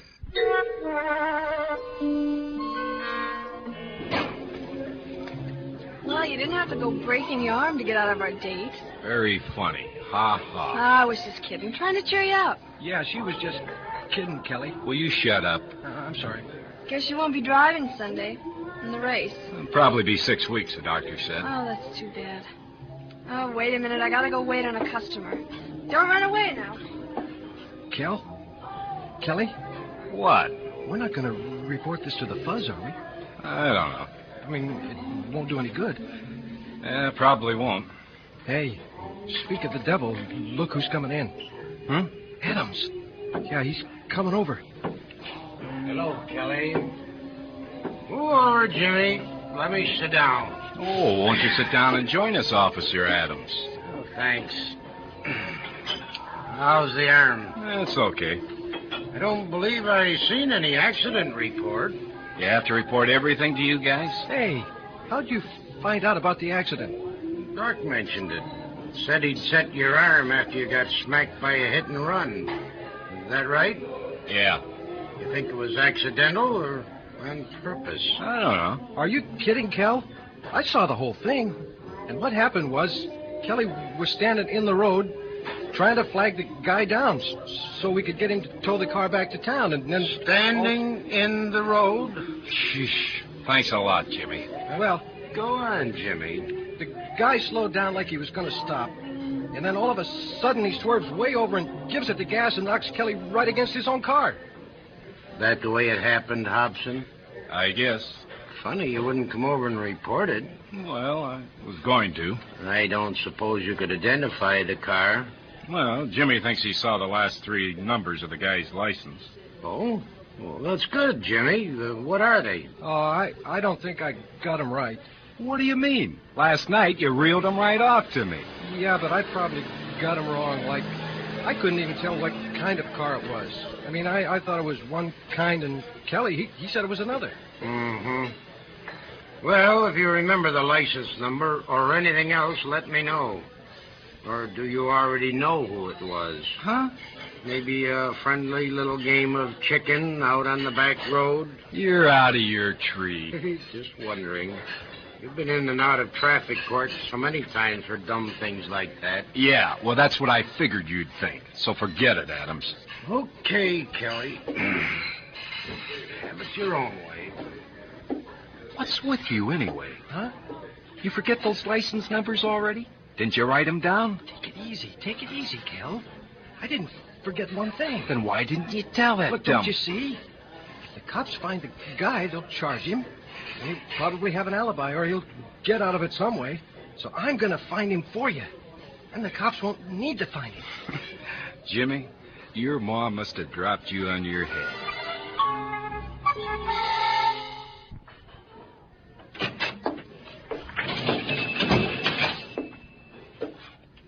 Oh, hi. Back again? We're closed. I know. I had to get rid of Jimmy. I was going to see if you wanted to go out for something. For what? Anything.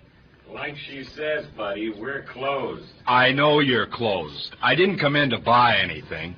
Who's he, the new cook? That's Kennedy. Yeah, he's the new cook and going to be the new manager. He don't like me. Well, he doesn't even know you, except he's seen you in here talking to me a couple of times, that's all.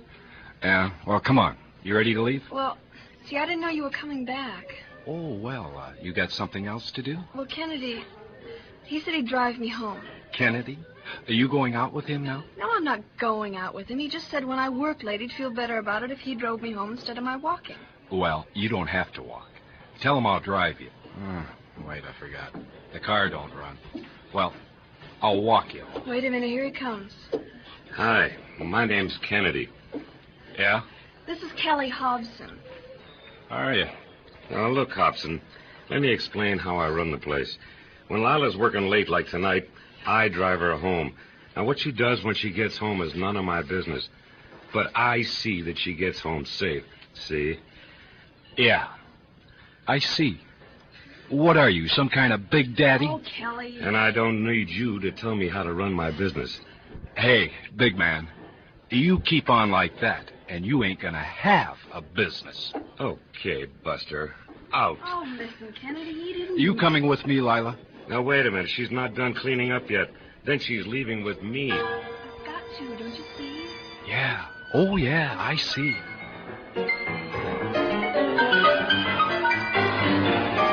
After this word, Imagination Theater will return. There's no substitute for good legal counsel. Most of us have learned that at some point in our lives. And now you can be a part of making good legal advice accessible to everyone while creating a substantial financial future for yourself. Prepaid Legal Services and its subsidiaries, a 27-year-old debt-free publicly traded company, currently has full and part-time marketing opportunities available throughout the country. They'd like to show you how you can create significant immediate income, build long-term financial stability, and be a part of one of America's fastest-growing companies, Prepaid Legal Services, a company that Forbes magazine called the 5th best small company in America. So if you'd like to join us or simply receive more information on this tremendous business opportunity, contact independent associate Hans Lilliard at 1-800-860-4908. That's 1-800-860-4908 for prepaid legal services and its subsidiaries. Back with more movies for your mind.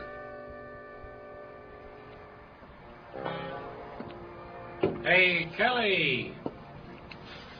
Still loafing? Yeah. Oh, yeah, Adams. I'm still loafing.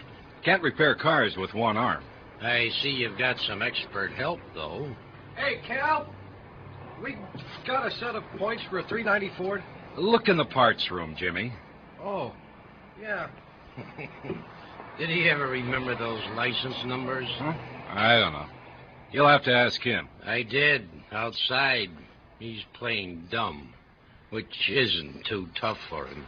All right, Adams. He can't help it. I don't think we got any, Cal. Then call up the parts house and order them. You got the book with the serial numbers? Oh, sure. I'll get it. Look, Kelly, I'm trying to determine whether we have a genuine hit-and-run case or not. Do you think you can be of any help? Well, I'll guarantee you that I've got a genuine broken arm. Okay. Now try to remember. Do you believe the person who hit you deliberately aimed for you? Absolutely. All right. Give me a motive. I can't give you a motive. Hey, Cal. Guess what? I found a box of points for a 390 Ford after all. Oh. Hi, Officer Adams. Hello, Jimmy. Well, go install them in the customer's car. You know how to install points. Oh, sure. You check his plugs? Huh? Did you check the guy's spark plugs? Yeah, I will. Jimmy, I guess you had a better look at that hit-and-run car than Kelly did. You want to do us a big favor? Well, what is it? You get a lot of cars through here. Keep your eyes peeled. If you see one that looks like the one that hit Kelly, call me. Will you? Sure, I will. All right, Jimmy. Now finish the guy's car, will you? Right, Cal. I'm going to check those plugs and then clean it up like you You don't buy my story, is that it? Did I say that?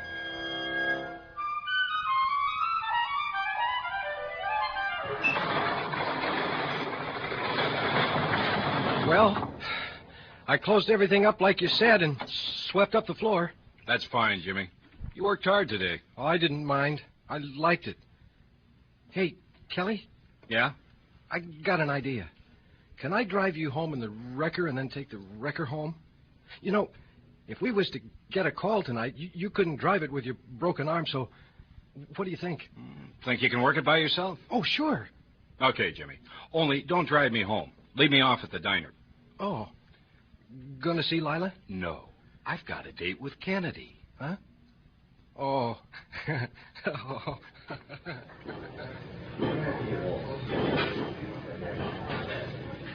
How's your arm tonight? Great. Want something to eat? Nah. Listen, you better have a cup of coffee anyway. Why? Well, Kennedy, he doesn't like people to just hang around without buying something. Oh, jeez. What a sweet guy. I'll bring you some coffee.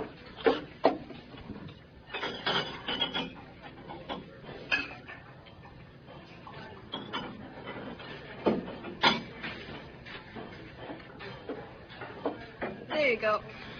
Listen, Lila, how about tonight? I don't know, Kelly. I gotta close up at midnight. You got to go right home? You know Kennedy. He drives me home. Yeah, I know. But then what? You got your car running? How can I work on my car with one arm? How can you work on anything with one arm? You'd be surprised. How about it? What are we gonna do, walk around the block? Well. You can't come in. We'll have to go somewhere. How are we gonna go somewhere without a car? Okay. Don't you worry. I'll get a car. Tonight? How? Just don't worry about it. What time are you going to get home? Oh, probably not before 1 o'clock. And listen, Kelly, I'm going to be really beat. I'll be out in front at 1:30, okay? Okay, Kelly. Hey, tell me something. This Kennedy, he always get all dressed up in that white chef's outfit? Yeah, why? Well, I mean, what does he do? Come to work that way and drive you home that way? No, he changes back in the men's room. Oh. Listen, I gotta go wait on the trade. Sure, go ahead. See you at 1:30. Hi, Kennedy. Hi, how are you? Okay if I use it, John? Yeah, sure, go right ahead. Thanks. Well. What's this hanging on a peg? Must be his coat. Look at all the keys. Just 11 o'clock. That's just enough time. See you, Kennedy. Yeah, see ya. Lila, see you later.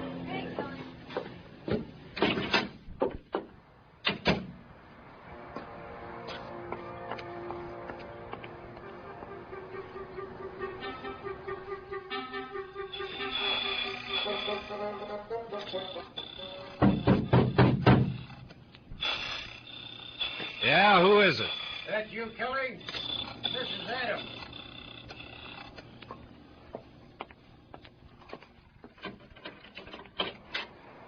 What am I doing? Disturbing the peace? No, I saw someone in your garage, and I thought I'd better investigate. Working kind of late, aren't you? One of my customers needed a keymate, so I came down here to cut him one. Oh. Say, another thing. Yeah? I've seen Jimmy cruising around town all evening in your wrecker. What's he doing, trolling? I don't know. I let him take it home tonight, seeing as I can't do much with one arm in a sling. Yeah. Well, I've got a hunch he's doing just what I asked him to do. What? Keeping a lookout for that car that ran you down. Yeah? That kid takes everything you say literally. He's crawling through town checking license plates, sure as the world. Yeah, on my gas. Well, if you see him again, tell him to go on home. Listen, I hate to break this up, but I got to get going. What time is it? 11:45. Hey, listen, I got to lock up and get my tail in gear. Say, what are you using for wheels these days? Your car's still busted? Yeah, well, I get by. Listen, I got to run. Sure, Kelly. See you around. Imagination Theater returns after this. You don't know what's out there. If you want mystery. Oh, God. If you want suspense. I'm coming to get you, Worley. So start sweating. Then you want Imagination Theater. Join us here each week as we bring you a double feature movie for your mind on America's premier all-original radio drama, Imagination Theater. Hi, I'm Beth Ann, and I'm an 8-year-old expert. This week's topic of expertise is how to become as smart as me. First, you must love to travel back in time. Second, you must know who to call to investigate the latest crime. And third, you must not be afraid of voices from unknown places. That's why I told my mom about Imagination Theater's monthly subscription plan. You get the latest, greatest Imagination Theater episode every week for only $24.95 per month. That's less than $5.75 per CD or cassette, and they give you their Halloween and Christmas shows for free. Your Visa and MasterCard are automatically charged, and you can cancel any time you wish. Just call 1-800-229-7234. Mention my name, Beth Ann, and you'll also be entered to win a CC radio, the most powerful AM radio made from the C. Crane Company. So bulk up on brain matter and tune into What's Smart and learn the true meaning of brilliance. The Imagination Theater monthly subscription plan. Call 1-800-229-7234. You may win a CC radio from the C. Crane Company. Call 1-800-229-7234 today. We're back with more Imagination Theater.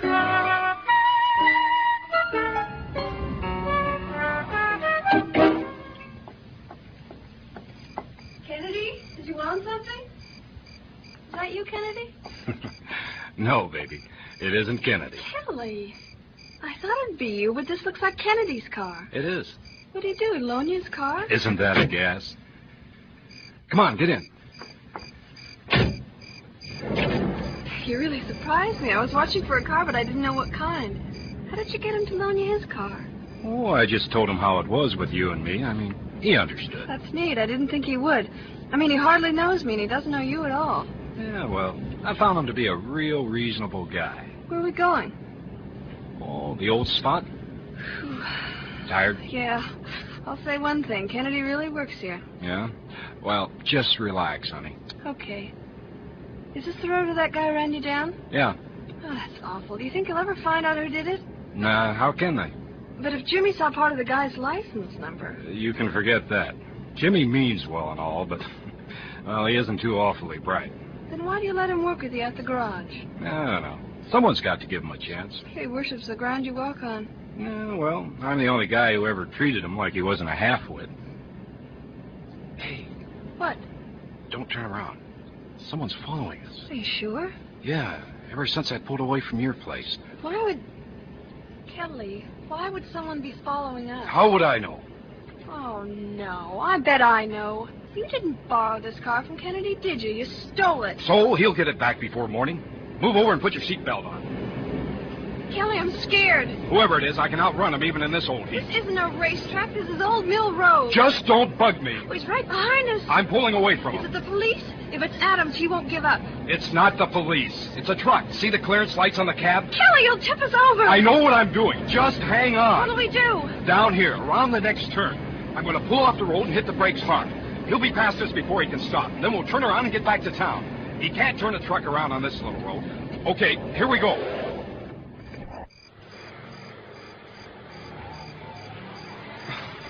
Hey, you know who that is? That's old Jimmy driving my record. Hey, he's stopping there up the road.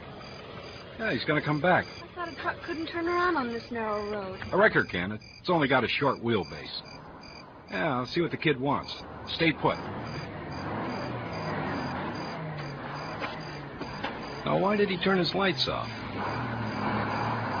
Jimmy? Jimmy? Lila, jump! Get out! Jimmy, what do you think you're doing? Jimmy! No!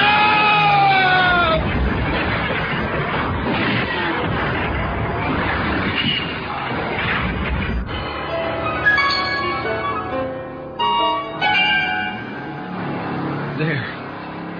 Whoever you are, license number 637. That'll teach you to run over my friend, Kelly Hobson.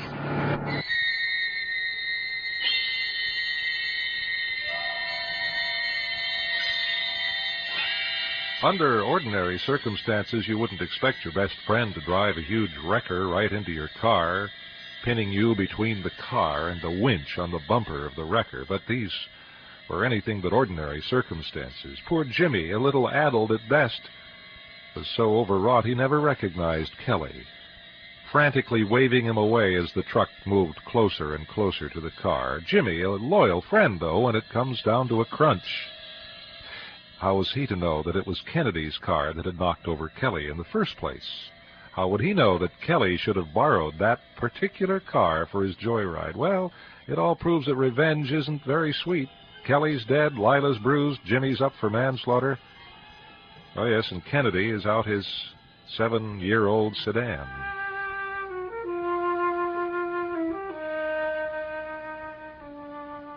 License to Kill was produced and written for Crisis by yours truly, Jim French, and featured Marv Roseanne, Mark Wayne, Bill Swain, Shelley Knopp, and Paul Lewis.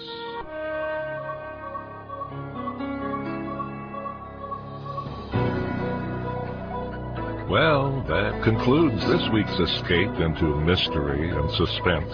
But promise me you'll join us again next week as we invite you to turn down the lights and turn up your imagination here on America's premier radio drama, Imagination Theater, brought to you by Prepaid Legal Services.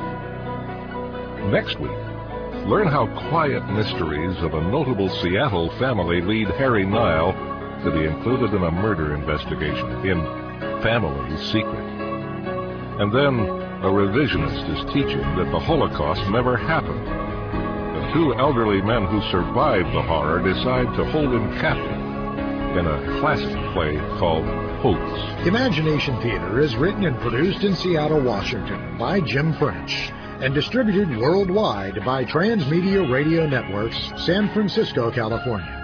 Our network engineer tonight was Jesse Zollner. As always, we invite you to check out our website at transmediasf.com to learn more about Imagination Theater and all of the cool things we offer, like our virtual voting booth, our online catalog, and your chance to listen to tonight's episode all over again. And while you're there, send us your email address for our up-and-coming Imagination Theater mailer to receive the latest in virtual newsletters, contest giveaways, winners, and promotions. It's fun, mysterious, very, very exciting, and coming soon. And of course, if you're not yet wired to the web and you'd like to learn more about Imagination Theater, send us a postcard to 719 Battery Street, San Francisco, California, 94111. And you'll receive our free catalog and newsletter by return mail. On behalf of the entire Imagination Theater cast and crew, this is Executive Producer Dave Adams, thanking you for joining us. We'll see you again next week here on Imagination Theater. Good night.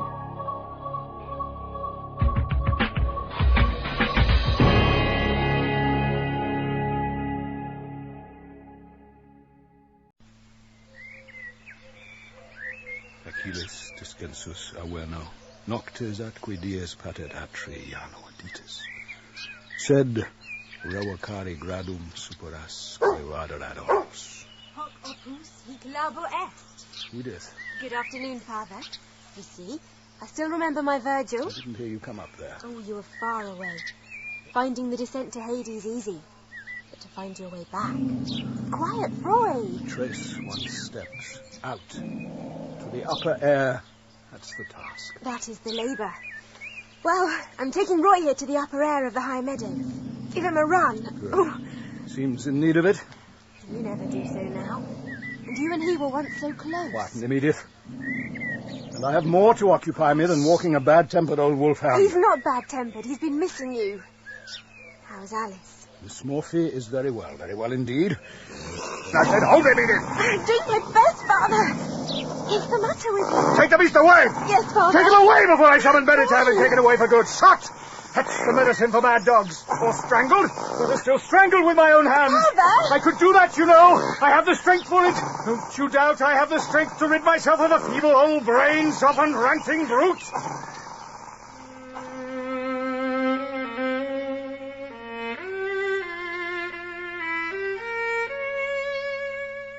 The Creeping Man by Sir Arthur Conan Doyle. Dramatized for radio by Robert Forrest. With Clive Medicine as Sherlock Holmes and Michael Williams as Dr. John Watson. And featuring Robin Ellis as Professor Presbury. The Creeping Man.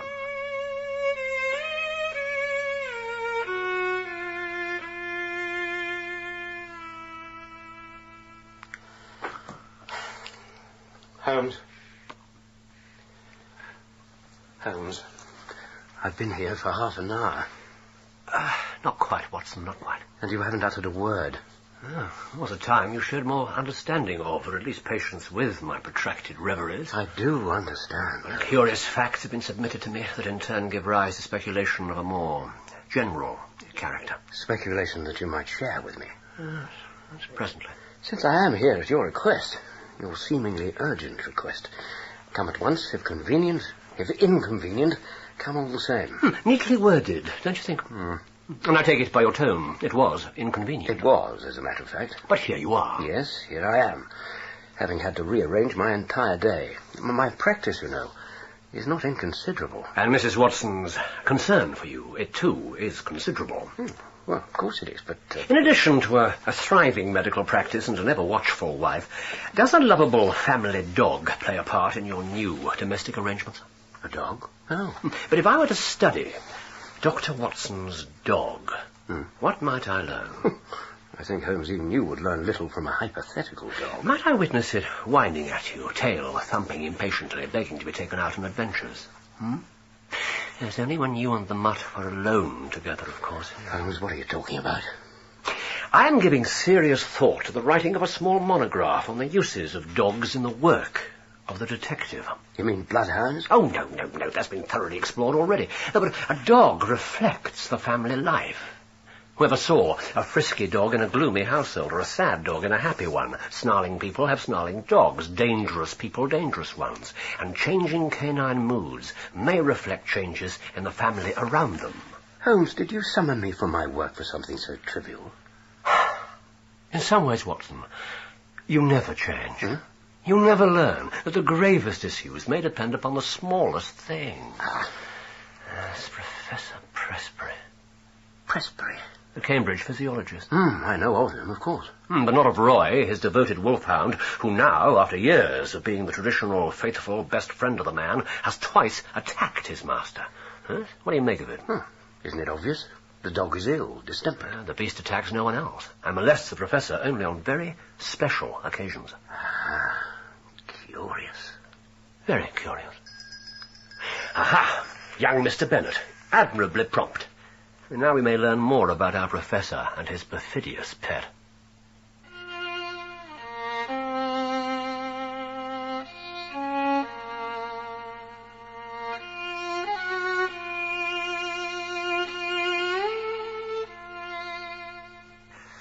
The matter, Mr. Holmes, is very delicate. We understand, Mr. Bennet. The relation in which I stand to... Professor Presbury? Yes, both publicly and privately. You see, Watson, Mr. Bennet here is not only a professional assistant to the great scientist, but lives under his roof and is engaged to his only daughter. Congratulations, Mr. Bennet.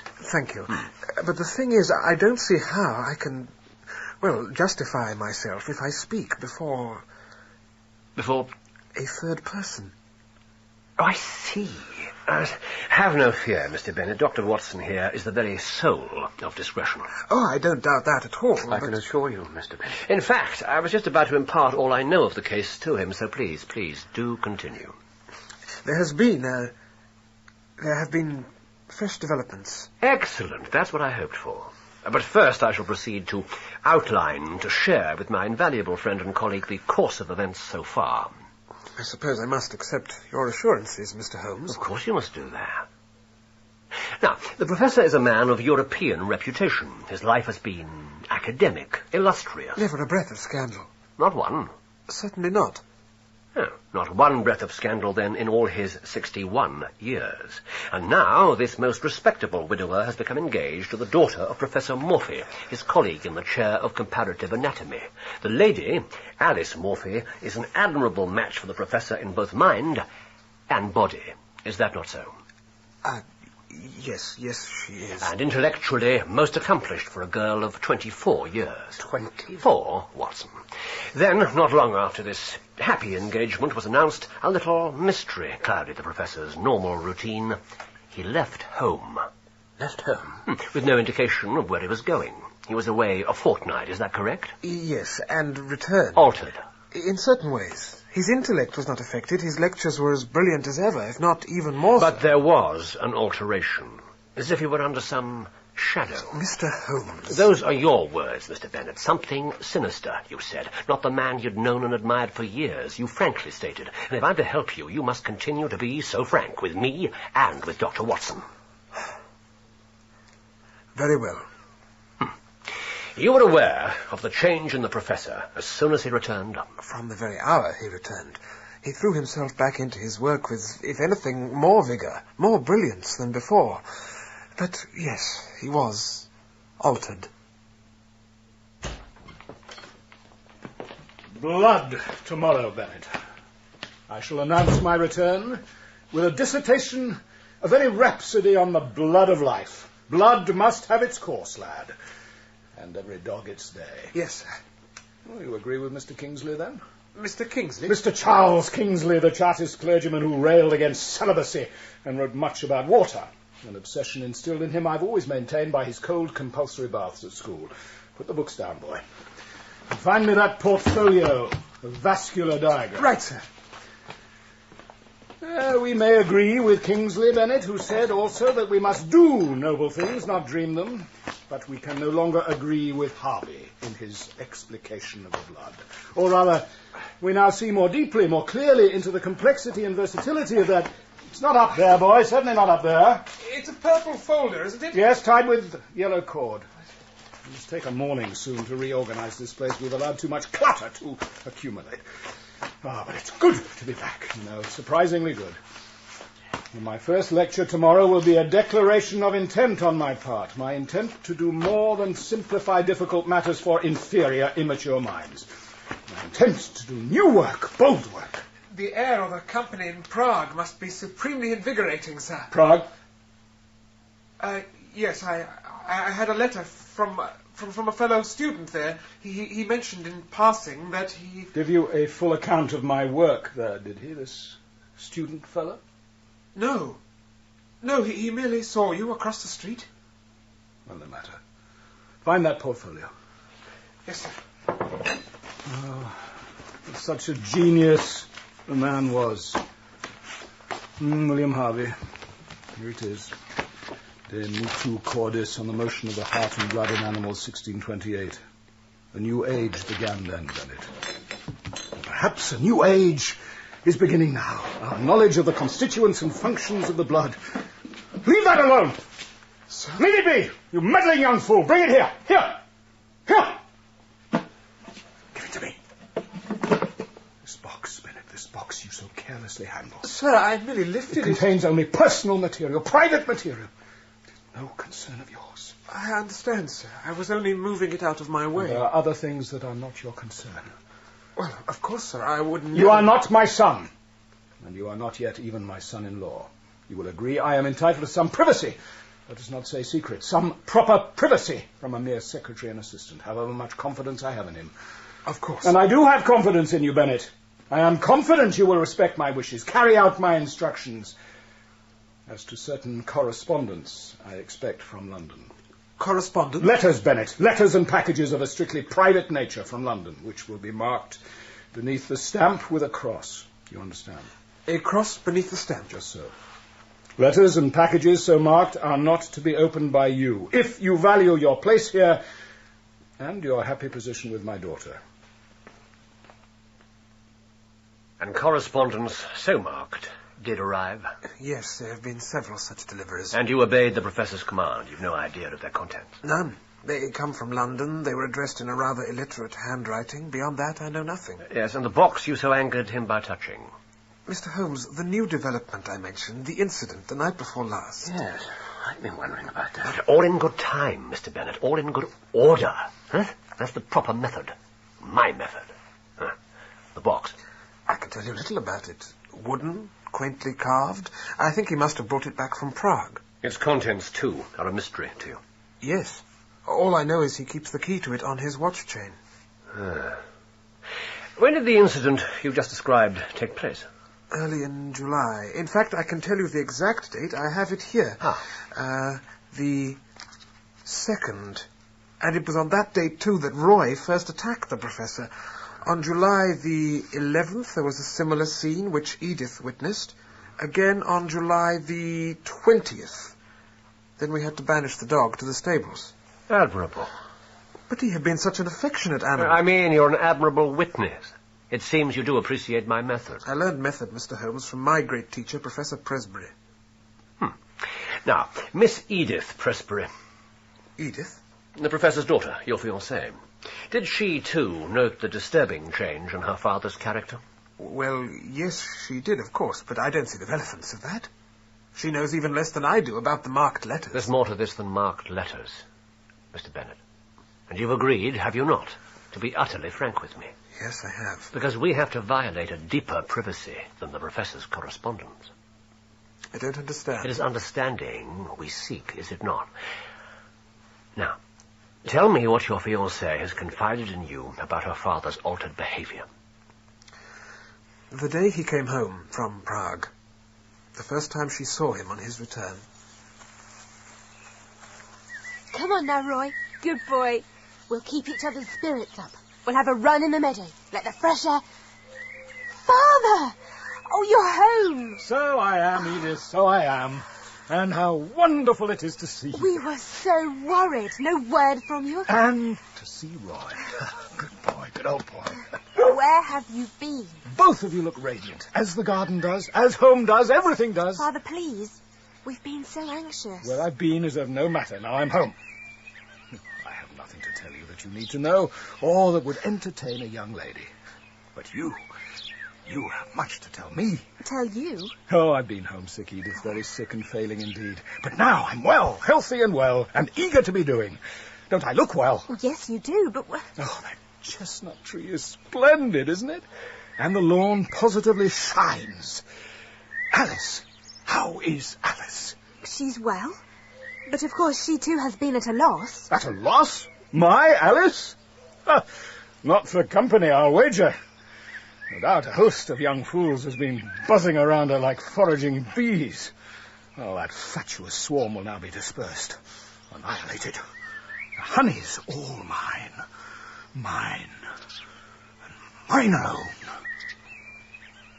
Pride. That was the word she used. He seemed so proud. Some breakthrough in his work, I assume. New work, he said to me. Bold work. And yet, according to Edith, he didn't talk about his work. No. About his Alice. Gentlemen, I feel I must tell you about the night before last. Yes, September the 4th. 9. 9 what? 9. A meaningful number, I think. Holmes, what are you talking about? Do tell us what happened on this significant date, Mr. Bennet. It was about 2 in the morning. I was lying awake. I thought by the look of you might have been sleeping gladly. With so much distress, Doctor. You may consult Dr. Watson about your insomnia later. Please, go on. I heard a sound in the corridor outside my room. A dull, muffled sound. I got up, opened my door. Mr. Holmes, I believe I'm as strong-nerved as any man, but the corridor was dark. Only one window, halfway along, threw a patch of light, pale light, on the floor. And into it, something was emerging. Something dark, crouching, and it was he. Crawling. No, creeping, not quite on his hands and knees, more. Good God. More on his hands and feet, his face sunk between his hands, creeping, but with ease, his eyes darting, and I was paralyzed. What's that? It's only the bell downstairs. The bell? The doorbell. Call her. Who can it be? Calm, Mr. Bennet. Mrs. Hudson will discover who.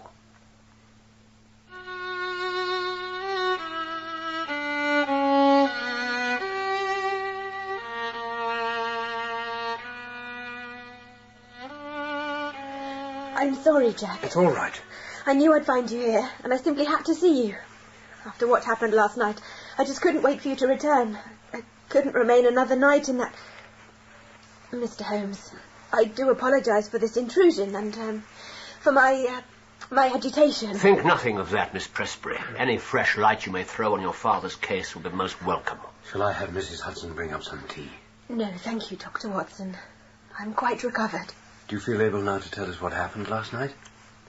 Go ahead, Edith. We may speak as freely to Dr. Watson as to Mr. Holmes. Of course you may, of course you may.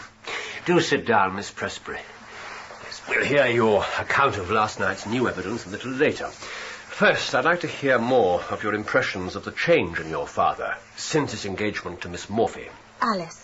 Miss Alice Morphy, to whom your father became engaged in... In June. Within days of that happy but unexpected... Well, yes, it was rather... Yes, within days of that happy but unexpected announcement, he disappears to Prague and returns an altered man. Tell us a little more about that. I don't quite see what you want me I confess neither do I, Mr. Holmes. After what I have told you, and when Edith has experienced something, we haven't Your fiancé will, I'm sure, confirm, Miss Presbury, that complete frankness is essential if we're to unravel this case, and complete trust in my method. Jack? Very well. It was early in June. Very fine. Warm, as you'll no doubt remember. That day he was taking tea with the Morphys. Professor Morphy is his closest colleague. And I knew he and Alice were... they shared many interests. My interests...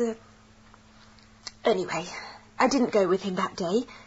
I often did, but on that afternoon I'd been strangely restless, a slight headache, and the piano and my music is a great comfort to me. Good afternoon, Edith. Father, and Alice. How are you, Alice? I'm well, Edith. We could hear you playing as we came across the garden. Very sweet. Sweet and sad.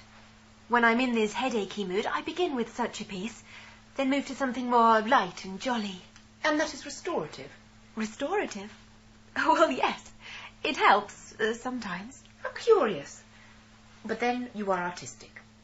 All I can do in such a condition is lie down in a darkened room after taking one of my father's elixirs. Is your father well? Oh, yes.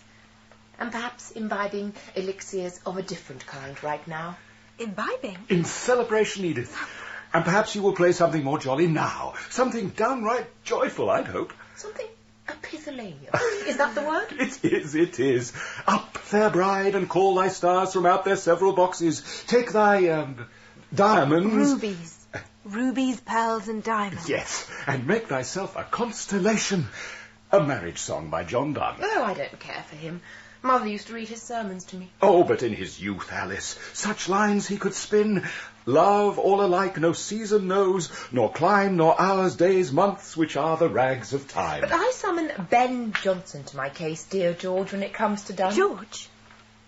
You called my father... Miss Morphy, your long-time friend Alice, and now my Alice too, has done me the stunning honour of agreeing to be my wife. Now, where's that young Jack of yours? Jack? He must share in the celebration, must my fine young Mr. Bennet. In the laboratory, is he? I think so, yes. Industrious fellow. Bennett's last task today shall be to bring up a bottle of our finest, and you, my pretty pale daughter, shall play. Hey! You are pale, Edith, and I think in no mood for playing. No, I don't think this I can. has come as an utter surprise to you. Well, of course. There's been no hint that such a thing... I know. We have been very discreet. We allowed no suggestion that matters were developing in this way until we were entirely sure of each other. Today was his third proposal, in fact. Alice, Thomas Wellwood. You and he, I thought, were... Young Mr. Wellwood is pleasant company, and I know he has high hopes, indeed high intention of making his career in the bank a sound one. But no more than sound. There are no Newtons or Galileos in the science of money.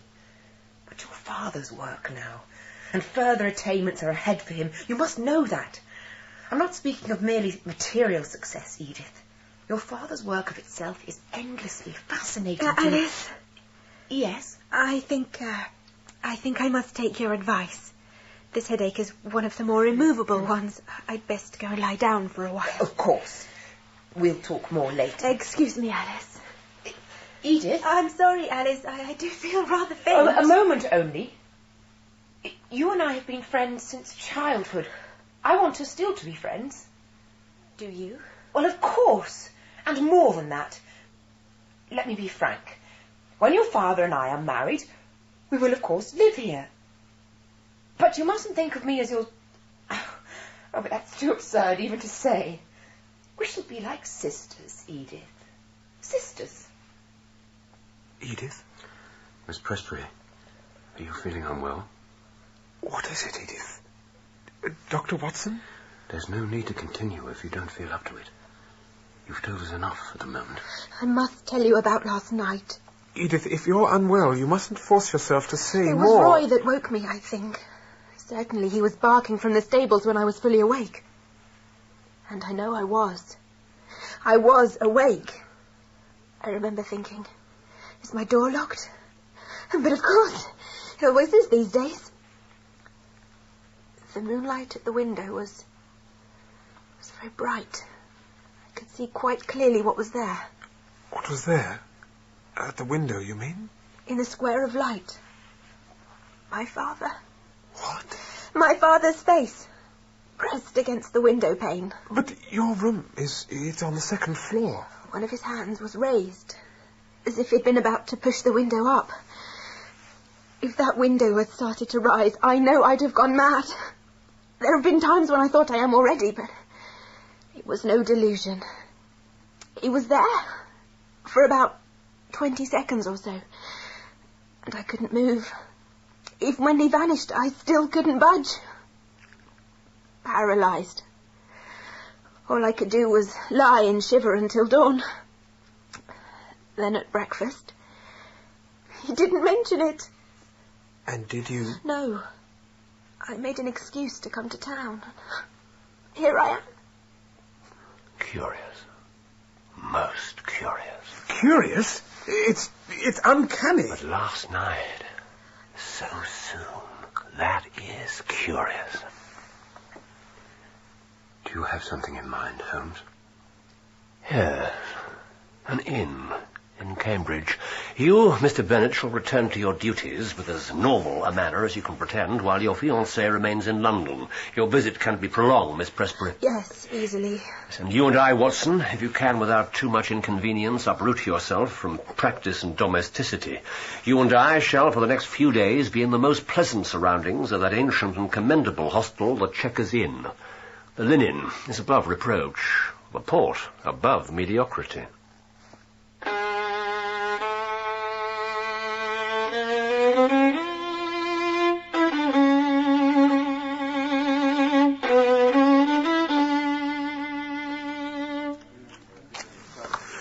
There now. You agree about the port? It's very fine. And now that we're properly refreshed, we're fit to discuss the case. What's your opinion? Mine? You want my opinion? Why shouldn't I? These days, Holmes, I think I have become little more than a habit to you. Like a violin or your old black pipe. Sometimes you condescend to think aloud in my presence, but wouldn't it be as useful to address your pipe? Or that glass in your hand? Indeed no, Watson. My pipe doesn't register what I say, nor does it interject as you do. Kind of you to say so. Now, when Bennet found Presbury creeping along the corridor at night in that strange, stooped position, what do you make of that? Well, as a medical man, I've known a severe attack of lumbago make a person walk in such a way. Lumbago? An affliction that can certainly be trying to the temper. Let's not be too flat-footed, Watson. Bennet told us that he was able to walk erect again. I was joking, Holmes. And the change in Presbury's character, his mysterious trip abroad. Have you something suitably facetious to say about those aspects of his case? No. Speaking in all seriousness as a medical man, I believe it's a case for an alienist. A quite elderly gentleman falls in love, seriously so, with a much younger woman. His cerebral processes are disturbed by the affair.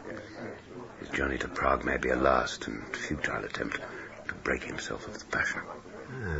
Something in there. And the secret letters and packages in the locked box. They may not even be directly connected. Some other private transaction, a loan, perhaps, or share certificates. And the Wolfhound disapproves of this financial dealing. No, there's more to it all than this. All connected. And how do you propose we find out what more there is? In the morning, we confront Presbury. And cajole an explanation from him. Unlikely, but I'd value a good close look at him. His daughter's told us that he seems to have little or no memory of those times when he's altered. Well, I've thought of a bold and provoking approach to take advantage of that fact. And are you familiar with Cambridge, Mr. Holmes? I have been summoned here before. That would suggest you are here, what's the phrase, on a case? We are, yes, but we don't yet know quite how time-consuming it might be. Then I must consume as little of your time as possible. What can I do for you, gentlemen? What can you do for us? I'm sorry?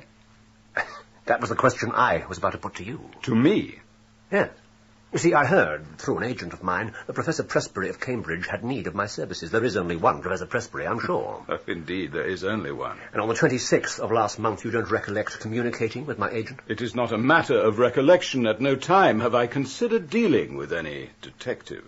Then my agent must be in error. We can only apologize for troubling you, Professor. Just a moment, gentlemen. Perhaps my agent can throw some light on the matter.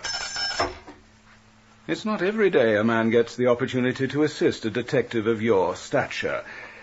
And your informant, Mr. Holmes, would I know his name? I doubt it very much. And my business is, in this respect, like the good doctors here. There must be the strictest confidentiality between investigator and client. Oh, I, too, put great value on confidentiality. Bennet? Yes, sir. These two gentlemen have come from London under the impression that they have been summoned. Do you know them? Know them, sir? Sherlock Holmes and Dr. Watson. Well, of course, I know of them. Please trouble yourself no more, Professor Presbury. No trouble, Mr. Holmes. You handle all my correspondence, don't you, Bennett? Yes, sir. And have you a note of any kind, of any communication going to Mr. Holmes, or any letter, telegram, any scrap of paper at all, to or from any third party concerning this Mr. Holmes? Nothing at all, sir. And perhaps you'd show these misplaced and mistaken gentlemen out, and return to me at once. His nerves are in extreme disorder. You'd best return to him quickly, Mr. Bennett. I fear you may be in for a rather uncomfortable time. And still, I hate to tell the man lies. Let him have his own way as far as you can. Try to cross him as little as possible. Before you go, which is Miss Presbury's bedroom window? Second floor, third from the right. And you'd better have this, Mr. Holmes. What is it? It's the address of the man in London with whom the professor is secretly communicating. Well, now. He wrote to him this morning, and I got it from his blotting paper. I must go, and please, please, clear all this up soon. Well, the blotting paper, indeed. Yes, that young man has the makings of a detective, Watson. Yes, Dvorak. Curious name. Holmes, look at that window. Miss Presbury. I have looked. There's a creeper below it and a water pipe above, which gives some foothold. Dvorak. Slavonic, I assume. Are you suggesting you could climb to that window? Dvorak, perhaps of Bohemia. Bohemia, Prague. Yes, there's one connection, Watson. But the once faithful dog that so hates him, the ivied wall, no normal man could scale. Glad you admit that. His creeping gait. We didn't learn much from our bold, close inspection, did we? Well, apart from his poorly concealed rage at our intrusion, he gave little away, and his memory is more reliable than his daughter believes. He struck me as being in possession of a perfectly clear and logical brain, and physically, there was nothing remarkable. Portly, smooth-skinned, his complexion and eyes quite healthy. Smooth-skinned, apart from the knuckles, of course. Knuckles? But always look at the hands first, Watson. Then cuffs, trouser knees, and boots. The professor's knuckles were thick and horny in a way that's quite new. What is it? The ivy, the knuckles, the dog, and Prague. Prague? And Alice. Good God, no. Surely not. What? Connections. Horrifying connections. Back to London, Watson. You to seek out this Dvorak. I to visit Miss Edith Presbury. But haven't I told you how I felt about the engagement, Mr. Holmes? Yes, you have. And I would press you no further if I didn't think it necessary. And why is it so necessary? Forgive me, but you ask me for a most unusual frankness about matters that are... Delicate, yes. Of a personal and family nature, certainly. So may I not ask for an equivalent openness from you? Quite right. My investigations so far have led me to begin to make certain connections in my mind. Now, where these connections lead will decide how I must approach your father, how I might help him. Help all your family. Put it this way. I am being so bold as to ask a lovely and decorous young lady to share with a virtual stranger those secrets young women friends might share. Oh, Mr. Holmes. Can you do that, Miss Presbury? Can you do that to save your father? Save him? And Alice. To save them both.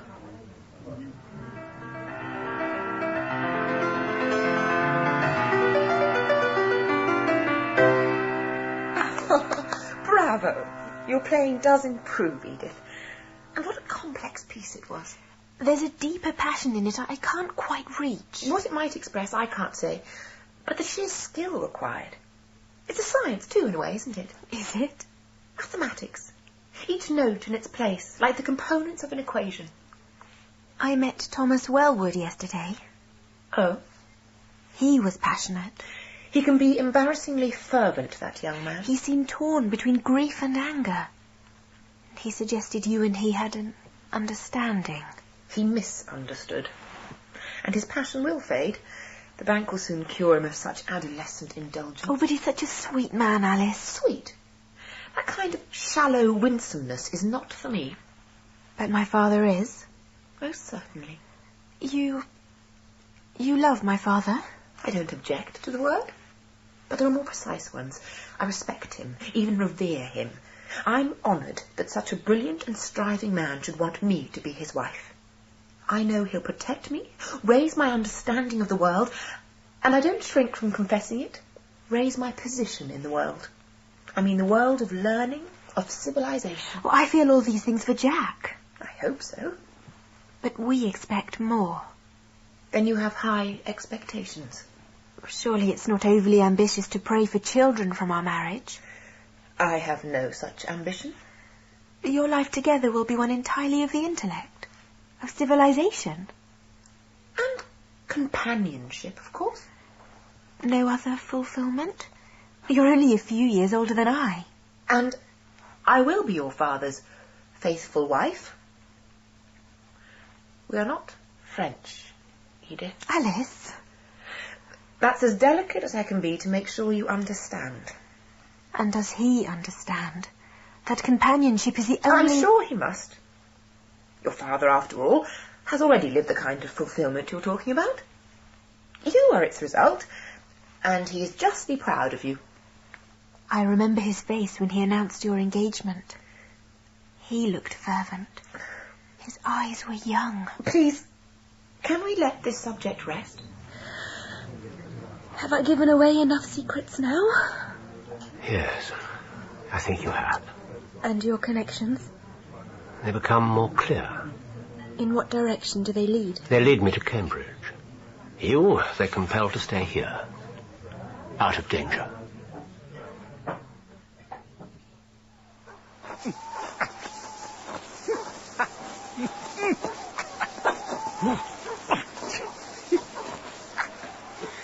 Dear God, Holmes.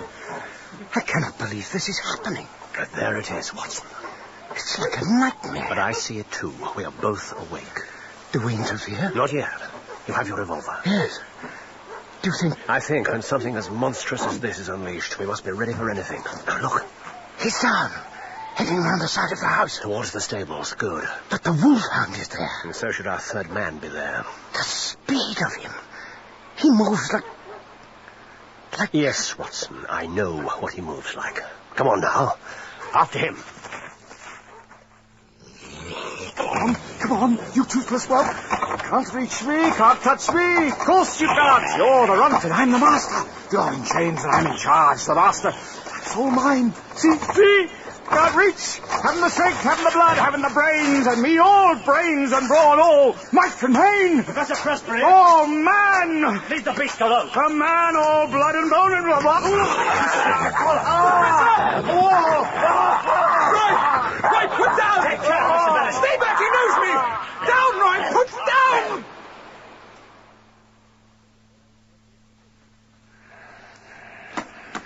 You'll sleep for some time now. The morphia should see to that. Thank you, Doctor. And thanks for your help, Mr. Bennett. But he should be seen by a first-class surgeon. No. We had him firmly by the throat. And you've dressed the wound well. I do have a medical degree. Then you know the teeth pass dangerously close to the carotid artery. But he'll survive. Well, yes, I think the danger is past. Then no more outsiders, please. If his condition gets beyond these walls... But what is his condition? I still can't quite believe what I saw out there. On the wall. On the wall? He was climbing, Mr. Bennett, climbing on the ivy, with the most extraordinary speed and agility, leaping from branch to branch like a... Isn't that so, Holmes? It was like a dream. On that moonlit wall in his dressing gown, he looked like a huge bat, and he seemed to climb for the sheer joy of it. His agility was, I can't fathom it. For pleasure? He climbs an ivied wall for pleasure? That's how it looked. And the other night, when he appeared at the young lady's window, he must have been, well, indulging in this mad pastime. When mere chance brought him to Edith's window? Yes. We must assume so. Is that your opinion, Holmes? Holmes? What? Mere chance brought him to his daughter's window. Oh, no doubt. No doubt. Holmes, what is this? How could he do those things? Is it madness? Madness. Oh, yes, it's that. Your interest in the dates, 9 days, you said. Are you thinking of some connection between bouts of insanity and phases of the moon? Oh, no. A drug. A drug administered at regular 9-day intervals. The incident out of sequence, his appearance at the window on the 4th of September. But either he'd increased the dose or the effects were growing out of his control. I incline to the latter theory. But what drug could bring about such a horrible transformation? Perhaps we'll find the answer in that precious locked box of his. You said the key's on his watch chain. Yes. Yes, and the box in the laboratory. It was, yes. And bring the key and show us the way. As I warned you, we may have to violate his deepest privacy. Yes, it fits. Not much here. But enough. You were right, Holmes. A hypodermic syringe. One empty file, one nearly full. And the letters, you see, with the cross under the stamp. From our bohemian friend in London, Dvorak. Well, I've already settled him.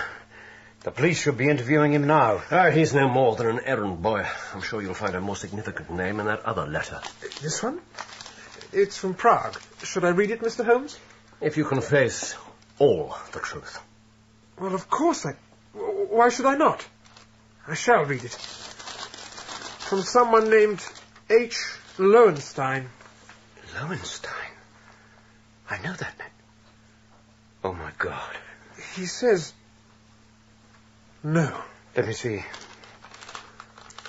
Honored colleague, the treatment enjoined caution. Not without danger.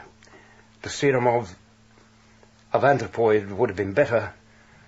Have used black-faced langur. A specimen was accessible. Langur? An ape from the Himalayas, is it not? Yes. The most human of climbing monkeys. He was injecting himself with ape serum? Lowenstein is already known and condemned by his profession for his ruthless search for the secret of rejuvenescence, for the elixir of life. His strength, his agility. New youth, new virility. And, of course, the dog must have sensed the change in him before anyone else. His smell. Alice. Dear God, Alice. Holmes, even Lowenstein won't resist you. We'll write to him, yes? Even go there, go to Prague. Confront him with his criminal responsibility for this obscenity. Yes, we can stop Lowenstein, but others will follow. Others may find a better way. The sensual, the material, the worldly. They'll prolong their worthless lives. Those more of the spirit will resist the temptation. So who will survive? What sort of cesspool might our world become? So, you think you understand, Mr. Philosopher Holmes? Professor! How can you... Professor, you should not be moving. Be still, Doctor. My elixir is more powerful than any common sawbones can know. More potent than your morphia. You must go back to bed. And you, Holmes, you lecture me about when my work should be done, when my life should be over. I do not lecture. I merely observe with horror. Horror? The meddling detective, the grubby snoop, is horrified? How can you understand my horror? That I should wither before my work. My life is fulfilled. How can you understand my need? Professor, let me. Dear God. Strange to hear that name from one who'd flout nature's laws. What? Oh, I'm not down here to pray, Holmes. My legs gave way. They just gave way. Look at yourself. Listen to yourself. Is this the man of renewed youth who'll wait at the altar for Miss Alice Morphy? And don't you think a wife, even one as innocent as she, will sense that you stand there with blood in your veins? That's an affront to nature. Blood that flows from a monstrous experiment that's already brought you like an animal to your daughter's window in the middle of the night. That's aroused disgust and fear in your family, your friends, even your own dog. Watson. Yes, Holmes. There's an early train to town. But I think we have time to return to the Chequers first for a refreshing cup of tea. What's to become of me? Ah, you have a loyal servant in Mr. Bennet here, and I think still a devoted friend. Of course. God bless you, Bennet. He and your daughter will see you through what will no doubt be a long and painful convalescence, and perhaps you will have a wife to guide you with proper discipline to a full recovery. Now, Watson, the checkers and that tea.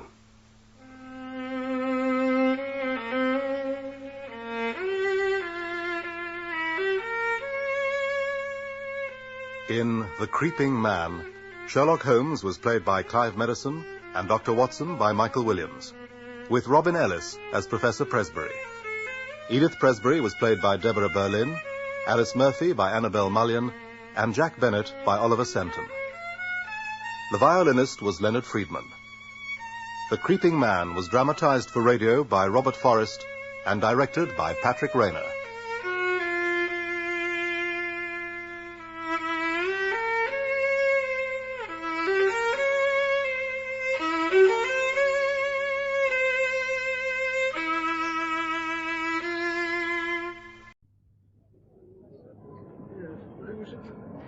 I should be at the main gates. No, I want you here. The gates are the most vulnerable, sir. Are you questioning my orders, Inspector?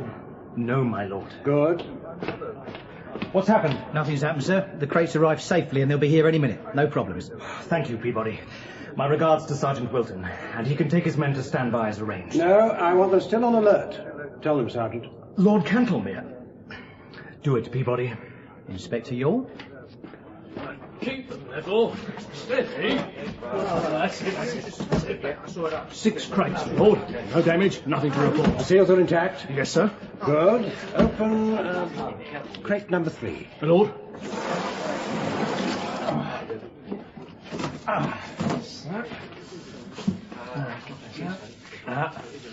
One item as listed. Now, take your men and wait over there. I'll call you when I want you. Sir.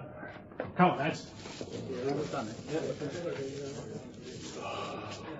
Magnificent. It certainly is. Which piece is this, sir? The Versailles scepter. Ah. And that's it, is it? What all the fuss has been about? It is. The Mazarin diamond. Peabody, get in here! Quiet! Everybody shut up!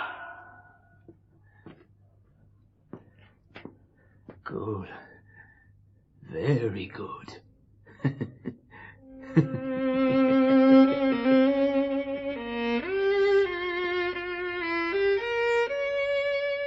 The Mazarin Stone by Sir Arthur Conan Doyle, dramatized for radio by Bert Coules, with Clive Medicine as Sherlock Holmes and Michael Williams as Dr. John Watson, and featuring Anthony Bate as Lord Cantlemere, Nigel Anthony as Count Silvius, and Joan Matheson as Mrs. Hudson.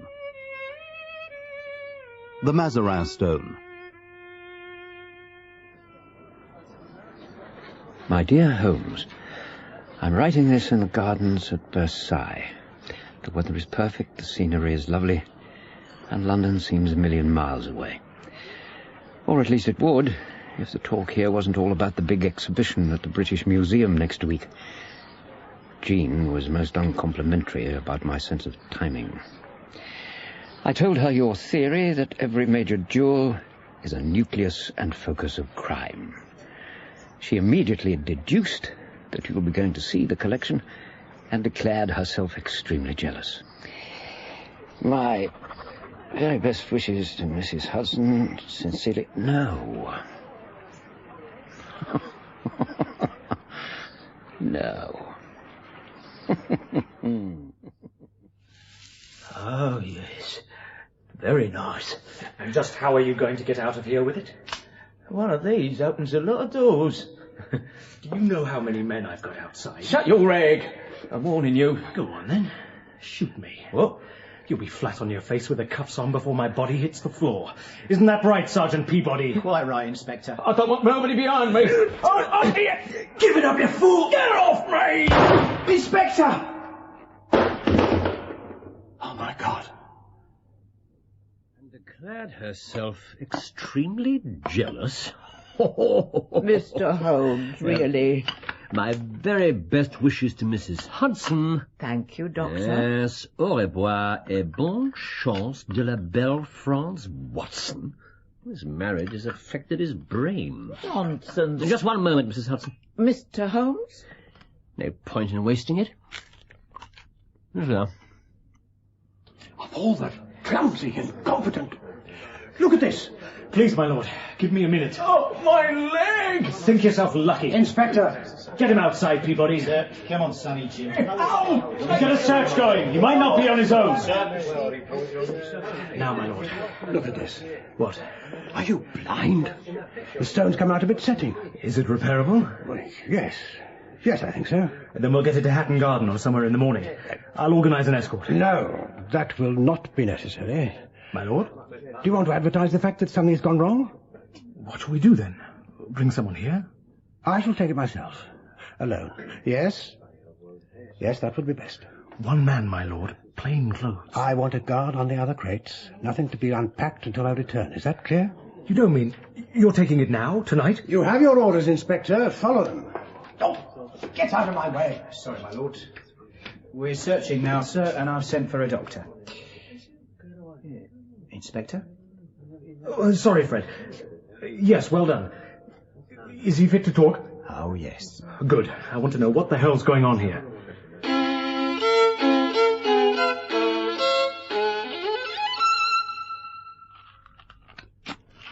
Have you heard one word I've said, sir? When you opened your safe this morning, the sceptre was still there, but the diamond had gone. Fascinating. Hardly the word I should have chosen. You did search the safe thoroughly. I do not appreciate flippancy, Mr. Holmes. Tell me about the jewel. The Mazarin stone, presented to the Cardinal by Anne of Austria in 1658, and the second largest cut diamond in existence. As you must surely know for yourself, sir, the wretched newspapers have been full of little else since the exhibition was announced. You don't approve of the publicity? I do not. It has done nothing but awaken the greed of the criminal classes. If the government wanted to avoid that, why bring the jewels to England in the first place? There are ramifications to this exhibition which you are incapable of comprehending. Political ramifications? Of the most delicate nature. In that case, Lord Cantlemere, why are you so opposed to the idea of engaging my services? What do you mean? I mean that you are here under protest, possibly only because of a direct order from the Prime Minister. How did you know that? I didn't. Thank you for confirming the theory. Oh, exactly the sort of cheap trickery I expected. I did not wish to come here, sir, because I do not approve of self-appointed experts who set themselves up in opposition to the official police. However, my personal feelings have been deemed of no consequence. You will begin immediately. There is one trifling formality. Oh, the question of your fee, sir? The question, sir, of whether or not I shall accept the case. I hadn't realised there was any doubt in the matter. There seem to be a good many things which have escaped your lordship's realization. You may expect me at your house at 11:30. Good day. Oh, how many times I read about the jewels in the paper and decided to have a go. All by yourself? Of course. Always work on me, Todd, I do. Ask anyone. What about the gun? What about it? You were holding it like you'd never seen one before. Well, maybe I don't like 'em. Then why use one? Look, Inspector, I tried a job, it didn't come off, and now I'm going to get banged up for it. It's not the first time, and it won't be the last.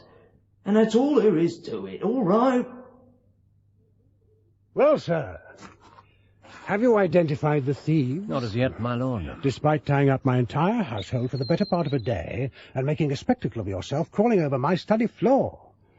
Are these juvenile antics your usual method? These juvenile antics have led to the arrest of some of the most dangerous criminals in the Empire. I am not interested in the past, sir. What significant insight have they given you into this particular case? None. Indeed. Whoever burgled your safe, my lord, was an expert. He left absolutely no trace of his activities. I have to investigate further. I want no more disruption of my house. I shall disrupt what and whom I choose until this case is solved. I tell you, sir, there are no criminals on my staff. And I tell you, sir, that criminals are sometimes to be found in the most unexpected places.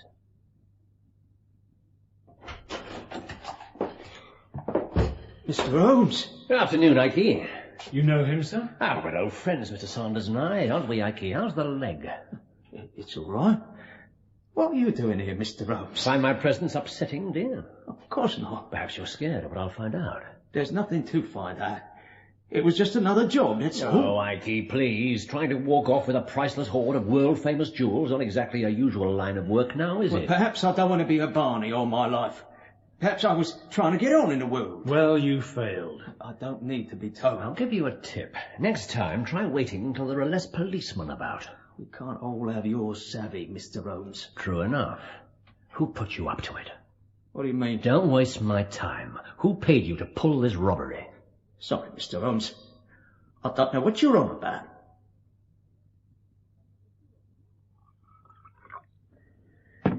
Here you are. Oh, thank you. I'm afraid it won't have improved since the last time you were here.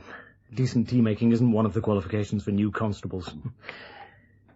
So, you think that Sanders was working for someone else? That's a possibility. But why would anyone set up a job like that? He could never have got away with it. Perhaps he wasn't meant to. You mean he was supposed to fail? Do you remember the Milan Rembrandt case, 78? Never heard of it, I'm afraid. With not only tea-making missing from the training program, the history of crime. It's a vital study. What happened in this Milan case? There was an attempt to snatch a Rembrandt from a gallery. A farcical attempt. Farcical? How? And the thief simply tried to lift the painting off the wall and walk out with it. He was arrested in seconds. Well, I suppose there are similarities. I haven't finished. Later that evening, while the guards were still busy congratulating themselves, the picture quietly disappeared. It's never been seen since. Oh, that's clever. Lull them into a false sense of security, then strike for real. Exactly. But how does that fit in with this case? The diamond didn't disappear from the museum. Ah, yes, but the damage to the sceptre was an unforeseen complication. If it hadn't happened, I'll wager there would have been a break-in that night. As things turned out, it wasn't necessary. Because the stone was very obligingly taken somewhere else. Somewhere considerably easier to burgle. So whoever put Sanders up to the first attempt also pulled the actual theft? It's highly probable. If I can study the crimes of the past, then so can someone else. Then let's talk to Sanders again. Get the name. You won't. You'll be wasting your time. I can be very persuasive, Mr. Holmes. Use your brain, man. Saunders knew perfectly well he'd be caught. What's the only reason for him to have agreed to do it? I suppose if someone had some hold over him. Money. Enough money waiting for him when he comes out to make the whole thing worth his while. He's not going to do anything to antagonize his employer, however persuasive you get. So we're looking for someone not short of a bob or two. Look, Mr. Holmes, I'd be grateful if this didn't go any further, but, well, it has struck me that Lord Cantlemere... Yes, it struck me too. But it doesn't make any sense, does it? No.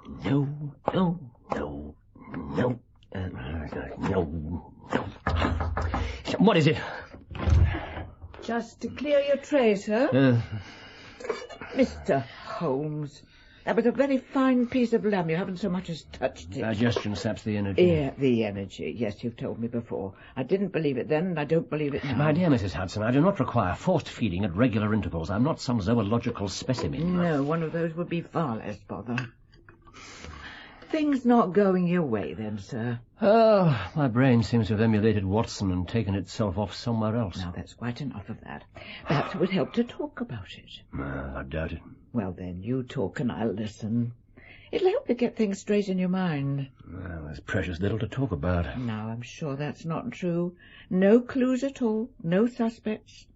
Mrs. Hudson, how long have you had these inclinations towards detective work? About as long as I've been reading the doctor's stories. Yes, those wretched stories have a lot to answer for. They're very good stories as well, you know. Now, come along. I want to help. What's that poor piece of paper you've nearly scribbled to death? It's a list. Everyone who was present when the attempt was made on the jewels. And why are they important? Well, because in order to steal something, you have to know where it is, or where it's been taken. The only people who could have known that the Mazarin stone was in Lord Cantlemere's possession are the people on this list. So one of them must be the thief? Yes, or working for him, or with him, either voluntarily or otherwise. Just sit down, Mrs. Hudson. This is giving me a pain in my neck. Thank you, sir. Have you talked to them yet? Mrs. Hudson, your method of listening seems to involve asking an inordinate number of questions. Yes, sir, it does, doesn't it? Would you prefer me to leave? Yes, I've talked to all of them and learned absolutely nothing. Then there's no point in just making lists of their names and creating more litter for me to clean up, is there? What did you find out from the scene of the crime? That our jewel thief is an uncommon burglar. The break-in at Cantlemere's house was the cleanest I've ever seen. You can tell a good deal about a man from how tidy he is. Or how Not untidy. a footmark, not a broken blade of grass, not a speck of mud or a smear of dust, nothing. Well, when you catch him, I'd like to meet him. I've been taking gentlemen lodgers for more years than I care to remember. And the only time my room has been that clean was when there was nobody in them. Exactly the point I keep coming back to myself. Perhaps I do have one suspect, but why? What's the motive? It's not logical. Is it impossible? No. Well, then you shouldn't rule it out, should you? Eliminate the impossible. And whatever remains, however improbable... Must be the truth. Mrs. Hudson, have you memorized every one of my pronouncements to Watson? Oh, no, sir. Only the sensible ones. It's a good principle. Yes, it is. Then perhaps you should follow it. Yes, perhaps I should. Thank you, Mrs. Hudson. You're more than welcome, sir. Now, if you'll excuse me, I have to dispose of this. I dare say the cat will enjoy it. Perhaps it would be worth talking to Saunders again. There's got to be a link between him and our man. Or perhaps I can get him to peach. I'm sure that would be just the thing, sir, whatever it means. Peach, squeal, split, talk, give someone away. Oh, I see. I don't approve of slang, sir. Neither did my poor old mother, rest her soul. She beat me once for calling my great-uncle Patrick a paddywhacker. Told me I'd been spending far too much time with the servants. My dear Mrs. Hudson. Mr. Holmes? What is the matter with me? How could I have missed such an obvious clue?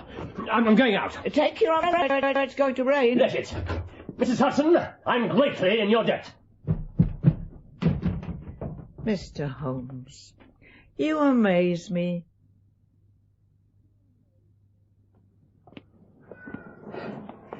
Is this it? With all the excitement, I thought you'd unearthed something new. I have. Hold this, would you? You have? It's to do with our suspect. Ah, yes, the very thing.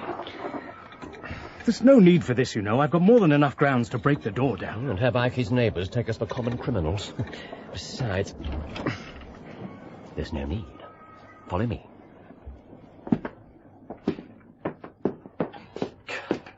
Look at the state of this place. Inspector, stand by the door and try not to touch anything. There's a good chap. Sorry. Now, what exactly are you hoping to find? An absence of evidence. Pardon? What do you do for entertainment, you all? Mr. Holmes? Come on, it's a simple enough question. When you're not out keeping the streets safe for decent folk, what do you like to do? Read? Go to the theatre? Take long country hikes? What? Mrs. Yall and I are partial to a spot of bicycling. Not that I see the relevance of it. Then I'll enlighten you. If this were your house... God forbid. If this were your house, I wouldn't have needed to ask the question. I can read a man's hobbies as easily as a daily paper. Friend Saunders enjoys a drink down at the local hostelry, the odd flutter on the horses, and the frequent attentions of a female taller than 5 feet but shorter than 5 feet 6, painfully thin, unnaturally blonde, and extremely partial to whelps. Mr. Holmes... All of which is of no importance whatsoever. Well, then why the devil mention it? It's what he doesn't enjoy that matters. Do you know, Yall? There's a chance that this case may end up in one of Watson's storybooks after all.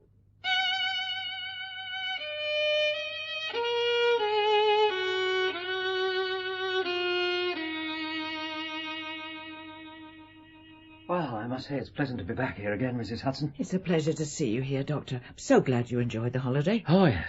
Jean and I had a splendid time. Good. Mind you, it's quite a wrench getting back to work. My patients seem to have been waiting for me to show up, so they can all be ill simultaneously. Well, I'm pleased you took the time to call round. Oh, I do wish he wouldn't do that. Do you know, if you asked me for one image that summed up my life here, a half-smoked cigar in the sugar bowl would be a pretty good one. Yes, well, such things may be fine enough in the Strand magazine, Doctor, but I have to keep this place clean and tidy. How long have you been worried about him, Mrs. Hudson? Oh, almost a week now. To tell you the truth, I'm frightened for his health. His eyes... Is he eating? When will you be pleased to dine, Mr. Holmes? I said to him. 7:30, day after tomorrow, he says. I wouldn't mind if he meant it, but it doesn't. I'll have a word with him. When will he be back? Doctor. Oh, yes, I'm sorry, a stupid question. I'll wait as long as I can. Mrs. Watson won't be concerned. Mrs. Watson has had my undivided attention for the past 2 weeks. I think I'm entitled to at least one day on my own. Good. Keep that left up, boy. No, don't dance around like some fairy. Get in close. No, bad luck. All right, that's enough. How am I doing? You've got to watch that left. Yeah. Where'd the boss go? You let me worry about that. Did he see her? Yeah, I reckon I got her out before he had a chance. Nobody's supposed to be here. Not while he's watching me training. You think I don't know that? She was just a poor old half-wit, wandered in out of the rain. Yeah. And yesterday was the man fixing the drains. Boss didn't like that, did he? No, he didn't like that. Don't make him mad, Larry. His lordship don't like to get mad.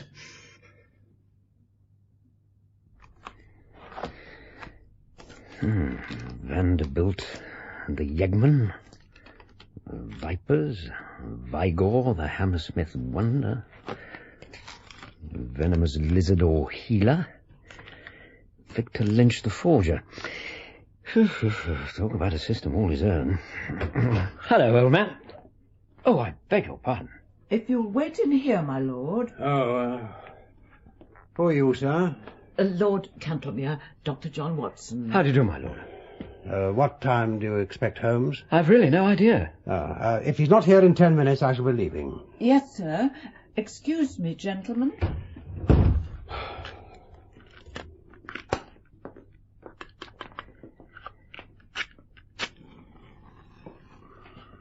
Did Mr. Holmes arrange to meet you here, my lord? I really don't see that it's any business of yours, Dr. Watson.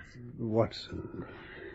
I have acted as Mr. Holmes' partner for many years. If you have a message for him, I'd be perfectly happy to convey it. I was opposed to calling in Holmes from the beginning.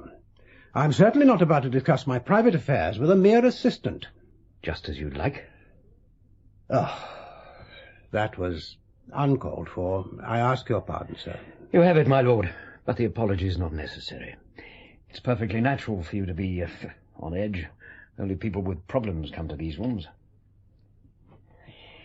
Mr. Holmes probably won't be long. Why don't you take a seat? Good Lord. Good afternoon, madam. Who the devil are you, woman? Am I to have no privacy at all? I've got a spot of bother. Are you Sherlock Holmes? No, madam. I'm his friend, Dr. Watson. Oh, what about you? Certainly not. No, I didn't think so. I've heard Sherlock Holmes is a handsome man. Oh, this is intolerable. When Holmes returns, tell him I called. I shall, my lord. And you may also tell him that when I engaged his services, I expected to be purchasing his undivided attention. Holmes, for the love of heaven. And a very good day to you too, Doctor. That was Lord Cantlemere. I'm well aware of who he is, Watson. He's obviously worried to death about something, and you... It has to be the French jewellery. What's happened? No questions for a minute. There's a good chap. Oh, that's better. These wigs can get infernally hot. Oh, Holmes, for pity's sake. Has it been stolen? Not all of it. What? His Majesty's government has been careless enough to misplace the Mazarin stone. Oh, good God. You do know what that could do to relations with France. Fortunately, I found the thief. Never mind the thief. Have you found the diamond? Can you come back tomorrow?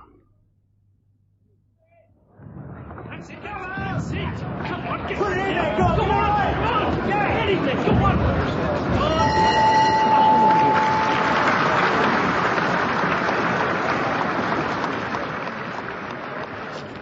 Yeah, right.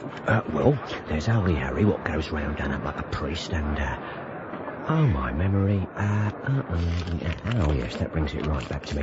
Oh, Mr. Sweet, the peg-leg tinker, Billy Escort, the plumber, got a tongue of milk ears off he has, and, oh, come on, Squire, no sense in only having half the story now, is there? I knew you was a wise man. And there's poor old Mary, what can hardly walk, and tonight it's my shift. Keeping an eye on you, we are, for, well, let's just say, for someone. Of course, I'm taking a risk telling you all this, but, well, if you want the name as well... Oh, that's very generous. Very generous indeed.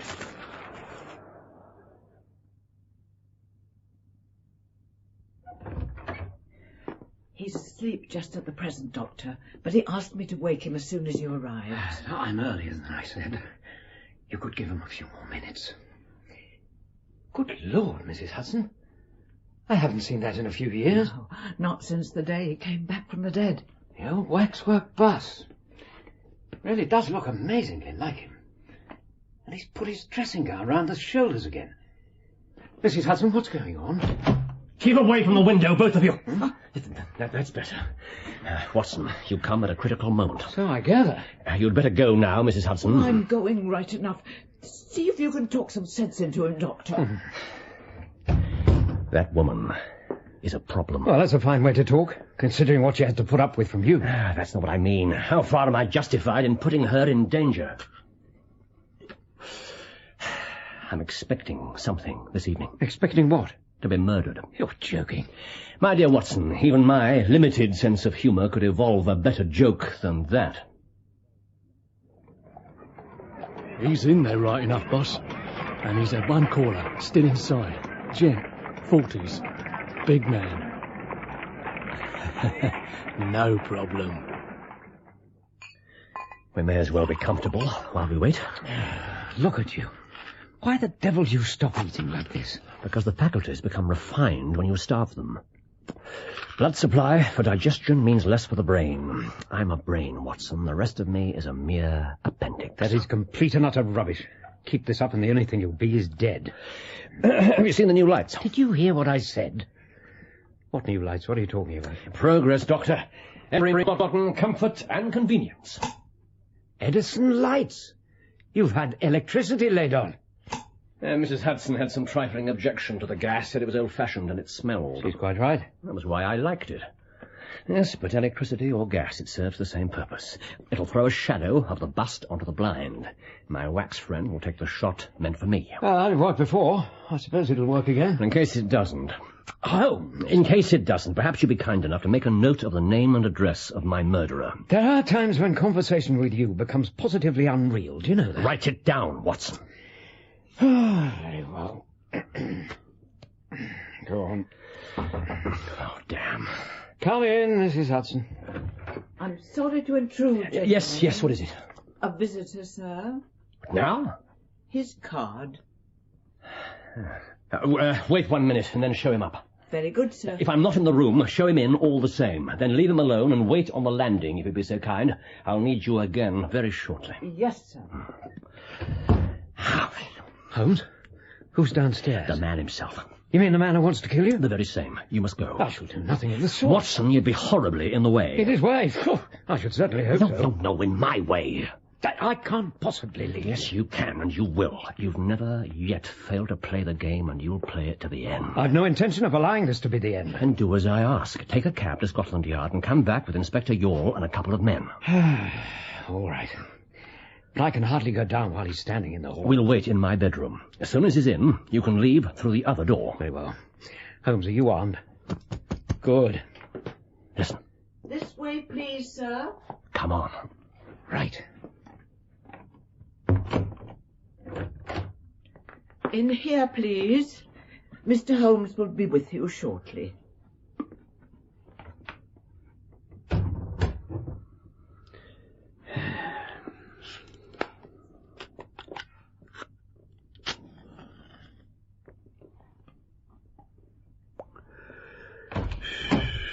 Good evening.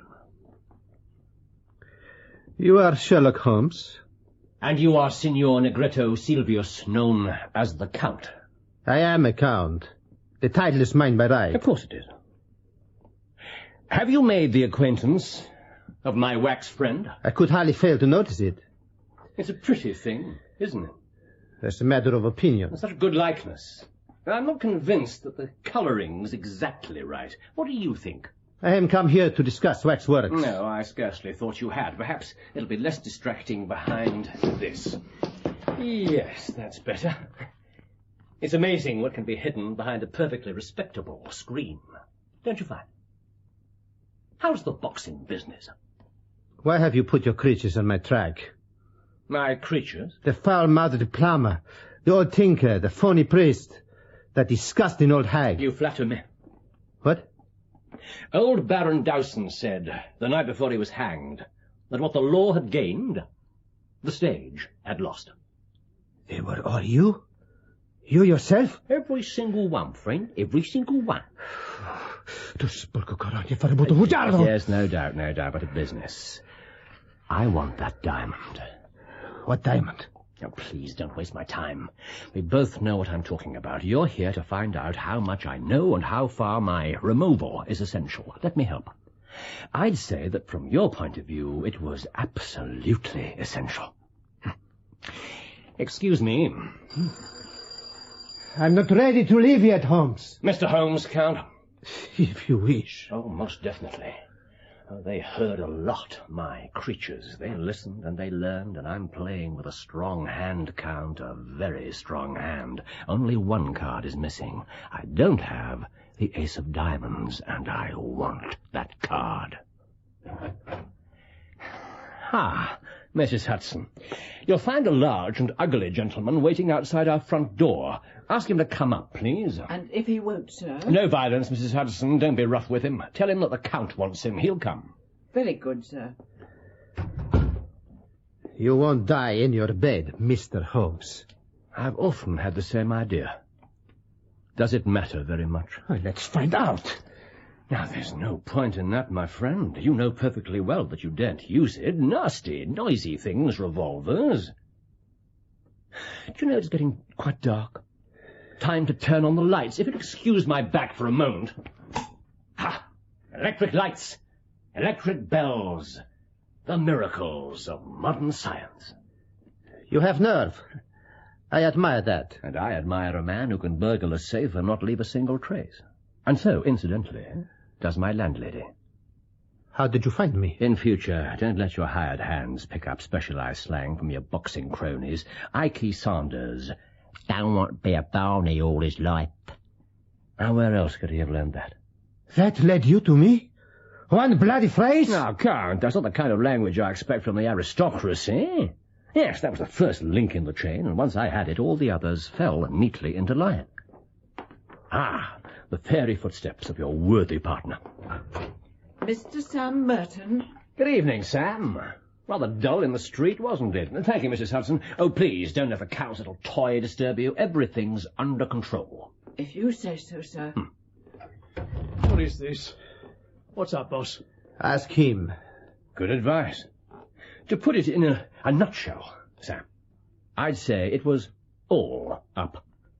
Is he trying to be funny or what? I'm not in the mood. I think I can promise you that you'll feel even less humorous as the evening progresses. Enough jokes. Get to the point. Yeah. Very well. I'm prepared to offer you a deal. What sort of deal? What do you mean? First, put down the gun. Well, if you're not interested... Yeah, that's much better. Now, Count, I don't want you or Sam. I want the diamond. What diamond? Shut up. Give me the Mazarin stone and you can go free so long as you behave yourselves in the future. Are you being serious? Completely. How do I know I can trust you? You have my word as a gentleman. Perhaps you'd like to talk it over. I'm going into my bedroom to run through the Hoffman barcarolle. When I come back, I want your final answer. How much does he know? Quiet, you fool. Wait.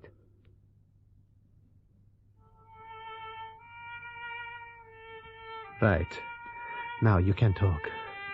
He's alone in there. Let me do him in. We'd never get away. Besides, the woman's seen us. Well, she'd be no problem. Just say the word. And will you kill everyone who sees us leave the house too? Stop trying to be clever. It doesn't suit you. Oh, I don't like this room. What? Too many places for a copper to hide. What's behind here? Oh, for God's sake, it's just a dummy. I could see that. Took me by surprise, that's all. Yeah. God, it's a living spit of him. What's he want something like that for? It's not natural. You ask me, he's not all there. What do you reckon? Oh, will you let me think? Yeah, who's playing about? Holmes!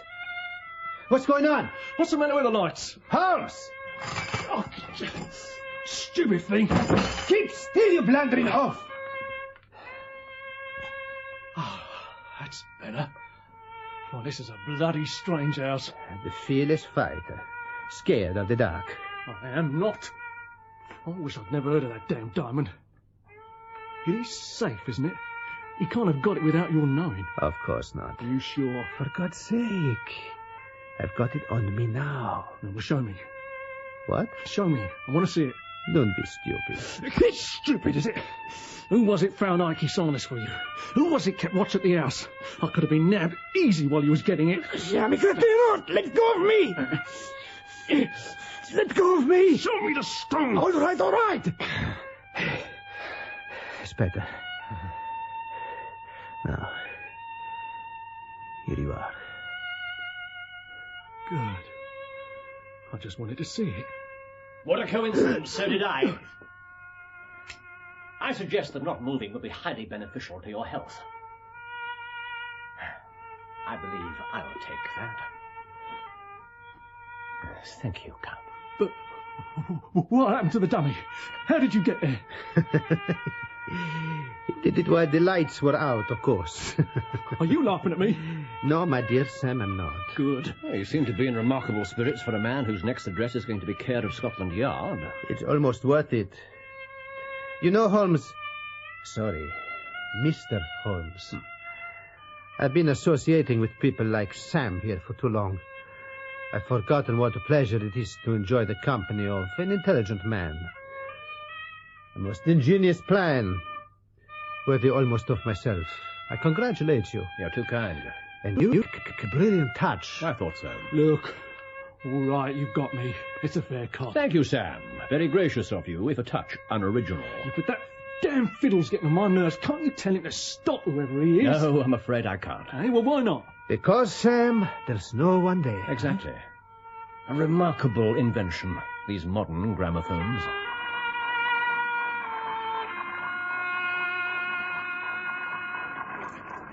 Get your hands off me. The blood of the aristocracy flows in my veins. Well, I beg your lordship's pardon, I'm sure. I do hope these aren't too tight for your delicate skin. Perhaps you'd like the doctor here to check. He'll live. Mr. Holmes. Your Excellency. Tell me something. Would you have kept to the deal?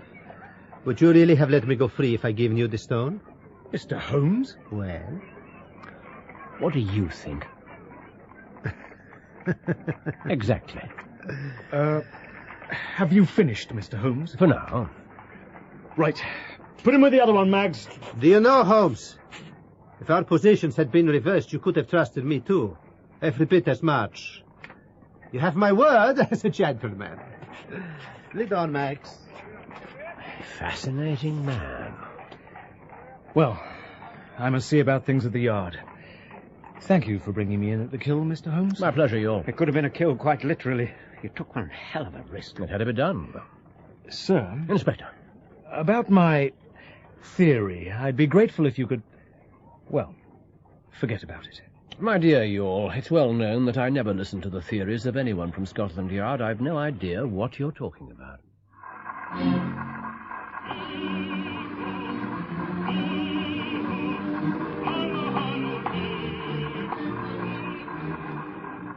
This is the most amazing contraption. Can you get any Gilbert and Sullivan, do you suppose? Sorry. Carry on. Thank you. As I was saying, or trying to, the whole thing is thanks entirely to Mrs. Hudson. Ah, it's good to hear you appreciating her for a change. I hope it lasts. Fascinating, isn't it, that a chance remark could knock everything into place? I should have seen it straight away. I've had dealings with Ikey Saunders for years, and never once have I known him take an interest in the noble art of fisticuffs. A quick look at his room confirmed it. And so you decided that he'd been hanging around a boxing gym for some other reason. All on the basis of a bit of slang. Ooh, strikes me as quite a long shot. It was a perfectly logical deduction, and it was a key that unlocked my list of witnesses. One of the museum guards had run up crippling debts gambling on prize fights, debts which had miraculously disappeared. Bribe money. Exactly. And from there to the Count, it was just a matter of persuasive questioning and a lot of legwork. Well, I'm glad it worked out. But you must admit, it was a long shot. Watson, if you don't like it, you can leave it out of the story. Do what you usually do and make up something more lurid. I wish this ridiculous fasting was only fiction. I tell you, one of these days you're going to push yourself too... Ah, how splendidly appropriate, saved by the bell. You expecting someone? I certainly am. The irascible Lord Cantlemere. I dare say you'd be irascible, too, if your whole career was at stake. And your play acting didn't exactly help. When did you send for him? I arranged the appointment yesterday. Yesterday? Don't you think that was just a little overconfident? No. Besides, I had to solve his case for him to make up for all the time I had him as chief suspect. Excuse me. You thought he was behind it? Yes, until the boxing connection totally ruled him out. There are certain similarities between professional pugilists and politicians. His noble lordship has no links at all with that particular world. Oh, I should think not. Holmes, what the devil are you doing? Just clearing the stage for the final scene. Come in. Lord Cantlemere, gentlemen. Good evening, Lord Cantlemere. How do you do? Mr. Holmes. Doctor. My lord. Come in, my lord. It's chilly for the time of year, don't you think, but rather warm indoors. May I take your coat? No, thank you. Oh, I insist. Sudden changes of temperature can be very damaging. Let me help you. Enough, sir. I'm quite comfortable.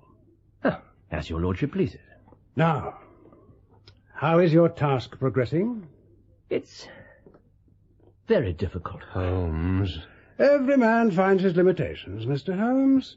It cures us of the weakness of self-satisfaction. You see, I can undoubtedly frame a case against the actual thief. Once you have caught them. But how should we proceed against the receiver? Isn't this rather premature? Well, it's as well to have our plans ready, don't you agree, Doctor? I certainly think we should be quite sure of what we're doing, yes. Well, there you are. So, my lord, what would you regard as final evidence against the receiver? The actual possession of the stone, of course. In that case, my dear sir, I'm under the painful necessity of ordering your arrest. Mr. Holmes, in 30 years of official life, I cannot recall such an insult. I'm a busy man, sir. I have the honour to wish you good evening. One moment, my lord. Get out of my path. No, sir. This is intolerable. Let me pass. Put your right hand into the pocket of your overcoat. What do you mean, sir? Come on, do as I ask. What possible purpose will be served at... What? What?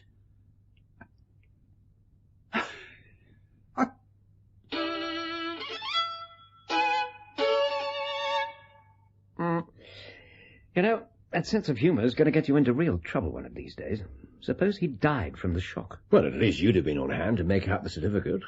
Cause of death, finding £100,000 diamond in his pocket. That is not very funny. Come on. He gave as good as he got. Yes, and more power to him.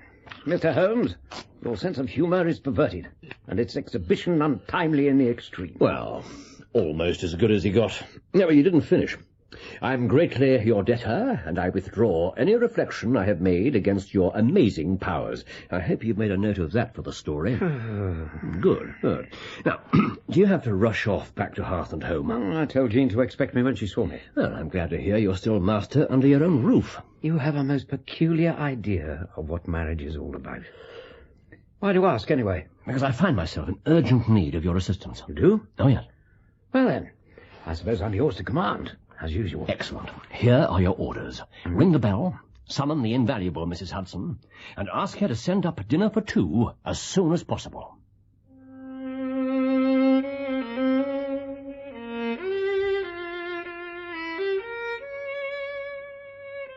In The Mazarin Stone, Sherlock Holmes was played by Clive Merrison and Dr. Watson by Michael Williams, with Anthony Bate as Lord Cantlemere, Nigel Anthony as Count Silvius, and Joan Matheson as Mrs. Hudson.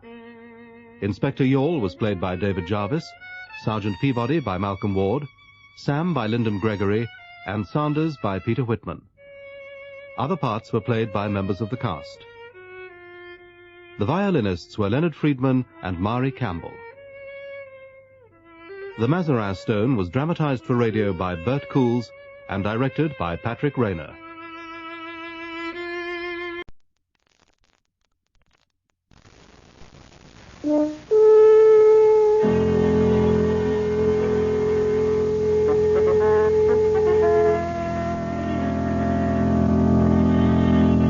The Adventures of Sherlock Holmes, starring Basil Rathbone and Nigel Bruce.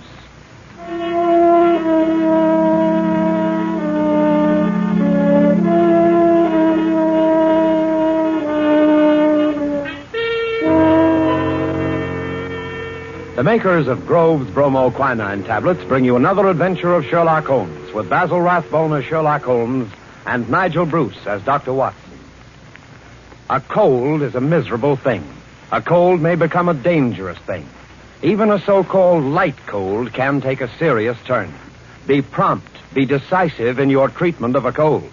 At the very first sign of a cold, take Grove's bromoquinine tablets. Bromoquinine tablets quickly check the symptoms of a cold, quickly relieve the distress of a cold. They give you speedy results, which are very important. Don't monkey around when you can get such a dependable preparation as Grove's bromoquinine tablets. And now, here we are again on our usual visit to Dr. Watson. He's waiting for us in his study, a cheerful blaze crackling on the hearth. I'm very relieved to see you, Mr. Manning. Hasn't the weather been atrocious today?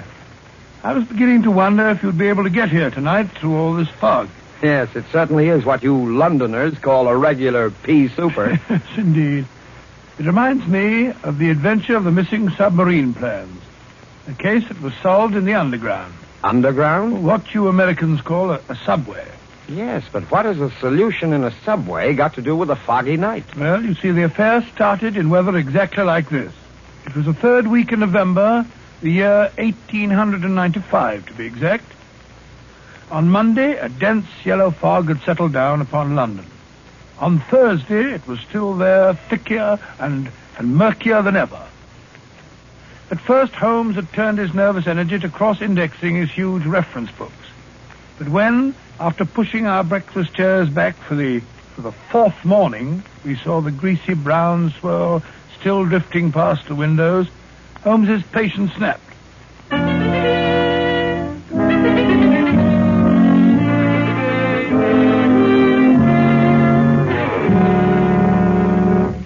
Holmes, if you must pace around in circles, I wish you'd change directions now and then. You're making me dizzy. Bah, it's inexcusable, Watson, inexcusable. No initiative, no imagination. Nothing ever gets done. If you're alluding to the inactivity in this last session of Parliament, my dear Holmes... I'm not speaking of our lawmakers, Watson, but of our lawbreakers.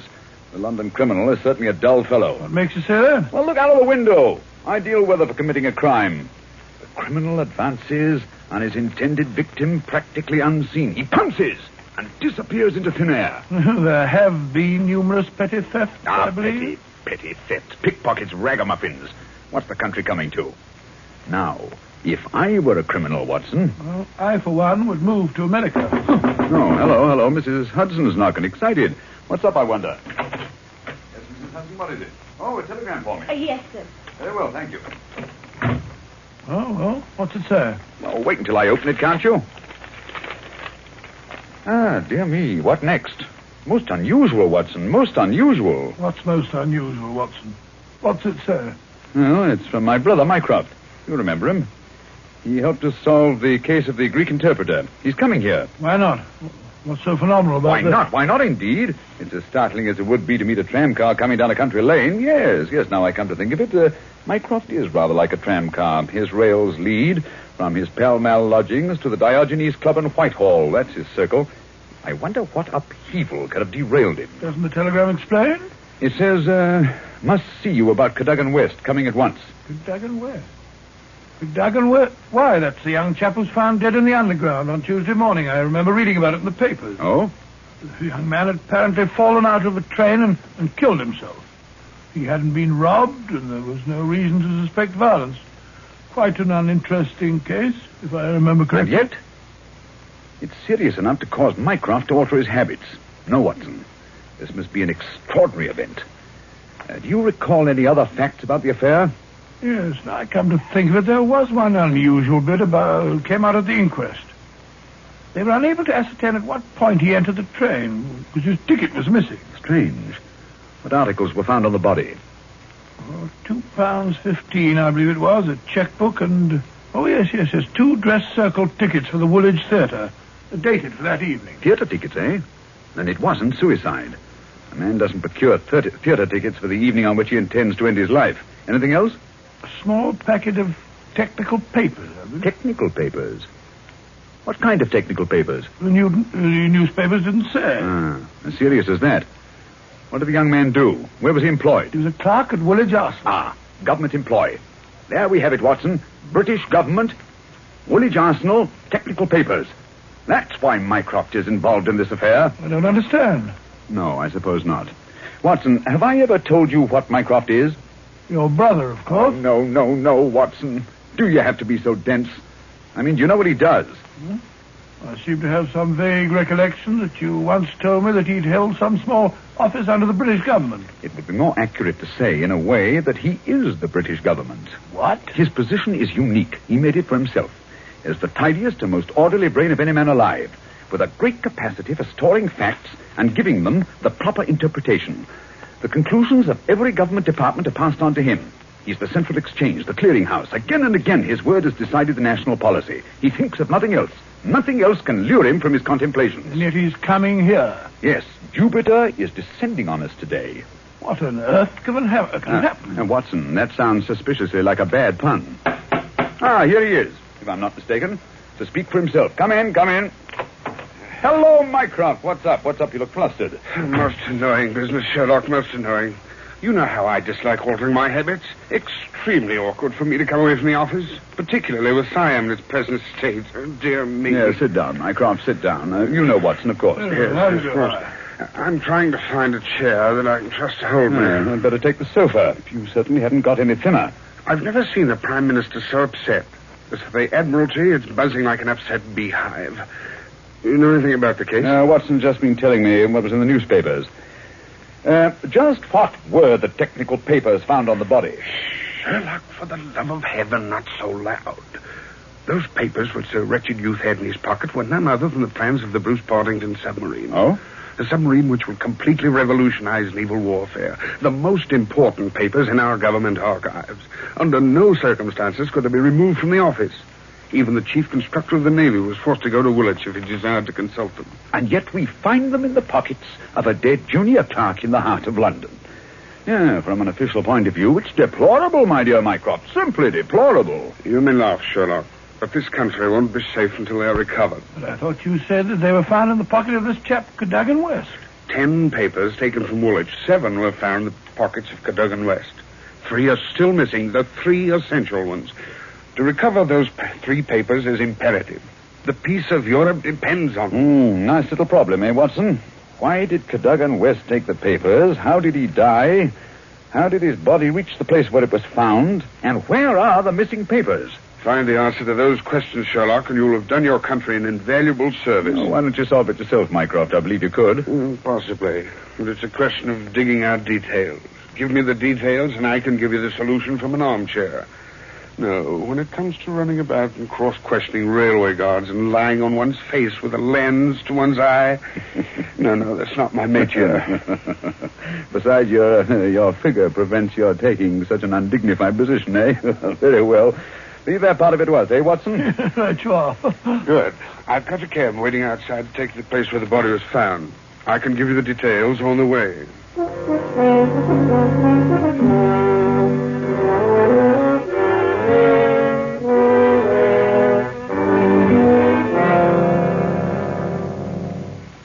Now, Mycroft, who was the official guardian of these famous papers? No less a personage than Sir James Walter, a gentleman who's grown grey in the service. His patriotism is beyond suspicion. A bachelor, if I'm not mistaken, lives with his brother. Yes. He was at the house of Admiral Sinclair at Berkeley Square during the whole of the evening when this accident occurred. The Admiral vouches for him. He's one of the 2 who have the only keys to the safe. And his key was with him all evening? Right. His key, the key to the building, the key to the room. Who was the man with the other key? The senior clerk, Mr. Sidney Johnson. A man of 40, married, silent, morose, with an excellent service record. Any alibi? He, too, had his key with him and seems to have spent the evening playing a game of draughts with a green grocer around the corner from his lodgings. Of course, he has only the word of this green grocer to back him up. Oh, come, my dear Mycroft. No class discriminations, please. The word of a greengrocer is often just as good as that of an admiral. What about Cadogan West? He had a good reputation. A bit hot-headed, but straight and honest. At least, everyone thought so. He was next to Sidney Johnson at the office. His duties brought him into daily personal contact with the plans. No one else ever had the handling of them. Oh, it's perfectly clear. He must have taken... Not so fast, Watson, not so fast. Who locked them up that night? Mr. Sidney Johnson. They were of value, commercially, I mean. Oh, yes. There's no doubt that West could have got several thousands for them very easily. And yet, Only a small amount of money was found on the body. Perhaps the buyer took it back after he'd murdered West. What puzzles me is, how did West obtain possession of those papers? To do so, he must have had a false key. Several false keys, Sherlock. He had to open the building and the room as well. Oh, well. Several false keys, then. Let me see. Suppose West did take the papers and went into town. And on the way back to Woolwich, where he is hoping to replace the papers, he's killed and thrown from the train. But the spot where the body was found is considerably past the station for London Bridge, which is the route to Woolwich. That's interesting. Also, if young West did make an appointment with some foreign agent to sell the papers that night, why didn't he keep the evening clear? Why buy 2 theater tickets? Exactly. Furthermore, he actually escorted his fiancée halfway there before he disappeared. A blind. That's what it looks like to me. Why did he take the papers at all? Why not copy them out in the office and sell the copies? He certainly had plenty of opportunity to do so. And why the absence of his underground ticket? Perhaps the ticket would have shown us which station was near the agent's house. So the murderer destroyed it. Good, Watson. Very good. And yet, I wonder. Well, here's the underground station. The railway authorities have sent a man round to show the exact place where the body was found. You won't change your mind and come with us? Well, crawling round that black hole on my hands and knees, not very likely. Well, I shall expect a report on your efforts this evening. Never expect too much, Mycroft. Never expect too much.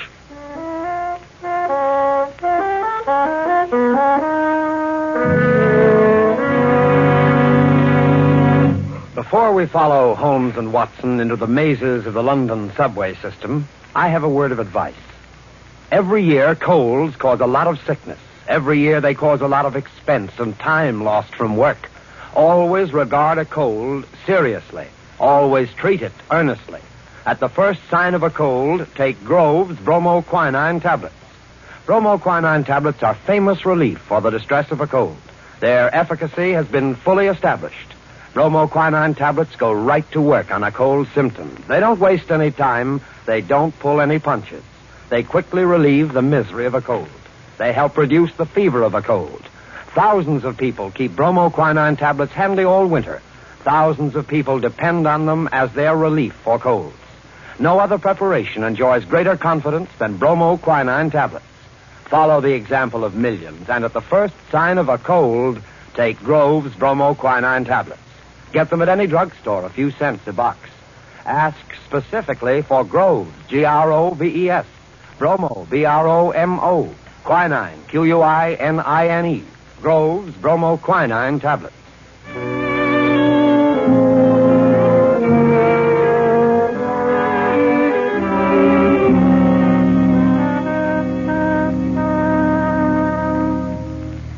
This way, sir. Step right along the tracks. But it isn't safe. Supposing a train should come shooting round that curve. Oh, that's all right, sir. There won't be another for 5 minutes anyway. Here we are, sir. This is where they found the body. Right here alongside the rails. Lying on its face it was. Spooky old place, eh, Holmes? Like the catacombs, only without the skeletons. Yeah. Anything in his hands when they found him? No, sir. Were they clenched? Or spread out as if he were protecting himself? No, sir. They was what you might call relaxed. What time did all this happen? Well, sir, the train he was hoisted out of, as near as we can figure, passed along here about midnight on Monday. All the carriages have been examined for signs of violence, I suppose. They didn't find nothing, not even the missing ticket. There was a passenger to Aldgate on the ordinary train, about 11:40 it was. He said he'd heard a heavy thud, like something striking the line, just before the train reached this station. But it was so foggy, he said he was blessed if he could see what it was. Holmes, what's the matter? What are you staring at? The curve, Watson. What curve of it? of the rails. What of it? What do you mean? I suppose there aren't many curves as abrupt as this. No, sir, I can't say as there is. What have curves got to do with it? Oh, an indication, Watson. Merely an indication. Unique. Perfectly unique. And yet, why not? I don't see any indications of bleeding on the line. No, sir, there wasn't any to speak of. But I understand there was a considerable wound. The bone was crashed right enough. Holmes, you hear that? It's a train. It's coming this way. Run, sir. Run for your life. Yes, but where? Up ahead. There's a place where the train switches off. Run, Watson, run. It's just around the curve. We'll never make it. Yes, we will. Faster, faster. There's the switch up ahead. Come on. Here comes the train now. We'll make it.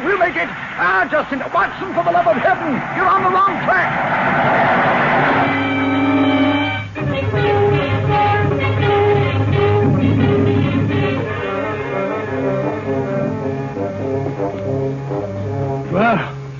a narrow escape, Holmes. I must say my knees are still shaking. Look at the shoulder of my coat where you pulled it there. Lucky thing for you that I did. Where are we off to now in this fog? Yes, it's a nice afternoon. Suppose we pay a few calls. I think Sir James Walter claims our first attention. After that, we might drop in on Miss Westbury. Miss Westbury? Who's she? She is Cadogan West's fiancée and the last person to see him alive. Holmes, we seem to be going around in circles. We've accomplished absolutely nothing so far except to get ourselves nearly annihilated in the underground. After all, it's perfectly obvious that the young man had a quarrel with someone, in all probability the agent, to whom he sold the papers, and got himself thrown out of the railway carriage for his pains. I disagree with you, my dear Watson. His body fell from the roof of the carriage where it had been placed.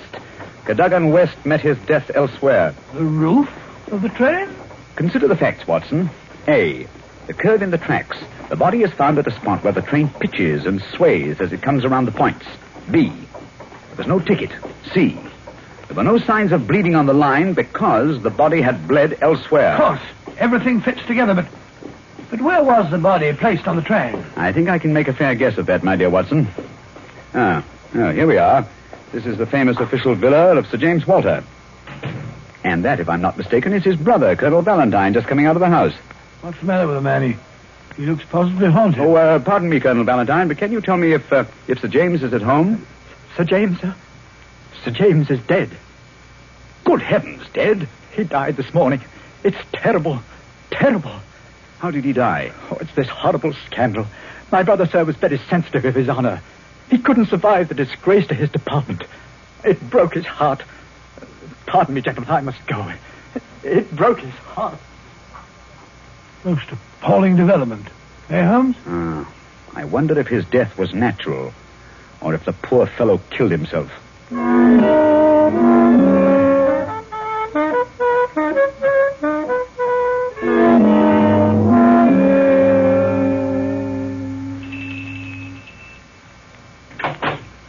Yes?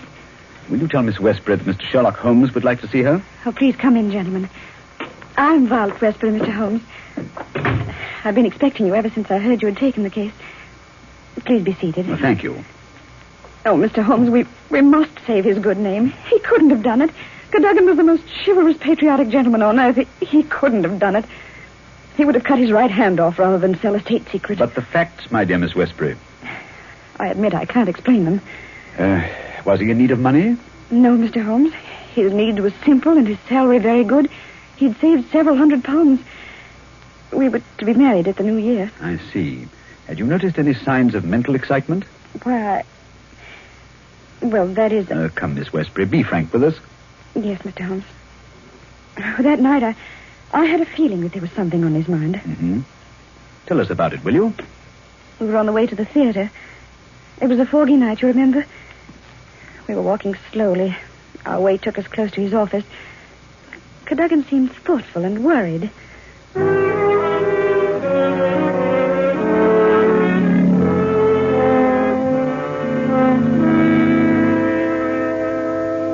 Darling, what's the matter? You haven't said a word for the last 5 minutes. Have I said or done something? Of course not, silly. It's just that I've got something on my mind. Well, why not tell me about it? Perhaps I can help. It's no use, Vi. It's too serious for me to talk about, even to you.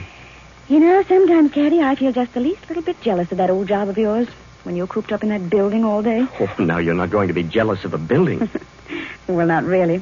But it is funny to think of a husband having secrets he can't tell his wife. Mighty important secrets, I can promise you. There's one in particular that any foreign spy would pay good money to get hold of. How thrilling. Well, I don't know. They're awfully slack about some things over there in that building, Violet. What's too slack? It would be too confounded easy for a traitor to get his hands on those plans. What plans? Never mind, darling. I guess I'm getting a bit melodramatic. But there's something been worrying me. Hello, what's that? What's what? Over there, that shadow moving along the side of the building. It's a man. So that's it. I always suspected... Oh, what's the matter? You're so excited. What's wrong? Stay here, Violet. There's something I have to find out. Stay here.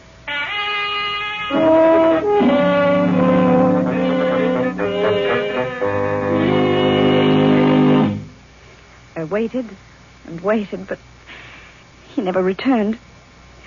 Oh, Mr. Holmes, if you could only save his honor, it meant so much to him. We shall do our best, Miss Westbury. This shadow, this man moving along the building, did you see it too? I think I did, Mr. Holmes. But the night was so foggy, I can't be sure. But there must have been a man. Another man. It couldn't have been Cadogan.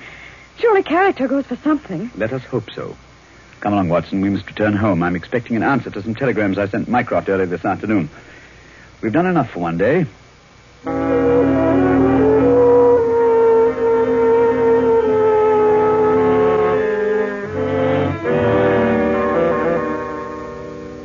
Holmes, where have you been all day? You left this morning before I was up. Now you've come home with your towel awry, your suit torn, and as ravenous as a wolf. Yes, I've had a bit of exercise, my dear Watson. Pass me the tongue, will you? It would have done you good to go along. Yes, well, what were you doing? Investigating the premises inhabited by foreign spies known to have been in London on last Monday. Mycroft sent me a list of them. Took a bit of doing, too. Climbing walls, breaking into cellars, prowling around rooftops. Well? I discovered there was only one residence which had the proper facilities for disposing of West's body after the murder. Well, whose residence was that? It belongs to a Hugo Oberstein. The address is 13 Caulfield Gardens, Kensington. The gentleman himself has departed for Europe. Gone, has he? And he took the plans with him. It's too late. Not necessarily, Watson. What can we do now? We're going to keep a rendezvous with the gentleman who stole and sold those plans. The assignation will take place at Mr. Oberstein's house this evening at 9. What the deuce are you talking about? These newspaper clippings. I found them in the drawer of Hugo Oberstein's desk. Read them. The Daily Telegraph agony column. The first one says, too complex for description, must have full report, terms agreed to, payable when goods delivered. Signed, Piero. Piero, indeed. Sounds like a Mardi Gras. Read on, Watson, read on. Second goes, matter presses, must withdraw offer unless contract completed.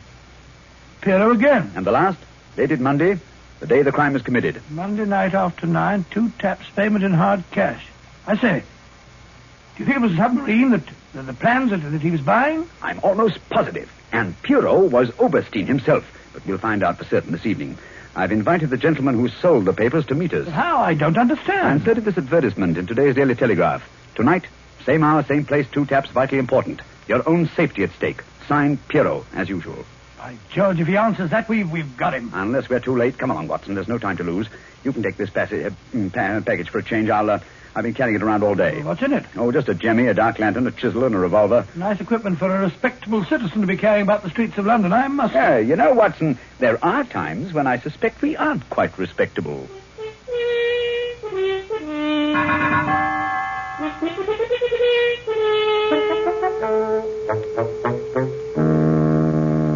Here we are. This is Caulfield Gardens. Thank heavens, it's still foggy. I shouldn't like to be caught in the act of housebreaking. Yeah. Oh, this wall, Watson. There's a window we can easily pry open in the back. Scale that wall? Come on, hurry up. There's no time to lose. Here. I'll give you a boost. Come on, up here. That's it. Look out, here I come. I must say, Holmes, you're as agile as a cat. It's uncanny. This is the window. Light the lantern and give me the jemmy. 1, 2...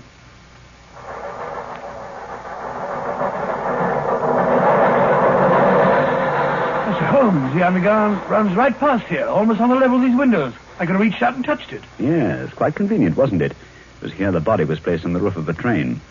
Look on this windowsill. You can see the soot is blurred where they rested the body. And here, look. This brown stain is blood. Nasty, eh, Holmes? Let's get on to the house. Very well, then. Come along. The window's open. Easy, don't break the glass. Supposing Oberstein should happen to return home. Well, we must take our chances in this business. Come along, Watson, come along. Our visitor will expect to be let in by the front door.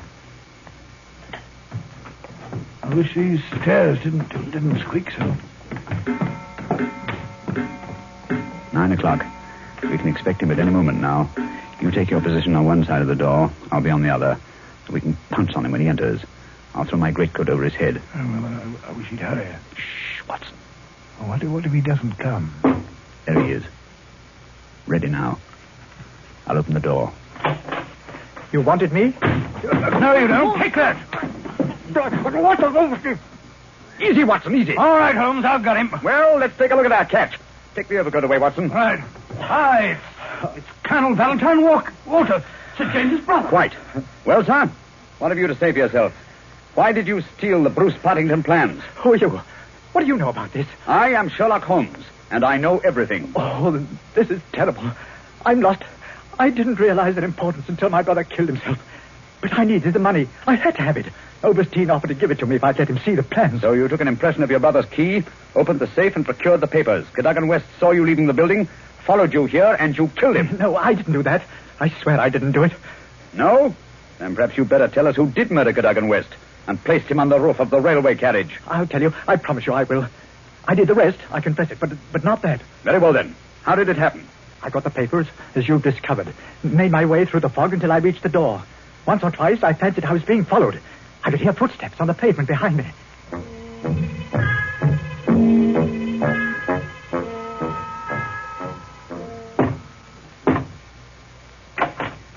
Colonel Walder? Yes? You have the papers? Yes. Let me in, quick. I think someone's been following me. Yes, it's me. You can't do this, Valentine. It's treason. Corey, do you hear? No, you can't sell the papers, Valentine. I won't let you. They shall see. Look out, West. Take that. Oh. How do you like that, my impetuous young friend? Papa Oberstein, he knows how to use a blackjack, eh? You've killed him. So? It's murder. I'm going to get out of this. Oh, no. I think different. You will come in here if you do not wish to taste the blackjack, too. But I... That is better. Oh, what can we do? They'll find the body. I have an idea. First, I look at those papers. I take the ones I want, and the rest we put in the pocket of this foolish young man. And then we give him a nice ride on top of the underground train, no? He will be the guilty one. Who will ever know?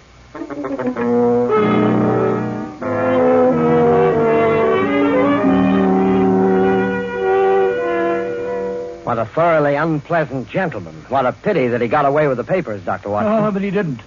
Oberstein had left a Paris forwarding address with Colonel Walters. That gentleman sent him a letter dictated by Holmes, saying that he had discovered that one essential detail in the plans was missing, and that he had procured a tracing which would make it complete for a price. And did Oberstein swallow the bait? Did he swallow it? He was arrested as he got off the boat at Folkestone. Some weeks later, I learned incidentally that Holmes had spent a day at Windsor Castle and returned with a remarkably fine emerald tie-pin. When I asked him where he got it, he answered it was just a small present from a certain gracious little old lady for whom he'd been... Story. In the meantime, let us repeat. Watch out for colds. At the first sign of a cold, take Grove's bromoquinine tablets. Bromoquinine tablets are made especially for the relief of colds. In other words, they're specialized medication, and that's what you want. Yes, at the very first sneeze or sniffle, go right to your druggist and get a package of Grove's bromoquinine tablets. Now, Dr. Watson, next week? Next week, I think I'll tell you the story of the lion's mane. The lion's mane? What was that, Dr. Watson? Well, the answer to that question, Mr. Manning, almost stumped Sherlock Holmes himself. Suffice it to say that they were the last words gasped out by a dying man as he lay writhing in agony on the sands of the Sussex coast.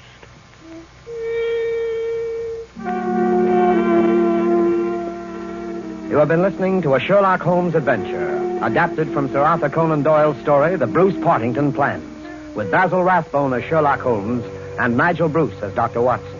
The dramatization was by Edith Miser. This program is presented from Hollywood every week at this same time by the makers of Grove's bromoquinine tablets. Quick relief for colds. This is Knox Manning speaking.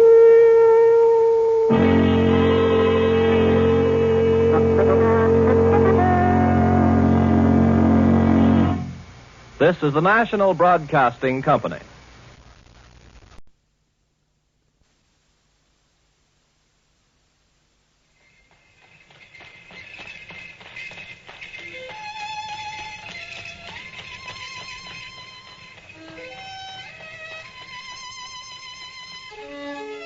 The Adventures of Sherlock Holmes, the original and immortal stories of Sir Arthur Conan Doyle, dramatized anew, with Sir Ralph Richardson as Dr. Watson and Sir John Gielgud in the role of Sherlock Holmes.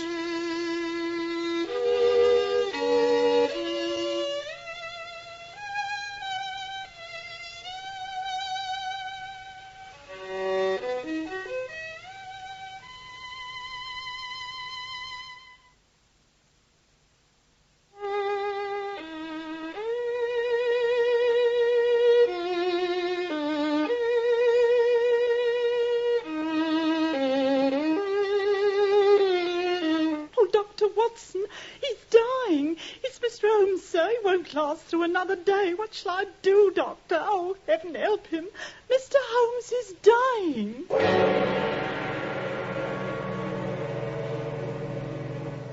I'll never forget that terrible November day in '89. I was in practice in Paddington, and Mrs. Hudson, our old Baker Street landlady, somehow made her way to my rooms through the fog with that dreadful message. I was horrified. I'd heard nothing of Sherlock Holmes' illness. I'd seen little enough of the man himself for some time, knowing that he was engaged in a very complex case somewhere. But I need hardly say that when I'd calmed Mrs. Hudson as best I could, I snatched my coat and hat, and I rushed out with her to a hansom. Doctor, we're going so slow. Great heavens, man, can't you go faster? I'm a doctor. A man's life depends on it. Not a hope, sir. Not in this fog. Can't hardly see a yard. Careful, careful, man. Sorry. Can't have it always. Nearly went into that dray, I did. Blind Harry. Or do what you can. Try the side streets. No lights in them, Governor. What number was it you said in Baker Street? 221B, Mr. Sherlock Holmes. Is it him that's dying? It is. Hurry, man. You'll have double fare. That's different, sir. I don't mean the fare, but if it's Mr. Sherlock Holmes, it's different, I mean. Get up there, my beauty. Oh, Mrs. Hudson, I really must beg you. The thing's worrying enough without tears. Oh, I can't help it, Doctor, honest. I'm that upset. He's been so good to me always. Yes, I know. I'm sorry. How long has he been like this, so ill? 3 days it's been. Sinking fast, sir. Oh, it's pitiful to see him lying there. But why on earth didn't you tell me before? At least you could have got some kind of medical help for him. Let me. You know how masterful he is. I couldn't bear it any more when I saw him lying there this afternoon. Them bones sticking out of his face and his great bright eyes staring at me. Oh, he'll never get out of his bed again, Doctor. Oh, pray heaven I can do something to prevent that, Mrs. Hudson. I told him I wouldn't bide another minute, and I was going to fetch a doctor with his leave or without, I said. And he said, let it be Dr. Watson, then he said. So I come, sir. Thank heaven. What's he been doing lately? Do you know? I never do, sir. But he did say something about a case down at Robbery. The river and this fog. He's picked up some infection. Up, my beauty. We've nearly done it, sir. There's 221B Baker Street. Heaven bless you. Now, take this sovereign, Mrs. Hudson, and do you settle with the driver while I run straight upstairs. Very good, sir. Here we are, sir. Well, my old beauty. This is it, sir. Well, my beauty.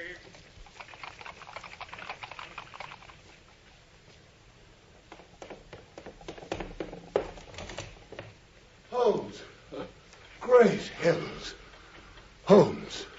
Well, Watson. Back to the old haunt again, I see. You never could escape from Baker Street for long. But we've fallen on evil days, you see. My dear fellow. No, Watson, keep back. Come one step nearer. I shall order you out of the house. But you're sick to death, Holmes. I'm a doctor. Do what I say, Watson. Stay where you are. You're in a fever. Mrs. Hudson was right. I've never seen such a brightness in man's eyes. Yes, and this foul crust on my lips. And my bones almost breaking through the skin. Oh, don't think I haven't seen it, Watson. Don't think I haven't kept staring into the mirror these last 3 days. Just waiting. Waiting? For confirmation.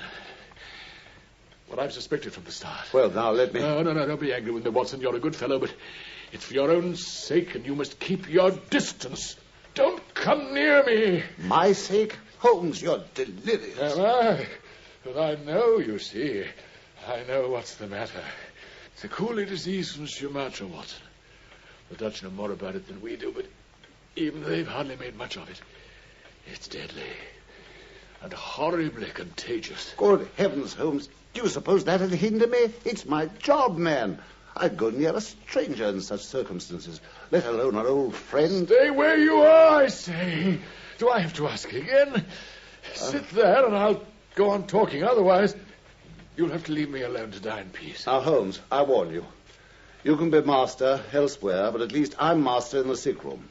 Now, I'm going to examine your symptoms and treat you for them. Ah, then, very well, Watson, I must say it.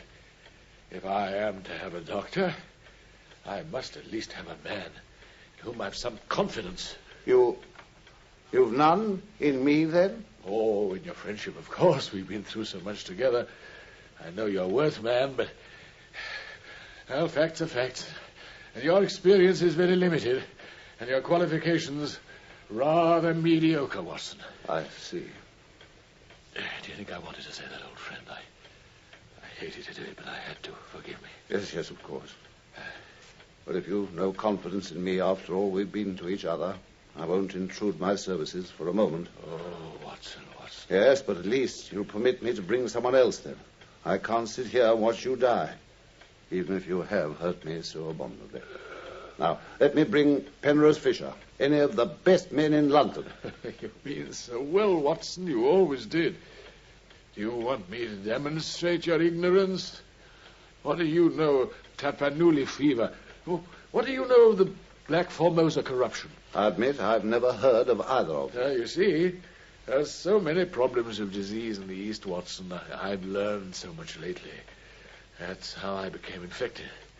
Yeah, it was a case among some coolies at the docks. You can't do anything. I can. I've suddenly remembered. Aintree's in London. He's the greatest living authority on tropical disease. I'm going to fetch him, Holmes, this instant. Watson! Stay where you are! I'm not dead yet, and you won't pass this door while I've strength to stand up in front of it. Great heavens, Holmes. There, you see? It's locked, and you won't get this key from me by force, Watson. I've got you, my friend. Holmes, this is insanity. Is it? Those are the final symptoms, I believe. Stand over there a little. Yes, there by the table. Let me pass round you to get back to bed. Oh, Lord, the pain. At least, let me give you some water. Dad, I can reach it if I want it. You shall have your way, Watson, if you'll just have patience. Only give me a moment to get my strength. I seem to have no choice. I'll let you go, Watson. Yes. In a quarter of an hour, I'll let you go. But you'll seek help only from the man I choose. As long as I can bring someone. Yeah, you shall, I promise. There's only one thing. Just one thing, old friend. Well, what is it? I'll do anything. Have you any change in your pocket? Change? Well, I think so, yes. Any silver? Yes, a good deal. How many half-crowns? Half-crowns? Yeah, quickly, count them, Watson. Why, 5. Too few, too few. Too few? Too few for what? But we must do what we can. Quickly. Put them all into your watch pocket, Watson. And all the rest of your money in your left trouser pocket. Thank you. It'll balance you so much better, do you see? Delirium. Oh. Light the gas now, will you? I'll let you move to light the gas, Watson, but you must be careful. Not for one instant must it be more than half on. I implore you, Watson. Otherwise the balance of your silver will be altered again. Thank you. Thank you. Well, now there's nothing to do but wait.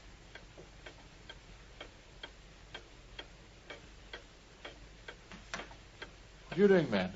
Nothing. I'm just putting the matches back on the table. Hello. What a curious little ivory box. Put it down, Watson! This instant, you hear? My dear Holmes. Hey, I hate to have my things touched. You know that? Oh, you fidget me beyond endurance. You, a doctor, you're enough to drive a patient to an asylum. You'll find the sugar tongs on the mantelpiece. Sugar tongs? To lift the box, man. Yes, that little ivory box. Set it closer to me here, where I can watch it. So, you see, it might be full of oysters. Oysters? Yeah, of course, they're so prolific, Watson. They're everywhere. Yeah, but I think you wanted to go now that your silver balance is... Anywhere to get help for you. Yeah. I can't bear to see you like this, Holmes. Very well. It's time now. You can go and fetch Mr. Culverton Smith to me, number 13, Lower Burke Street. Culverton Smith? I've never heard the name. No doubt. It may surprise you that the one man on earth who really knows about this disease isn't a medical man at all, but a planter. He's a well-known resident of Sumatra, home on leave. I'll go at once if you'll give me the key. Yes, stay there. I'll throw it up on the table. Oh, there's only one thing more, Watson. One more. What is it? You may have to plead with him to come. To plead? Yes, there's no good feeling between us. His nephew, a young fellow called Victor Savage, died recently. I'd suspected foul play, and I let Culbert and Smith see that I suspected, so that the fellow has a grudge against. But you'll beg him, Watson, implore him, get him here by any means. He's the only man in all the world who can save me. I'll bring him if I have to carry him. Nothing of the sort. Persuade him to come, but come back yourself first. Yes, make any excuse so as to reach me before he does. You won't fail me, Watson. I never did, I think. No. Oh, bless you, Watson, never. Here's the key. In Lower Burke Street, Culbert and Smith. Yeah, you and I, Watson, have done our part. But the world might still be overrun by oysters. All our gaslit, foggy, wondrous world.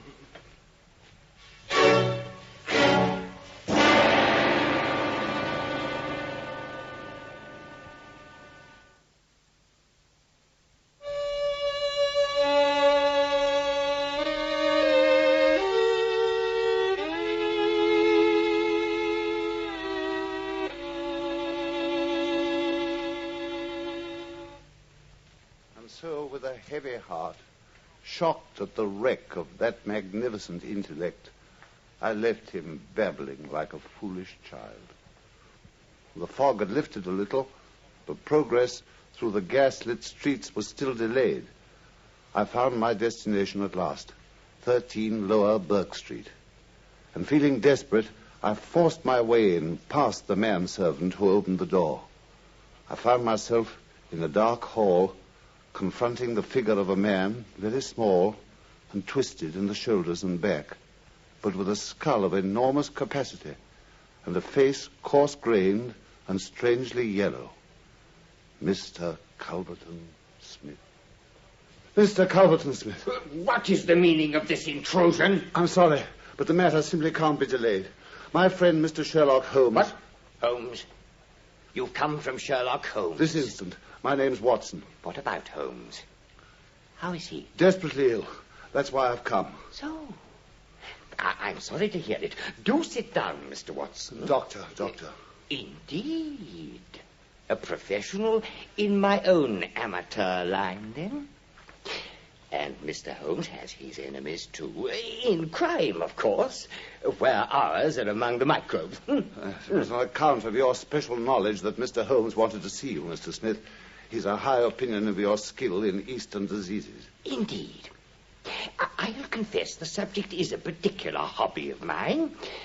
But, why did Mr. Sherlock Holmes fancy this disease of his was Eastern? He's been working on a case among some Chinese sailors down by the docks. Ah, that's it, is it? Well, we must trust that the matter isn't as grave as you suppose. How long has he been ill? 3 days. Is he delirious? I'm afraid so, quite severely. It sounds serious enough, then. I'll come with you at once. Oh, thank you, but I'm afraid I've another appointment, Mr. Smith. You'll find the street door ajar. His landlady may not be back. Now, I must hurry, Mr. Smith. Oh, very well. I'll go alone, then. I know Mr. Holmes' address. You can rely on my being there within half an hour. Thank you. Good evening, Dr. Watson. Good evening. A very good evening to you, sir.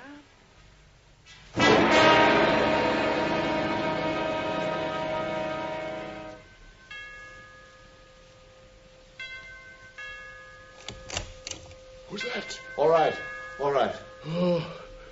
Oh, Watson, that's good. Did you see him? Yes. He's coming. Admirable. You're the best of messengers, my dear Watson. Well, he wanted to come back with me. Ah, that would never have done, Watson, would it? But why?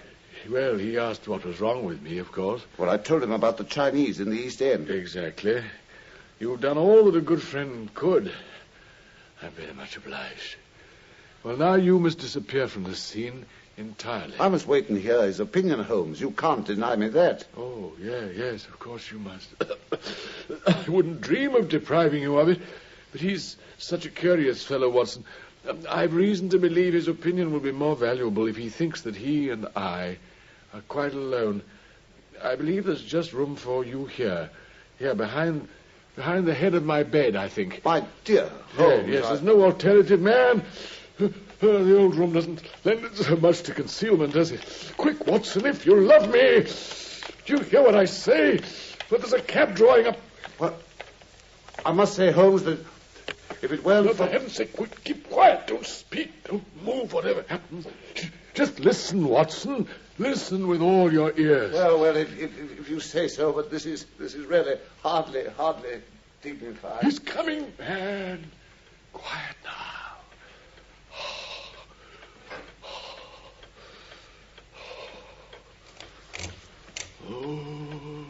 Holmes. Holmes. Can't you hear me, Holmes? Smith. Is that you? Oh, thank heaven. I hardly dared to hope you'd come. I should imagine not, indeed. And yet, I did, you see. Coals of fire, Mr. Sherlock Holmes. Yes, it's very good of you, very noble of you. I appreciate your special knowledge. You do, eh? Fortunately, you're the only man in London who does. Do you know what's the matter with you? Yes, the same. I recognize the symptoms. I shouldn't be surprised.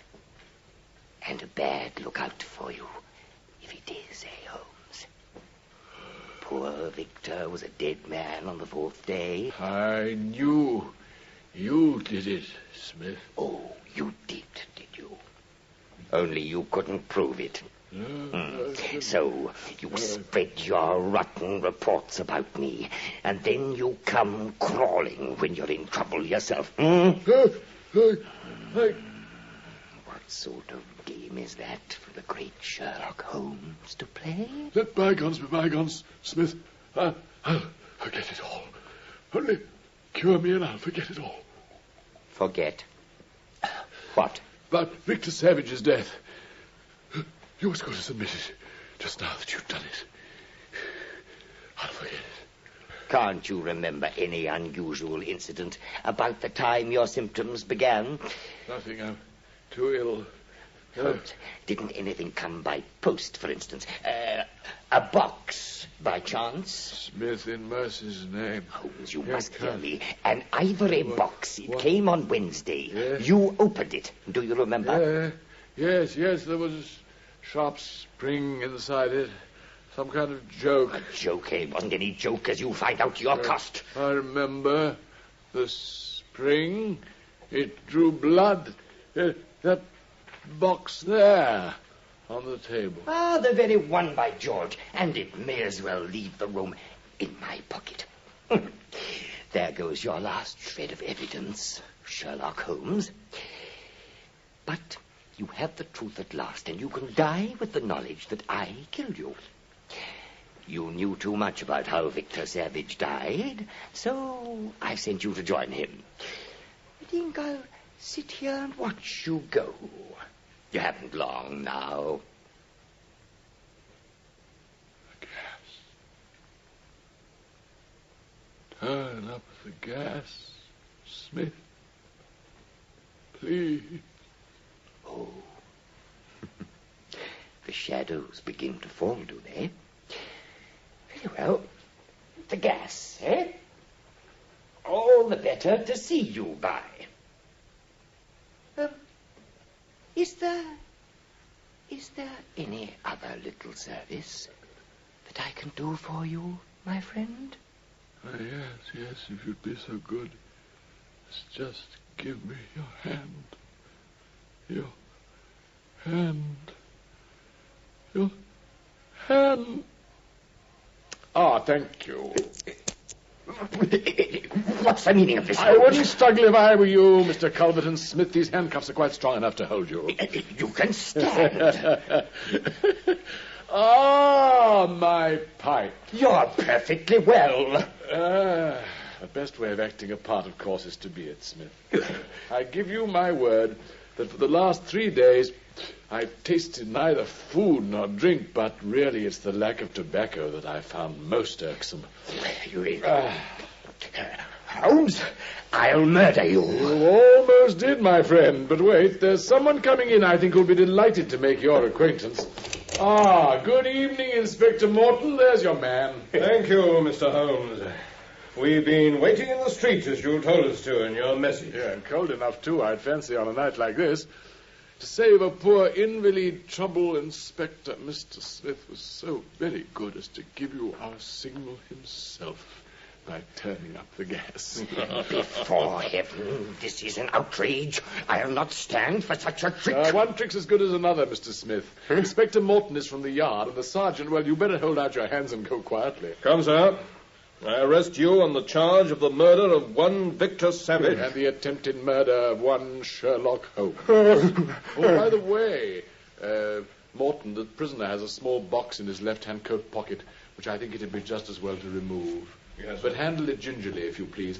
Let me pass you the sugar tongs. There, that's it. Yeah, here, on the table. Thank you so much. A nice trap, Holmes. Or so you fancy. But you've no witness. And whatever was said in this room was only between ourselves. And my word is just as good as yours. Archie! Oh, I beg your pardon. Good heavens! My dear Watson, where are you? Bless you. Oh, yes, behind the bed. I owe you 1,000 apologies. So I should think, Holmes. I've never been so uncomfortable in all my life. Oh, my poor dear fellow. I need hardly introduce you to Mr. Culverton Smith, who I am sure will now accept his defeat most gracefully, now that he sees that you were witness to his confession. Your servant, Mr. Smith. Confound you, Sherlock Holmes. Yeah, thank you. Take him away, Inspector. We can make all formal arrangements later. In the meantime, Watson, perhaps you'd be good enough to pour me out a glass of brandy. Well, take his other arm, Sergeant.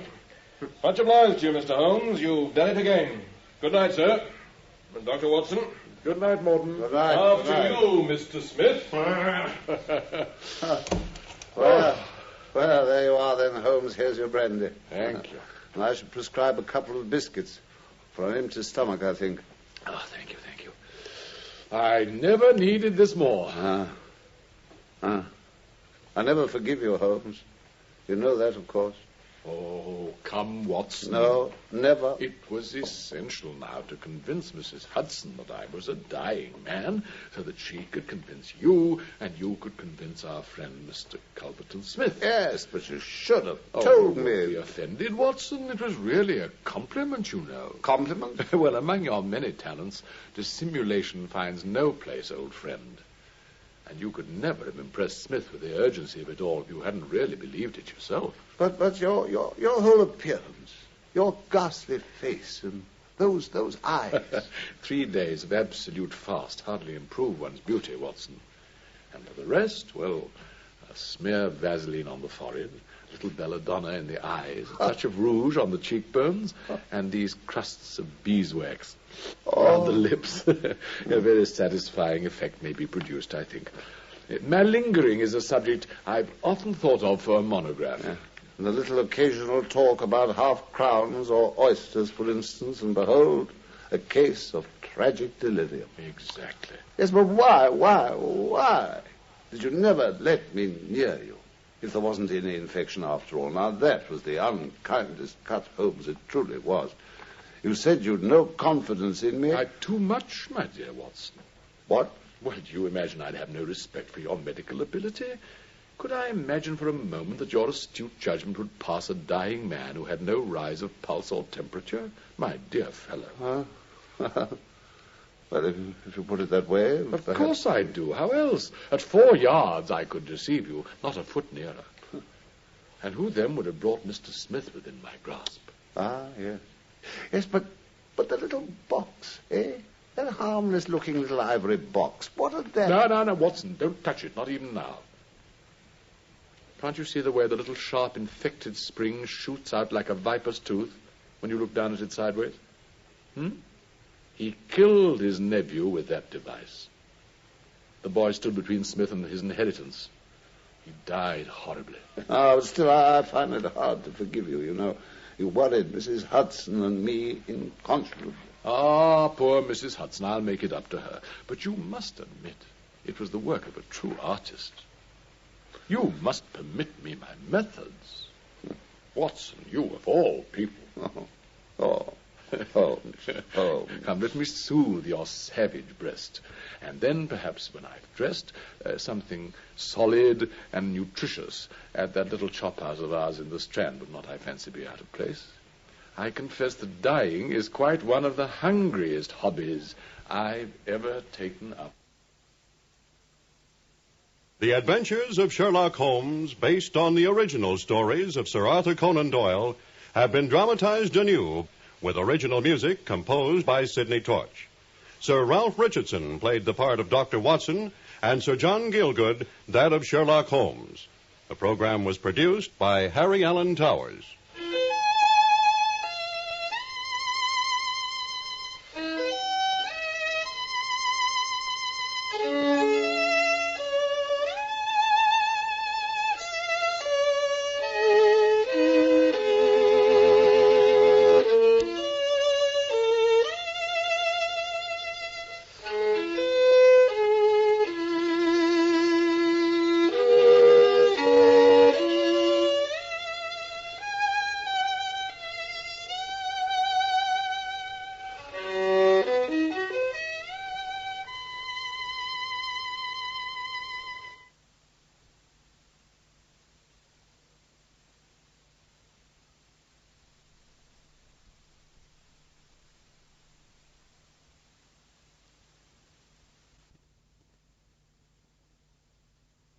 Petri Wine brings you Basil Rathbone and Nigel Bruce in the new adventures of Sherlock Holmes.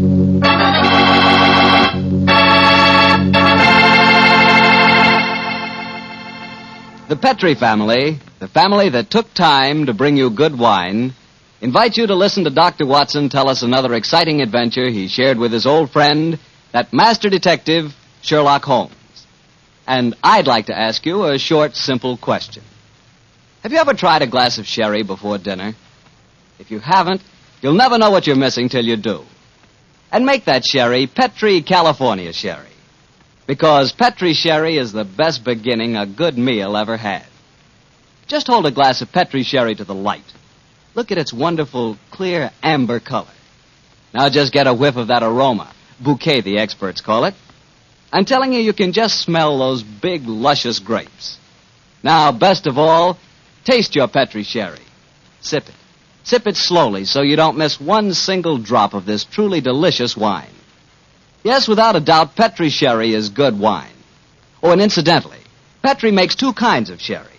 Regular sherry and Petri pale dry. Both are fine. And if you're not sure which you might like best, do what I do. Don't buy one, buy two. Try them both. And serve them proudly because the name Petri is the proudest name in the history of American wines.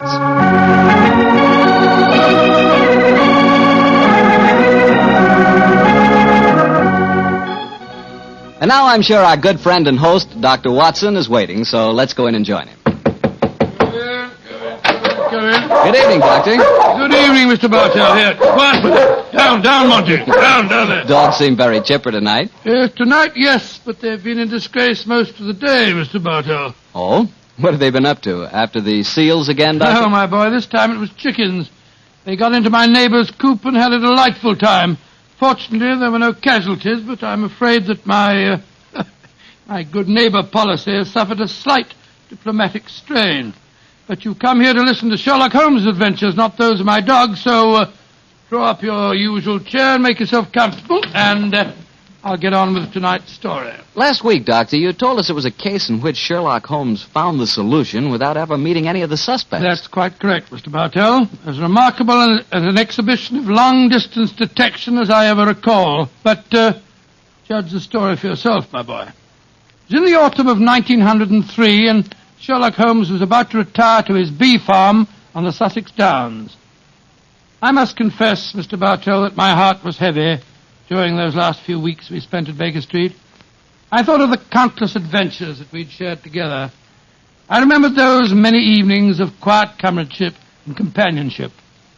A fire blazing away on the hearth as Holmes lay back in the shadows playing his beloved violin. And then, Mr. Bartell, as so often happened, there'd be a violent jangle on our doorbell, and some wretched soul in misery would be standing before us and pouring out his troubles. Suddenly the violin would be discarded, and Holmes the dreamer would become Holmes the man of action. "Come, Watson, the game's afoot," he'd say. And then a few moments later, we'd be rattling off in a cab through the foggy, gaslit London streets. Yes, Doctor, I can imagine it was pretty hard for you to leave Baker Street. It was, Mr. Bartell. However, as it transpired, there was one more adventure awaiting us before we left. A few days before the actual move, I persuaded Holmes to take an afternoon off from his packing and accompany me on a visit to the laboratory of an old friend of mine, a Professor Jean Boulin. He was an eminent French scientist engaged in very important work at the London University. Well, by the way, this was at a period, Mr. Bartell, when radium was something extremely new and extremely rare. The university had just acquired a minute but invaluable portion of the element, and Professor Boulin was in charge of the research connected with it. I can remember the picture so well as Holmes stood in the laboratory talking with keen interest to the distinguished scientist. Amazing, Professor Boulin. Quite amazing. Think that this tiny leaden vessel contains one of the most precious substances in the world. Yes, Mr. Holmes. We have a great deal to thank Madame Curie for. This new element may force us entirely to revise our concepts of all physical structure. Your research is a great responsibility, Boulin. It is, Watson. Though I must confess that I wish the authorities here would give me a freer hand. I foresee such infinite possibilities in the use, particularly the medical use of radium.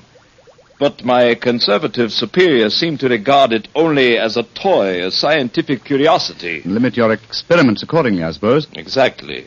I'm given no opportunity to do anything that's in the least radical. Must be very disheartening. How can research ever get anywhere along those lines? It is a great misfortune, Holmes, that you've determined to retire to your bee farm. This project we could use such an analytical mind as yours. You flatter me, Professor. How many assistants do you have working with you, Boulin? 3, but none of them are very inspired, I'm afraid. My best assistant is a man named Barker. He's a little on the conservative side, too. But he is extremely adroit. The other 2, a young man called Taylor and the girl Gladys Hughes. They mean well. But gauche, I fear, is the only word to describe them. Why do you laugh, Boulin? I was just amused to observe that in describing my assistants, I chanced to be literal as well as figurative. It's odd that random symbolism can sometime... but never mind that. You would like to see the rest of the laboratory? Yes, indeed we would. Yes, thank you very much. I have some extraordinarily interesting photographic plates that record the emanations of radium. They're over here. I think you will find them most fascinating.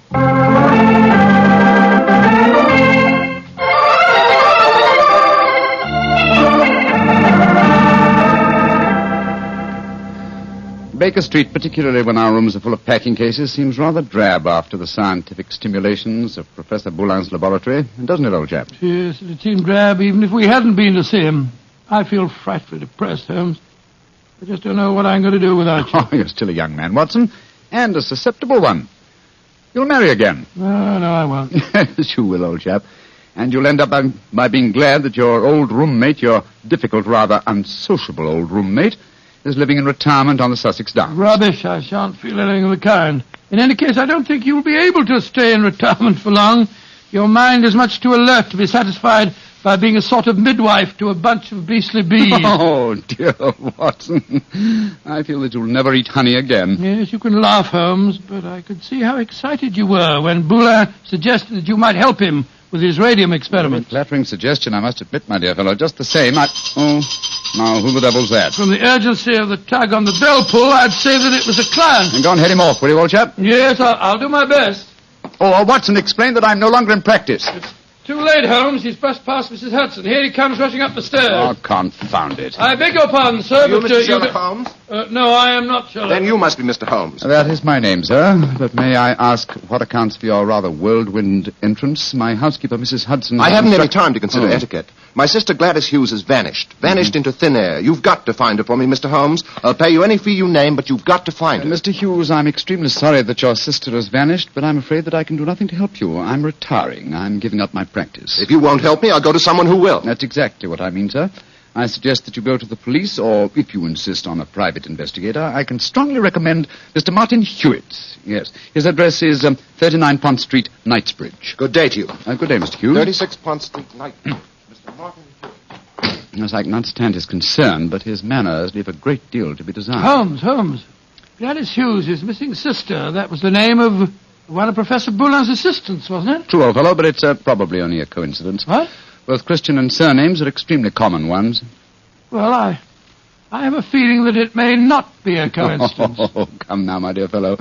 Don't you try and embroil me in a fresh adventure. I've retired and I'm leaving for Sussex in a few days. And if any more clients come wrenching at my doorbell, I shall ignore them.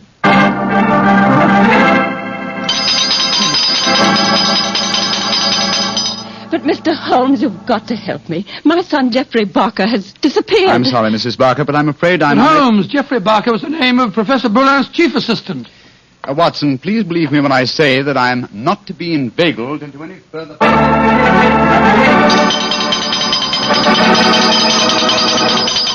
Mrs. Taylor, I'm sorry, but I can't help you. Oh, but Mr. Holmes, it's my husband. He's disappeared. We've only been married 3 months, and now... Oh, it's terrible. I've been so worried ever since he started to work on that strange new radium with Professor Jean Ballon. Holmes, you can't pretend it's coincidence any longer. Gladys Hughes, Geoffrey Barker, and now Taylor. The 3 assistants of Professor Boulin. I know it, Watson. Mrs. Taylor, the moving van will be here tomorrow to take my things to Sussex. I shall follow them immediately. I have retired, madam. Do you understand that? Retired.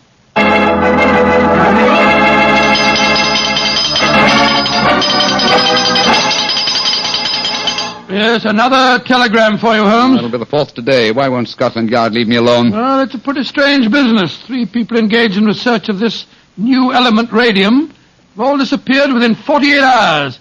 Scotland Yard needs your help. Let them earn their salaries, my dear Watson. I've helped them for the last time. Well, let's see how they've couched their latest diffusion.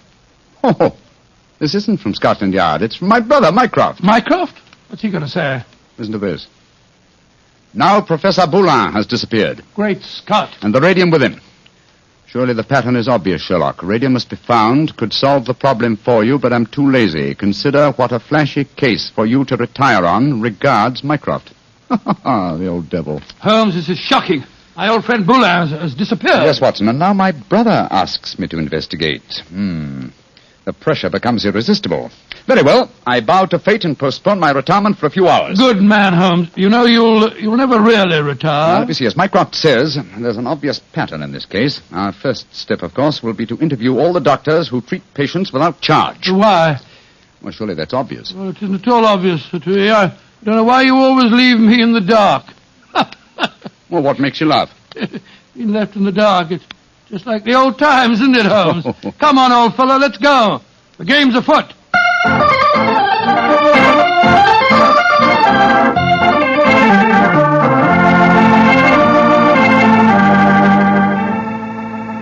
Dr. MacDonald, this is Mr. Sherlock Holmes.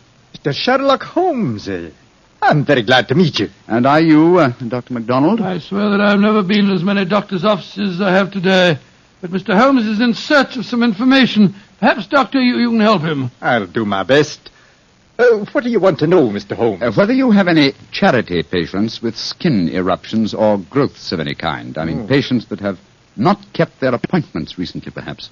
Now, let me see. Why, yes, I do. Old Mrs. Pendle. She has a very bad case of lupus. She was due for a treatment here yesterday, and I've seen nothing of her. Splendid. Can you give me her address? Why, certainly. It's in my book here. Well, I hope this isn't a false trail, Holmes. We can only explore it and see, dear chap. Here we are. Mrs. Pendle, 36 Elm Gardens, Clapham. Mrs. Pendle, 36 Elm Gardens, Clapham. Thank you, Doctor. I'm greatly obliged to you.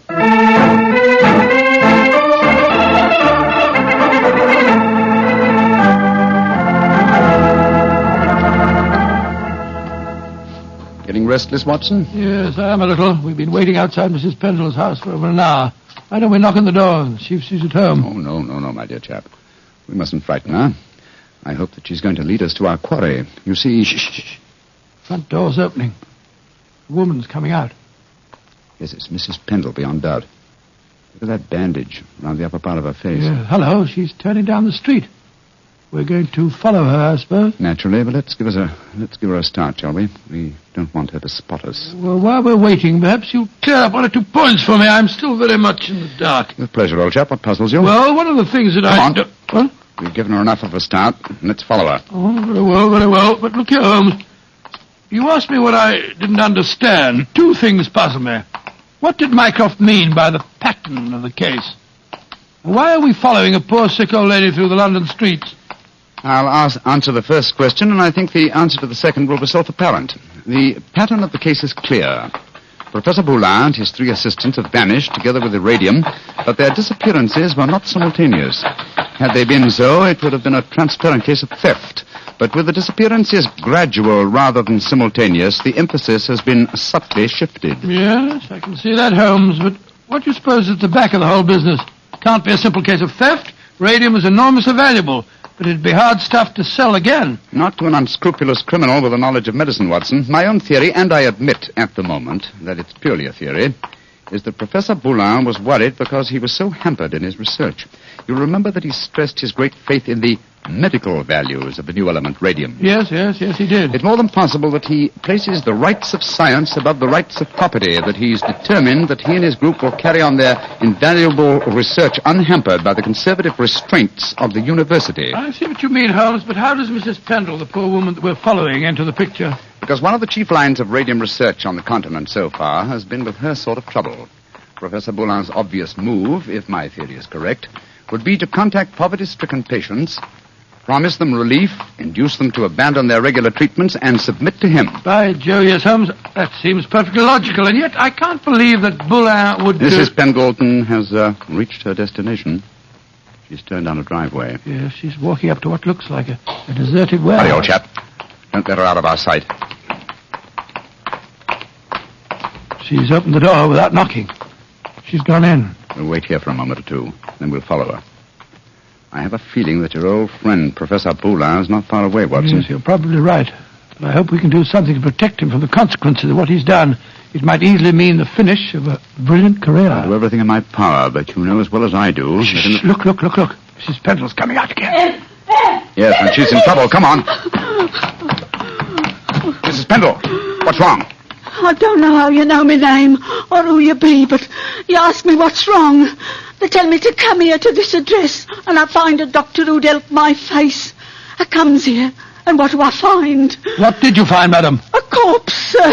That's what I find. A dead man lying there in a great pool of his own blood.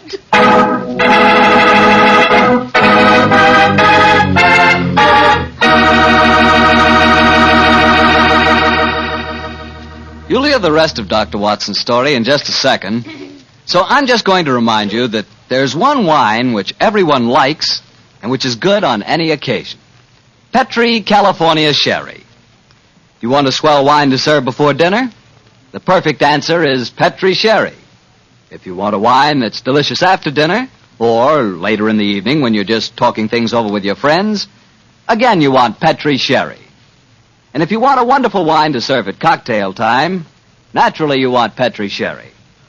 Sherry is a wine that's good at any time. And Petri, well, Petri is the wine that's good all the time. Well, Dr. Watson, so following the tracks of old Mrs. Pendle led you to a corpse, huh? Yes, Mr. Bartell. Of course, Sherlock Holmes and I went at once into the broken-down warehouse to examine the scene of the tragedy. Slumped over a desk in a darkened, shabby room, a flickering candle giving a macabre lighting to the scene, was the body of a man. I think I knew its identity even before Holmes turned to me and said... Professor Boulin. All right, Watson. Poor devil.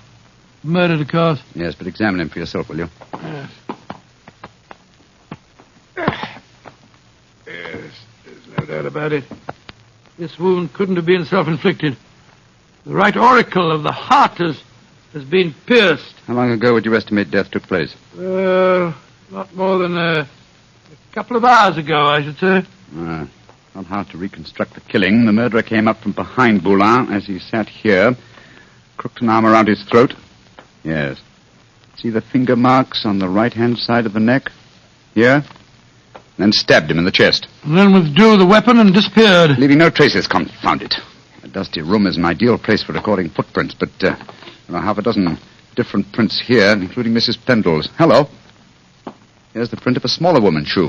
Well, it must be that of Gladys Hughes, his assistant. Undoubtedly, but that really proves nothing except that she was here with him. In fact, that we were convinced of anyway. Question is... Come on. Let's go outside and talk to Mrs. Pendle again. Poor old Boulin. What a shocking way to die. And what a great loss to science. I suppose the murderer must have stolen the radium. We found no trace of it in there. Undoubtedly, the possession of the radium was the motive for the murder. Mrs. Pendle. The poor man is dead, ain't he, sir? I'm afraid so, madam. I knew it. I never should have come here. I never should have left Dr. MacDonald. Mrs. Pendle, let me ask you a question. I can't be answering no questions, sir. I don't know nothing about how the poor soul got himself murdered. What would a poor woman like me know about such things? No, my good woman. My friend isn't suggesting at all that you know anything about the murder. Then what do you want to know, sir? Who told you to come to this address today, Mrs. Pendle? A young lady. Nice young lady she was, too. She met me coming out of Dr. MacDonald's yesterday and told me that if I come here today, I'd find a doctor who could cure me. That was obviously Miss Hughes. Holmes, I believe that your theory was right.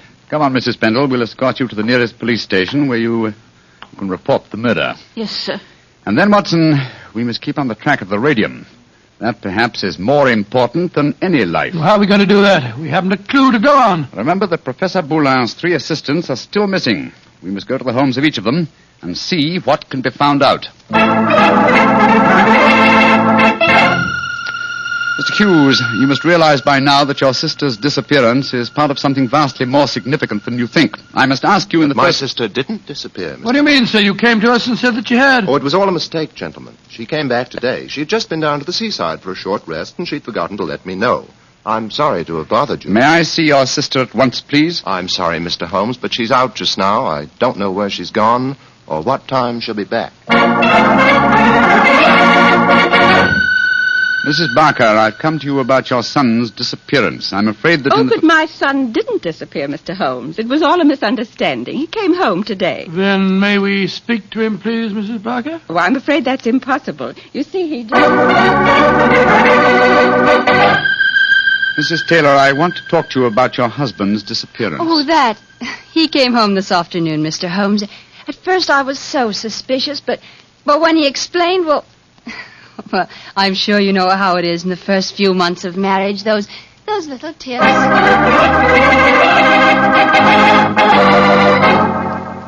Confound it, Watson. We're no nearer the solution. And meanwhile, here we are back in Baker Street to find that the moving van has taken all your things off to Sussex. Perhaps you should give up the case, Holmes, and follow them. Close my career on a note of failure? No, my dear fellow. I shall not leave London until this problem is solved. In that case, I'll sit down. Looks to me as if it may prove a lengthy wait. I've rarely felt more frustrated, Watson. All 3 vanished technicians home safely with plausible stories, or at least plausible alibis. And poor Boulin murdered, the radium stolen. Well, I must say it makes no sense to me. But it must make sense. The pattern was well enough to find in the beginning. It's just a question of finding the right key. In a way, it's clear enough what's happened. One of the 3 assistants, placing the financial value of radium above its value to science, murdered Boulin to obtain the prize. The other 2, fearing that their complicity in the original plot would involve them as accomplices in murder, ran home and established an alibi. And the murderer did the same thing, for it's obvious one of the 3 must be the killer and the thief. Yes, the question is, which one of the 3 is the culprit? If only poor Boulin were alive, he could help us. My dear chap, if Boulin were alive, there would be no murderer. Oh, of course it wouldn't. Now, let's see. Boulin gave us a few bare facts about his 3 assistants. I wonder... But of course, Watson! I have the answer. The case is solved. What do you mean, Holmes? How can it be solved? You haven't done enough investigation. If it comes to that, you haven't even seen any of your three suspects. That isn't necessary. Oh, you know who did it? Yes, Watson, and so should you. But we know nothing to set them apart from each other, except that one of them's a girl. We know more than that, my dear fellow. Think hard. Well, Boulin told us that Geoffrey Barker was an excellent technician, while the other two were somewhat clumsy. We know even more than that. Well, I'm just if I know what, Holmes. I shan't even need to stay in London and follow the case through to its logical conclusion. A telegraph to Mycroft and another to Scotland Yard to take care of it, yes. And I can be in Sussex before the moving van, after all. Oh, you mean you're going now, before the case is solved? But it is solved, my dear fellow. All that remains to be done is some purely routine work. What's the time?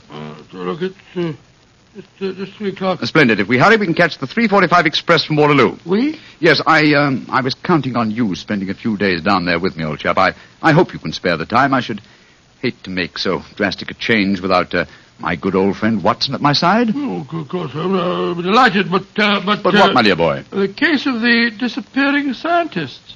Wait until we get to Sussex, shall we? As soon as I get an answer to my telegrams, I'll explain the whole thing to you. And now let's hurry, shall we? Our train leaves in 40 minutes.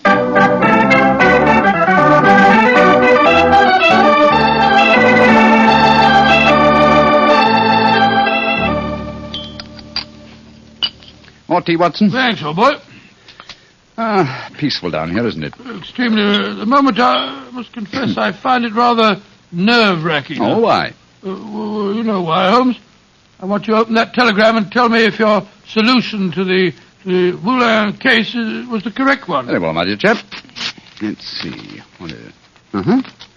It's from Mycroft. Listen. Murderer arrested and radium recovered. Well done, Sherlock, though you took longer than I expected. Regards, Mycroft. Congratulations, Holmes. And now perhaps you'll condescend to tell me how you solved it. Don't be angry with me, old chap. I only wanted to make sure that my solution was correct. You remember the nature of the fatal wound on Boulin's body? Of course. He'd been stabbed through the right auricle of the heart. From behind. Proving that the murderer was clearly right-handed. Oh, what does that signify? Almost everybody's right-handed. Oh, no, not in this case. If you recall, Professor Boulin said that Geoffrey Barker was adroit, while his other two assistants were gauche. Then he laughed because he said his remark was true both literally and figuratively. I still don't see what I was talking about. Oh, come now, Watson, come. Gauche. Think of the origin of the word adroit. Ardois. Droit is the French word for right. And gauche is the word for left. Meaning the two gauche assistants were left-handed, and therefore only the adroit, the right-handed Barker, could have inflicted the fatal wound. I see it now, Holmes. You know, if you'd remembered that mark of Boulin's at the time we found his body, you could have solved the case much sooner. That's true, old fellow, very true. And when my old friend Watson points out that my memory is failing and my mind sluggish, then I know that my retirement has been postponed for far too long.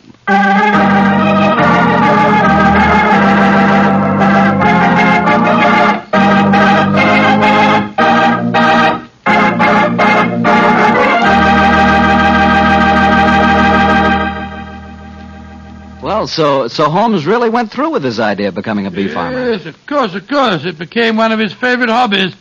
Do you know anything about the raising of bees? Oh, nothing at all. The only connection I've ever had with bees was very remote.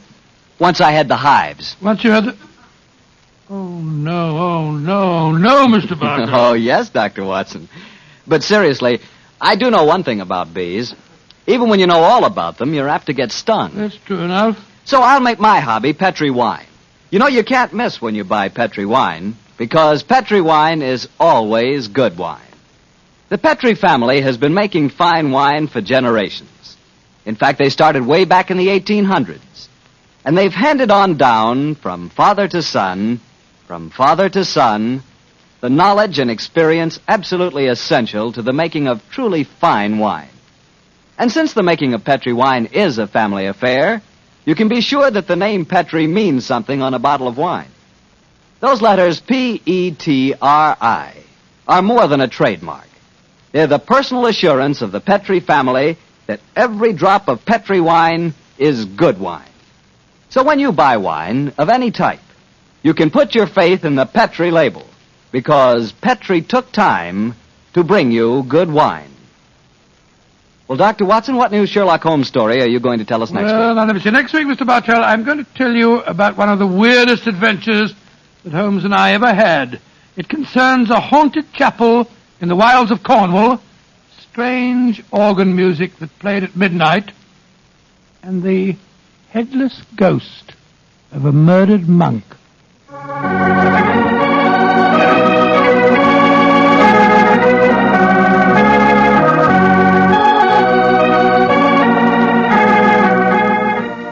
Tonight's Sherlock Holmes adventure was written by Dennis Green and Anthony Boucher and was suggested by an incident in Sir Arthur Conan Doyle's story, The Reigate Puzzle.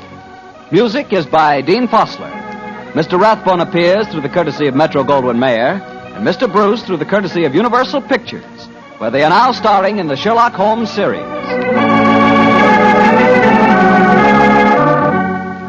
The Petri Wine Company of San Francisco, California, invites you to tune in again next week, same time, same station. Sherlock Holmes comes to you from our Hollywood studios.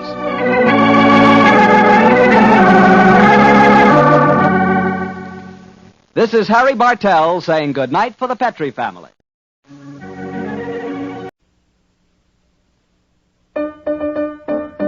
Daisy, Daisy, give me your answer, do. I'm half crazy, all for the love of you. Violet, wait! Violet! Violet!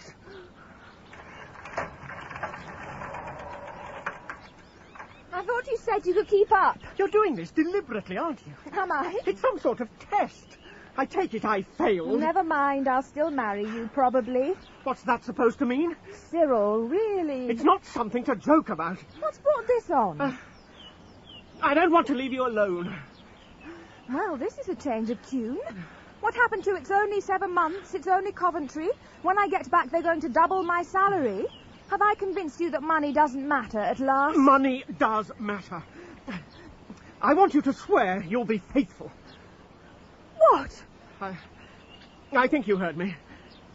Cyril Morton, this is not the Dark Ages. I mean it. If I thought you'd been looking at another man, I'd... What? What would you do?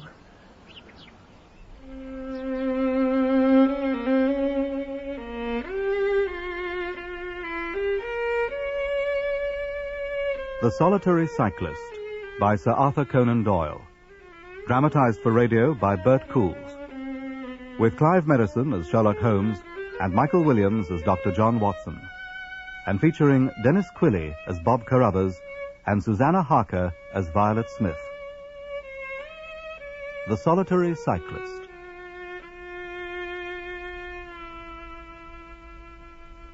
I'm sorry to be the bearer of such sad news, Miss Smith. Thank you, Mr. Carruthers. But the truth is, my mother and I have had no word from my Uncle Ralph in over 20 years. None of our letters have been answered. I really can't feel his death as a personal loss. Well, that's good. I'd hate to think we'd caused you any grief. That's very kind of you, Mr. Woodley. Gentlemen, you've obviously been to a great deal of trouble to find me. Would you please explain what all this is about? Certainly, Miss Smith, of course. Mr. Woodley and I have lived for some years in Johannesburg. We knew your uncle well. He was a friend of ours. A very good friend. It's pleasing to know that he wasn't without friends. We were with him when he died. And it was his last wish that we should find his relations back here in England and see that they were in no want. He remembered us in his will? Not exactly. Not exactly? What do you mean, sir? I'm sorry to say that your uncle died in poverty. I don't think the old boy even made a will, did he, Bob? I don't believe so, no. Then I don't understand. It's simple. He was poor, but we are rich. Extremely rich. So he left you to us to look after, so to speak. Mr. Woodley, neither I nor my mother are in need of charity. Oh, Miss Smith, your uncle was entirely frank with us about your present circumstances. Indeed. And I hope that what I'm going to suggest will be acceptable to you. And what are you going to suggest, Mr. Carruthers? I'm a widower, Miss Smith, with a 10-year-old daughter. And I own a fine property in Farnham on the borders of Surrey. Mr. Carruthers. No, a job. He's offering you a job.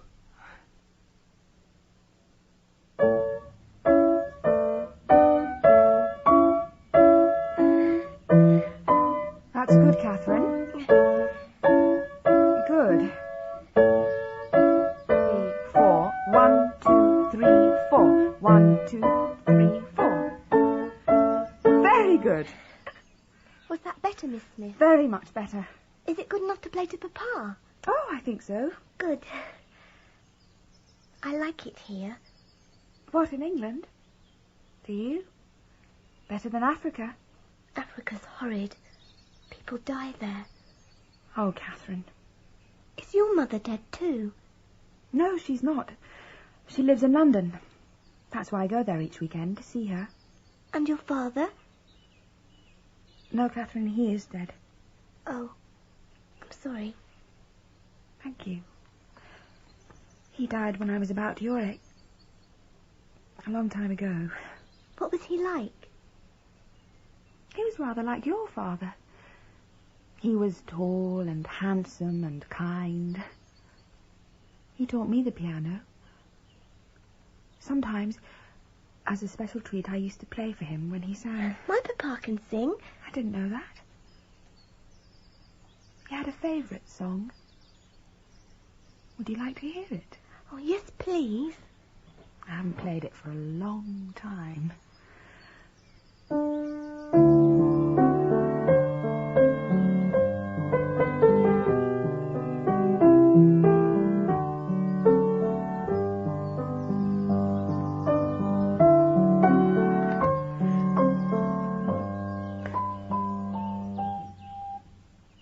That's lovely. And sad, all at the same time. Yes. Now, come along. You play your piece again, or your father will think I'm not doing my job. All right.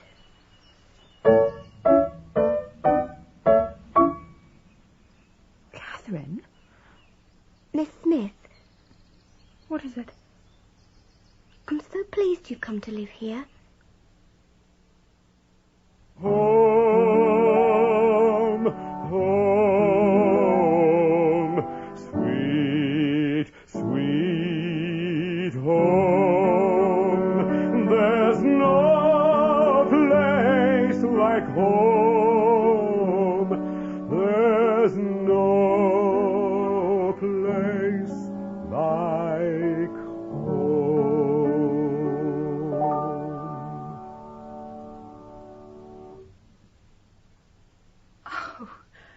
But that was splendid. Only your contribution. Mine was a trifle rusty, I'm afraid. You're not doing yourself justice, Mr. Carruthers. You have a lovely voice. Oh. It's easy to see where Catherine gets her musical talent. Thank you, Miss Smith. It's no more than the truth. The change in Catherine these last weeks has been remarkable. I can't thank you enough for accepting this position. She's very talented. Talent is useless without a teacher sensitive and caring enough to develop it properly.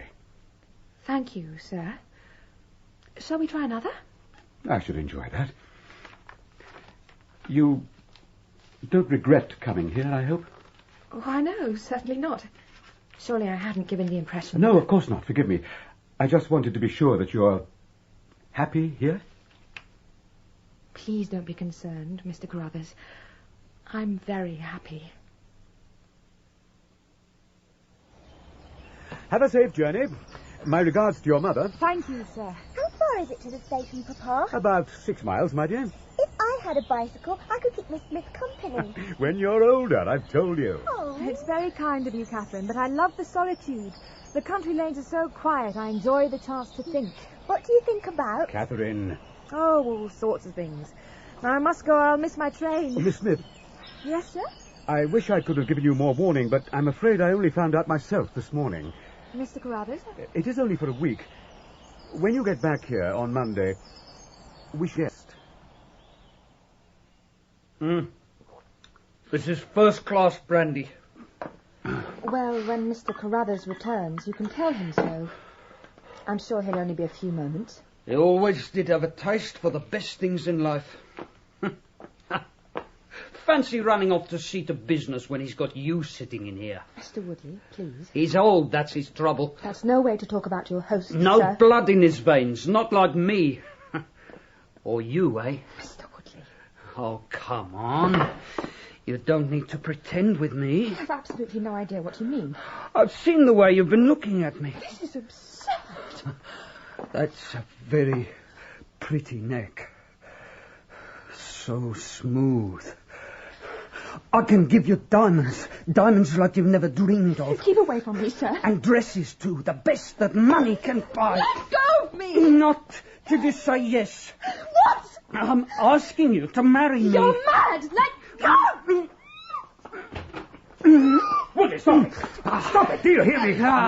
Shut up, old man.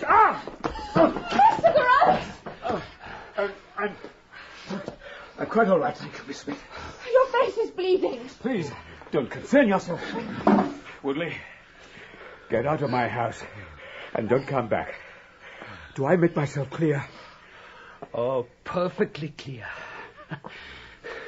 Goodbye, Miss Smith. And think about what I said. I don't take no for an answer.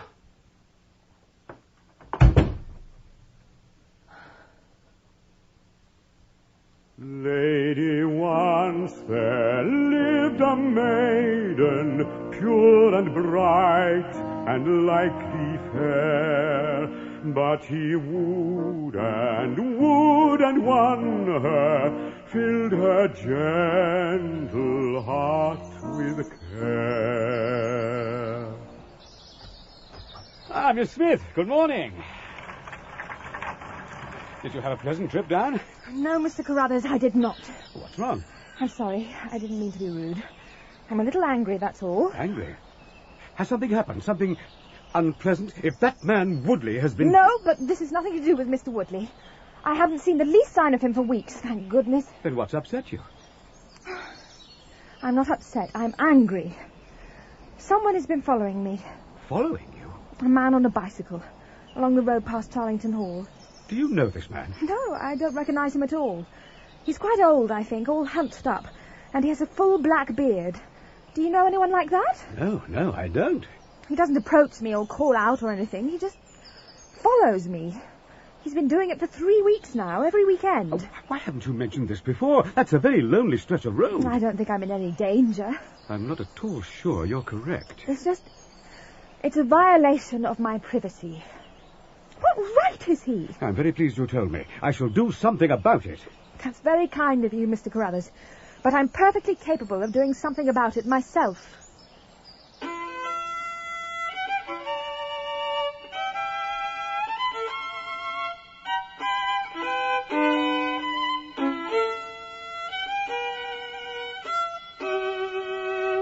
My dear Miss Smith, I'm extremely busy at present. Mr. Holmes, I am in need of your help. I'm engaged in a case of the utmost importance. It requires my undivided attention. All I ask is that you hear my story and give your advice. No, I'm sorry, but it's quite impossible.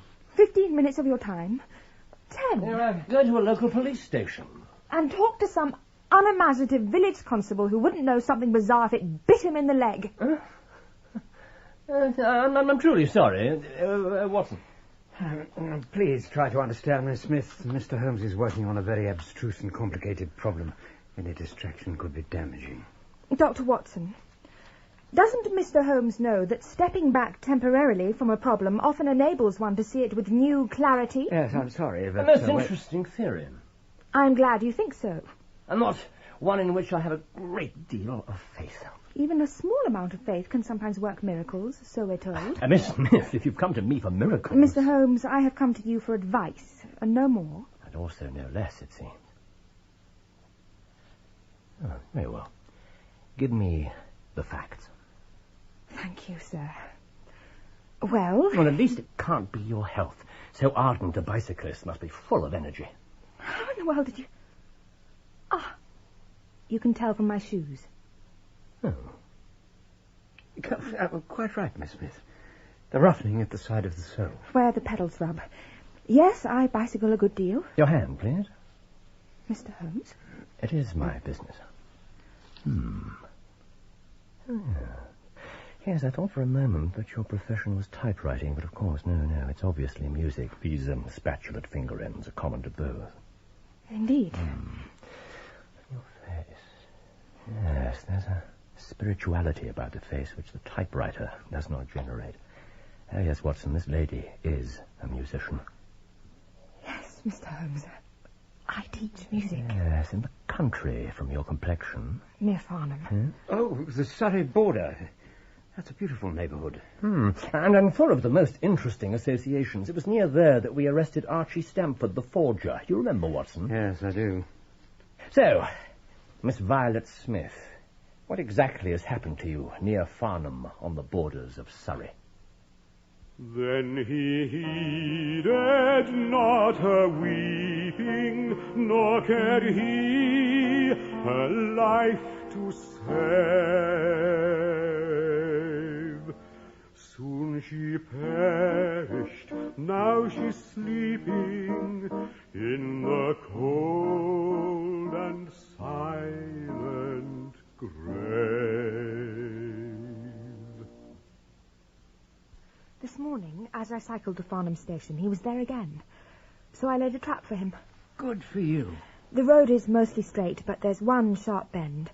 I pedalled round it very fast, then stopped. I expected him to shoot past me before he realised that I was waiting for him. You'd have had your first close view of his face. Exactly. But that didn't happen. No, it didn't. He never appeared. He guessed your plan. He was waiting on his side of the bend. That's exactly what I thought. So I went back and looked. I could see a mile of road, but he wasn't on it. He disappeared into thin air. How long did you wait before looking? Not more than a minute. Could he have gone down a side road? There aren't any. A footpath? No, Mr. Holmes. One side of the road is open heath, and the other is the hedge surrounding Charlington Hall. There was nowhere he could have gone. Describe this hedge. Well, it's very old and dense. A yew hedge, I think. Where is the entrance to the hall grounds? It's in that road, but a long way further back. He certainly didn't have time to reach it. Did your employer take any action, as he promised? He ordered a horse and trap and a groom to drive me. But this morning you bicycled again. For some reason, the trap wasn't delivered. It's not coming till next week. Now, apart from this unwanted attention and the incident with Mr. Woodley, has anything else happened to disturb your life in Farnham? Oh, no, Mr. Holmes. It's been quite idyllic.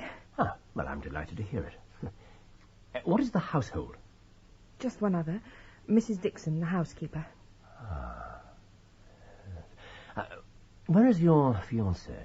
In Coventry, until the autumn. Have you told him of this newfound happiness? I've informed him of my new position. Yes, of course. He wouldn't pay you a surprise visit. Mr. Holmes, as if I shouldn't know him. A full black beard can conceal a good deal. Have you had any other admirers? Several. Before I knew Cyril. Since? Well, there was this dreadful man Woodley, if you can call him an admirer. No one else? Well, Who is he? Well, my employer, Mr. Carruthers, he takes a good deal of interest in me. We are rather thrown together. Yes, of course. I must ask if this, interest is reciprocated. Mr. Holmes, I'm engaged to be married. Oh, quite so, but this Mr. Carruthers is both attentive and considerate, and your life in his household has been idyllic. Sir, my feelings towards Mr. Carruthers are not those of a woman to a prospective husband. I hope that is clear. Abundantly. Thank you. Miss Smith, you told us that you live with your mother. That's correct. Your father is dead? When I was 9 years old. Ah. He was James Smith. He conducted the orchestra at the old Imperial Theatre. Hence, of course, the great love for music. Now, as I said, Miss Smith, I am very busy just now. I see. But I will find time to make some inquiries into the case. You will let me know of any fresh developments. Oh, certainly. Thank you, Mr. Holmes. Take no step without letting me know. Goodbye. Goodbye, gentlemen. I'm sure that all will be well. Thank you, Doctor. Goodbye. Goodbye. It is part of the settled order of nature that such a girl should have followers. The preferably not on bicycles in lonely country roads. You think this is a serious matter? Well, don't you? Well, it's not exactly unheard of for a man to follow a handsome woman. And if he's too scared even to get closer... The whole thing seems more grotesque than dangerous. Yeah, there are curious details. Why does he only appear at that one point on the road? What's the connection between Carruthers and the odious Woodley? And you recall the salary Carruthers pays Miss Smith. Yes, $100 a year. Yeah, it's double the market price. As she said, a rich man. But with no carriages or horses. Even though he's 6 miles from the station, that's a bit odd. The whole thing is odd. Very odd. How did this bearded man disappear into thin air? He didn't. But Miss Smith's If he didn't stay on the road and he didn't go out onto the open heath, what remains? Grounds of, what was it, Charlington Hall? But the hedge... Evidently not as unbroken as our client imagines. Well, we shall find out on Monday morning. You're going down there? No, you are. Soon she perished, now she's sleeping in the cold and silent grave. You really have done remarkably badly. Badly? I thought it was a splendid day's work. What have we gained? I saw the man follow Miss Smith. So we know that her story's true. I never doubted it. I saw him flee when she challenged him directly. She's a highly spirited girl, and he always keeps his distance. Hardly new information. I watched him return and go into the grounds of Charlington Hall, straight up the main drive. We already knew there was a connection. And I have the name of the man who's renting the hall for the summer. Williamson. An elderly, respectable gentleman. That's all you managed to find out about him. Who's the better for that? I send you for information, and you go to a house agent's. Oh, you couldn't have come up against a more effective wall of professional silence if you'd gone to a lawyer or a doctor. This is ridiculous. What should I have done, for God's sake? Hidden in the hedge, not on the heath. You'd have been close enough to see his face, and then visited the nearest public house. That's the centre of country gossip. Oh, they would have given you the name of everyone at the hall, from the master to the scullery maid. Oh, remarkably badly. First that from the soul doth rise, doth ask a drink divine. But might I of Jove's nectar sup, I would not change for thine.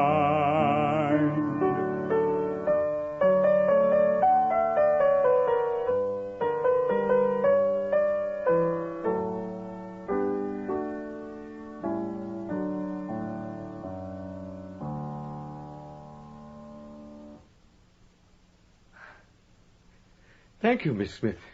That was beautifully played. I love accompanying songs. Two separate elements that make a greater whole. You're very perceptive. Miss Smith. Yes, Mr. Carruthers? I have something... Miss Smith, would you do me the great honor of becoming my wife? Mr. Carruthers... I believe you know how I feel towards you. Yes, I do. Dare I hope that you return those feelings? Sir, my promise is already given. You know that. Engagements can be broken. Affections can change. Miss Smith, Violet, promise me at least that you'll consider my proposal. It would be wrong of me to give you that promise. I'm so sorry. I must say no. Ah, look at this. From Miss Smith. He's appeared again. I've already told you that. I was watching, you may remember. Even if it was from the wrong place. Look at the postscript. Oh, yeah. I see what you mean. You can understand that the situation is a little strained. Yes, I say that's probably something of an understatement. She certainly seems to be getting into deep waters. This has nothing to do with the case, though, surely. No. I shall be back this evening. Where are you going? I feel like a quiet, peaceful day in the country. All right, that's it. I've had enough of you, Woodley. Mr. Woodley, to the likes of you. I think not. No gentleman strikes with the back of his hand. Are you all right, sir? Yes. Perfectly, thank you, landlord. Would you like me to call a constable? Thank you. I believe I can cope by myself. Who are you? You didn't know I was back there, did you? I heard you. What do you mean asking all these bloody questions? No gentleman uses such language in a respectable house. If your hearing's that good, you'll have heard that you're not welcome here. I'll show you who's not welcome. No! You see, Woodley, you're nothing but a ruffian. You cocksure bastard! A gentleman learns his lessons. Stand still! Take it like a bloody man! I've told you once about the language. I'll rip you apart with my bare hands! A gentleman uses his fists. Barney, fetch the cart. Let's get rid of this mess. Oh! Sorry. Keep still. It's delicious, Watson, delicious. I get so little exercise. It's always a treat. It's a good job you've kept up the boxing. Yeah. Thank you. Well, it seems I owe you an apology. What else for? Well, however enjoyable it may have been, my day on the Surrey border hasn't been much more profitable than your own. Oh, I don't know about that. You found out that this Williamson's a clergyman. Yes. And most of the landlord's other comments painted him as distinctly unecclesiastical. There's been some right goings-on at the hall, sir. Some of his visitors, they're a warm lot, sir. A very warm lot. Yes, especially your friend Woodley. I didn't think he'd be far away. There's a link between Woodley and Carruthers that lies at the heart of all this. Sooner or later, it'll come to light. Good. Very good. And what's the rhythm, Catherine? 1, 2, 3, 4. 1, 2, 3, 4. That's it.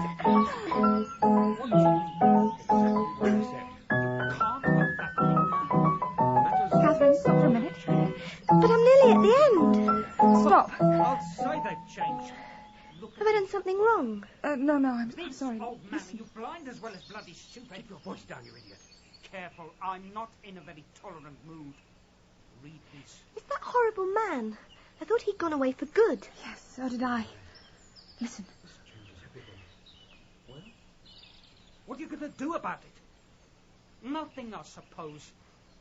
It's up to me now. You keep away from her, do you hear me? Keep away from her. I don't want her hurt. Listen. You will not be surprised to hear that I am leaving Mr. Carruthers' employment. On Saturday, I come up to town and do not intend to return. What's happened? Woodley's shown up at Carruthers' house, shouting oaths and swinging his fists. Yes, he looks more awful than ever now, for he appears to have met with an accident. Here. Thank you. I loathe and fear him more than I can say. Woodley and Carruthers. What is the link between them, do you suppose? Business partners or some such? Two such different men. And where does the late Ralph Smith fit into the picture? Goodness knows. At least our client has someone on the spot to protect her. We can rest easy. Can we? Well, surely we can. It's only for 2 days. All my troubles will be over by Saturday. So I trust, Watson. So I trust.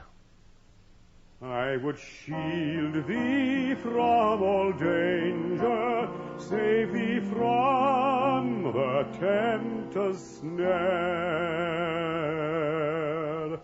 Lady, shun that dark-eyed stranger.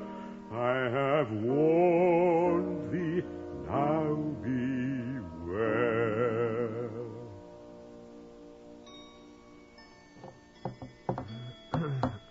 Oh, for heaven's sake. In a couple of hours, she will have turned her back on the whole business forever.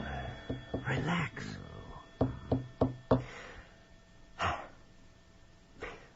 Your hat and coat. What? And your revolver.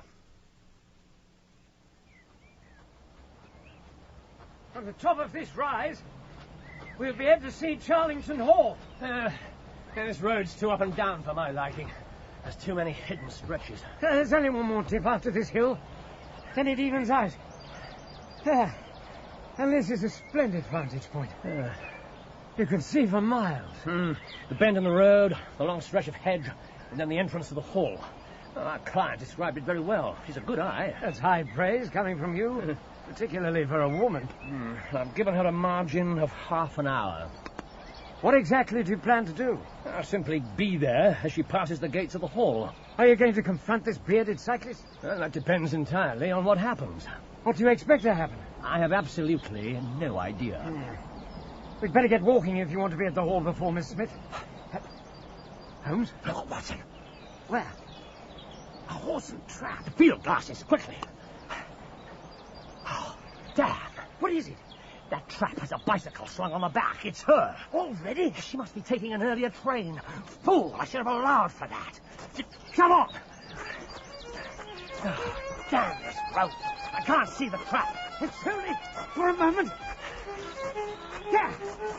Here it comes. And nobody on it. But too late. It's abduction and heaven knows what else. Wait here. For God's sake, be careful. Holmes! Stop it, Watson! We need it! Whoa there! Whoa! That's it. That's it. Easy. Good man. Well done. Now, quickly. Turn it round. Right. Come on, wait. Here we go. That's it. Are you hurt? No. Nothing that matters. They must have been hiding by the gates of the hall. Good. Now, come on. Back to the gates. Let's see if I can repair the consequences of my own blundering. On there!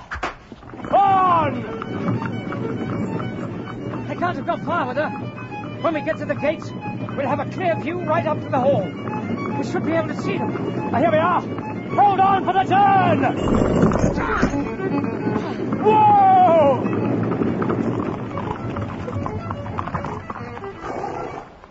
Where the devil have they gone? They must be inside already. Get down! What? Well, have they got an armed guard on the place? No. That shot came from behind us. Look! Good God, it's him. The solitary cyclist. Stay down. He can't miss from that range. Holmes! Don't shoot! We're as concerned for her as you are. For God's sake, Carruthers? Where did you get that trap? Tell me. We found it on the road. There was no one in it. Then they've got her. That hellhound Woodley and the blackguard parson. What's the meaning of all this, Carruthers? Come with me. Wait! There's no time. Wait, I say! There's no point in rushing off just anywhere. What do you mean, man? They'll have taken her to the hall. No! There! They went that way. How can he know? Who are you? We are friends. For God's sake, man, trust us. Come on! Say it. For pity's sake, hurry. I tell you that with a gunshot. Shut up, you drunken old fool. Say it. Say it. Ah, you little bitch! Through here. Wait! Stop! What's the matter? There's no time. Watson, look here. It's Peter, my groom. He was driving the trap. Have they killed him? No. He's still alive. Or does he need immediate help? I don't think so, no. Then let him lie. This way. I must have the proper response. You have it.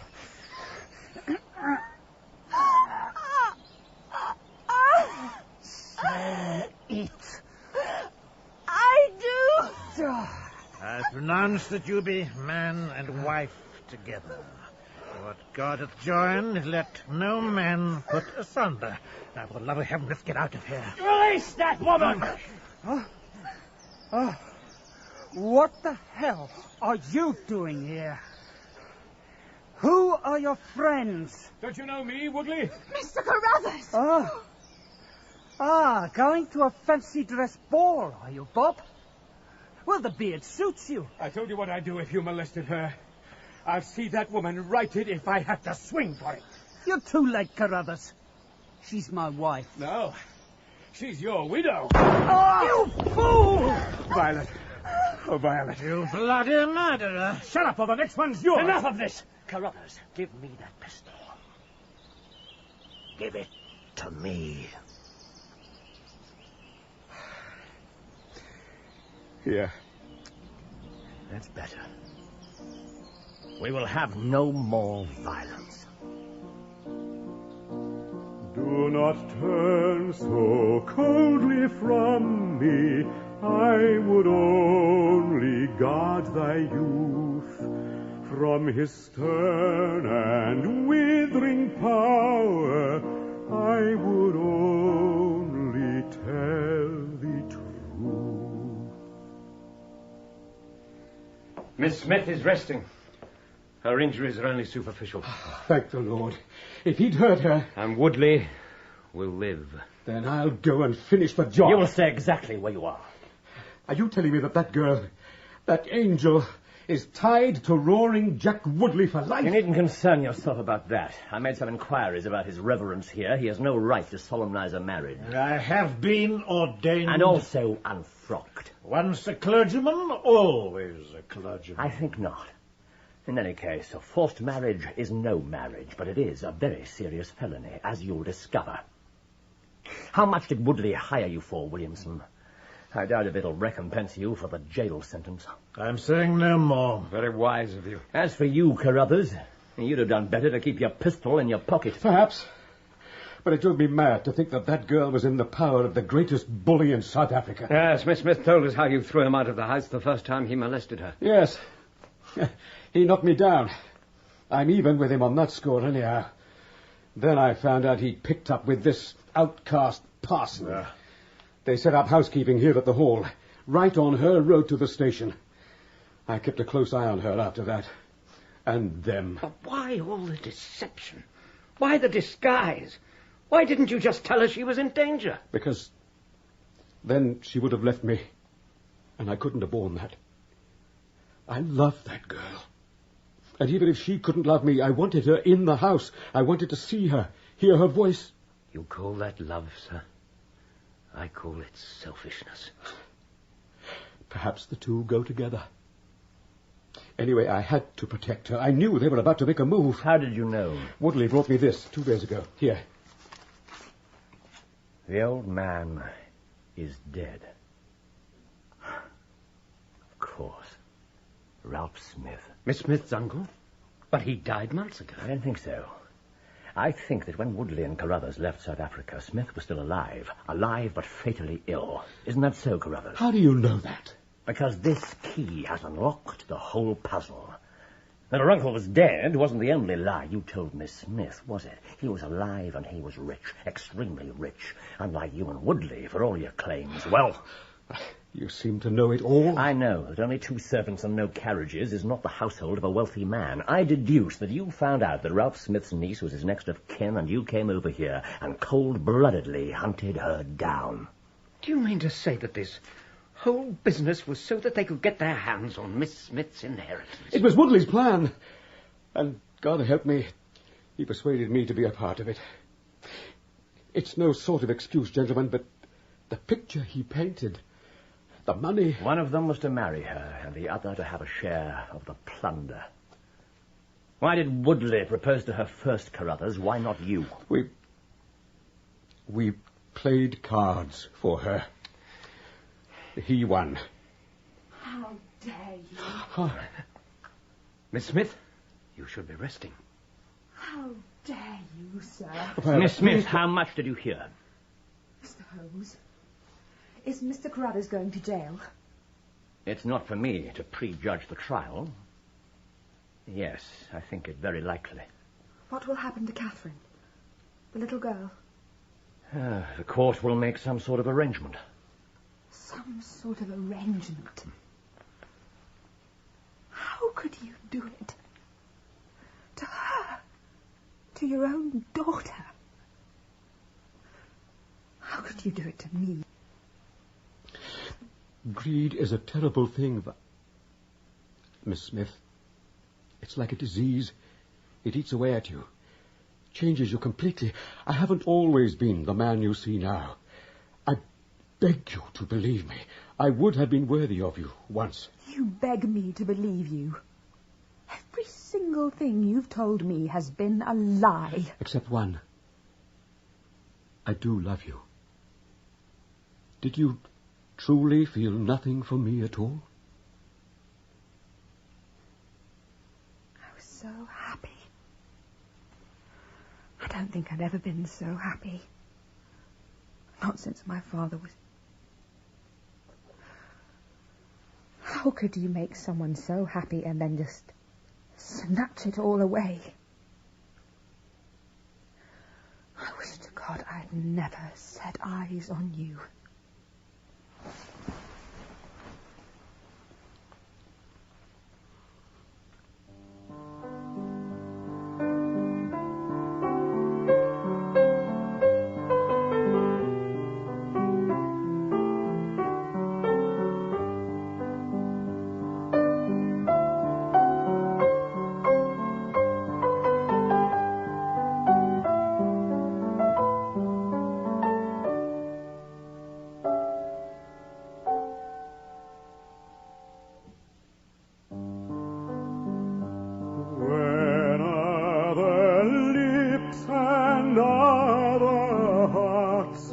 Tales of love shall tell, in language whose excess imparts the power they feel so well. There may perhaps in such a scene some recollection be of days that have as happy been, and you'll remember me, and you'll remember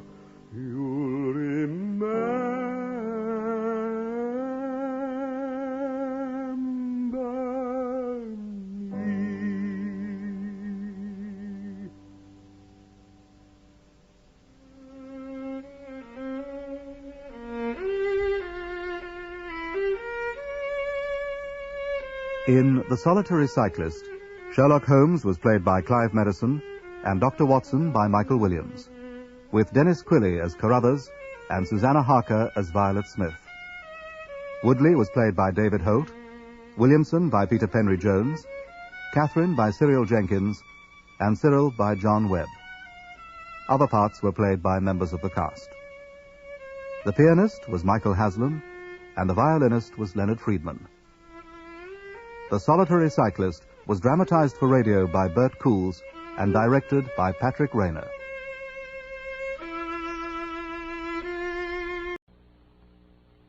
So, 221B Baker Street, please, cabby.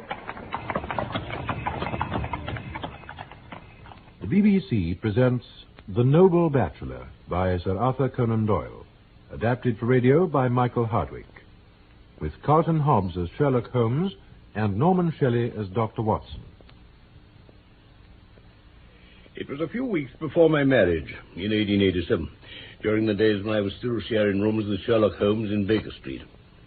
I had remained indoors all day, for the weather had taken a sudden turn to rain, with high autumnal winds. The Jezeel bullet, which I had brought back in one of my limbs as a relic of my Afghan campaign, throbbed with dull persistency. With my body in one easy chair and my legs upon another, I had surrounded myself with a cloud of newspapers. And when at last I'd saturated myself with the news of the day, I tossed them all aside and lay listless, speculating lazily upon the huge crest and monogram on the envelope upon the table, which awaited my friend's return.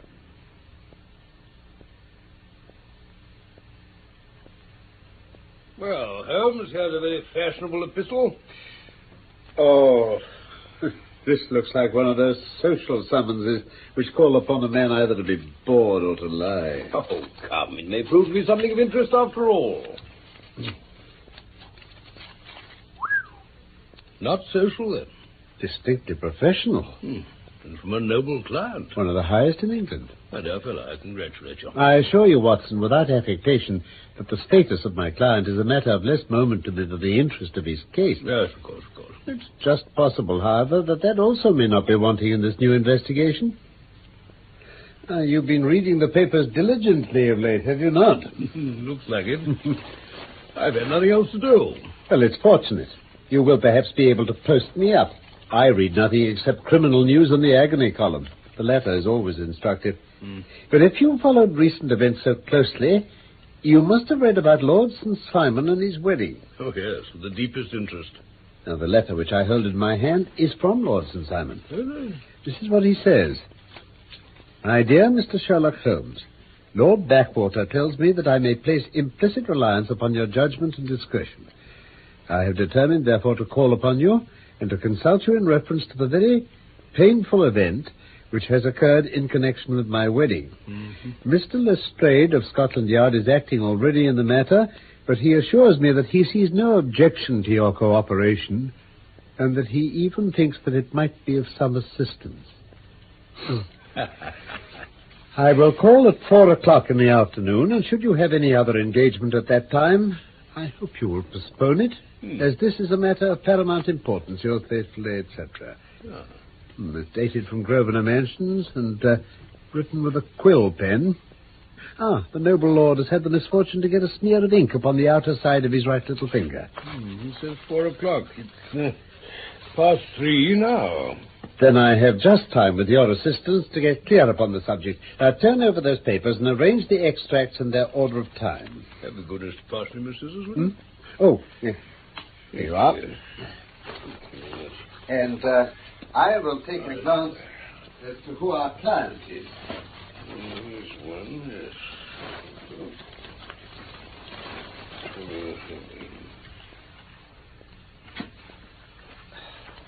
Yes, that'll do very well. Yes, here he is. Robert Walsingham de Vere St. Simon, second son of the Duke of Balmoral, born 1846. That makes him 41 years of age. Mature for marriage.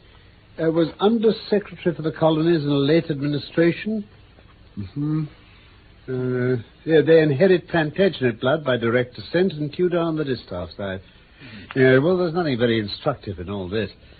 I must turn to you, Watson, for something more solid. Well, I've had very little difficulty in finding what you want. The facts are quite recent. There was a paragraph in one of the society papers. Here it is. There will soon be a call for protection in the marriage market, for the present free trade principle appears to tell heavily against our home product. One by one, the management of the noble houses of Great Britain is passing into the hands of our fair cousins from across the Atlantic. Lord St. Simon, who has shown himself for over 20 years proof against the little god's arrows, has now definitely announced his approaching marriage with Miss Hattie Doran, the fascinating daughter of a Californian millionaire. Miss Doran is an only child, and it is currently reported that her dowry will run to considerably over 6 figures. Indeed. As it is an open secret that the Duke of Balmoral has been compelled to sell his pictures within the last few years, and as Lord St. Simon has no property, save the small estate of Birchmore, it is obvious that the Californian heiress is not the only gainer by the alliance. Anything more? Oh, yes, plenty. Yes, there's a note here to say that the marriage would be an absolutely quiet one at St. George's, Hanover Square, and that the party would return to the furnished house at Lancaster Gate, which has been taken by Mr. Aloysius Doran. 2 days later, Westminster Gazette, that's Wednesday last, October the 17th, there's a curt announcement that the wedding had taken place. Well, those were all the notices that appeared before the disappearance of the bride. Before the what? The vanishing of the lady. When did she vanish, then? At the wedding breakfast. Indeed. Well, this is more interesting than it promised to be. Quite dramatic, in fact. Yes, it struck me as being a little out of the common. And they often vanish before the ceremony and occasionally during the honeymoon. But I cannot call to mind anything quite so prompt as this. But there's a ring at the bell. And as the clock makes it a few minutes after 4, I have no doubt that this will prove to be our noble client. No, don't dream of going, Watson. I very much prefer having a witness, if only as a check to my own memory. I wouldn't have missed this case for words. Lord Robert St. Simon. Good day, Lord St. Simon. Good day, sir. Oh, pray take the basket chair. Now, this is my friend and colleague, Dr. Watson. I draw up a little for fire, and we shall talk this matter over. A most painful matter to me, as you can most readily imagine, Mr. Holmes. I have been cut to the quick. I understand you have already managed several delicate cases of this sort, sir, though I presume that they were hardly from the same class of society. No, I am descending. I beg your pardon? My last client of the sort was a king. Oh, really? I had no idea. And which king? The king of Scandinavia. What, has he lost his wife? You can understand that I extend to the affairs of my other clients the same secrecy which I promised to you in yours. Of course. That is right. That is right. I'm sure I beg your pardon. As to my own case, I am ready to give you any information which may assist you in forming an opinion. Thank you. Well, I've already learned something of it from the public prints. Nothing more. I think I may arrive at my facts most directly by questioning you. Pray do so. Now, when did you first meet Miss Hattie Doran? In San Francisco, a year ago. Did you become engaged then? No. But you were on a friendly footing. I was amused by her society, and she could see that I was amused. Her father is very rich? He is said to be the richest man on the Pacific slope. And how did he make his money? In mining. He had nothing a few years ago. Then he struck gold, invested it, and came up by leaps and bounds. My wife was 20 before her father became a rich man. During that time, she ran free in a mining camp, so that her education has come from nature rather than from the schoolmaster. She is what we call in England, I believe, a tomboy. Quite. She is impetuous, volcanic, I was about to say. On the other hand, I would not have given her the name which I have the honor to bear, had I not thought her to be, at bottom, a noble woman. The young lady came to London then, and you renewed your acquaintance? Yes.